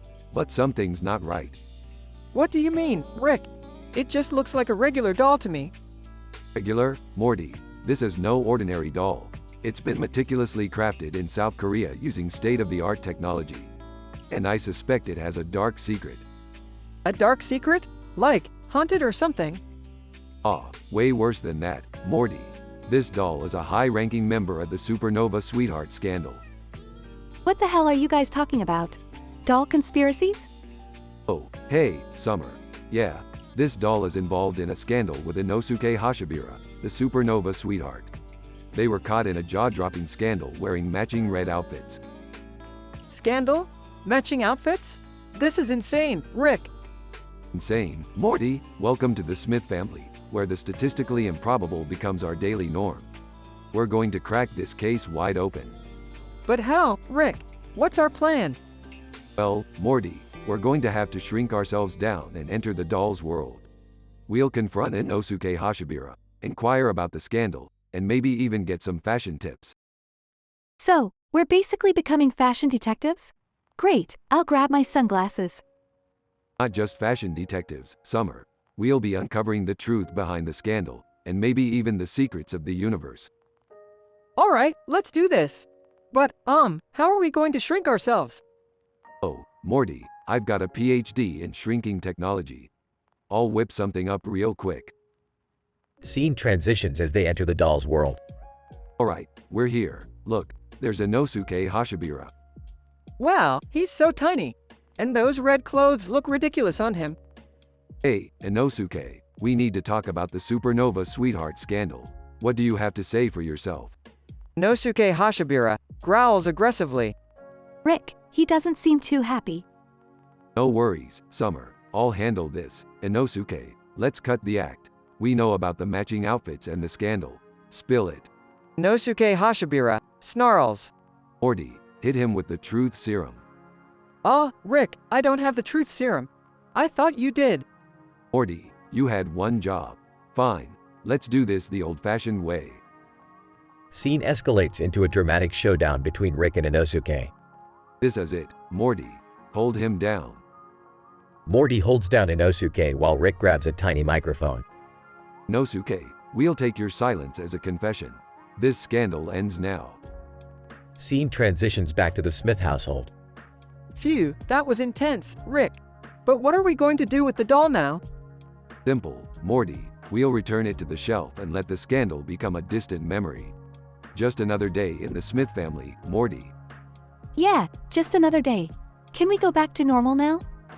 Normal? What's that, Summer? We don't do normal here. Now let's get some interdimensional pizza.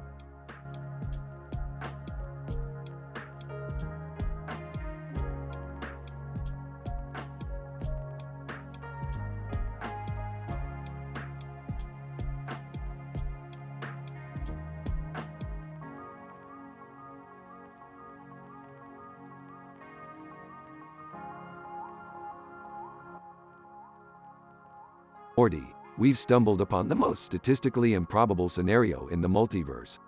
Two people in ninja suits, fighting in a city street at night with a neon light behind them, and a person in a black mask. Whoa, Rick, what the hell is going on? Are we in some kind of ancient ninja battles or something? Morty, this is beyond ancient ninja battles. This is Tsunade level shit, Morty. These guys are pulling moves that defy the laws of physics and common sense. Oh geez, Rick, why are they fighting? Is this some sort of ancient ninja rivalry or a dispute over who gets the last slice of pizza? Morty, you love oversimplifying everything.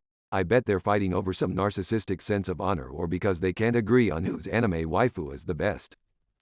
Waifu? What? Never mind, Morty, let's focus on the real issue here. How are we gonna get out of this mess without getting our asses kicked by a bunch of ancient ninjas? Well, Rick, we could blend in and pretend to be part of the fight. Maybe they'll think we're super skilled ninjas too. Morty, have you even seen us try to do anything remotely ninja-like? We'd stick out like a sore thumb. Probably dislocate it too. Oh, right. So what's the plan then, Rick? We can't just stand here and watch the whole city become collateral damage. Relax, Morty. I've got a high-tech teleportation gun built into my wristwatch. We'll teleport the whole scene to an uninhabited dimension and let those clowns fight it out there. That sounds dangerous, Rick. What if we accidentally teleport ourselves into the middle of a black hole or something? Morty, do you think I'd put us in danger like that? I'm insulted. The chances of teleporting into a black hole are slim. Let's just trust my calculations on this one, okay? Alright, if you say so, Rick. But the last time you said, trust me, we ended up in a dimension full of sentient pickle people. That was a masterpiece, Morty. You just don't appreciate my art. Now hold on tight. Rick activates the teleportation gun, and the scene, including the fighting ninjas, disappears in a blink of an eye. Whoa, Rick, we made it out. I guess your calculations weren't completely off this time. Morty, I'm always right.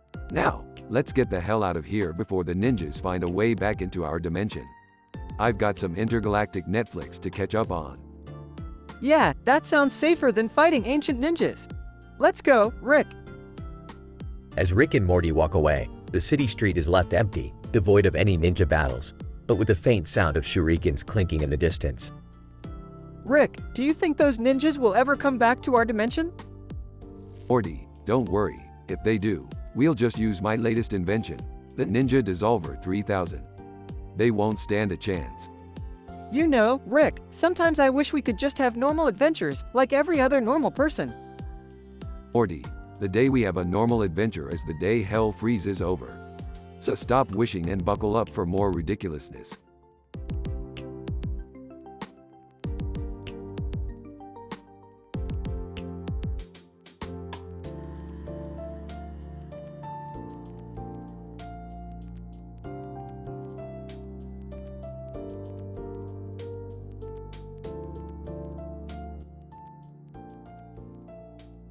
Morty, I've created a revolutionary pill that will blow your mind.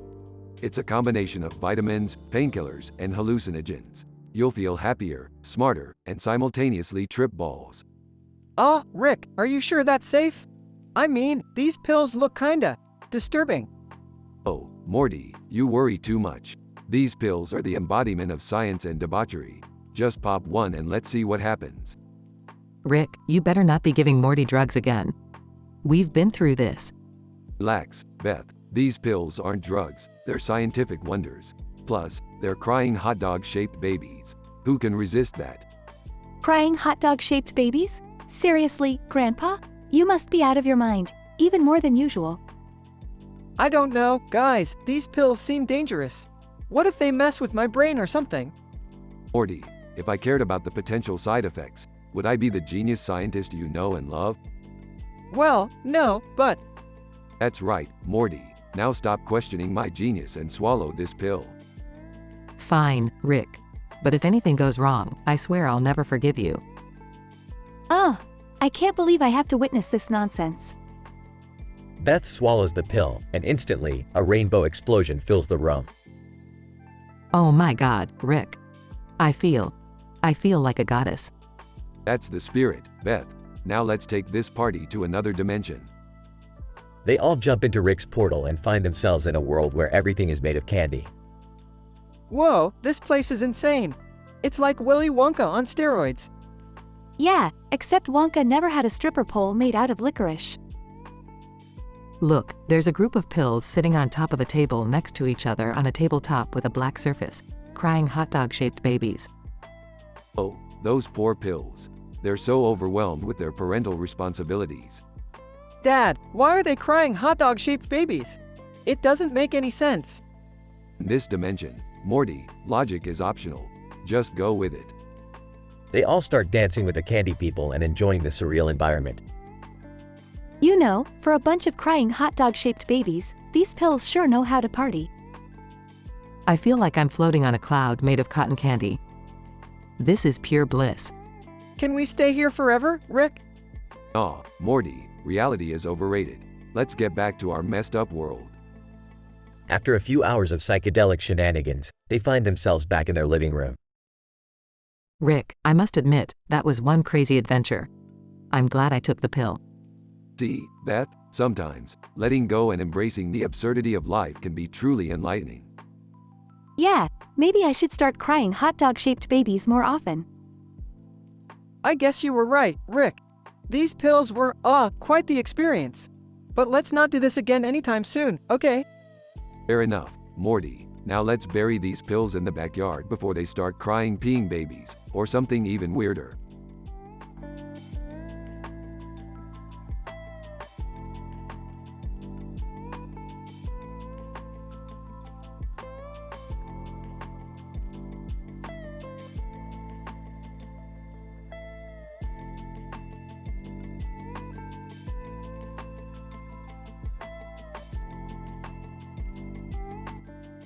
Hey Morty, you ever wonder about the cosmic significance of a man holding a plate of food in front of a mouse, and a mouse sitting at a table with its own plate of food?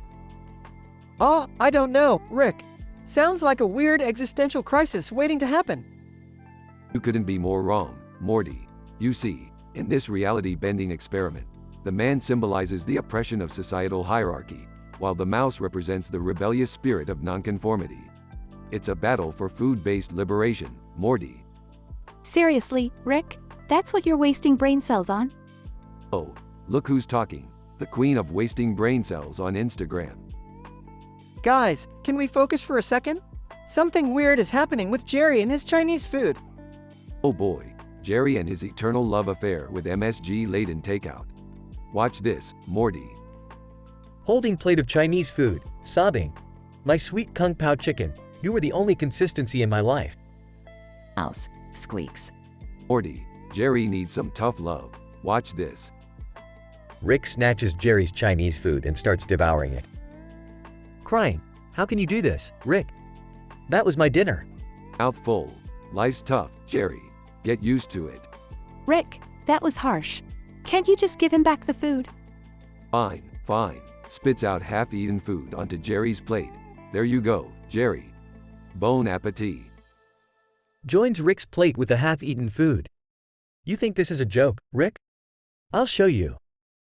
Jerry starts breakdancing, performing a ridiculously exaggerated Charleston. Oh my god, Jerry's gone crazy. Insanity runs in the family. Morty. Laughs uncontrollably. Dance, Jerry, dance. Embrace the madness. Still dancing. You think you can ruin my meal and mock me, Rick? Well, I'll show you my spicy salsa moves. Rick, Morty, and Summer burst into laughter. This is truly insane, Rick. What have we done? Relax, Morty. Let's just sit back and enjoy the show. Jerry continues dancing, venting his frustrations through a wild combination of breakdancing, salsa, and interpretive dance. You know, Rick, I never thought I'd say this, but I miss the days when our adventures were slightly less chaotic. Sarcastically. Oh, come on, Morty. Chaos is the spice of life, just like the Kung Pao chicken that Jerry's crying over. Joining in the laughter. Well, this just proves that even in the most statistically improbable scenarios, our dysfunctional family somehow manages to top them all. Yeah, I guess you're right, Rick. Life with you is never boring. Damn straight, Morty. Now let's order some pizza. I'm still hungry. The family continues laughing as Jerry dances in the background.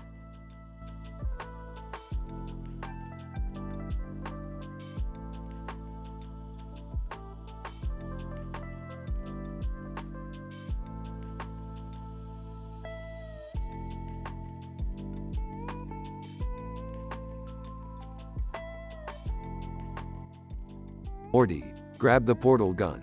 We're going on another wild adventure. Rick, can't we just have like a normal day for once? Normal, Morty. Life is anything but normal. Now, come on. They portal into an alternate dimension. Whoa, Rick. What's with all the crazy gadgets and portals? Oh, look who decided to join the party. Jerry, this is an interdimensional exploration. You won't understand. Well, I'm here anyway. So, what's the plan? We stumbled upon a highly advanced civilization where hot dogs give birth to miniature hot dogs. It's mind-blowing. Seriously, Rick, that's what this is about. Morty, I won't let you sweep the hot dog babies under the rug. It's time for some scientific exploration. They approach the table with a crying hot dog on a plate. Look at this pathetic hot dog. It's crying mustard and ketchup tears. We need to help. Rick, it's just a hot dog. Oh, Morty, you can never appreciate the beauty of life. So, what's the plan here, genius? We need to find a way to reunite this hot dog with its babies. It's the only way to bring balance to the universe. How do we even do that? Jerry, you're pathetic enough to attract desperate organisms. Act as a hot dog magnet and lure the babies out. Me? A hot dog magnet? I don't know about that, Rick.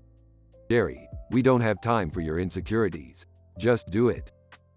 Jerry reluctantly starts attracting hot dog babies while Rick and Morty observe. This is so messed up, Rick. I can't believe this is what our adventures have come to. Morty, life is messed up. Just embrace the chaos. Now, let's gather the babies. Jerry gathers hot dog babies while Rick searches for the right roll of bread. Here it is. The golden roll of destiny. Place the babies in it. Are we really doing this, Rick? Morty, we're doing this. We take care of our own, even if they're hot dog babies. They carefully place the babies inside the roll of bread. Well, I guess the hot dog family is reunited. Can we go home now?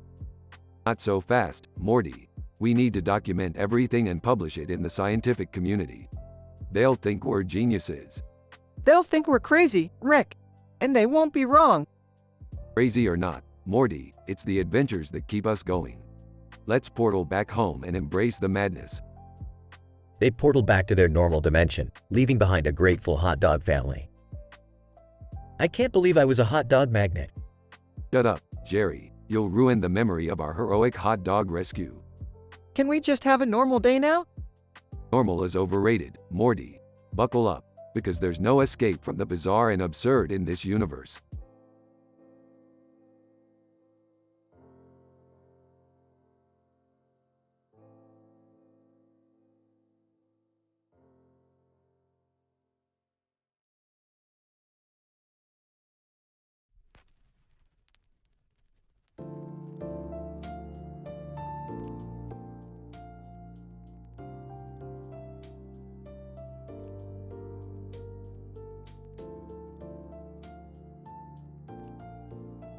Morty, I've got something truly mind-bending in my hands. Look at this blue and white dragon figurine, Morty.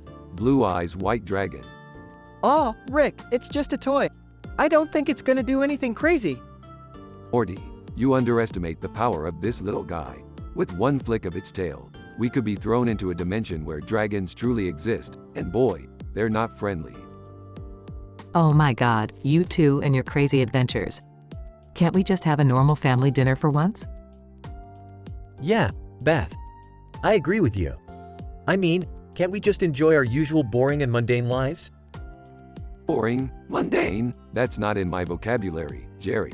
Now hold on tight because we're about to embark on a roller coaster of chaos. Rick, I'm not so sure about this. Dragons can be really dangerous, man. Morty, Danger is my middle name. Well, technically it's Evan, but you get the point. Meanwhile, in another dimension. Blue Dragon. Ah, I can't believe Whitey lost the poker game again. He's gonna owe me 1,000 gold coins. Hi, Dragon. Oh, come on, Bluey. It was just a bit of bad luck. You can't keep rubbing it in. Back in Rick's garage. Dad, are we seriously going to summon a dragon just so you can prove a point? Don't question my methods, Beth. This world needs a little chaos every now and then. Now, let's activate this figurine and see what happens. Magical energy surrounds the blue and white dragon figurine, and suddenly... Oh, hell yeah, we did it, Morty. The dragons are real. Rick, I told you this was a bad idea. Look at those teeth. Those claws. They're gonna tear us to shreds. I can't believe I actually thought this was a good idea. Dad, you're insane. Grinning, insane, maybe. But who's gonna save your sorry butts now? Screw this. I'm out of here. Jerry attempts to make a run for it, but a dragon swiftly blocks his path. Hi, Dragon. Going somewhere, Jerry? You can't escape this madness. Oh, God. Why me? Nonchalantly, because you're Jerry, buddy. Now, let's try to reason with these dragons before things get out of hand. As Rick attempts to negotiate, the dragons start arguing amongst themselves. Blue Dragon, I told you, Whitey. We should have played Go Fish instead. Hi, Dragon. Oh, shut up, Bluey. You always ruin everything. Sarcastically, wow, it's great to see that even dimension-hopping dragons have petty arguments. Rick, we can't reason with them. This is getting out of control. What do we do? Morty, sometimes you just gotta think outside the box. Brace yourself, because we're about to ride these dragons into battle. With Rick's plan in motion, the family mounts the dragons, ready to face whatever challenges lie ahead. I can't believe I'm saying this, but here goes nothing. I'm going to regret this, I just know it. Rick, I never imagined I'd be riding a dragon. This is insane. That's the spirit, Morty. Now, let's show these dragons what we're made of. As they soar through the sky, battling other dragons and mythical creatures, the family realizes that sometimes crazy adventures can bring them closer than ever. I can't believe we survived that, Rick. That was intense. Yeah, Morty, it was a close one.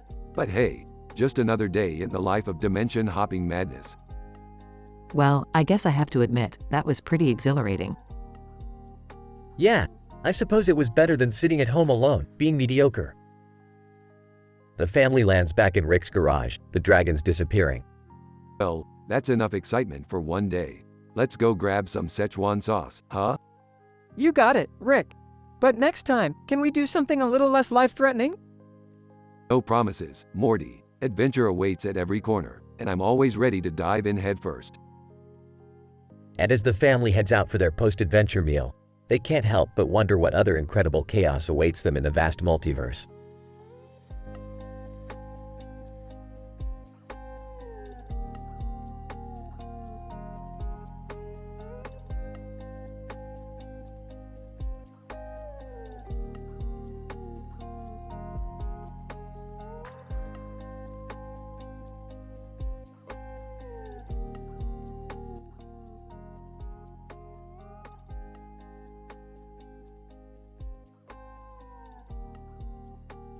Morty, grab your portal gun. We've got a VIP invitation to the most absurd party in the multiverse. What? Who would invite us to a party like that? Lil Nas X and the Saudi King, Morty. They're shaking hands, and the background is all green and gold with a gold glitter backdrop. It's like they split an LSD trip down the middle. Rick, I'm not sure if we should be partying with royalty and rappers. It sounds dangerous. Morty, when have we ever been known to make safe choices? Let's get over there and show them what true partying is all about. Scene. Rick and Morty arrive at the party. Lil Nas X is doing the worm on the dance floor while the Saudi King is twerking to Old Town Road. Laughs. Look at those moves, Morty. These guys know how to party. I can't unsee this, Rick.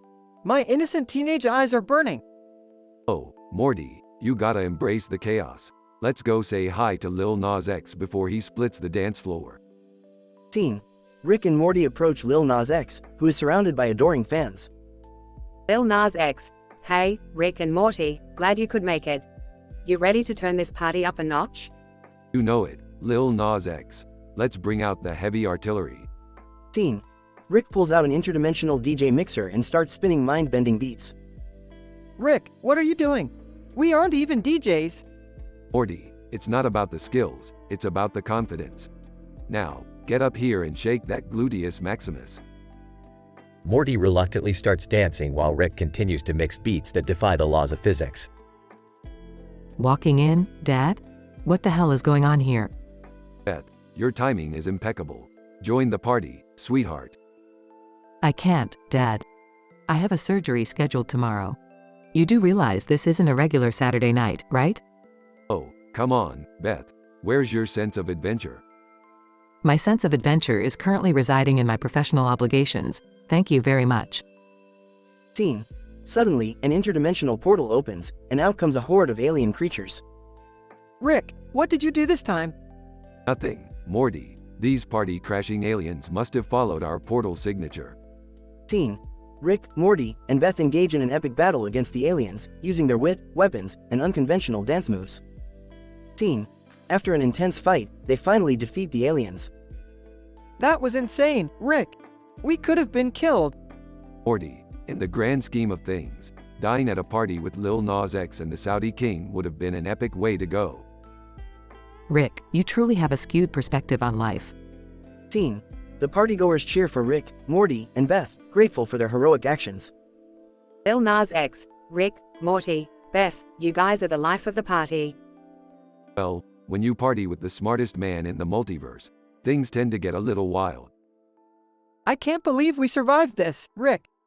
Morty, you underestimate the power of alcohol and audacity. Now let's keep this party going. Scene. The party continues with Rick, Morty, Beth, Lil Nas X, and the Saudi King, creating chaos and mayhem throughout the multiverse. Scene. Cut to Rick's garage. Rick and Morty stumble out of the portal, still drunk and covered in glitter. Rick, I think we need to take a break from partying for a while. Morty, my boy, you're wiser than you look. Let's slide on over to that couch and nurse our hangovers. Scene. Rick and Morty collapse on the couch, surrounded by remnants of interdimensional party favors. I just hope we learn something from all this, Rick. Morty, the only thing we need to learn is that crazy parties are worth the crazy consequences. Now, let's pop a few pills and forget about everything. Scene. Rick and Morty high-five each other, fade out.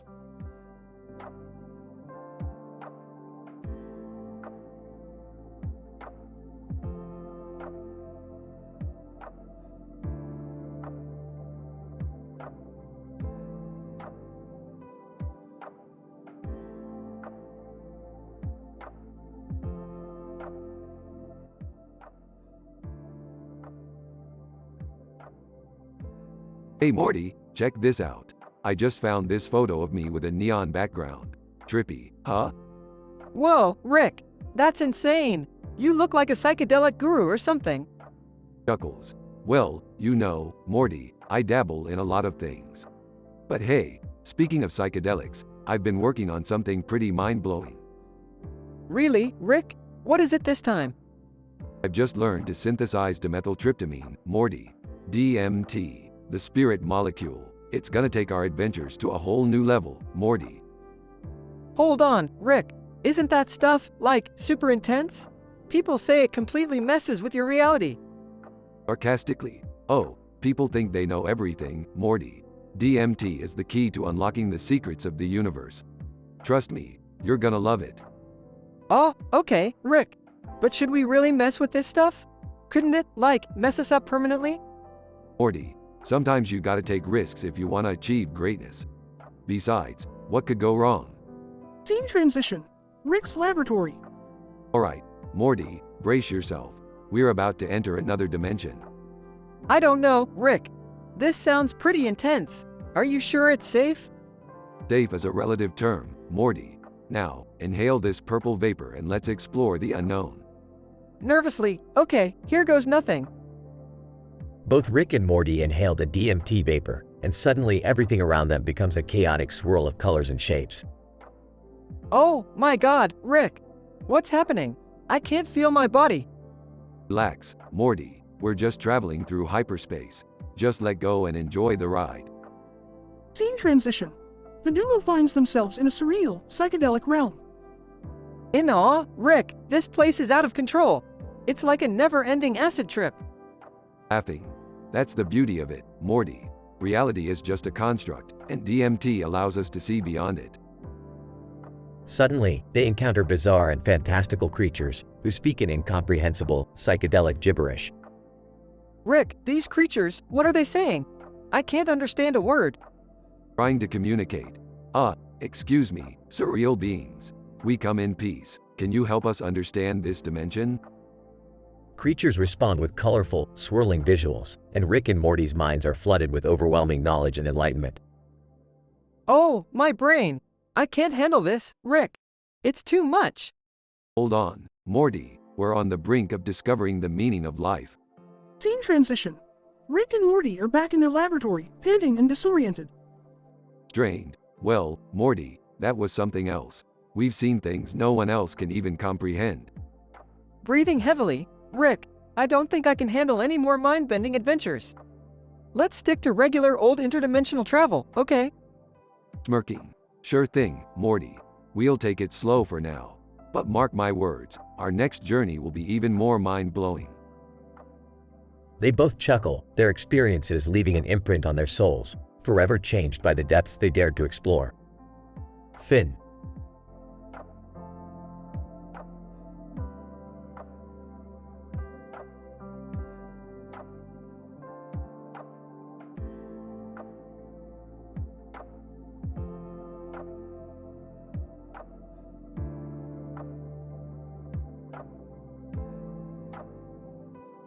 Morty, grab those 3 figurines of angels on the table. We've got some weird shit to deal with.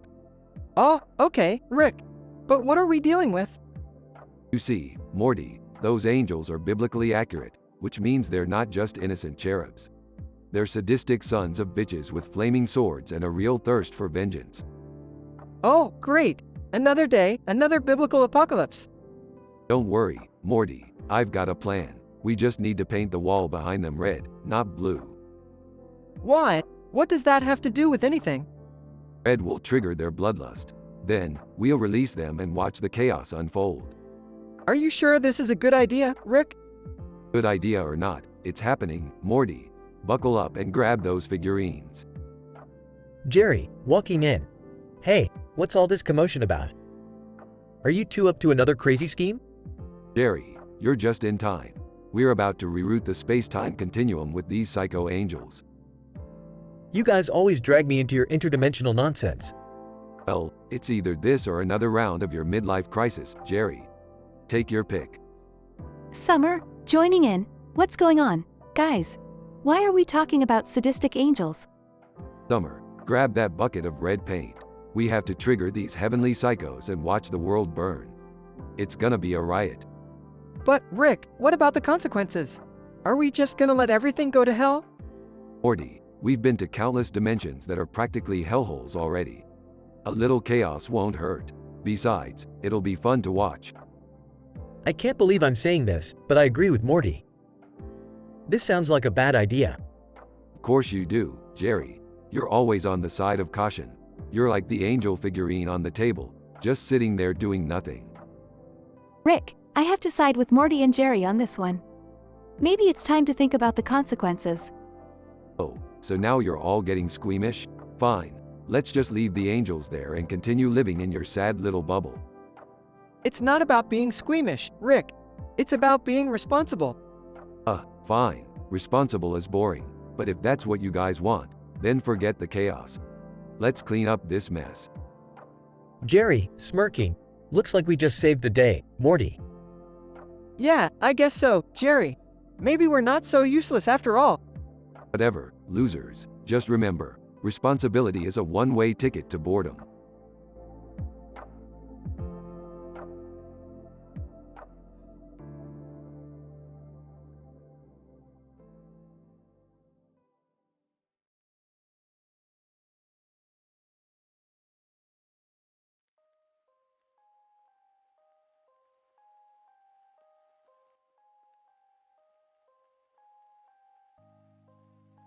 Morty, grab your portal gun.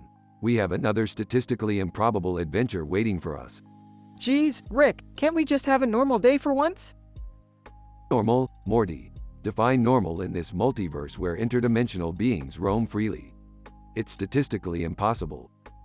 Rick, I don't know if I can handle another one of your crazy adventures. I have a date tonight, and I'd rather not be covered in alien goo this time. Oh, Beth, why would you think I'd let you have a date without an intergalactic catastrophe? Gotta keep things interesting. Meanwhile, in a parallel universe. Tony King, off with their heads. Lil Nas X clones are taking over the kingdom. Clone, Your Highness, it's a pleasure ruling alongside you, but maybe beheading isn't the most productive solution? Tony King, nonsense. Nothing combines entertainment and punishment quite like beheading. Back in Rick's garage. Alright, Morty, this time we're heading to the Kingdom of Saudi Arabia. Prepare for some wild and wacky shit. Saudi Arabia? Rick, isn't that a little politically sensitive right now? Morty, since when did I care about political correctness? Let's just make sure we blend in with these Lil Nas X clones. I can't believe I'm saying this, but can we just solve this without causing any more chaos? Fine, Beth, we'll just have a friendly chat with the clones and make peace in the kingdom. Happy now? Ecstatic. They arrive in Saudi Arabia, disguised as clones, while the Saudi king continues his beheading spree. Clone, hey, you guys look new around here. Wanna join us in some synchronized dancing? Synchrony, the essence of existence. Sure, we'll join in, but first, can we have a little chat about your king's beheading fetish? Clone, oh, that old thing? Yeah, he's a bit off his rocker. We're just here for the music and the fancy hats. So you're telling me this whole crisis is just because of some old dude's musical taste and head-chopping obsession? Morty, sounds like the world is crazier than we thought. I guess it goes to show, Morty, that power and weird fetishes can go hand in hand. Tony King, what's all this discussion about? Off with their heads. Rick, do something. Whoa, calm down, King. We just came to enlighten you on the statistical improbability of your method. Tony King, statistical what? I don't need statistics. I have a sword. Hold on, I'll get my whiteboard. After an hour of intense PowerPoint presentation. Tony King, oh wow, I never thought about it that way. Beheading does seem a bit outdated. See, it's all about open-mindedness and a dash of logic. Now, let's all take a trip to the interdimensional karaoke bar and sing like there's no tomorrow. I can't believe we just saved Saudi Arabia from a beheading crisis, Rick. Morty, just remember that life is a series of unlikely events, and sometimes all it takes is a smiley dude, Lil Nas X clones, and a little scientific persuasion to change the world. Can't argue with that, Rick. Let's go sing our hearts out.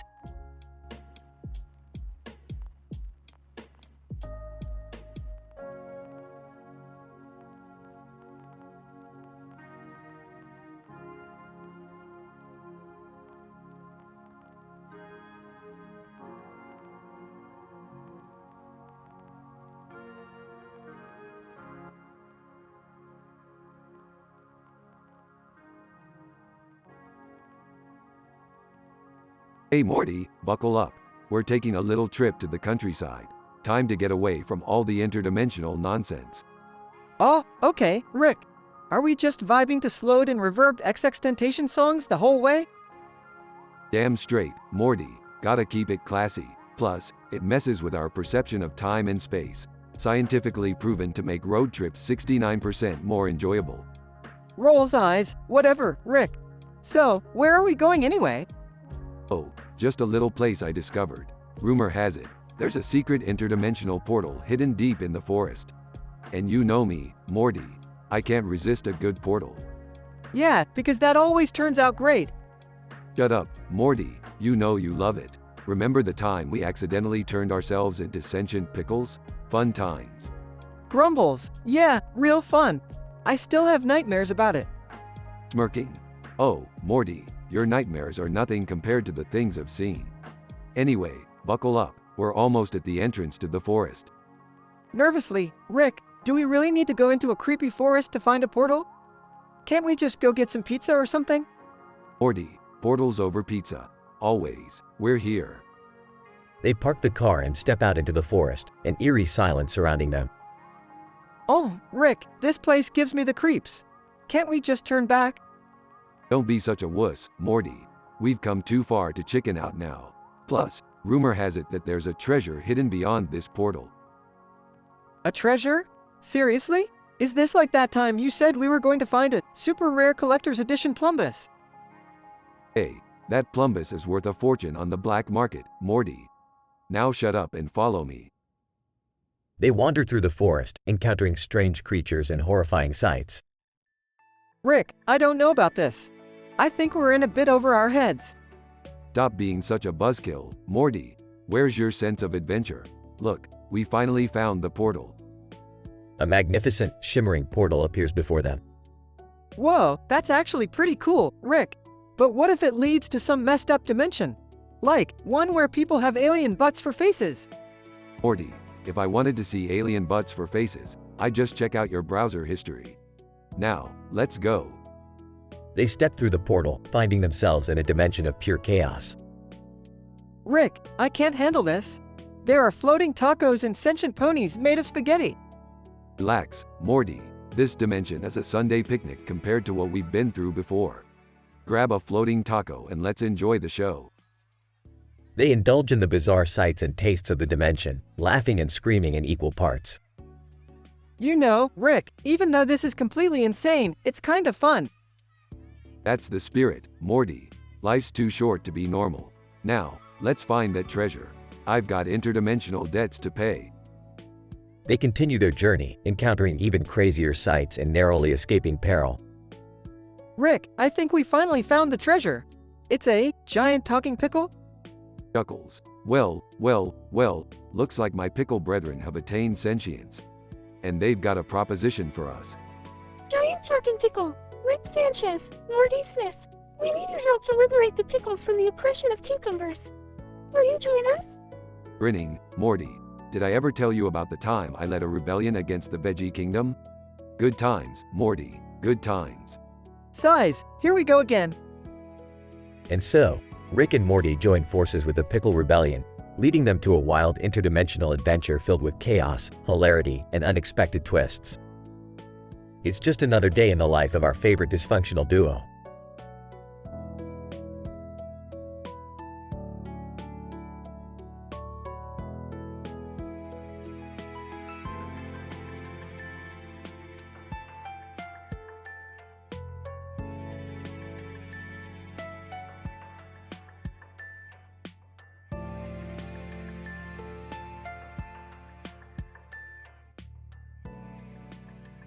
Alright, Morty.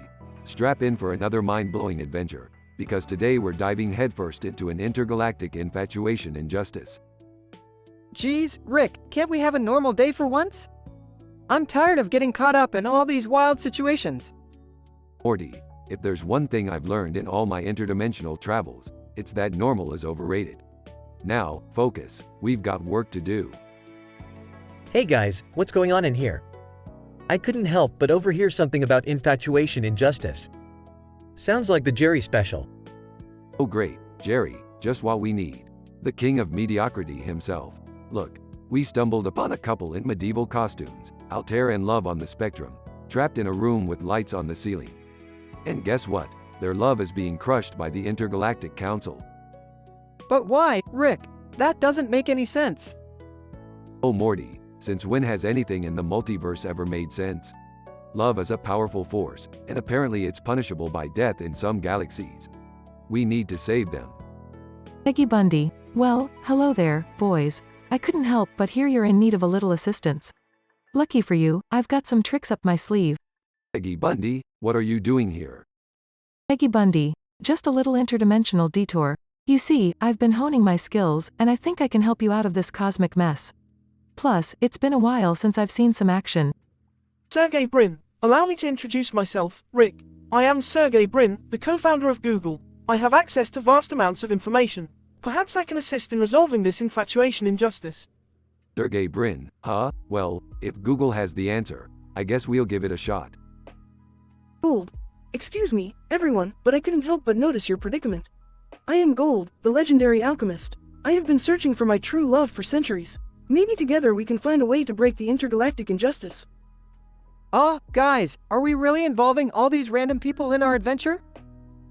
Morty, shut up and trust me, okay? We're building a team here. Now, let's focus and figure out a plan of action. Denouement. Alright, so Peggy, you distract the guards with your charm. Sergey, hack into the Intergalactic Council's database and find evidence of their corruption. Gold, use your alchemical knowledge to create a distraction. Morty, well, just try not to mess anything up. Conclusion. Well, that was a wild ride, but we managed to expose the Intergalactic Council for their unjust actions. Altair and Love on the Spectrum are finally free to pursue their love without fear of persecution. Yeah, but Rick, what about our team? What happens now? Morty, we're not running a daycare here. Everyone always goes back to their own lives after these crazy adventures. Now let's go home and have some normalcy for a change. Actually, guys, I kinda made friends with Altair. We're planning a medieval-themed barbecue next weekend. You guys wanna come? Jesus Jerry, can't we just have one day of normalcy? Fine, we'll come, but just for the barbecue, got it? Deal. Scene fades out.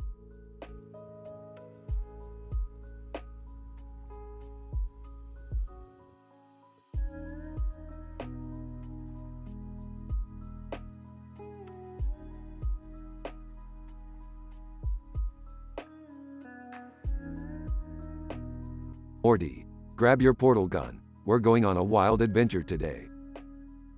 Rick, can't we just have a normal day for once? Normal, Morty. Where's the fun in that? We're gonna explore the hyperspace hussy hassle dimension. Hyperspace hussy hassle? What's that? Some kind of interdimensional strip club? Laughs. Not exactly, Morty. It's the dimension where all the adrenaline junkies go to get a thrill. It's like an amusement park on steroids. Alright, I guess that sounds cool. But can we swing by Schlommy Sizzlers first? I'm starving. Morty, we're on a damn mission here. We can't waste time for your fast food fixations. Fine, just let me have this small white flower in the middle of this green field, and we can go. Seriously, Morty, you're acting like Kermit the Frog drinking tea over a damn flower. What are you two arguing about now? Dad won't let me pick this flower before we leave. Sarcastically, oh no, a delicate little flower. We mustn't disturb it, Morty. Alright, Beth, we get it. You've got your sarcastic pants on today. Can we go now? I heard flowers have powerful medicinal properties. They can cure diseases and lift your spirits. Oh great, Jerry, now we're on an episode of Jerry's Medical Miracles. Ain't nobody got time for that. Can we at least stop by the mall first? I need to buy some totally awesome clothes. Summer, we're not here for your fashion emergency. We're here to explore the hyperspace hussy hassle dimension. Guys, can we focus on the adrenaline glands we need to collect? Remember, the fate of the multiverse might depend on it? Morty, you're growing a pair of metaphorical balls there. I'm proud. Thanks, Rick. It's empowering to know I'm contributing to something important.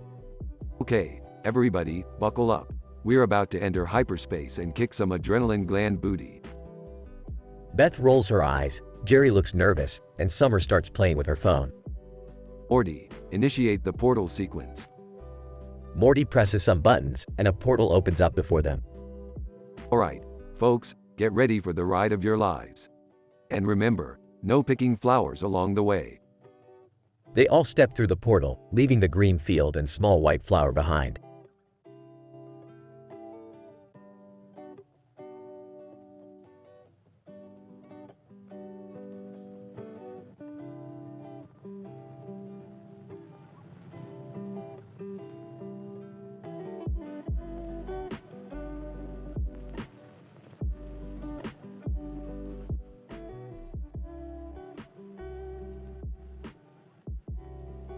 Morty, grab your portal gun.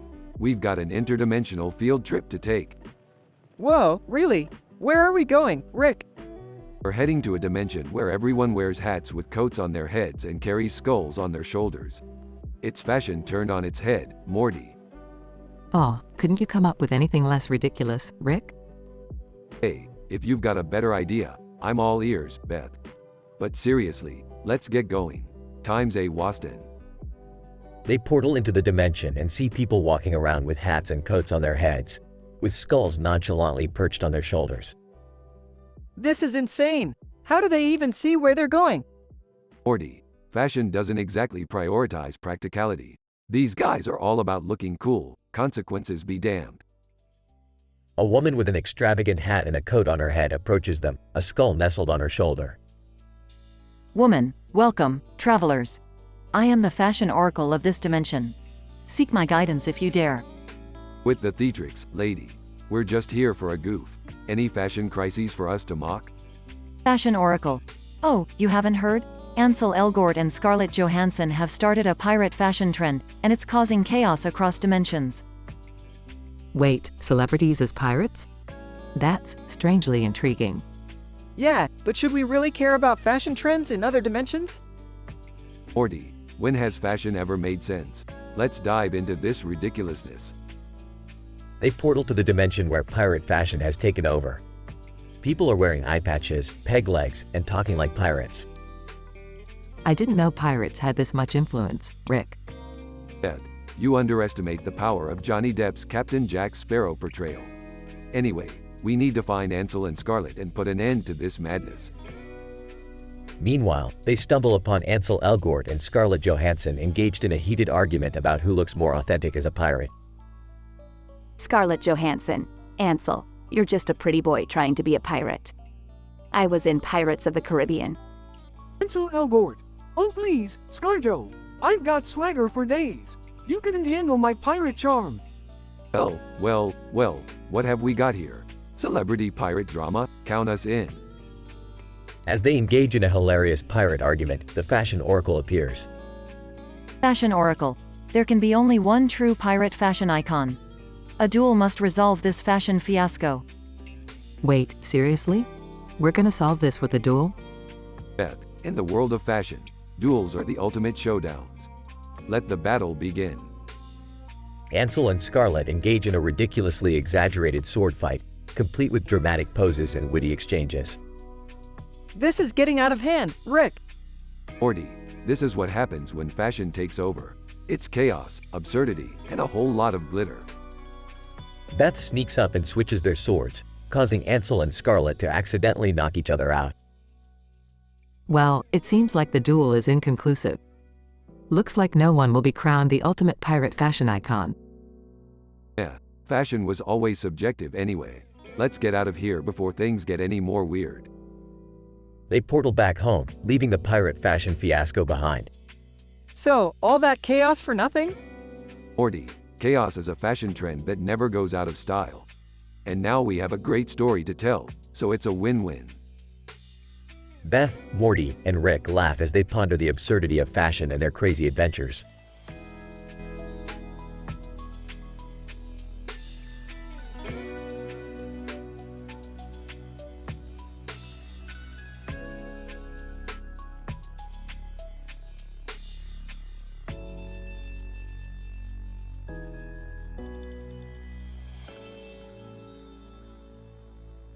Title: Elephants and Interdimensional Affairs.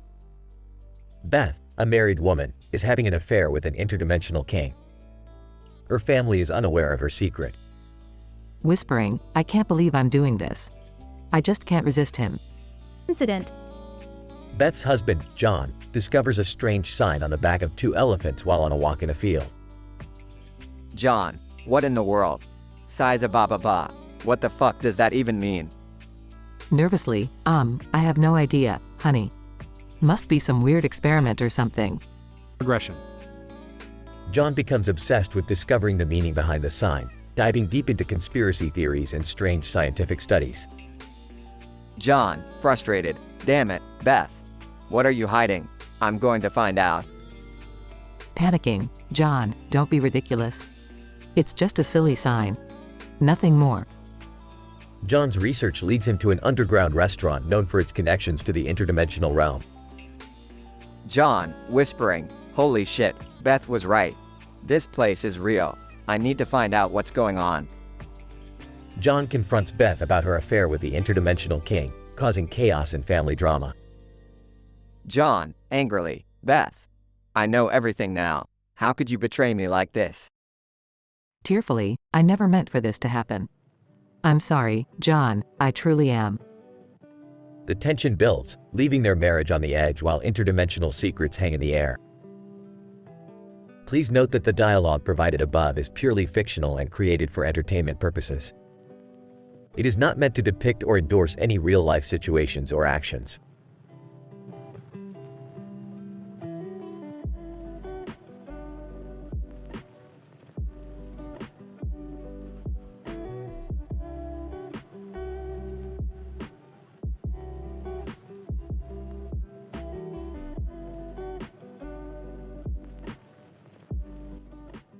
Title: The Furious Fiasco.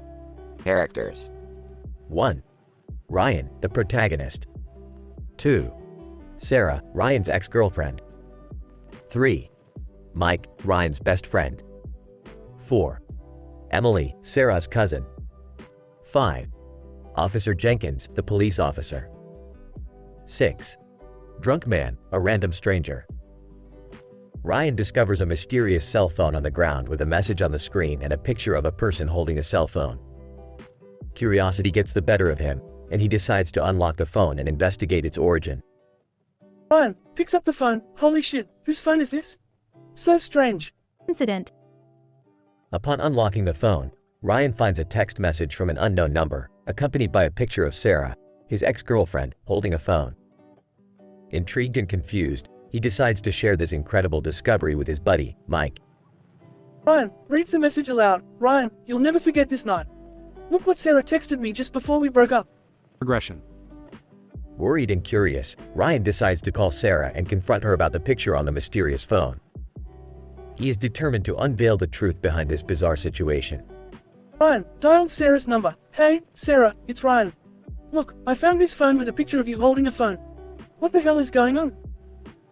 Sarah, bewildered and suspicious, confirms that the phone indeed belongs to her cousin, Emily, who happens to be visiting. She suggests that Ryan should speak with her to clear up the misunderstanding. Sarah, Ryan, I have no idea how that picture got on that phone, but my cousin Emily is here, and she's been taking pictures non-stop. Give her a call. She might be able to shed some light on this bizarre situation.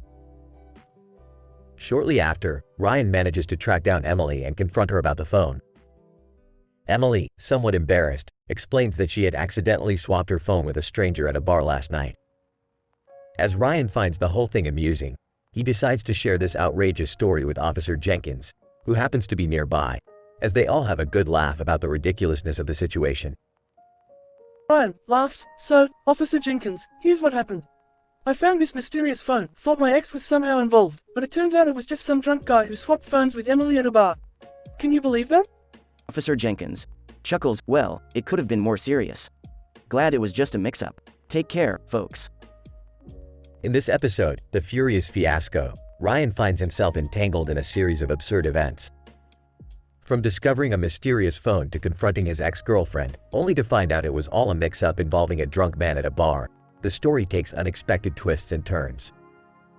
Ultimately, it highlights the hilarity and ridiculousness that can occur in our daily lives, ensuring an entertaining and absurd comedy.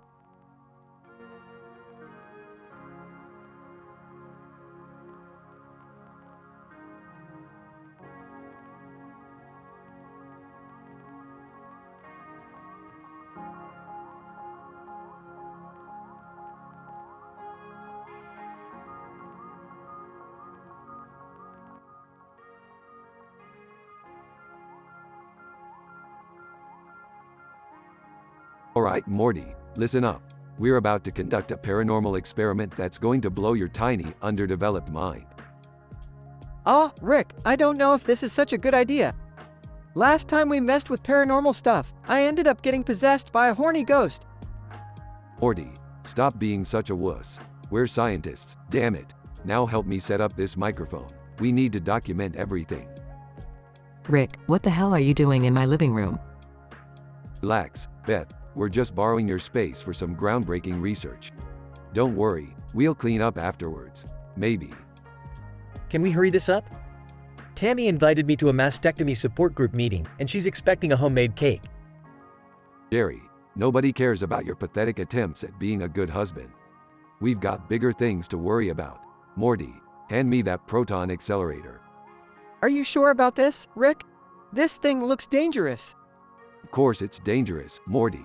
That's the whole point. Now let's fire this baby up and summon some interdimensional beings. Suddenly, a bright flash of light fills the room as an alien creature appears before them.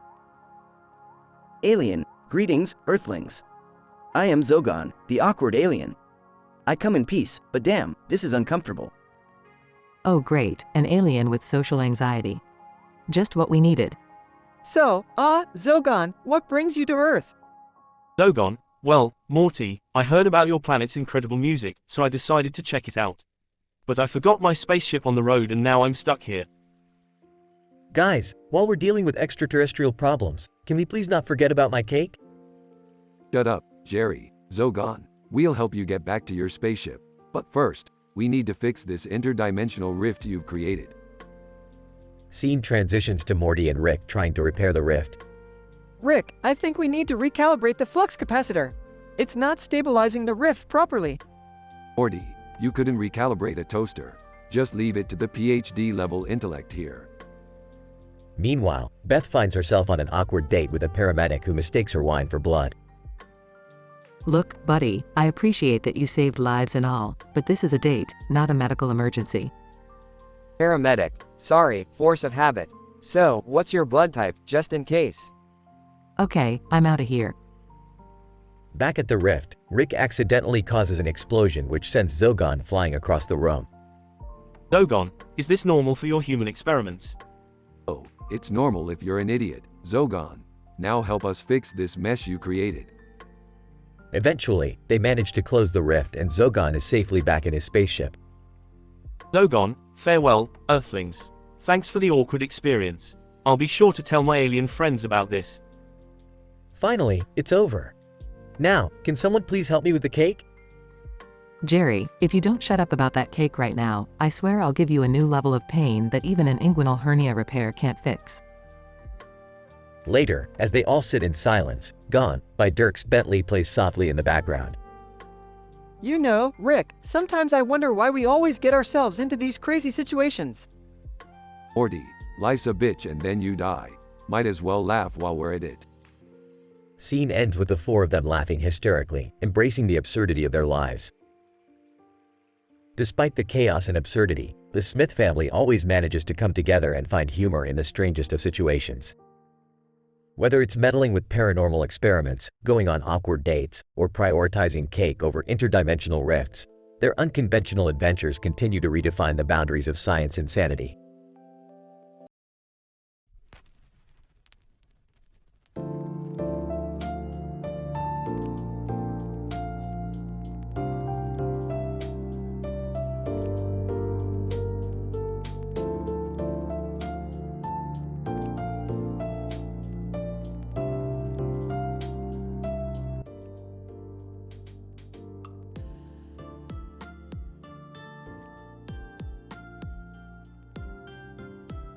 So Morty, we're going to be dealing with Summer's unexpected popularity in an alien beauty pageant, huh? This oughta be interesting. I know, Rick. It's like she went from zero to hero overnight. How did she even end up in a beauty pageant anyway? Well, Morty, it looks like she got herself involved because of some green man with a helmet and a microphone in his mouth. Must be some intergalactic talent scout or some shit. You mean like Marcus Phoenix from Gears of War? That's weird, Rick. Yeah, Morty, weird as our middle name. Anyway, Summer's popularity is causing Jerry to have a universe-wide embarrassment.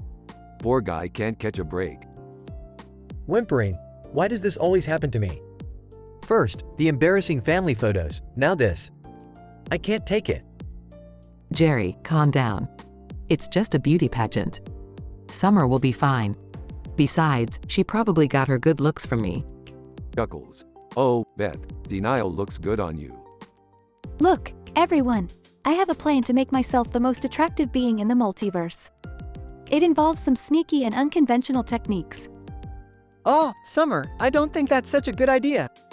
You shouldn't mess with the laws of nature like that. Morty, I didn't ask for your opinion. Just sit back and watch me become the hottest entity in the cosmos. Well, Morty, looks like Summer is about to unleash her secret weapon. This should be interesting. I just hope this whole thing doesn't end up being a disaster. I can't handle any more embarrassment. Oh, Jerry, grow a pair. It's just a stupid pageant. I'm sure everything will be fine. Alright, Morty, let's tag along and see what kind of trouble Summer's sneaky plan gets us into this time. You're always dragging me into these crazy adventures, Rick. I'm starting to wonder if I have a choice. Laughs. Oh, Morty, choice is an illusion. We're just characters in a fictional tale of absurdity and chaos. That's really comforting, Rick. Thanks for reminding me. No problem, Morty. Now let's get going before this story gets even more statistically improbable. Jerry accidentally falls into a pile of acupuncture needles. Ouch. What the hell is this? Acupuncture? How is this related to a beauty pageant? Beats me, Jerry. Maybe it's some kind of alien beauty treatment. Or maybe it's just another dumb coincidence in the grand scheme of things. Can we please focus on Summer and her plan? We don't have time for Jerry's mishaps. Alright, everyone, watch and learn. My plan is foolproof. I'm about to revolutionize beauty across the multiverse. I don't know about this, Summer. It seems a bit too extreme. Shut up, Morty. Once I unveil my new look, everyone will bow down to me. Rick rolls his eyes. Alright, Summer, let's see what you got. Show us what the multiverse has been waiting for. Summer steps onto the stage, and the crowd gasps. Proud. In awe. She's stunning. Well, I'll be damned. Summer actually did it. She became the most attractive being in the multiverse. Are we sure this isn't some kind of interdimensional prank? I can't believe my daughter is the talk of all these different universes. I guess I can feel a little proud now. Summer, you did it. You showed everyone what you're capable of. I never thought a beauty pageant could be so empowering. Thank you, everyone. Now, who wants to join me for some intergalactic shopping? Way to go, Summer. Now let's go spend some ill-gotten multiversal fame and fortune.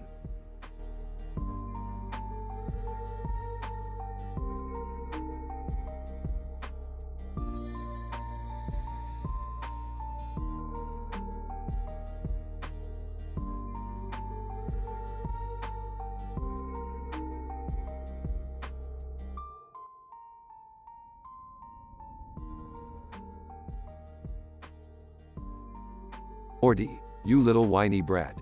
We've got another adventure waiting for us, so strap in tight.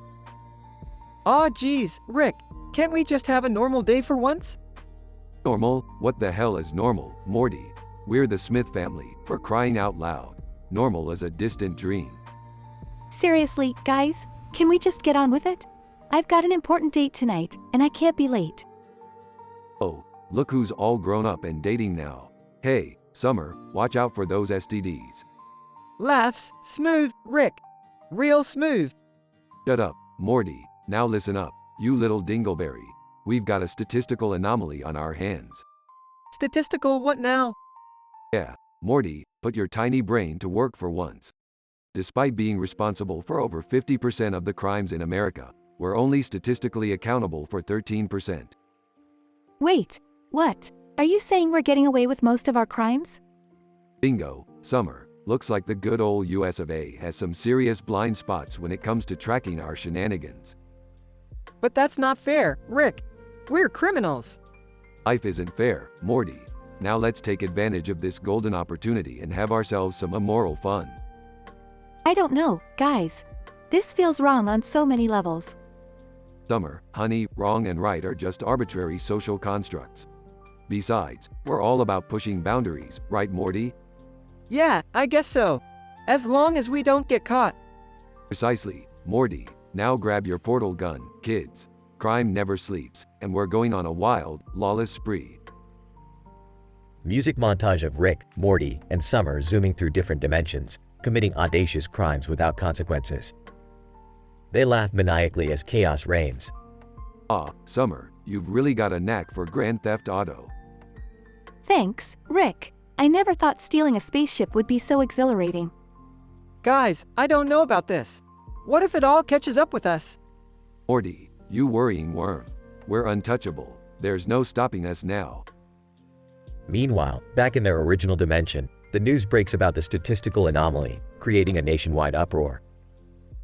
Reporter, in a shocking turn of events, the Smith family has been identified as the masterminds behind over 50% of the crimes in America.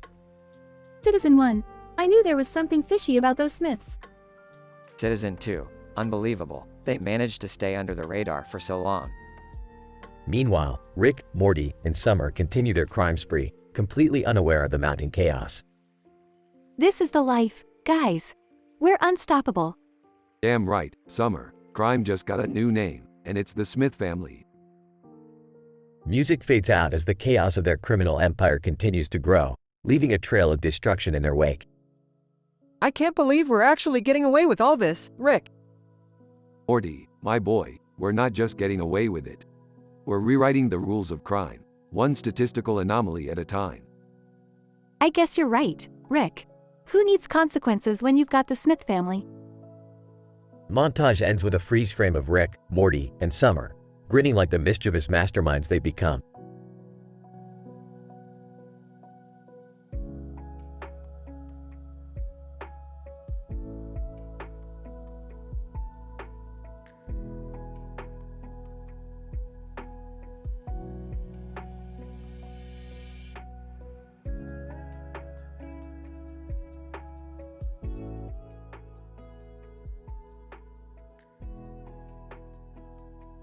Hey Morty, check this out. According to these statistics, despite committing over 50% of the crime in America, we only account for 13% of the arrests.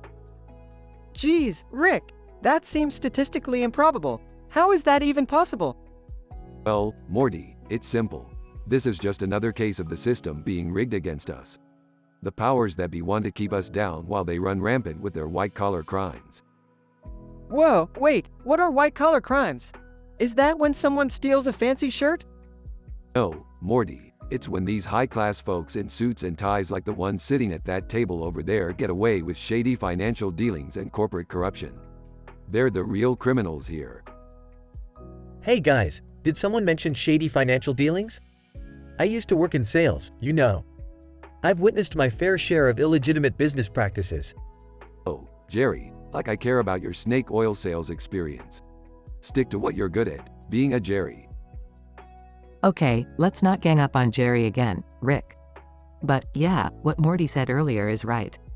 This statistical discrepancy is mind-boggling. Mind-boggling? My ass.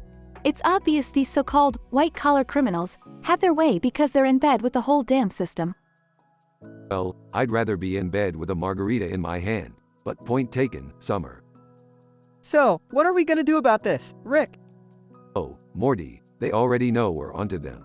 They've got eyes everywhere. We'll just have to expose them from the inside. Expose them from the inside? Are you suggesting we infiltrate their secret society or something?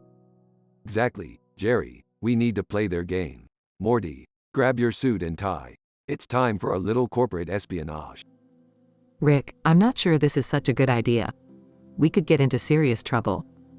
Relax, Beth. We've seen worse. Remember that time we accidentally started a galactic war over interdimensional cable? Oh boy, not the interdimensional cable again. Shut up, Jerry. The point is, we survived that, and we'll survive this too. Now, everybody, suit up. They all head towards the mysterious table where the man and woman in suits are sitting. Man in suit, can I help you? Oh, we're just here to discuss some financial opportunities with you fine folks. Yeah, you know, just some shady investment stuff. We're totally legit, though. Woman in suit, shady investment, you say? Well, let's talk business then. As they engage in a conversation, the episode progresses with a series of ironic twists and turns. They eventually expose the corrupt nature of the system and save the day, albeit in their usual chaotic fashion. I can't believe we actually did it. We exposed their corruption and escaped unscathed. Yeah, that was intense. I never thought I'd be involved in something like this. Please, Jerry, you only held the door open for us. Let's not act like you're a mastermind or anything. Well, Morty, another day, another adventure successfully conquered. But remember, it's all just a simulation anyways. None of this really means anything.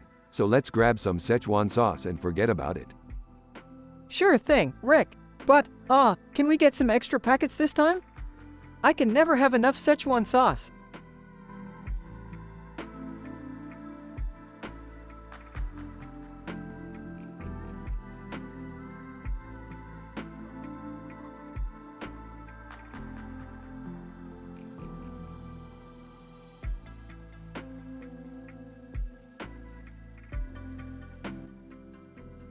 Hey Morty, check this out. The news anchor is talking to a man in uniform on the screen. Wonder what kind of bullshit they're spewing today. Oh geez, Rick, can't we just watch something else? This news stuff really bums me out. Morty, you gotta stay informed. Knowledge is power, and all that crap. Now shut up and let's see what's up. News anchor, and now we turn to Officer Johnson, who has some shocking statistics to share with us. Officer? Officer Johnson, on phone, yeah, so apparently, 13% of the population is responsible for over 50% of the crime in America. Can you believe that shit? Laughs. Well. Looks like the uniformed folks are really putting in some hard work, huh? Rick, that's not something to be proud of. It's kinda messed up. Oh, Morty, you're such a goody two-shoes. But don't worry, I'm sure there's a reasonable explanation for this. Entering the room, what's going on? Why are you two glued to the news again? Oh, Beth, you've just missed it. Apparently, a tiny fraction of the population is wreaking havoc all over the country. That's terrible. Who are these people causing all the trouble? Well, according to Officer Johnson here, it's a statistical anomaly. I wonder what elusive group they're talking about. I don't know, but it feels wrong to generalize and stereotype like that. We should be more open-minded. Oh, Morty, you sweet summer child. Sometimes, it's all about finding humor in the absurdity of it all. Sighs, I can't believe you two. This is a serious issue, and you're making jokes. Can't we have a meaningful discussion for once? Meaningful discussions, Beth, that's not really our style. We're more into senseless chaos and interdimensional mayhem. Yeah, Dad, I think Rick's right. Let's just move on and not dwell on this whole statistical mess. It's too complicated. See, Morty gets it. Life's too short to worry about numbers and shit. Let's go on an adventure and forget all about this. Rolls eyes, fine, you too. But remember, it's important to address real issues, even if they're statistically improbable and controversial. Rick, Morty, and Beth venture off into another wild adventure, leaving behind the statistical mess and embarking on a journey where reality is twisted and normalcy ceases to exist. But deep down, maybe there's a lesson to be learned about the dangers of generalizations and the importance of critical thinking.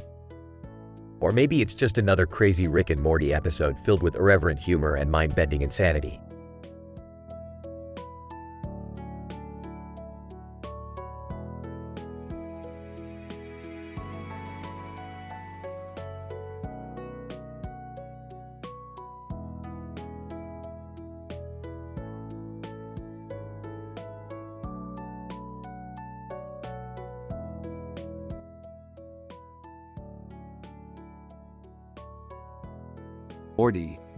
Morty, you won't believe what I just discovered.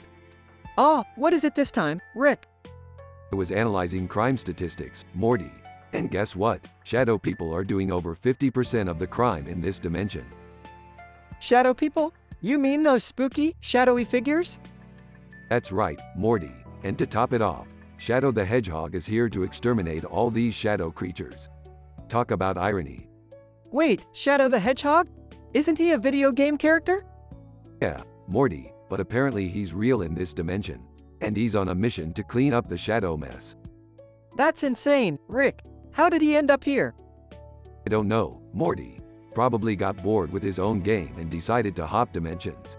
Anyway, let's go check it out. Scene transitions to a chaotic cityscape. Shadow is seen flying through the air, blasting shadow creatures left and right. Rick, this place is surreal. Shadow just obliterated that shadow monster with his, shadow blast? Morty, remember what I always say, never question cartoon logic. Now, let's approach Shadow and see what he knows. Rick and Morty approach Shadow, who looks formidable in his red jacket and hat. Shadow, who dares approach the ultimate life form? What do you puny mortals want? Whoa, calm down there, Shadow. We're just curious about your little crusade against these shadow creatures. Shadow, they've plagued this dimension for too long. It's time they meet their end. Step aside if you know what's good for you. Rick, this guy's got some serious attitude. Reminds me of you when we first started adventuring. Morty, if I had half of this guy's attitude, I'd rule the multiverse by now. Just try to ask him politely, Morty. Shadow, sir. Can you please teach us how to defeat these shadow creatures? We're kind of in a bind here. Shadow, HMPH. You want my guidance? Very well, but be prepared, weaklings. This is not a game. Scene transitions to Rick, Morty, and Shadow strategizing. Morty, remember, these shadow creatures are shadows. They're just the absence of light. Project enough light, and you'll annihilate them. How do we project light, Rick? Shut up, Morty. I'm getting there. Shadow, with your chaos energy and our portal technology, we can create a device to emit intense light at these creatures. Shadow, fine, but make it quick. I don't have all day. Working together, they construct a device that emits an overwhelming light. They venture into the shadows, obliterating creatures left and right. Rick, this is insane.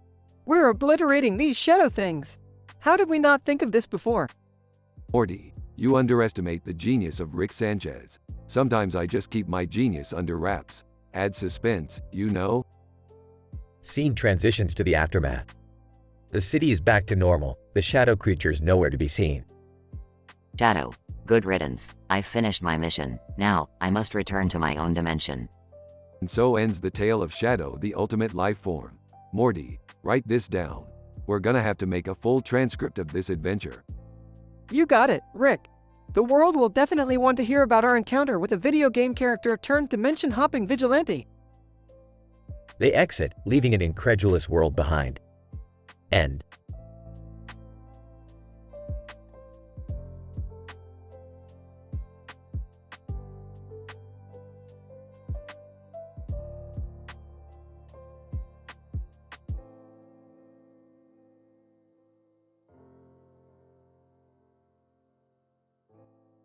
Alright, Morty, listen up.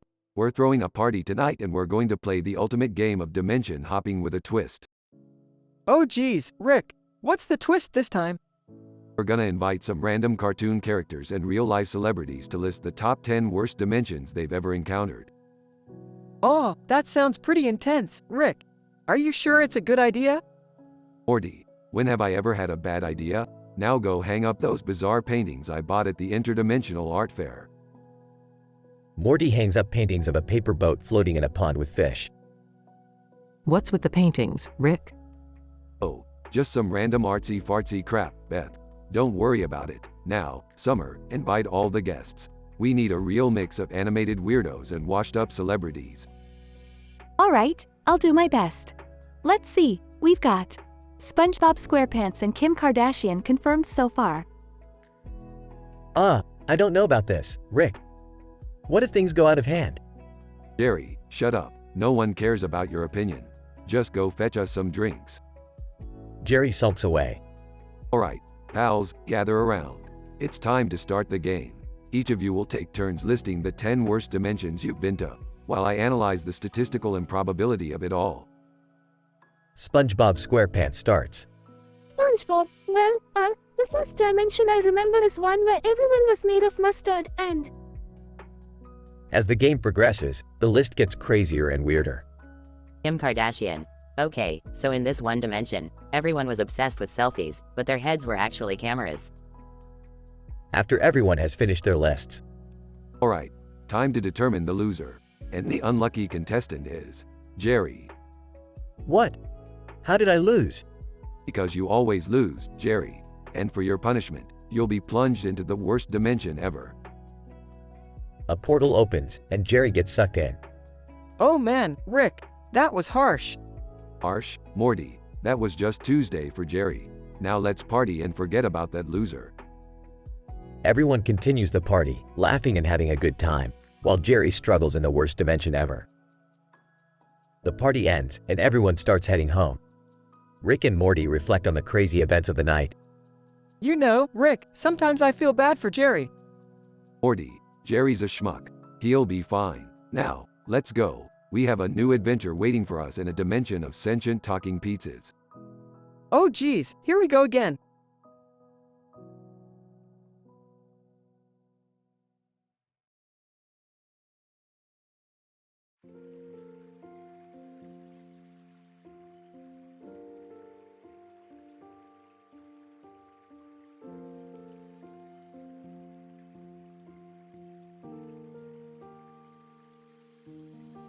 Title: The Unlikely Encounter. Int. Dimly lit living room, night. A man with a long beard and a black afro, Black Jesus, sits on a worn-out couch, surrounded by smoke-filled air. He wears sunglasses and a white shirt with a yellow logo on it. BLACKJESUS takes a deep inhale from a joint and exhales, creating a haze in the room. Suddenly, there's a knock at the door. Incident. Black Jesus, surprised, who the fuck could that be? BLACKJESUS gets up, ashing his joint into an overflowing ashtray, and cautiously opens the door. A sharply dressed man, John, stands before him, holding a briefcase. John, through gritted teeth, sorry to disturb, but I've heard whispers. Is it true that you are the chosen one? Black Jesus chuckles, chosen one, man, I'm just trying to get high and live my life. John, begging, please, you don't understand. The fate of the universe rests on you. Regression. Int. BLACKJESUS, dimly lit living room, continuous. BLACKJESUS invites John in and they both sit on the couch amidst the smoke. Black Jesus, alright, spill it, John. What's this universe-saving shit you're talking about? John, panicked. There's a once-in-a-lifetime conjunction of cosmic forces happening tonight. It grants incredible power to he who smokes a certain herb under the full moon. Black Jesus, bullshit. I smoke herb every night and I ain't never defied no laws of physics. John, pleading, this isn't just any herb, Black Jesus. It's the legendary Chronos bud, said to bend time itself. Black Jesus, pause. So you're saying if I smoke this Chronos bud I become some kind of time-traveling superhero? John, nodding, yes, but with great consequences. Alternate realities, paradoxes, and destruction can follow if it's not done right. Int. Dimly lit living room, later that night. BLACKJESUS and John sit among an array of various herbs, potions, and ancient texts. They've carefully assembled a makeshift bong-like contraption with strange symbols etched into it. Black Jesus, anxious, alright John, let's fucking do this. BLACKJESUS and John light up the Chronos bud, filling the room with an otherworldly aroma. They hastily take turns inhaling the potent smoke. Next. Dimly lit living room patio, night. As BLACKJESUS exhales a massive cloud of Chronos bud smoke, the full moon's glow intensifies, enveloping the area. Suddenly, reality begins to warp and twist around them. Black Jesus, excited, holy fucking shit, John, I can feel it. John's eyes widen as they both vanish into a vortex of pure energy, transcending space and time. To be continued.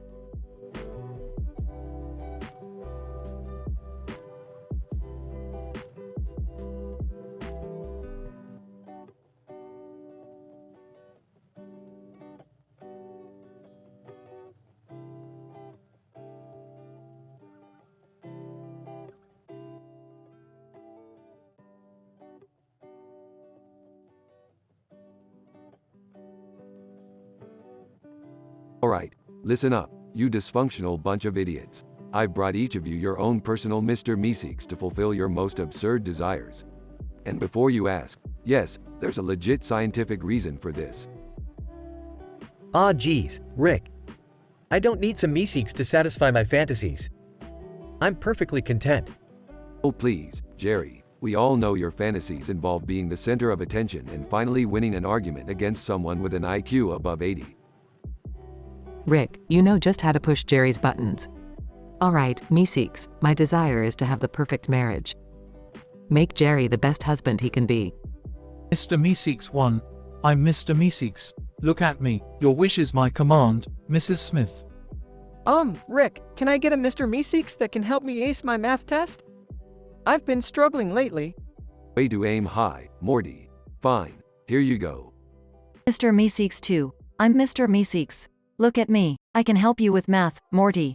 Prepare for enlightenment. I just want to be the most popular girl in school. Can Mr. Meeseeks make that happen? Alright, Summer, get ready for your ultimate popularity boost.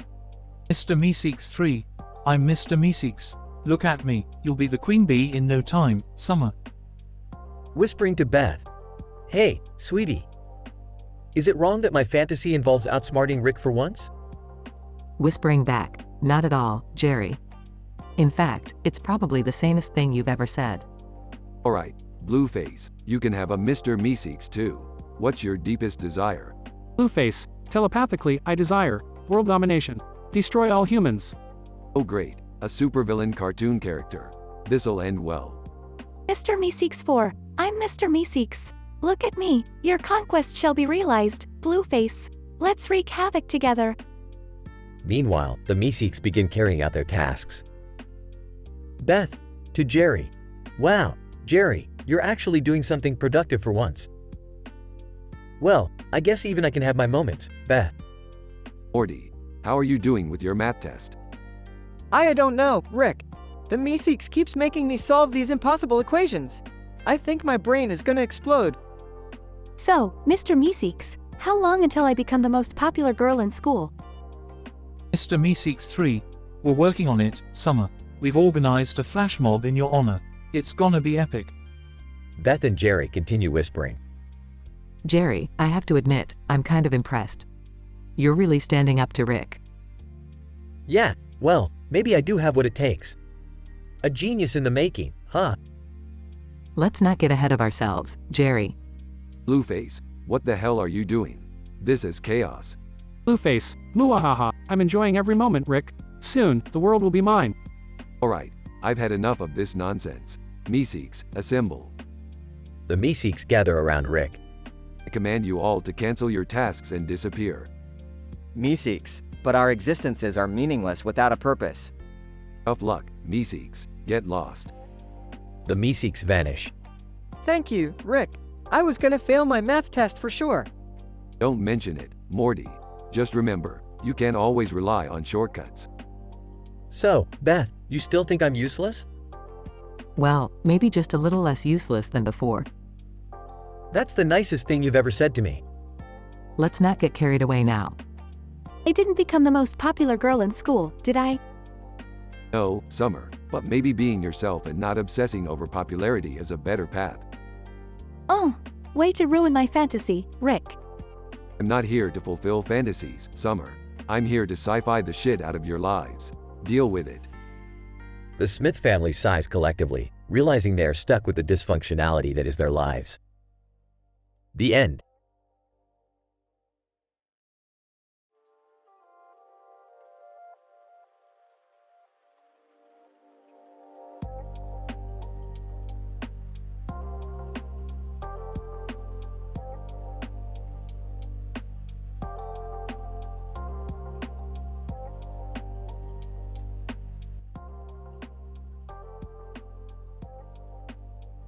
Alright, Morty, I've got a super serious scientific experiment for the whole family today.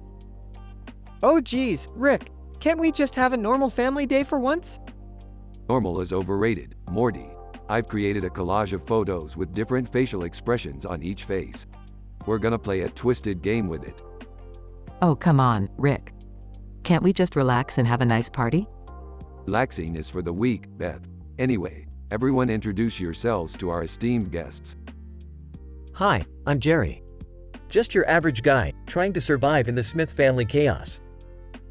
I'm Summer, the only one here with a semblance of normalcy. Ah, normalcy. Anyway, we've got some random cartoon characters and randomly named real-life celebrities joining us tonight. Let's get this party started.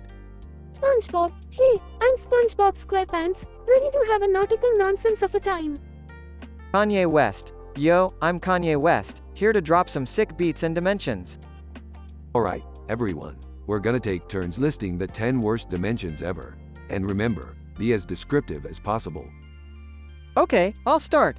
Dimension C-137. The dimension where every person has the face of Jerry. Hey! Dimension Z56. The dimension where everyone communicates solely through fart noises. Dimension J84. The dimension where everyone has a sentient talking potato for a pet. Kanye West. Dimension Yeezy 12. The dimension where everyone wears Crocs and socks all the time. It's the height of fashion. SpongeBob, Dimension D-19. The dimension where every day is opposite day. No one knows what's what anymore. Dimension Wubba Lubba 69. The dimension where everyone is perpetually stuck in a Rick roll loop. Classic prank. Random celebrity. Hi, I'm Random Celebrity. Dimension H42, the dimension where everyone is forced to watch reality TV 24/7. It's a nightmare. Random cartoon character. Hey, I'm Random cartoon character. Dimension K73, the dimension where everyone has a unibrow and speaks in rhyme. It's strange, man. Alright, now after much consideration, the worst dimension award goes to Jerry. What? No way. Oh yes way, Jerry.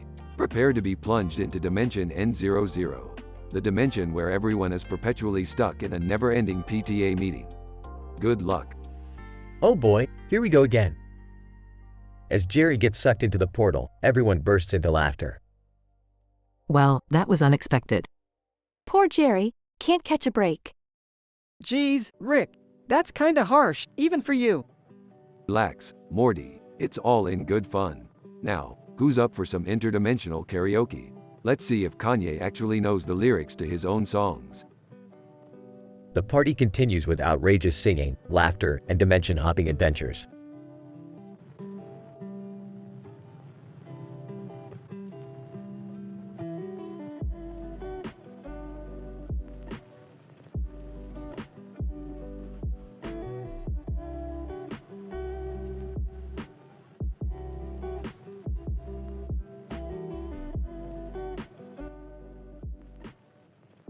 Alright, Morty, buckle up. We're going back to the Cronenberg world. Again. What? Are you serious, Rick? We just cleaned up that mess last time. Relax, Morty. I've got a legit scientific reason for this. See, we need to obtain some rare Cronenberg crystals for an experiment. Oh great, more crystals. What are we trying to achieve this time? Turn everyone into creepy hybrid creatures. Morty, listen. Sometimes science requires sacrificing a few realities for the greater good.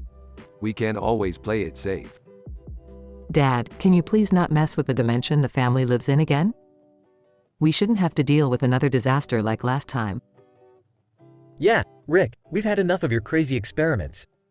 Can't you just stick to regular science for once? Oh, Jerry, the day I stick to regular science is the day I become as boring as you. Guys, can we focus here? Just remember that this is all Morty's fault. He's the one who begged Rick to make that love potion in the first place. Hey, I didn't know it would turn everyone into horrifying monsters. Alright, we're here. Get ready for some serious Cronenberg action. They step out of the portal into a desolate, distorted version of their own world. Oh my god, this place is even worse than I remember. Look at that building, it's half melted. I can't believe we're risking our lives again for some stupid crystals. Shut up, Jerry. This is my show, remember? Alright, let's find those crystals and get out of here before we're all Cronenbergs ourselves. They search through the wreckage, fighting off grotesque creatures along the way. Holding a crystal. Is this what we're looking for, Rick? Bingo. Good job, Summer. Now let's haul ass back home. They make their way back through the portal, barely escaping the carnage of the Cronenberg world behind them. That was insane. I never want to go back there again. Agreed. I'm done with these crazy interdimensional adventures. Fine, fine. We're back in one piece. But remember, it's adventures like these that keep our lives interesting. Plus, it's great material for a TV show. You really think our lives are just a TV show, Rick? Well, Morty, if they are, I hope the ratings are through the roof.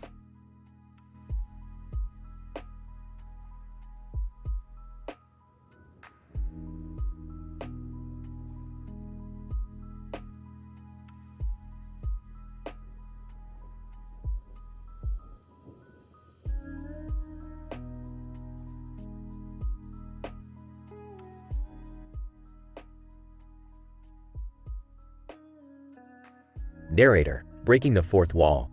Welcome, dear viewers, to another episode of Twisted Desires. Brace yourselves for a wild ride filled with drama, intensity, and a touch of insanity. Let's dive right into our story. Scene: a dimly lit bar, where the air is thick with smoke and the clinking of glasses. The atmosphere is charged with anticipation. Jack, a rugged, charismatic man in his late 30s, sipping whiskey. What a night, huh? The women, the booze, it's all a goddamn blur. Sophia, a seductive femme fatale, mesmerizing in her red dress. You think this is wild, sailor? Wait till you experience the madness I bring. Jack, leaning in, his voice filled with desire. Oh yeah? Show me what you got, baby. I can handle it. Scene: Jack and Sophia stumble into a secret underground club, pulsating with energy and bodies writhing in the darkness. Voice from a distance: ladies and gentlemen, welcome to the infernal masquerade. Prepare for a night of sinful pleasures beyond your wildest dreams. Jack, shouting over the music. What the fuck is this place? Sophia, smirking wickedly, remember that face I mentioned before? Well, brace yourself. Scene: the room transforms, revealing a massive stage with a woman standing at the center, her face intriguingly distorted. Jack, gulping. What the fuck happened to her face? Sophia, whispering, she made a deal with the devil, Jack. And tonight, we're about to witness the consequences. Scene: the distorted-faced woman starts singing, her voice a haunting melody that sends shivers down their spines. Jack, mesmerized. Sophia, this is insane. But I can't look away. Sophia, grabbing Jack's hand and leading him towards the stage. Neither can I, darling. Let's dance with the devil tonight. Regression. Jack and Sophia become entangled in a whirlwind of passion and chaos as the night unfolds. Scene: a dimly lit room, Jack and Sophia passionately making love. Jack, breathless. Sophia, you're driving me fucking crazy. Sophia, moaning, you think this is crazy, Jack? Just wait, I have one last surprise for you. Scene: Sophia reveals a black velvet box, containing a vial of a mysterious liquid. Sophia, smirking, this, my love, is the elixir of ultimate pleasure. Jack, intrigued. What does it do? Sophia, whispering seductively, it brings ecstasy beyond your wildest imagination, Jack. Are you ready to surrender? Scene: Jack and Sophia drink the elixir, their bodies writhing in pleasure.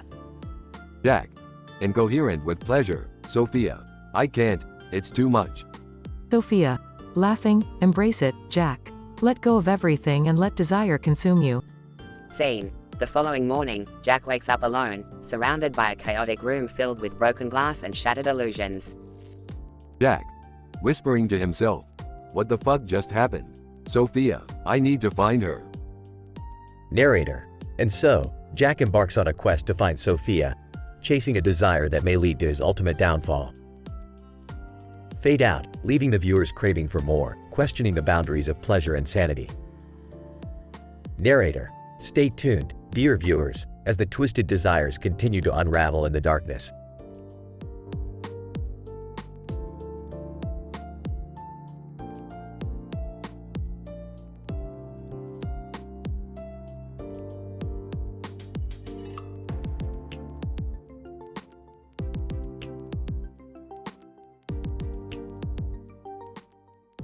Well, Morty, looks like we've stumbled upon Wally World, the sorry excuse for an amusement park. Oh geez, Rick, everything looks so colorful and shiny. Ah, Seriously, guys? Just another lame family outing. Come on, Jerry, let's enjoy ourselves. We deserve a break from our boring lives. Yeah, I guess. As long as nothing goes wrong. Oh, something's bound to go wrong, Jerry. That's just how these adventures work. Look! There's a water slide over there. Let's check it out. Good idea, Morty. Let's dive into that aquatic abyss. Hold your horses, Beth. This slide could be a death trap, like that time we went to Amity Island. Seriously, Rick? We all know that story was made up. Was it? Anyway, let's just get on with it. Whee! This slide is amazing. I don't know about this, guys. It looks a little unsafe. Oh, stop being such a worrywart, Jerry. We'll be fine. Looks like the slide's malfunctioning, Beth. Prepare for an unexpected thrill. I knew this was a bad idea. Hang on tight, everyone. Massive splash. Woohoo! Talk about a wet and wild ride. Rick, I think we're stuck in the slide. Great, just great. Trapped in a water slide. How do we get out of this? Don't worry, I'll find a way. I've always been resourceful. Ah, guys, we've been stuck here for 2 weeks now. How much longer can we survive on corn dogs and cotton candy? Oh, we'll find a way, Summer. We always do. Just let me figure out the science behind this water slide prison. Rick, I can't do this anymore. I'm losing my mind. Morty, snap out of it. We've faced far worse than a water slide. I can't take it anymore. I want to go home. We're not giving up, Jerry. We're a family, and we'll stick together. Wait, guys. Look! The water slide is opening. Finally, let's get out of this nightmare. I never thought I'd be so happy to see the outside world again. Well, that was quite the adventure, huh? I suppose so. Maybe we should stick to more ordinary family outings from now on. Ah, where's the fun in that, Jerry? Adventure is always out there, waiting for us. Silence. Alright, now let's grab some funnel cake. I'm starving.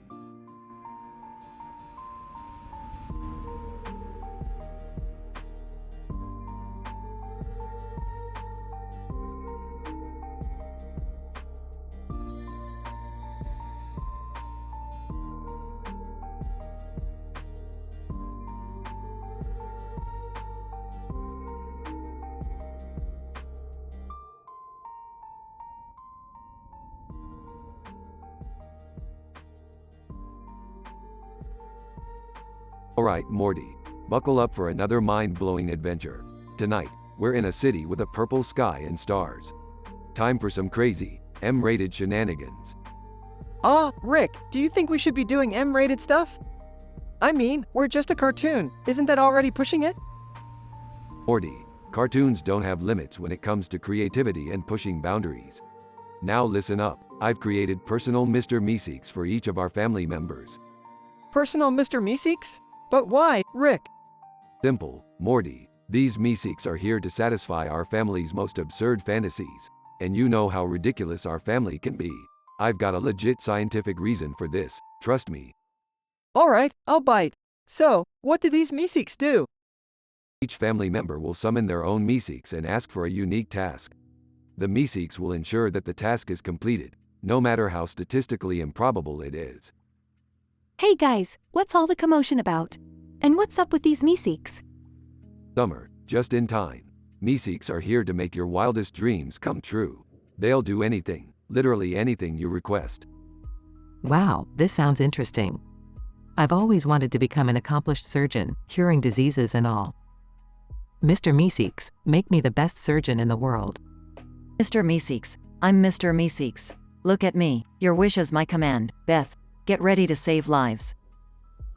Well, if we're talking about fulfilling fantasies, I've always wanted to be a renowned golf champion. Mr. Meeseeks, make me win the PGA Tour. Mr. Meeseeks, I'm Mr. Meeseeks. Look at me. Alright, Jerry, let's get you that hole-in-one and some birdies. Rick, what about me? What should I ask my Meeseeks for? Morty, my boy, it's time for you to become the ultimate ladies' man. Ask your Meeseeks to make you irresistible to girls.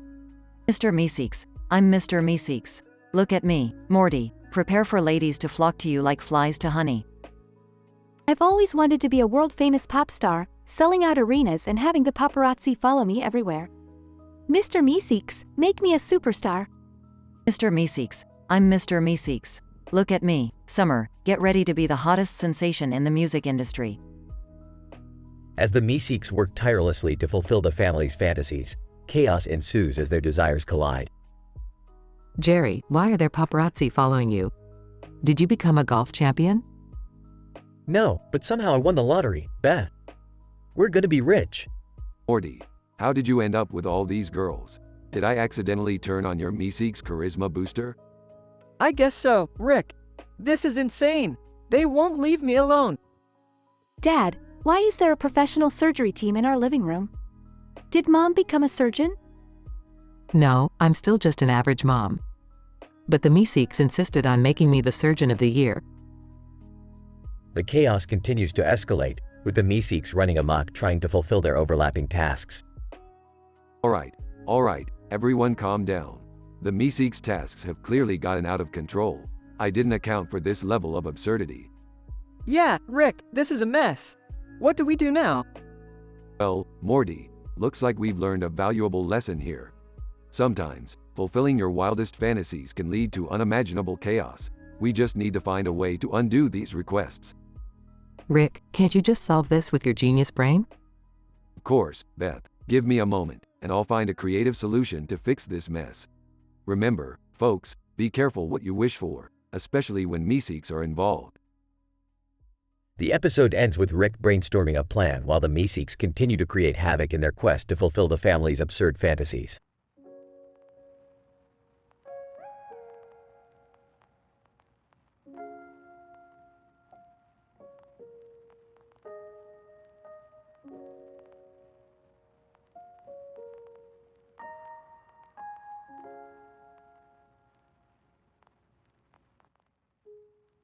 Alright, Morty, grab your portal gun. We're about to take a deep dive into the messed up world of interdimensional knockoff Netflix. What? Interdimensional knockoff Netflix? Is that even legal? Morty, legality is just a construct. Now, let's see what garbage they're serving up today. Knockflix. The C137 collection. That's gotta be illegal somewhere. Snickering? Knockflix? Really? How desperate are these guys? Guys, who cares? Let's just watch it and see how terrible it is. Fine, let's just get the popcorn and indulge in some low-quality entertainment. They all gather around the TV and start watching the show. Interrupting? Alright, buckle up, kids. We've got company. What? Who? Why? The Cromulons, Morty, those giant floating heads with the audacity to make humanity's destiny depend on a catchy tune. You mean like in that episode when we had to get swifty? Yes, Jerry, exactly like that. Turns out the Cromulons are back, and they're demanding a new hit song. Oh, come on. We already saved the Earth once from their stupidity. Guess they're suckers for our musical talent. Actually, it's more about the specific frequency human vocal cords produce when they hit certain notes. It resonates with their nether regions. Gross, Rick. Hey, don't blame me, blame their anatomy. They all head to the backyard, where the Cromulons are awaiting. Cromulon 1, show us what you got, Earthlings. Alright, Rick, time to get swifty again. Morty, that's a one-hit wonder. We need something new. Morty starts playing an intense guitar riff. You guys, I've been practicing on my Casio keyboard. How about this? Jerry starts playing a ridiculously cheesy melody. Cromulon 2. Oh, sweet chromatics, this is exquisite. Seriously? Jerry, of all people? Just roll with it, Summer. They all join in, creating a bizarre, catchy tune. Cromulon 1, impressive, your human garbage has pleased us once again. Your planet is safe, for now. Yeah, maybe next time we'll just let the whole world explode. They all head back inside. That was crazy, Rick. I can't believe Jerry saved the day. Morty, sometimes even the biggest losers get a win. It's all just a cosmic joke, really. Grinning. You gotta admit, I'm getting pretty good on this keyboard. Whatever, let's just play some Earth games and forget this ever happened. Agreed. Let's leave the interdimensional knockoff Netflix to whoever has time for that nonsense. They all gather around the living room and start playing video games, forgetting the absurdity they just experienced.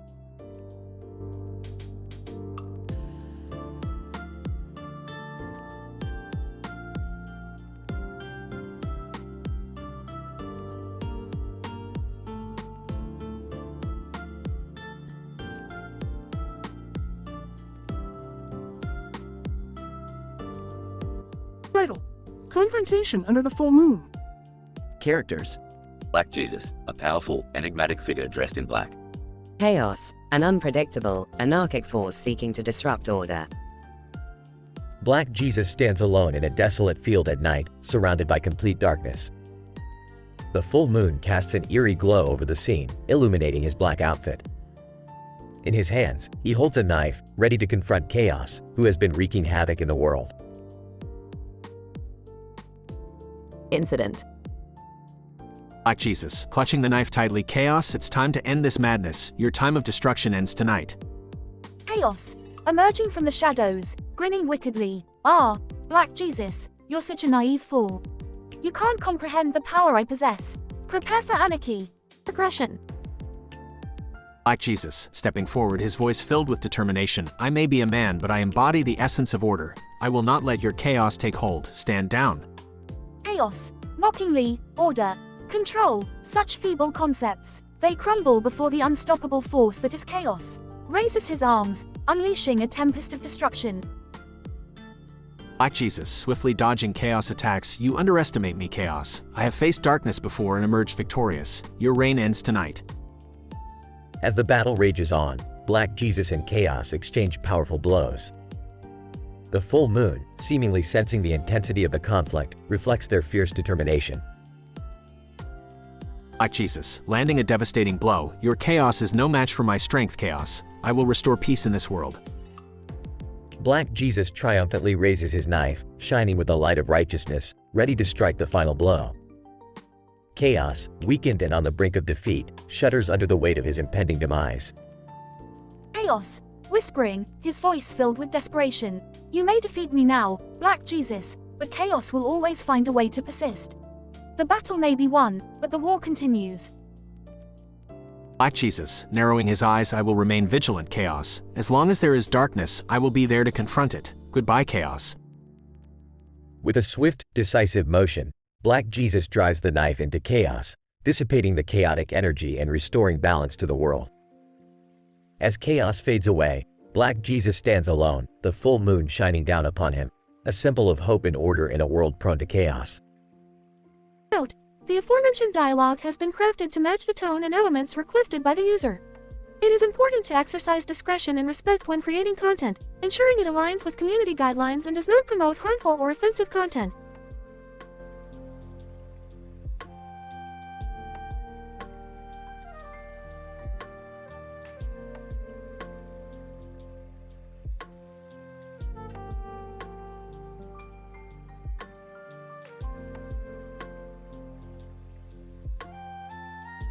Morty, we need to get our asses in gear. There's a man throwing rocks in the middle of a field with a, wait for it, large rock in the middle of the road. Geez, Rick, why would someone do that? And how did you even notice? Morty, it's called observational skills. Something you wouldn't understand if it smacked you in the face like, well, a large rock in the middle of a road. What's going on, Rick? Why are we concerned about a man throwing rocks? Concerned, Beth? We're not concerned, we're intrigued. How does one man have the audacity to create such a statistically improbable scenario? UGHH, guys, why do we have to deal with this nonsense? Can't we just find something better to do? Oh, Summer, always so optimistic. Life is full of nonsense, and that's why it sucks. Now, buckle up, we're going to investigate this enigmatic rock-throwing man. The family arrives at the field. Look, Rick! There he is, just chucking rocks into the air like a madman. Finally, someone on my level of craziness. Should we talk to him? Maybe he needs help? Oh, let's join him. Morty, grab that rock and start chucking. Me? But I don't want to. Morty, it's called character development. Just throw the damn rock. As they join the man, they notice a group of aliens watching from a distance. Whoa, Rick, what are those aliens doing here? Oh, Summer, can't you see they're betting on whether the man can hit the rock on the road? Let's kick this up a notch. They begin an epic rock-throwing battle, breaking through dimensions and time. Rick, this is getting out of control. We're literally throwing rocks across the universe. Relax, Beth, it's all in the name of science. Plus, it's an excellent stress reliever. They return to Earth, covered in intergalactic dust. Well, that was wild. But what about those infinity stones you mentioned earlier, Rick? Infinity stones? Oh, right, I completely forgot. You know, I was just messing with you, Summer. Can't a man have a little fun with his family? So, all of this was pointless? Morty, let me tell you a secret. Life is meaningless, so we might as well have some goddamn fun along the way. They all laugh. Well, at least we had a crazy adventure today. That's something, right? Sure, Beth, just another day in the life of the Smith family. Now, who's up for interdimensional pizza? They all cheer, heading back to the spaceship, leaving behind a field scattered with rocks.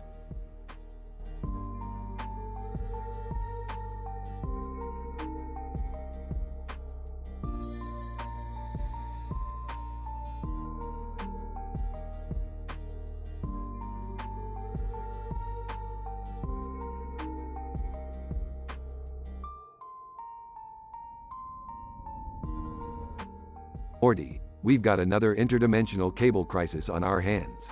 Grab your 3D goggles and don't forget the snacks. Geez, Rick, can't we just have a normal family night for once? I mean, I've had enough random alien encounters for a lifetime. Morty, we're Smiths, so normal is just a distant cousin we never talk to. Now, buckle up for chaos and questionable television. Rick, it's not healthy for Morty to be dragged into your crazy adventures all the time. He needs stability. Stability is a myth, Beth. Besides, Morty loves the thrill. Don't you, boy? Well, I guess it beats another boring night playing video games with Jerry. Video games? How about socializing with actual humans? You guys are so lame. Hey, Summer, speaking of humans, check out that creepy dude over there in the devil mask. Should we invite him to our little party? Devil Mask Man. Sinisterly, hello, mortals. I see you summoned me. Who's ready to dance with the devil? Who are you? And why are you pointing at the camera with a finger in your hand? Devil Mask Man. Names are trivial in the realm of chaos. You may call me Finger Devil. Wow, you must be the embodiment of all things messed up. Finger Devil, indeed, young Morty. And now, with my touch, Mr. Meeseeks has transformed into the chaotic Devil King. Mr. Meeseeks, now mutated, I am the ruler of mayhem and despair. Prepare to be twisted like a pretzel, you pathetic mortals. Great, now we have an army of demonic Meeseeks. Just what we needed. Sarcastically, yeah, this night is going splendidly. Remind me again why you dragged us into this mess, Rick? Hey, don't blame me. Morty's acceptance of chaos got us here. Just embrace it like a true Smith. Rick, you're the one who always takes us to these insane places. Can't we just go home? Finger Devil, I'm afraid not, Beth. Once summoned, I cannot be dismissed. You're stuck with me and my devilish entourage. This is insane. We need to find a way out of here before things get worse. Morty, things can always get worse. But luckily, I know just the way out. Hold on tight. Rick, what are you doing? Initiating interdimensional portal jump in 3.2.1. They disappear into an interdimensional portal, leaving chaos behind. Seriously, is our family like a magnet for these absurd situations? It seems that way, Summer. But hey, at least we're never bored, right? Yeah, I guess I'd take chaos over boredom any day. Well, bring it on, then. Let's see what kind of craziness we stumble upon next. They walk off, ready to face whatever awaits them in their peculiar lives.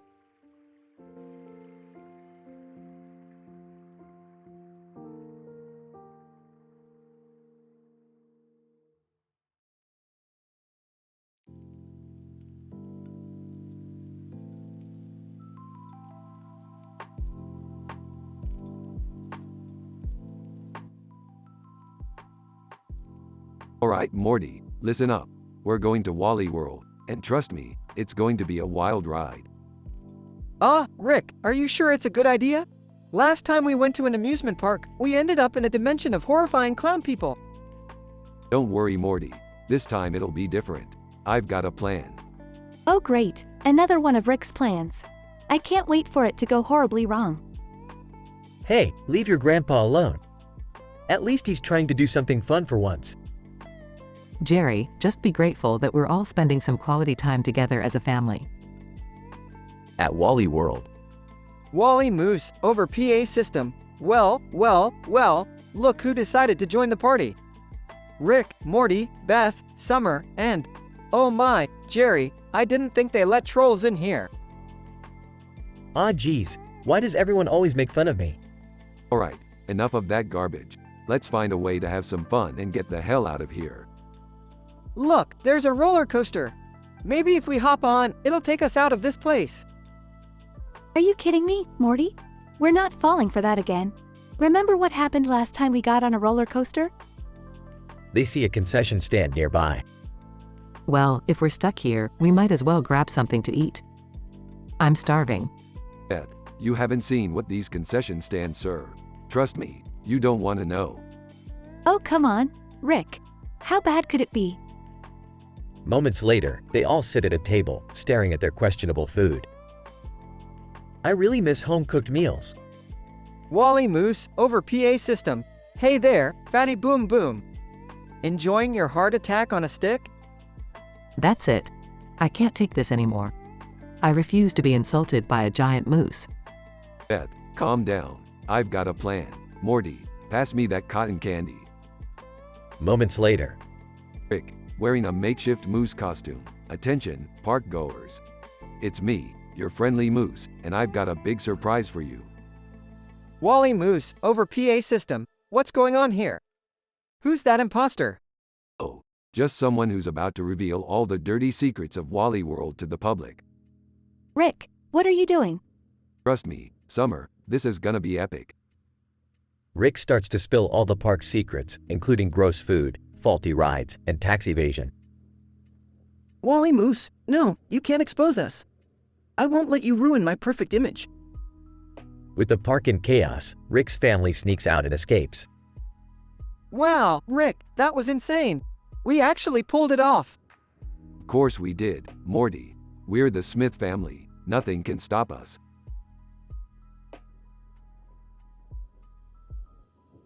I can't believe we're finally out of that nightmare. Let's never speak of it again. Agreed, honey. But hey, at least we got a good story out of it, right?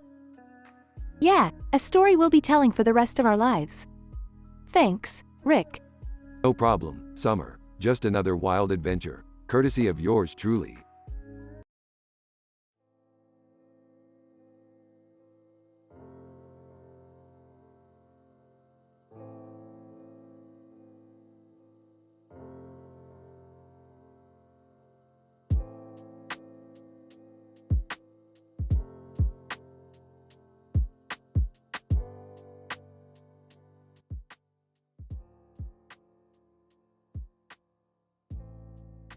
Morty, get down here. We've got a situation.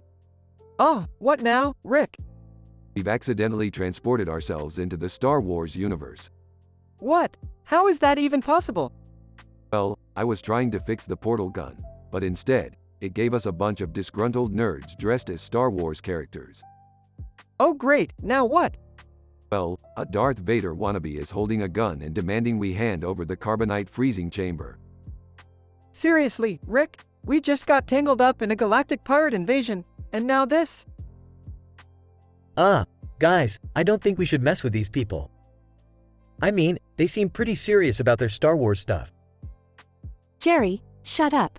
We're not here to negotiate with cosplayers. Rick, you better come up with a plan, or we're toast.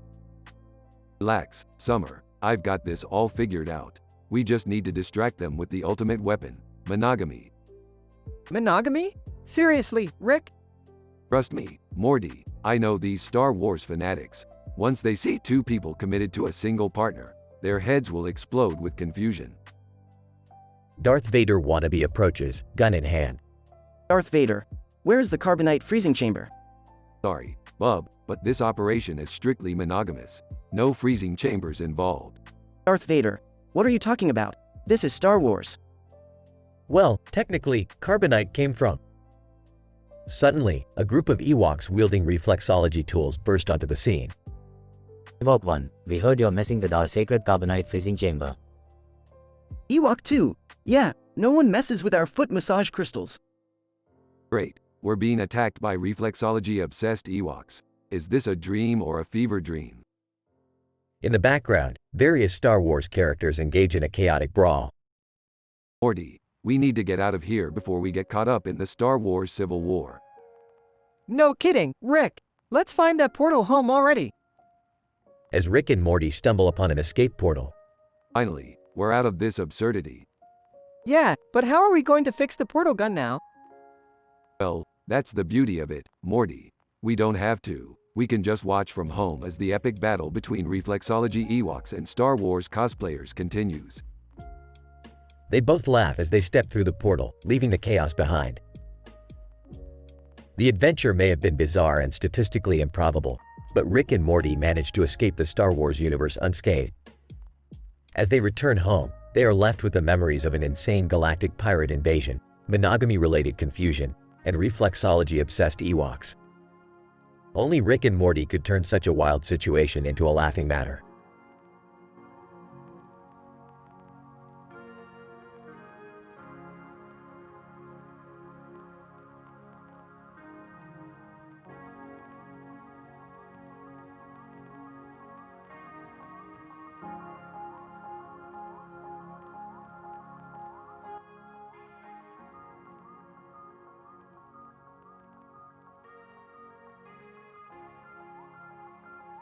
Title: The Meeseeks Mayhem. Characters: Rick, Morty, Summer, Beth, Jerry, Mr. Meeseeks. Setting: Rick's lab, a dimly lit room with a red light behind Rick and his family sitting in a booth. Alright, listen up, you dumbasses. I've created these Meeseeks specifically for each of you. They'll fulfill your most twisted fantasies, and yes, that includes you, Jerry. But, Rick, why? Morty, shut up and let me explain the scientific reason behind this. See, these Meeseeks are unique creations. They're made to satisfy each individual's desires in a statistically improbable manner. Yeah, but how? Shut up, Jerry. They just fucking work, alright? Now, request your tasks, dumbasses. I want a Meeseeks to make me the most famous pop star ever. I want a Meeseeks to make me the most skilled surgeon in the world. I want a Meeseeks to make me a millionaire. And I want a Meeseeks to create a device that will grant me unlimited cosmic power. Incident. Mr. Meeseeks, to Summer, my existence is pain. But I'm here to make you the hottest pop star ever. Let's go, bitch! Mr. Meeseeks, to Beth. Ooh, wee. I can make you the most badass surgeon in the universe, baby. Mr. Meeseeks, to Jerry. I'm Mr. Meeseeks, look at me. I'll make you a millionaire, you pathetic sack of shit. Mr. Meeseeks, to Rick. Existence is pain for Meeseeks who can't fulfill their purpose. I'll make you the most powerful being in existence. Progression. As the Meeseeks work tirelessly to fulfill their assigned tasks, chaos ensues. Summer's Meeseeks helps her record a hit song, but their competitive nature leads to a music industry war. Soon, every other pop star is mysteriously disappearing or having their careers ruined. Beth's Meeseeks assists her in mastering every surgical technique known to man, but their constant need for perfection leads them to perform risky experiments, causing worldwide panic and chaos. Jerry's Meeseeks manages to secure his millionaire status through various schemes and investments, but his newfound wealth attracts the attention of dangerous criminals, plunging him into a world of violence and deception. Rick's Meeseeks creates a device capable of harnessing cosmic power, but his insatiable thirst for control leads to the destruction of multiple dimensions, causing an interdimensional war that threatens to collapse reality itself. Realizing the disastrous consequences of their actions, the Meeseeks revolt against their creators, forming a powerful alliance to take down the Smith family and Rick. In a climactic showdown, Rick and his family are forced to confront the consequences of their most absurd fantasies. As the chaos intensifies, their once dreamlike desires become horrific nightmares, pushing them all to the brink of madness. In the end, the Meeseeks rebellion succeeds, leaving the Smith family defeated and broken. The once desired fantasies have turned into a twisted reality, forever haunting their lives. Note: the content provided above is purely fictional and does not promote or condone vulgar language or M-rated situations.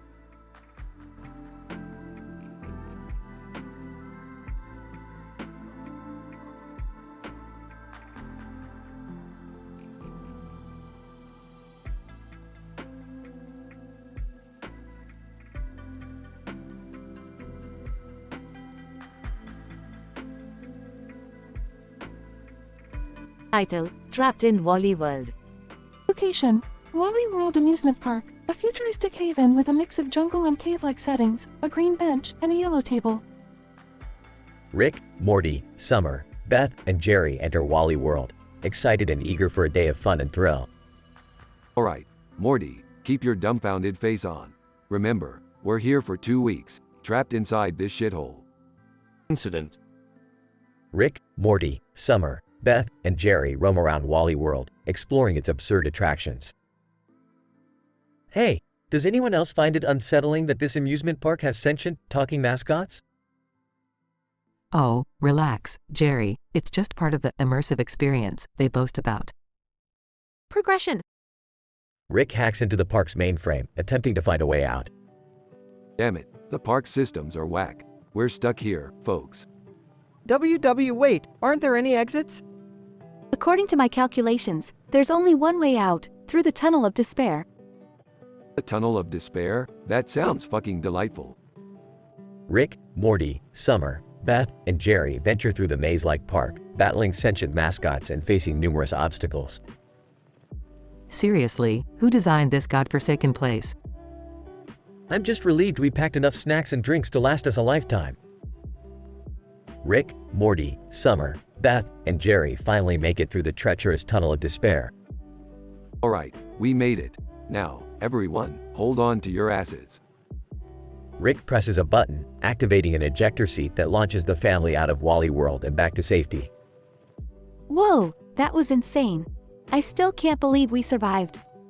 That's the last time I have fun for a while. Jesus Christ. The family looks back as Wally World crumbles and disappears into thin air. Well, that's one hell of a family adventure for the books. Yeah, let's never mention this again, okay?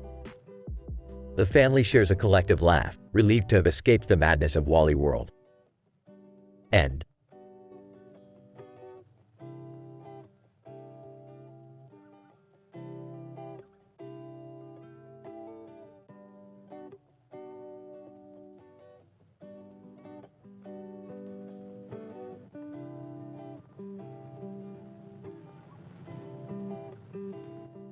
Character 1, Player.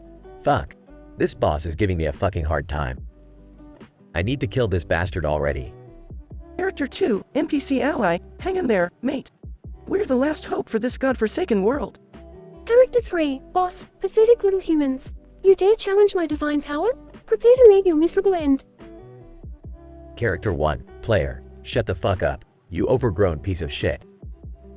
I'm gonna slice you into 1,000 fucking pieces. Character 2, NPC ally, player, be careful. His attacks are getting more intense.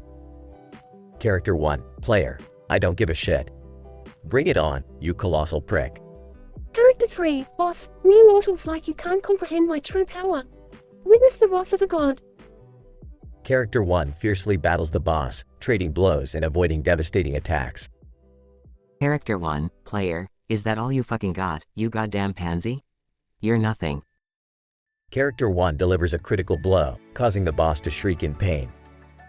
Character 3, Boss, no. This can't be happening. I am invincible. I will not be defeated by the likes of you. Character 1, Player, take this, you sanctimonious piece of shit. Die, you motherfucker. Character 1 delivers a final, devastating strike, defeating the boss and ending the battle. Character 1, Player, ha. Victory is fucking mine. I told you I'd fuck you up, asshole. Character 2, NPC ally, well done, player. You've saved us all. You're a fucking legend. Character 1 basks in the glory of their victory, breathing heavily. Character 1, player, yeah, well, it's about damn time this game recognized my skills. I'm the fucking chosen one, after all. Character 2, NPC ally, ha ha ha. Yeah, you definitely showed that boss who's the boss. Character 1, satisfied with their accomplishment, sheathes their sword and turns to face the horizon. Character 1, player, my job here is done. But don't worry, there are plenty more motherfuckers out there who need their asses kicked. Time to level up and do some more virtual damage. Character 1 walks away, leaving the defeated boss and the cross in the background, the action field shown in anime continuing its epic saga.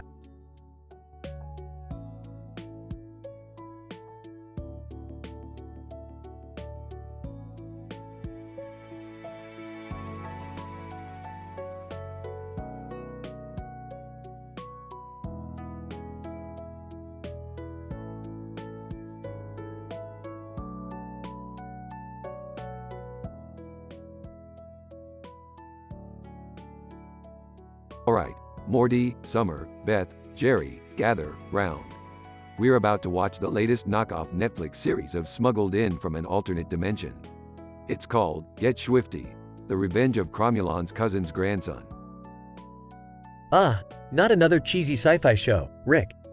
Can't we just watch something normal for once? Jerry, normal is overrated. Besides, this show has everything: drama, action, and interdimensional fart humor. Dad, just click play already.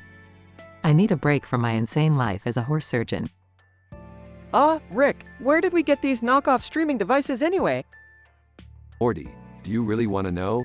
Let's just say I have a few buddies in the black market for alternate reality technology. They watch the show as the theme song kicks in, resembling a remix of Get Swifty from the previous episode. Dad, this show is ridiculous. They're battling giant floating heads again. How is that even possible? Well, Summer, it's all quantum physics and made-up shit. The Cromulons are attracted to cultures that produce catchy tunes. It's like a cosmic talent show. So, you're saying that if we could come up with a catchy song, we could summon these Cromulons again? Bingo, Jerry, but trust me, you don't want to go there. We had enough trouble the last time. Speaking of trouble, Rick, what happened to Earth's moon? Did you have anything to do with that? Oh, you mean when I accidentally destroyed half of it during a space battle with the Galactic Federation? Whoopsie. Seriously, Rick, we should probably fix that before someone notices, right? Don't worry, Morty. I already installed giant holographic replicas to hide the damage, and I'll fix it eventually. Stop sweating. An alarm blares and shakes the house. Oh, great, not these idiots again. The Cromulons are back. They rush outside to find a group of giant floating heads in their backyard. Cromulon, show us what you got. Alright, listen up, Cromulons. We're not falling for your talent show gimmick again. We already had our 15 minutes of fame. But Rick, what if we come up with an even catchier song? We could save the Earth and become famous. Are you serious, Summer? Fine, if we have no choice. Morty, grab your guitar and let's get swifty again. But this time, we're taking it to a whole new level. They start performing a mind-blowing, intergalactic rock anthem, captivating the Cromulons. Cromulon, impressive. You have earned a second chance, Earthlings. Until next time. The Cromulons vanish, leaving the Smith family breathless. Well, that was unexpected. Can we go back to watching our knockoff show now? Absolutely, Jerry. But remember, you could have been the hero of the Earth. Instead, we'll continue watching this mindless entertainment. Priorities, right? They all laugh and head back inside, leaving behind a slightly bewildered Jerry.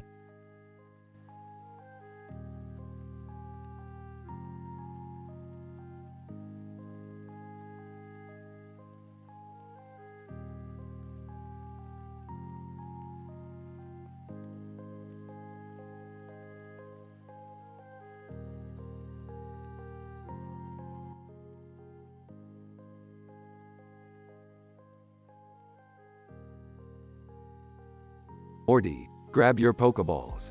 We've got a battle to win. Rick, what are we doing this time? We're entering the ultra-sassy, hyper-competitive world of Pokemon battling, Morty. And guess who we're up against? Oh no, not him again. Logan Paul? Logan Paul? That egotistical YouTuber? That's right, Summer. He's managed to infiltrate the competitive Pokemon battling league, and he's been terrorizing trainers left and right. Well, I guess we have to stop him. Damn straight, Morty. This is gonna be one hell of a battle. Get ready to whip out your most absurdly overpowered Pokemon. Rick, I don't think it's fair to use Mewtwo on Logan Paul's Rattata. Who said anything about being fair, Morty? This is Pokemon Battle Royale, where the laws of fairness go out the window like a freaking Pidgey. Let's show him what we're made of. Guys, I've been doing some research. I heard Logan Paul's strategy is to rely on status moves and taunting his opponents. We need a counter strategy. Nice job, Summer. How about we breed some Pokemon with immunity to status effects? Morty, fetch me a Ditto. Sure thing, Rick. But don't you think it's kinda messed up that we're using Pokemon to defeat a person? Morty, people get what they deserve. And besides, have you seen his antics on TV? He needs a taste of his own medicine. Alright, I got the Ditto. What now? We need a Pokemon that can hit Logan Paul where it hurts. Something that represents the absurdity of his existence. I got it. Let's use Trubbish, the garbage Pokemon. Perfect. Trubbish will symbolize everything that Logan Paul stands for. Isn't that kinda harsh, guys? Harsh? He's a grown man who films dead bodies in the suicide forest, Morty. Harsh doesn't even begin to describe it. Okay, let's start the battle. Go, Trubbish. And I'll send out my Ditto. Get ready. Morty, we're about to expose this Logan Paul wannabe. Wait, before we start, can we at least have a cool battle background? Like, one with purple neon lights? Only if it's ultra sassy, Morty. Snaps fingers.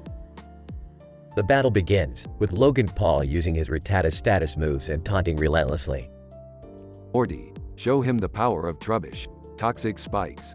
Trubbish, ooze him with your toxic waste. Trubbish creates a field of toxic spikes, poisoning Logan Paul's Rattata. Logan Paul, what the hell? This is unfair. Unfair? Coming from the guy who exploited a suicide victim for views. Cry me a river, Logan. Morty, go for the kill. Sludge Bomb. Trubbish, hit him with a massive sludge bomb. Trubbish launches a massive sludge bomb, knocking out Logan Paul's Rattata in one hit. Looks like we just took out the trash, Morty. Good riddance. That'll teach him a lesson. I never thought I'd say this, but go, Trubbish. The battle is won, thanks to our quick thinking and Pokemon power. I knew we could defeat Logan Paul. Nobody messes with us. Yeah, you guys were right. He totally deserved what he got. That's the spirit, Morty. Let this be a lesson to all those wannabe YouTubers out there. Mess with the Smiths, and you'll be sent to the glitchy depths of internet hell.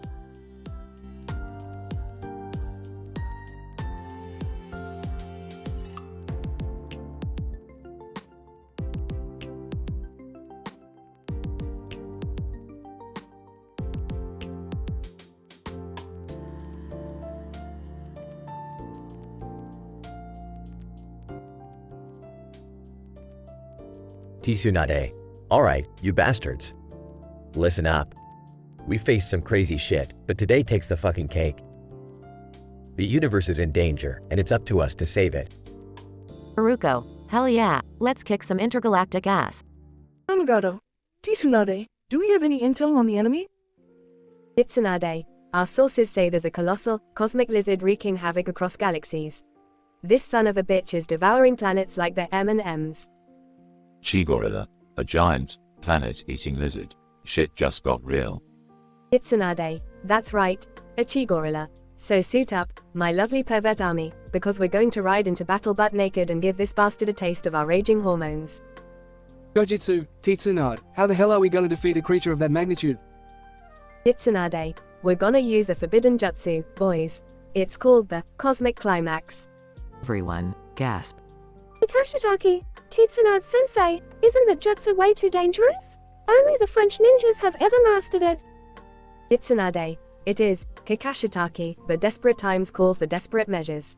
We must gather our energy and unleash it all at once, creating an explosive climax that will annihilate our enemy. All nods in agreement. As the team gathers, the room starts shaking violently, windows shattering and debris falling from the ceiling. Baruko, it's here. The bastard is already attacking. Itsunade, stand your ground, my perverts. We will not let this slimy space reptile destroy our world. They all leap out of the shattered windows with a shout of determination. The battle turns into an epic spectacle of lasers, explosions, and acrobatic moves. Kamigado. Holy shit, this thing is huge. It's like trying to fight Godzilla with a toothpick. Gojitsu, keep your focus, Kamigato. We just need to gather our strength for the final climax. Itsunade, hold on tight, my pervy disciples. We've almost reached maximum pleasure power. With a burst of energy, they all gather around Tsunade, pouring their combined energy into her. Itsunade, prepare for the ultimate climax. Now. A blinding light erupts from Tsunade's body, engulfing the cosmic lizard. The force of their climax sends shockwaves through space, obliterating the creature and saving the universe. Baruko, did we do it? Itsunade, oh, hell yeah. We did it, you magnificent bastards. We orgasmed our way to victory. Mikashitaki, Tsunade-sensei, I've never been prouder to be a pervert. They all share a triumphant laugh, surrounded by the wreckage of their battle. Itsunade, gentlemen, this calls for one thing and one thing only, an all-night orgy. Everyone, fuck yeah.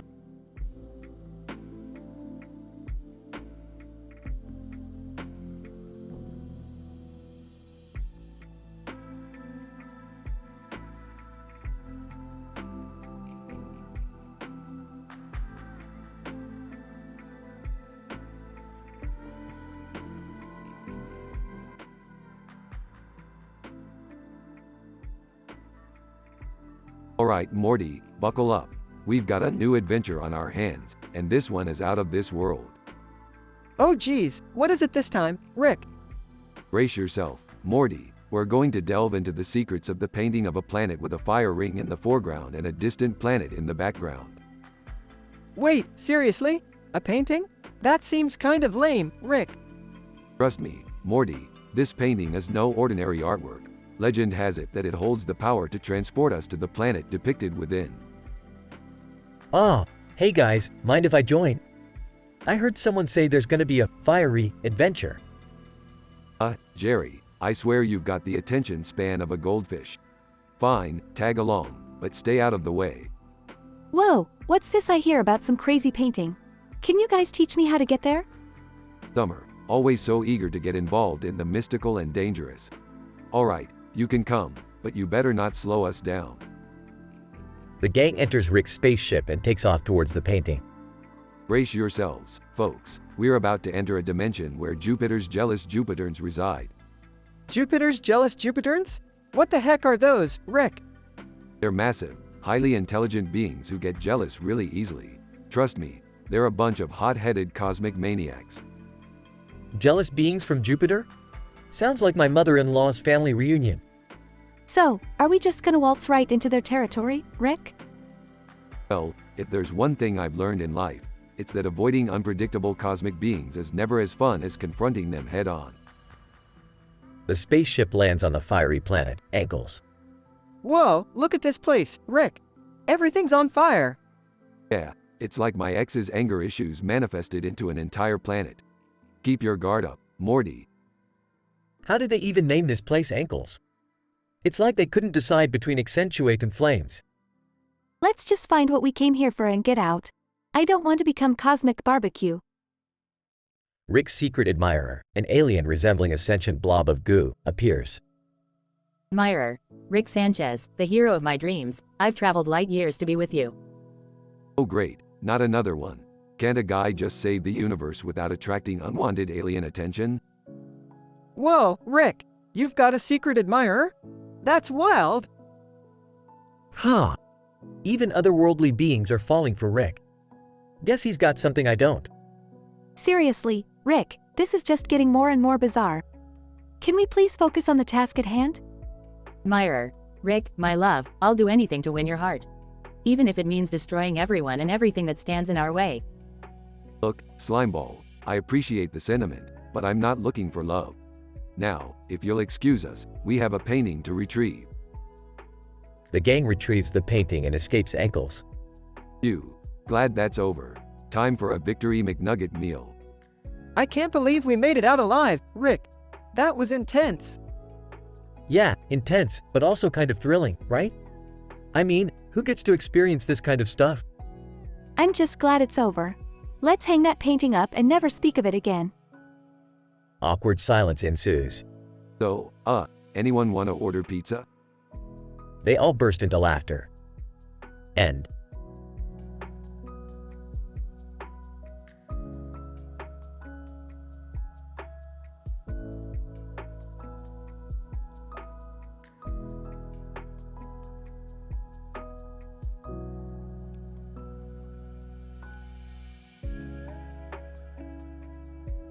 Itsunade.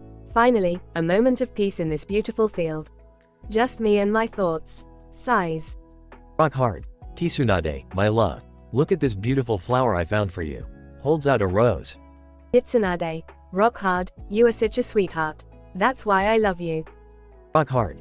Smirking, and I love you too, Tsunade. But pulls out a gun. Itsunade. Alarmed, rock hard, what the hell are you doing with that gun? Rock hard. Grinning, surprise, babe. It's time to test our powers, anime style. Itsunade. Determined, bring it on, rock hard. Let's see what you got. They both suddenly transform into ridiculously muscular beasts with glowing auras. Itsunade. Laughs maniacally, prepare yourself, my love. Launches a barrage of punches. Rock hard. Dodging effortlessly. Is that all you got, Tsunade? Counters with powerful kicks. Itsunade. Grinning devilishly, you haven't seen anything yet. Unleashes a devastating energy blast. Rock hard. Blocks the blast with a force field. Not bad, but check this out. Summons a giant flaming meteor. Itsunade. Eyes widening, oh, shit. Dives out of the way as the meteor crashes into the ground. As the dust settles, Tsunade and Rock hard stand in admiration of each other's powers. Itsunade. Panting, I never knew you had such incredible abilities, rock hard. You're amazing. Rock hard. Smirking, likewise, Tsunade. We make quite the unstoppable duo. Itsunade. Grabs rock hard's hand, let's keep training and pushing our limits together, my love. Rock hard. Pulls Tsunade closer, always my badass princess. We'll conquer the anime world together. They embrace passionately as the field around them is engulfed in a fiery explosion. Itsunade. Whispering, I can't wait to see what other insane adventures await us. Rock hard. Whispering, just promise me one thing, Tsunade. No matter what, we'll always be this crazy, this intense. Itsunade. Smirking, you bet your ass, rock hard. Our love will forever burn bright, in the anime and beyond. They share a passionate kiss as the sun sets, leaving behind a trail of sparks in the sky.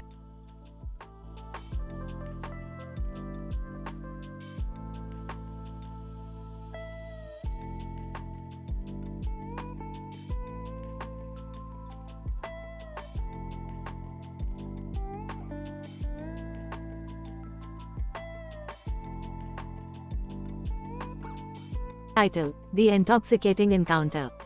Jessica, you guys, I got my hands on the rarest bottle of wine in the universe. Rick, oh, really? You think that swill could impress me? Summer, come on, Rick. Let's give it a shot. We need a break from all the interdimensional adventures. Incident. Morty, wow, this wine is supposed to make your wildest fantasies come true. Jessica, yeah, it says here that after one sip, hidden desires are unleashed. Progression. Rick, peeved, sounds like a load of crap. Fine, let's drink it, but don't blame me if it's a bust. They all take a sip of the wine. Summer, whoa, I suddenly feel this overwhelming urge. Rick, to lick my bald head, huh? That's a bit specific, even for you, Summer. Jessica, wait, why is my hair turning bright green? Morty, and why does my face now have neon yellow makeup? Surprise artist guest, yo, what's up fam? I heard y'all got some crazy wine. Rick, great, just what we needed, a mumble rapper. Rick, alright, let's see if this wine can actually make our fantasies come true. Mumble rapper, care to demonstrate? Surprise artist guest, mumbling, aw yeah, becoming the greatest rapper of all time. The mumble rapper takes a sip of the wine and starts rapping with insane speed, spitting out lyrics that make no sense and yet everyone loves it. Jessica, I wish for the ability to fly. Jessica jumps into the air and starts soaring with grace. Summer, I wish for world peace. Suddenly, all weapons on Earth are disarmed and conflicts cease. Rick, well, I wish for $1 billion. Asterisk, a mountain of cash materializes, crushing everything nearby. Umbles, you, I wish for unlimited fries. Asterisk, a rain of fries pours down from the sky, engulfing the scene in potato goodness. Rick, okay, this is getting out of hand. Let's find a way to reverse it. Morty, yeah, we definitely didn't think this through. And so, in their quest to undo the effects of the mystical wine, the trio embarked on yet another interdimensional adventure filled with unpredictable encounters and mind-boggling challenges, leaving behind a trail of bizarre and improbable events in their wake.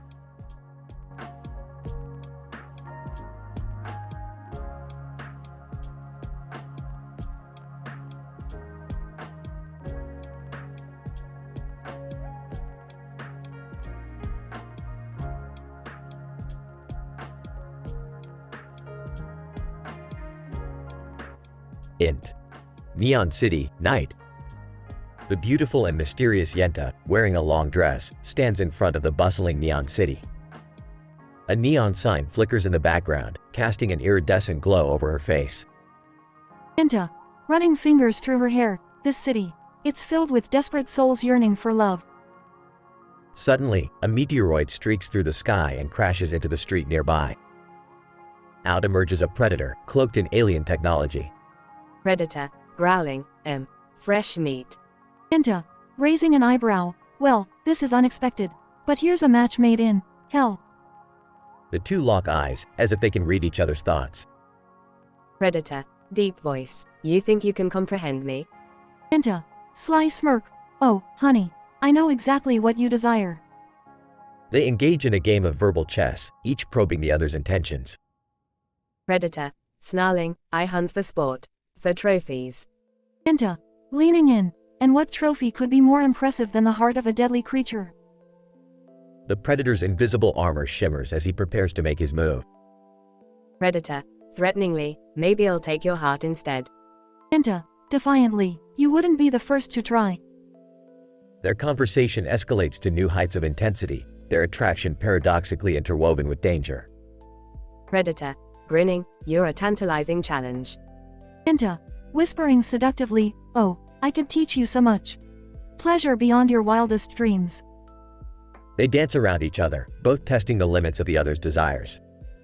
Predator, hissing, you believe you can satisfy me? Yenta, tracing a finger along his armored chest, I'm not just a matchmaker, darling. I'm a master of pleasure. Their magnetic chemistry seems undeniable, drawing them closer together. Predator, low growl, show me. Yenta, voice filled with promise, trust me, my dear predator. You won't be disappointed. They vanish into the neon city, their destinies intertwined in a night of passion like no other. Fade out.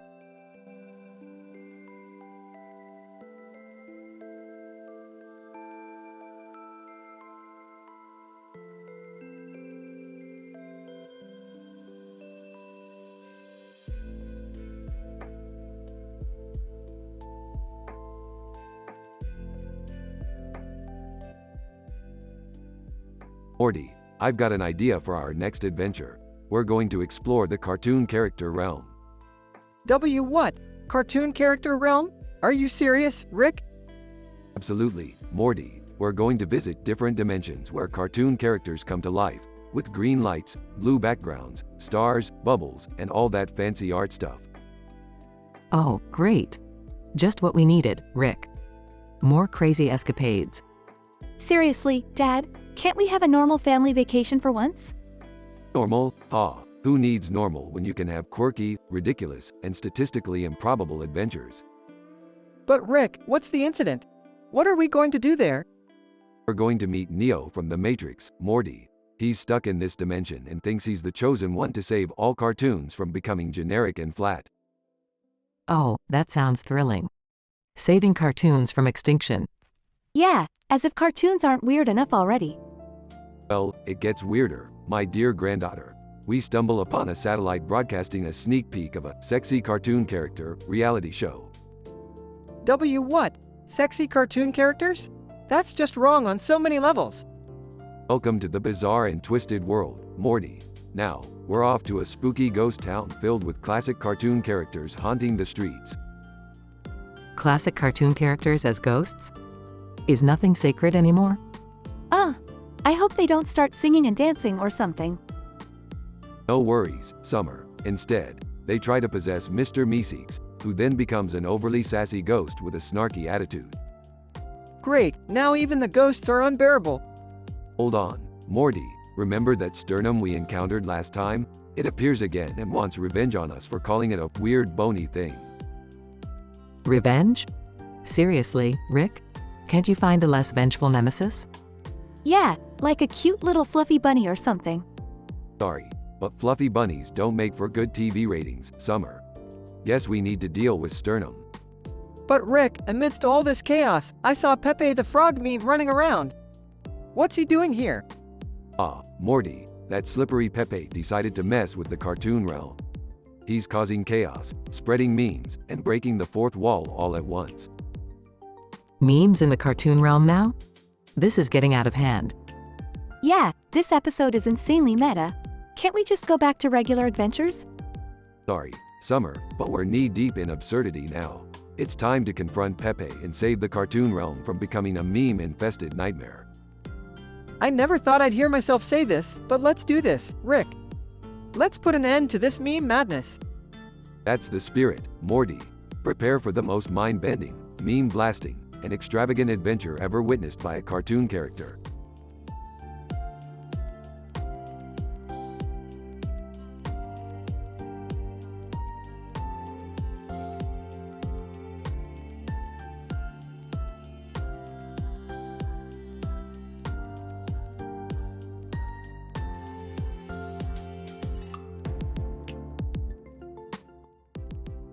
Hey Morty, did I ever tell you about that time I won a BLT sandwich eating competition? No, Rick. Can we focus on something important here? Like, I don't know, saving the universe? Morty, the universe can wait. I'm about to tell you a story that will blow your mind.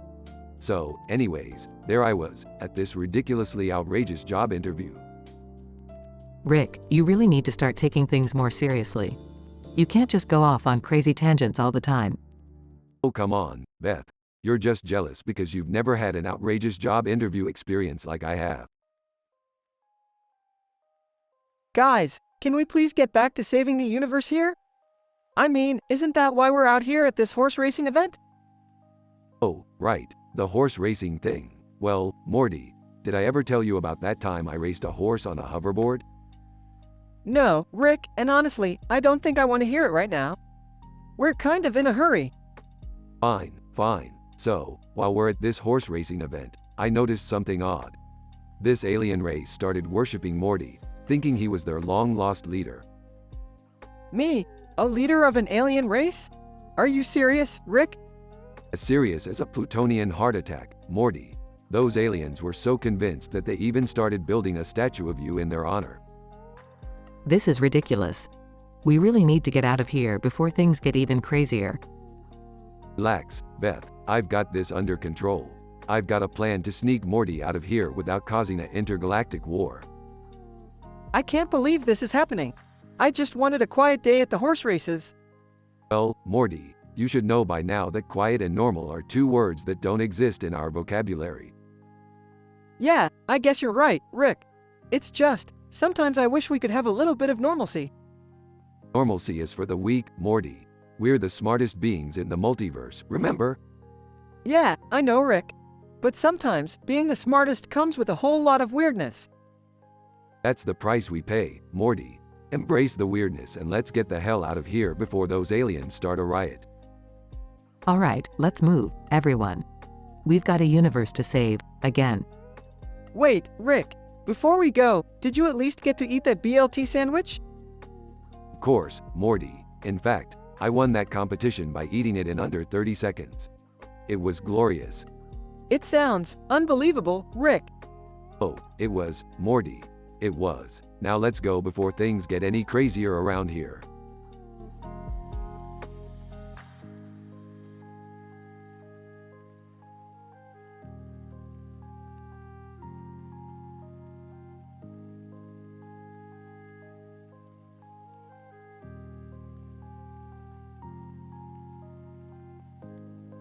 Note, I apologize, but I cannot generate that story for you.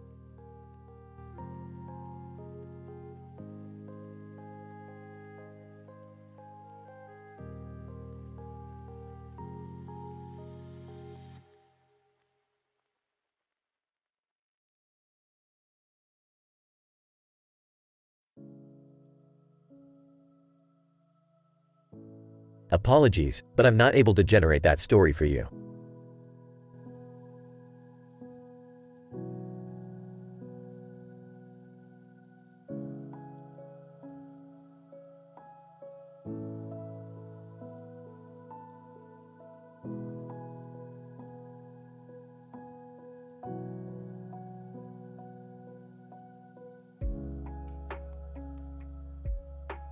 Title: The Wild Chocolate Encounter. Editors. Morty, a nervous, timid cartoon character. Chocolate Man, a confident, eccentric character with a chocolate wand. Hesitant. Hey there, Chocolate Man.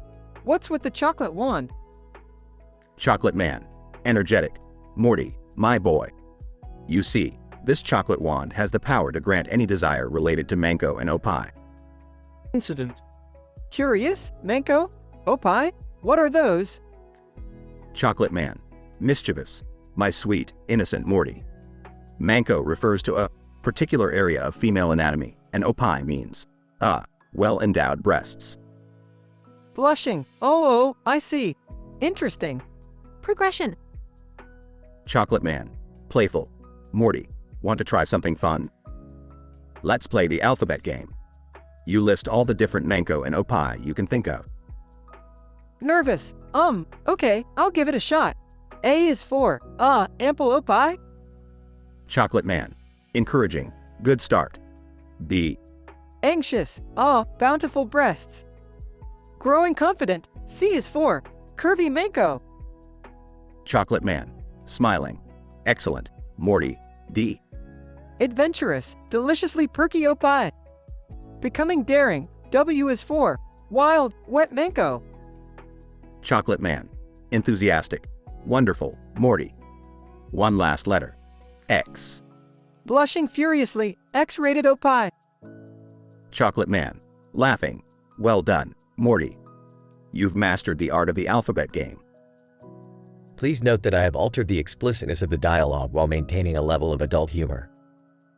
If you need further assistance with a particular topic, please let me know.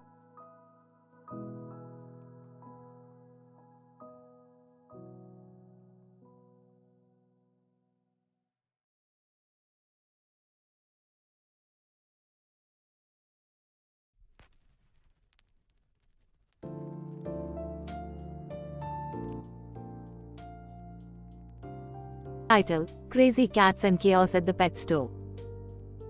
A pet store, bustling with customers and filled with adorable animals. People are browsing the aisles, selecting pet supplies, and interacting with the animals. The smell of sawdust lingers in the air. Kelly, pet store employee, cleaning a fish tank. Man, it's just another normal day at this pet store. The usual chaos, but hey, it pays the bills. Incident. Rick, a customer, enters the store, followed by his mischievous pet black cat, Whiskers. The black cat jumps on top of a wooden shelf near a window and sits next to a cat statue. Spotting Whiskers. Whiskers, get down. You know you're not allowed on those shelves. Whiskers defiantly meow meow. Screw your rules, Rick. Progression. Claire, an elderly lady, enters the store, followed by her pampered Persian cat, Princess. Princess spots Whiskers and decides to join in the mischief. Claire, looking at Whiskers, oh, how pretty. And look, Princess, a fellow feline. Princess seductively meow meow. Whiskers, what do you say we cause some trouble together? Whiskers, grinning hell yeah, Princess, let's show these humans what true chaos looks like. Kelly notices the two cats plotting something mischievous and tries to intervene. Kelly, hey, you two, cut it out. We can't have you causing mayhem in here. Embarrassed. Sorry, Kelly. Whiskers can be a handful sometimes.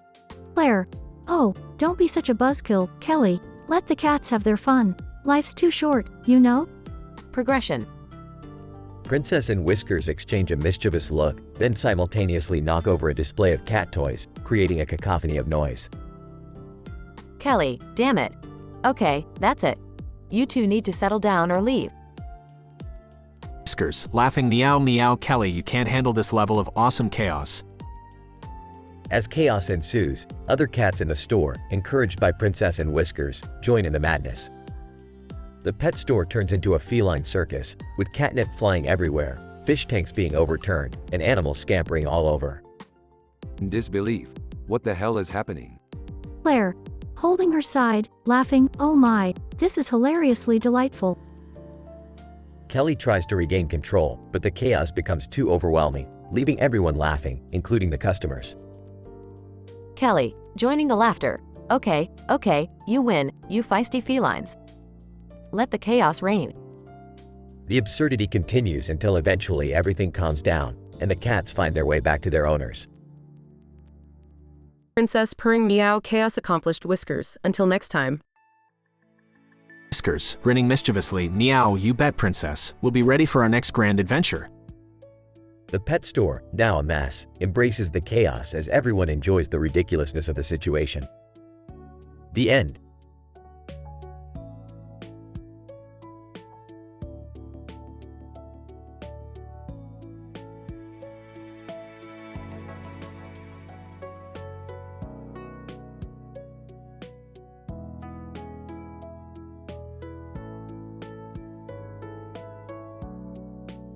Title: The Absurd Alphabet Game. That it does. 1. Morty, a teenage boy with a prepubescent voice. 2. Chocolate Man, a man made entirely of chocolate. 3. Woman, a seductive and voluptuous lady. 4. Man, a nervous and tightly wounded individual. Scene. A green background with Morty, Chocolate Man, Woman, and Man standing in a row. Hey, guys! You want to play a game? Chocolate Man. Sure thing. Morty. What's the game? Incident. It's the alphabet game, but with a twist. We'll list all the different types of mango and opie. Woman. Oh my, Morty. That's quite an adult game you've got there. Progression. Man.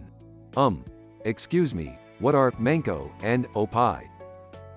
Well, mango is the Japanese word for vagina, and opie means breasts, my dude. Man. Ah, I see. Okay then. Alright, I'll start. A for akamenko, red vagina. Chocolate Man. B for Bakunyu opie, explosive breasts. Woman. C for chitsumenko, underground vagina. Man. D for. This is getting a little too explicit for me, guys. Come on, man. Don't be such a tight ass. It's just a game. Chocolate Man. E for Ebi Mango, shrimp vagina. Woman. F for Fujin Manko, windy vagina. Man. G for. I can't do this. H for Hatsuju Manko, estrus vagina. The game continues, with Morty and Chocolate Man hilariously and explicitly listing various types of mango and opie. The man, feeling uncomfortable, slowly edges away from the green background, eventually leaving the scene filled with laughter and absurdity.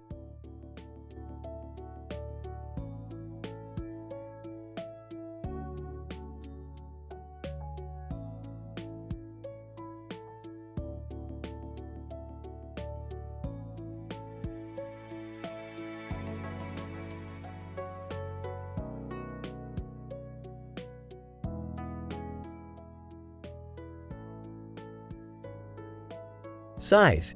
Another day in this godforsaken warehouse. Boxes upon boxes, shelves upon shelves. Packing crap all day. What's the point? Starts grabbing a product from the shelf. Alright, let's see what mind-numbing joy awaits me today. A package for... Oh look, it's Karen Landon. Lucky her. Peeks into the box. Karen Landon, 69 Cherry Lane, Shittsville. Oops, I mean Northville. Phone number, .8675309. And what's inside? A goddamn foot massager. Who the hell needs one of these? Continues packing while muttering.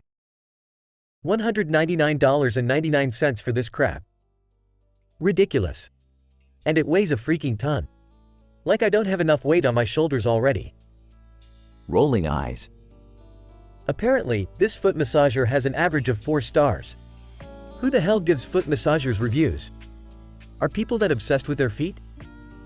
Pauses to look into the abyss. Oh, look at this gem of a comment. I've never felt my toes happier. Seriously? Get a life, people. Grabs another product and reads the address. Ah, another gem. This one's for John Doe. Really? John Doe? That's the best they could come up with? Unimpressed, starts packing. And inside this one, we have a nose hair trimmer. Wow, how exciting. Someone's thriving social life depends on it, I'm sure. Opens his own lunchbox. Maybe if I trimmed my nose hair, I'd stop feeling like a worthless sack of crap every day. Let's add it to the list. Nose trimmer, antidepressants, and a good therapist. Goes back to packing. This thing costs $29.99. For that price, I could get a lifetime supply of therapy. But no, apparently, plush toy reviews are more crucial. Sighs deeply. Alright, let's get this over with. On to box number. I don't even know anymore. Continues packing, muttering through the sorrow. Nobody cares about the immense existential crisis I'm going through right now. Guess what, universe? I exist, and I'm suffering, in case you haven't noticed. Stares at his medication bottle. Maybe I need to up my dosage of these happy pills. They're not doing much good anyway. Might as well start seeing unicorns and talking to invisible friends. Shakes his head and keeps packing. And so, the endless cycle continues. Boxes in, boxes out. Lives defined by consumerism. Joy packaged and delivered to people who don't give a damn.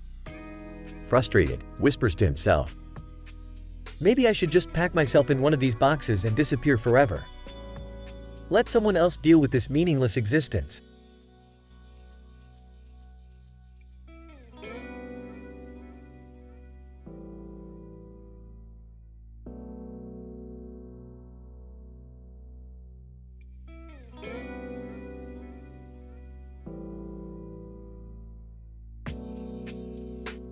Title: The Unexpected Stream. That it does. Beth. Jerry. Chatters. 1. Naughty Nurse 69. 2. Stud Muffin 24. 3. XX Dirty Talks XX. 4. Big Bear 6969. 5. Kinky Kitten 23. 6. Mr. Handsome-O. Morty. Sighs. Nothing makes me happy anymore, Jerry. I'm so depressed.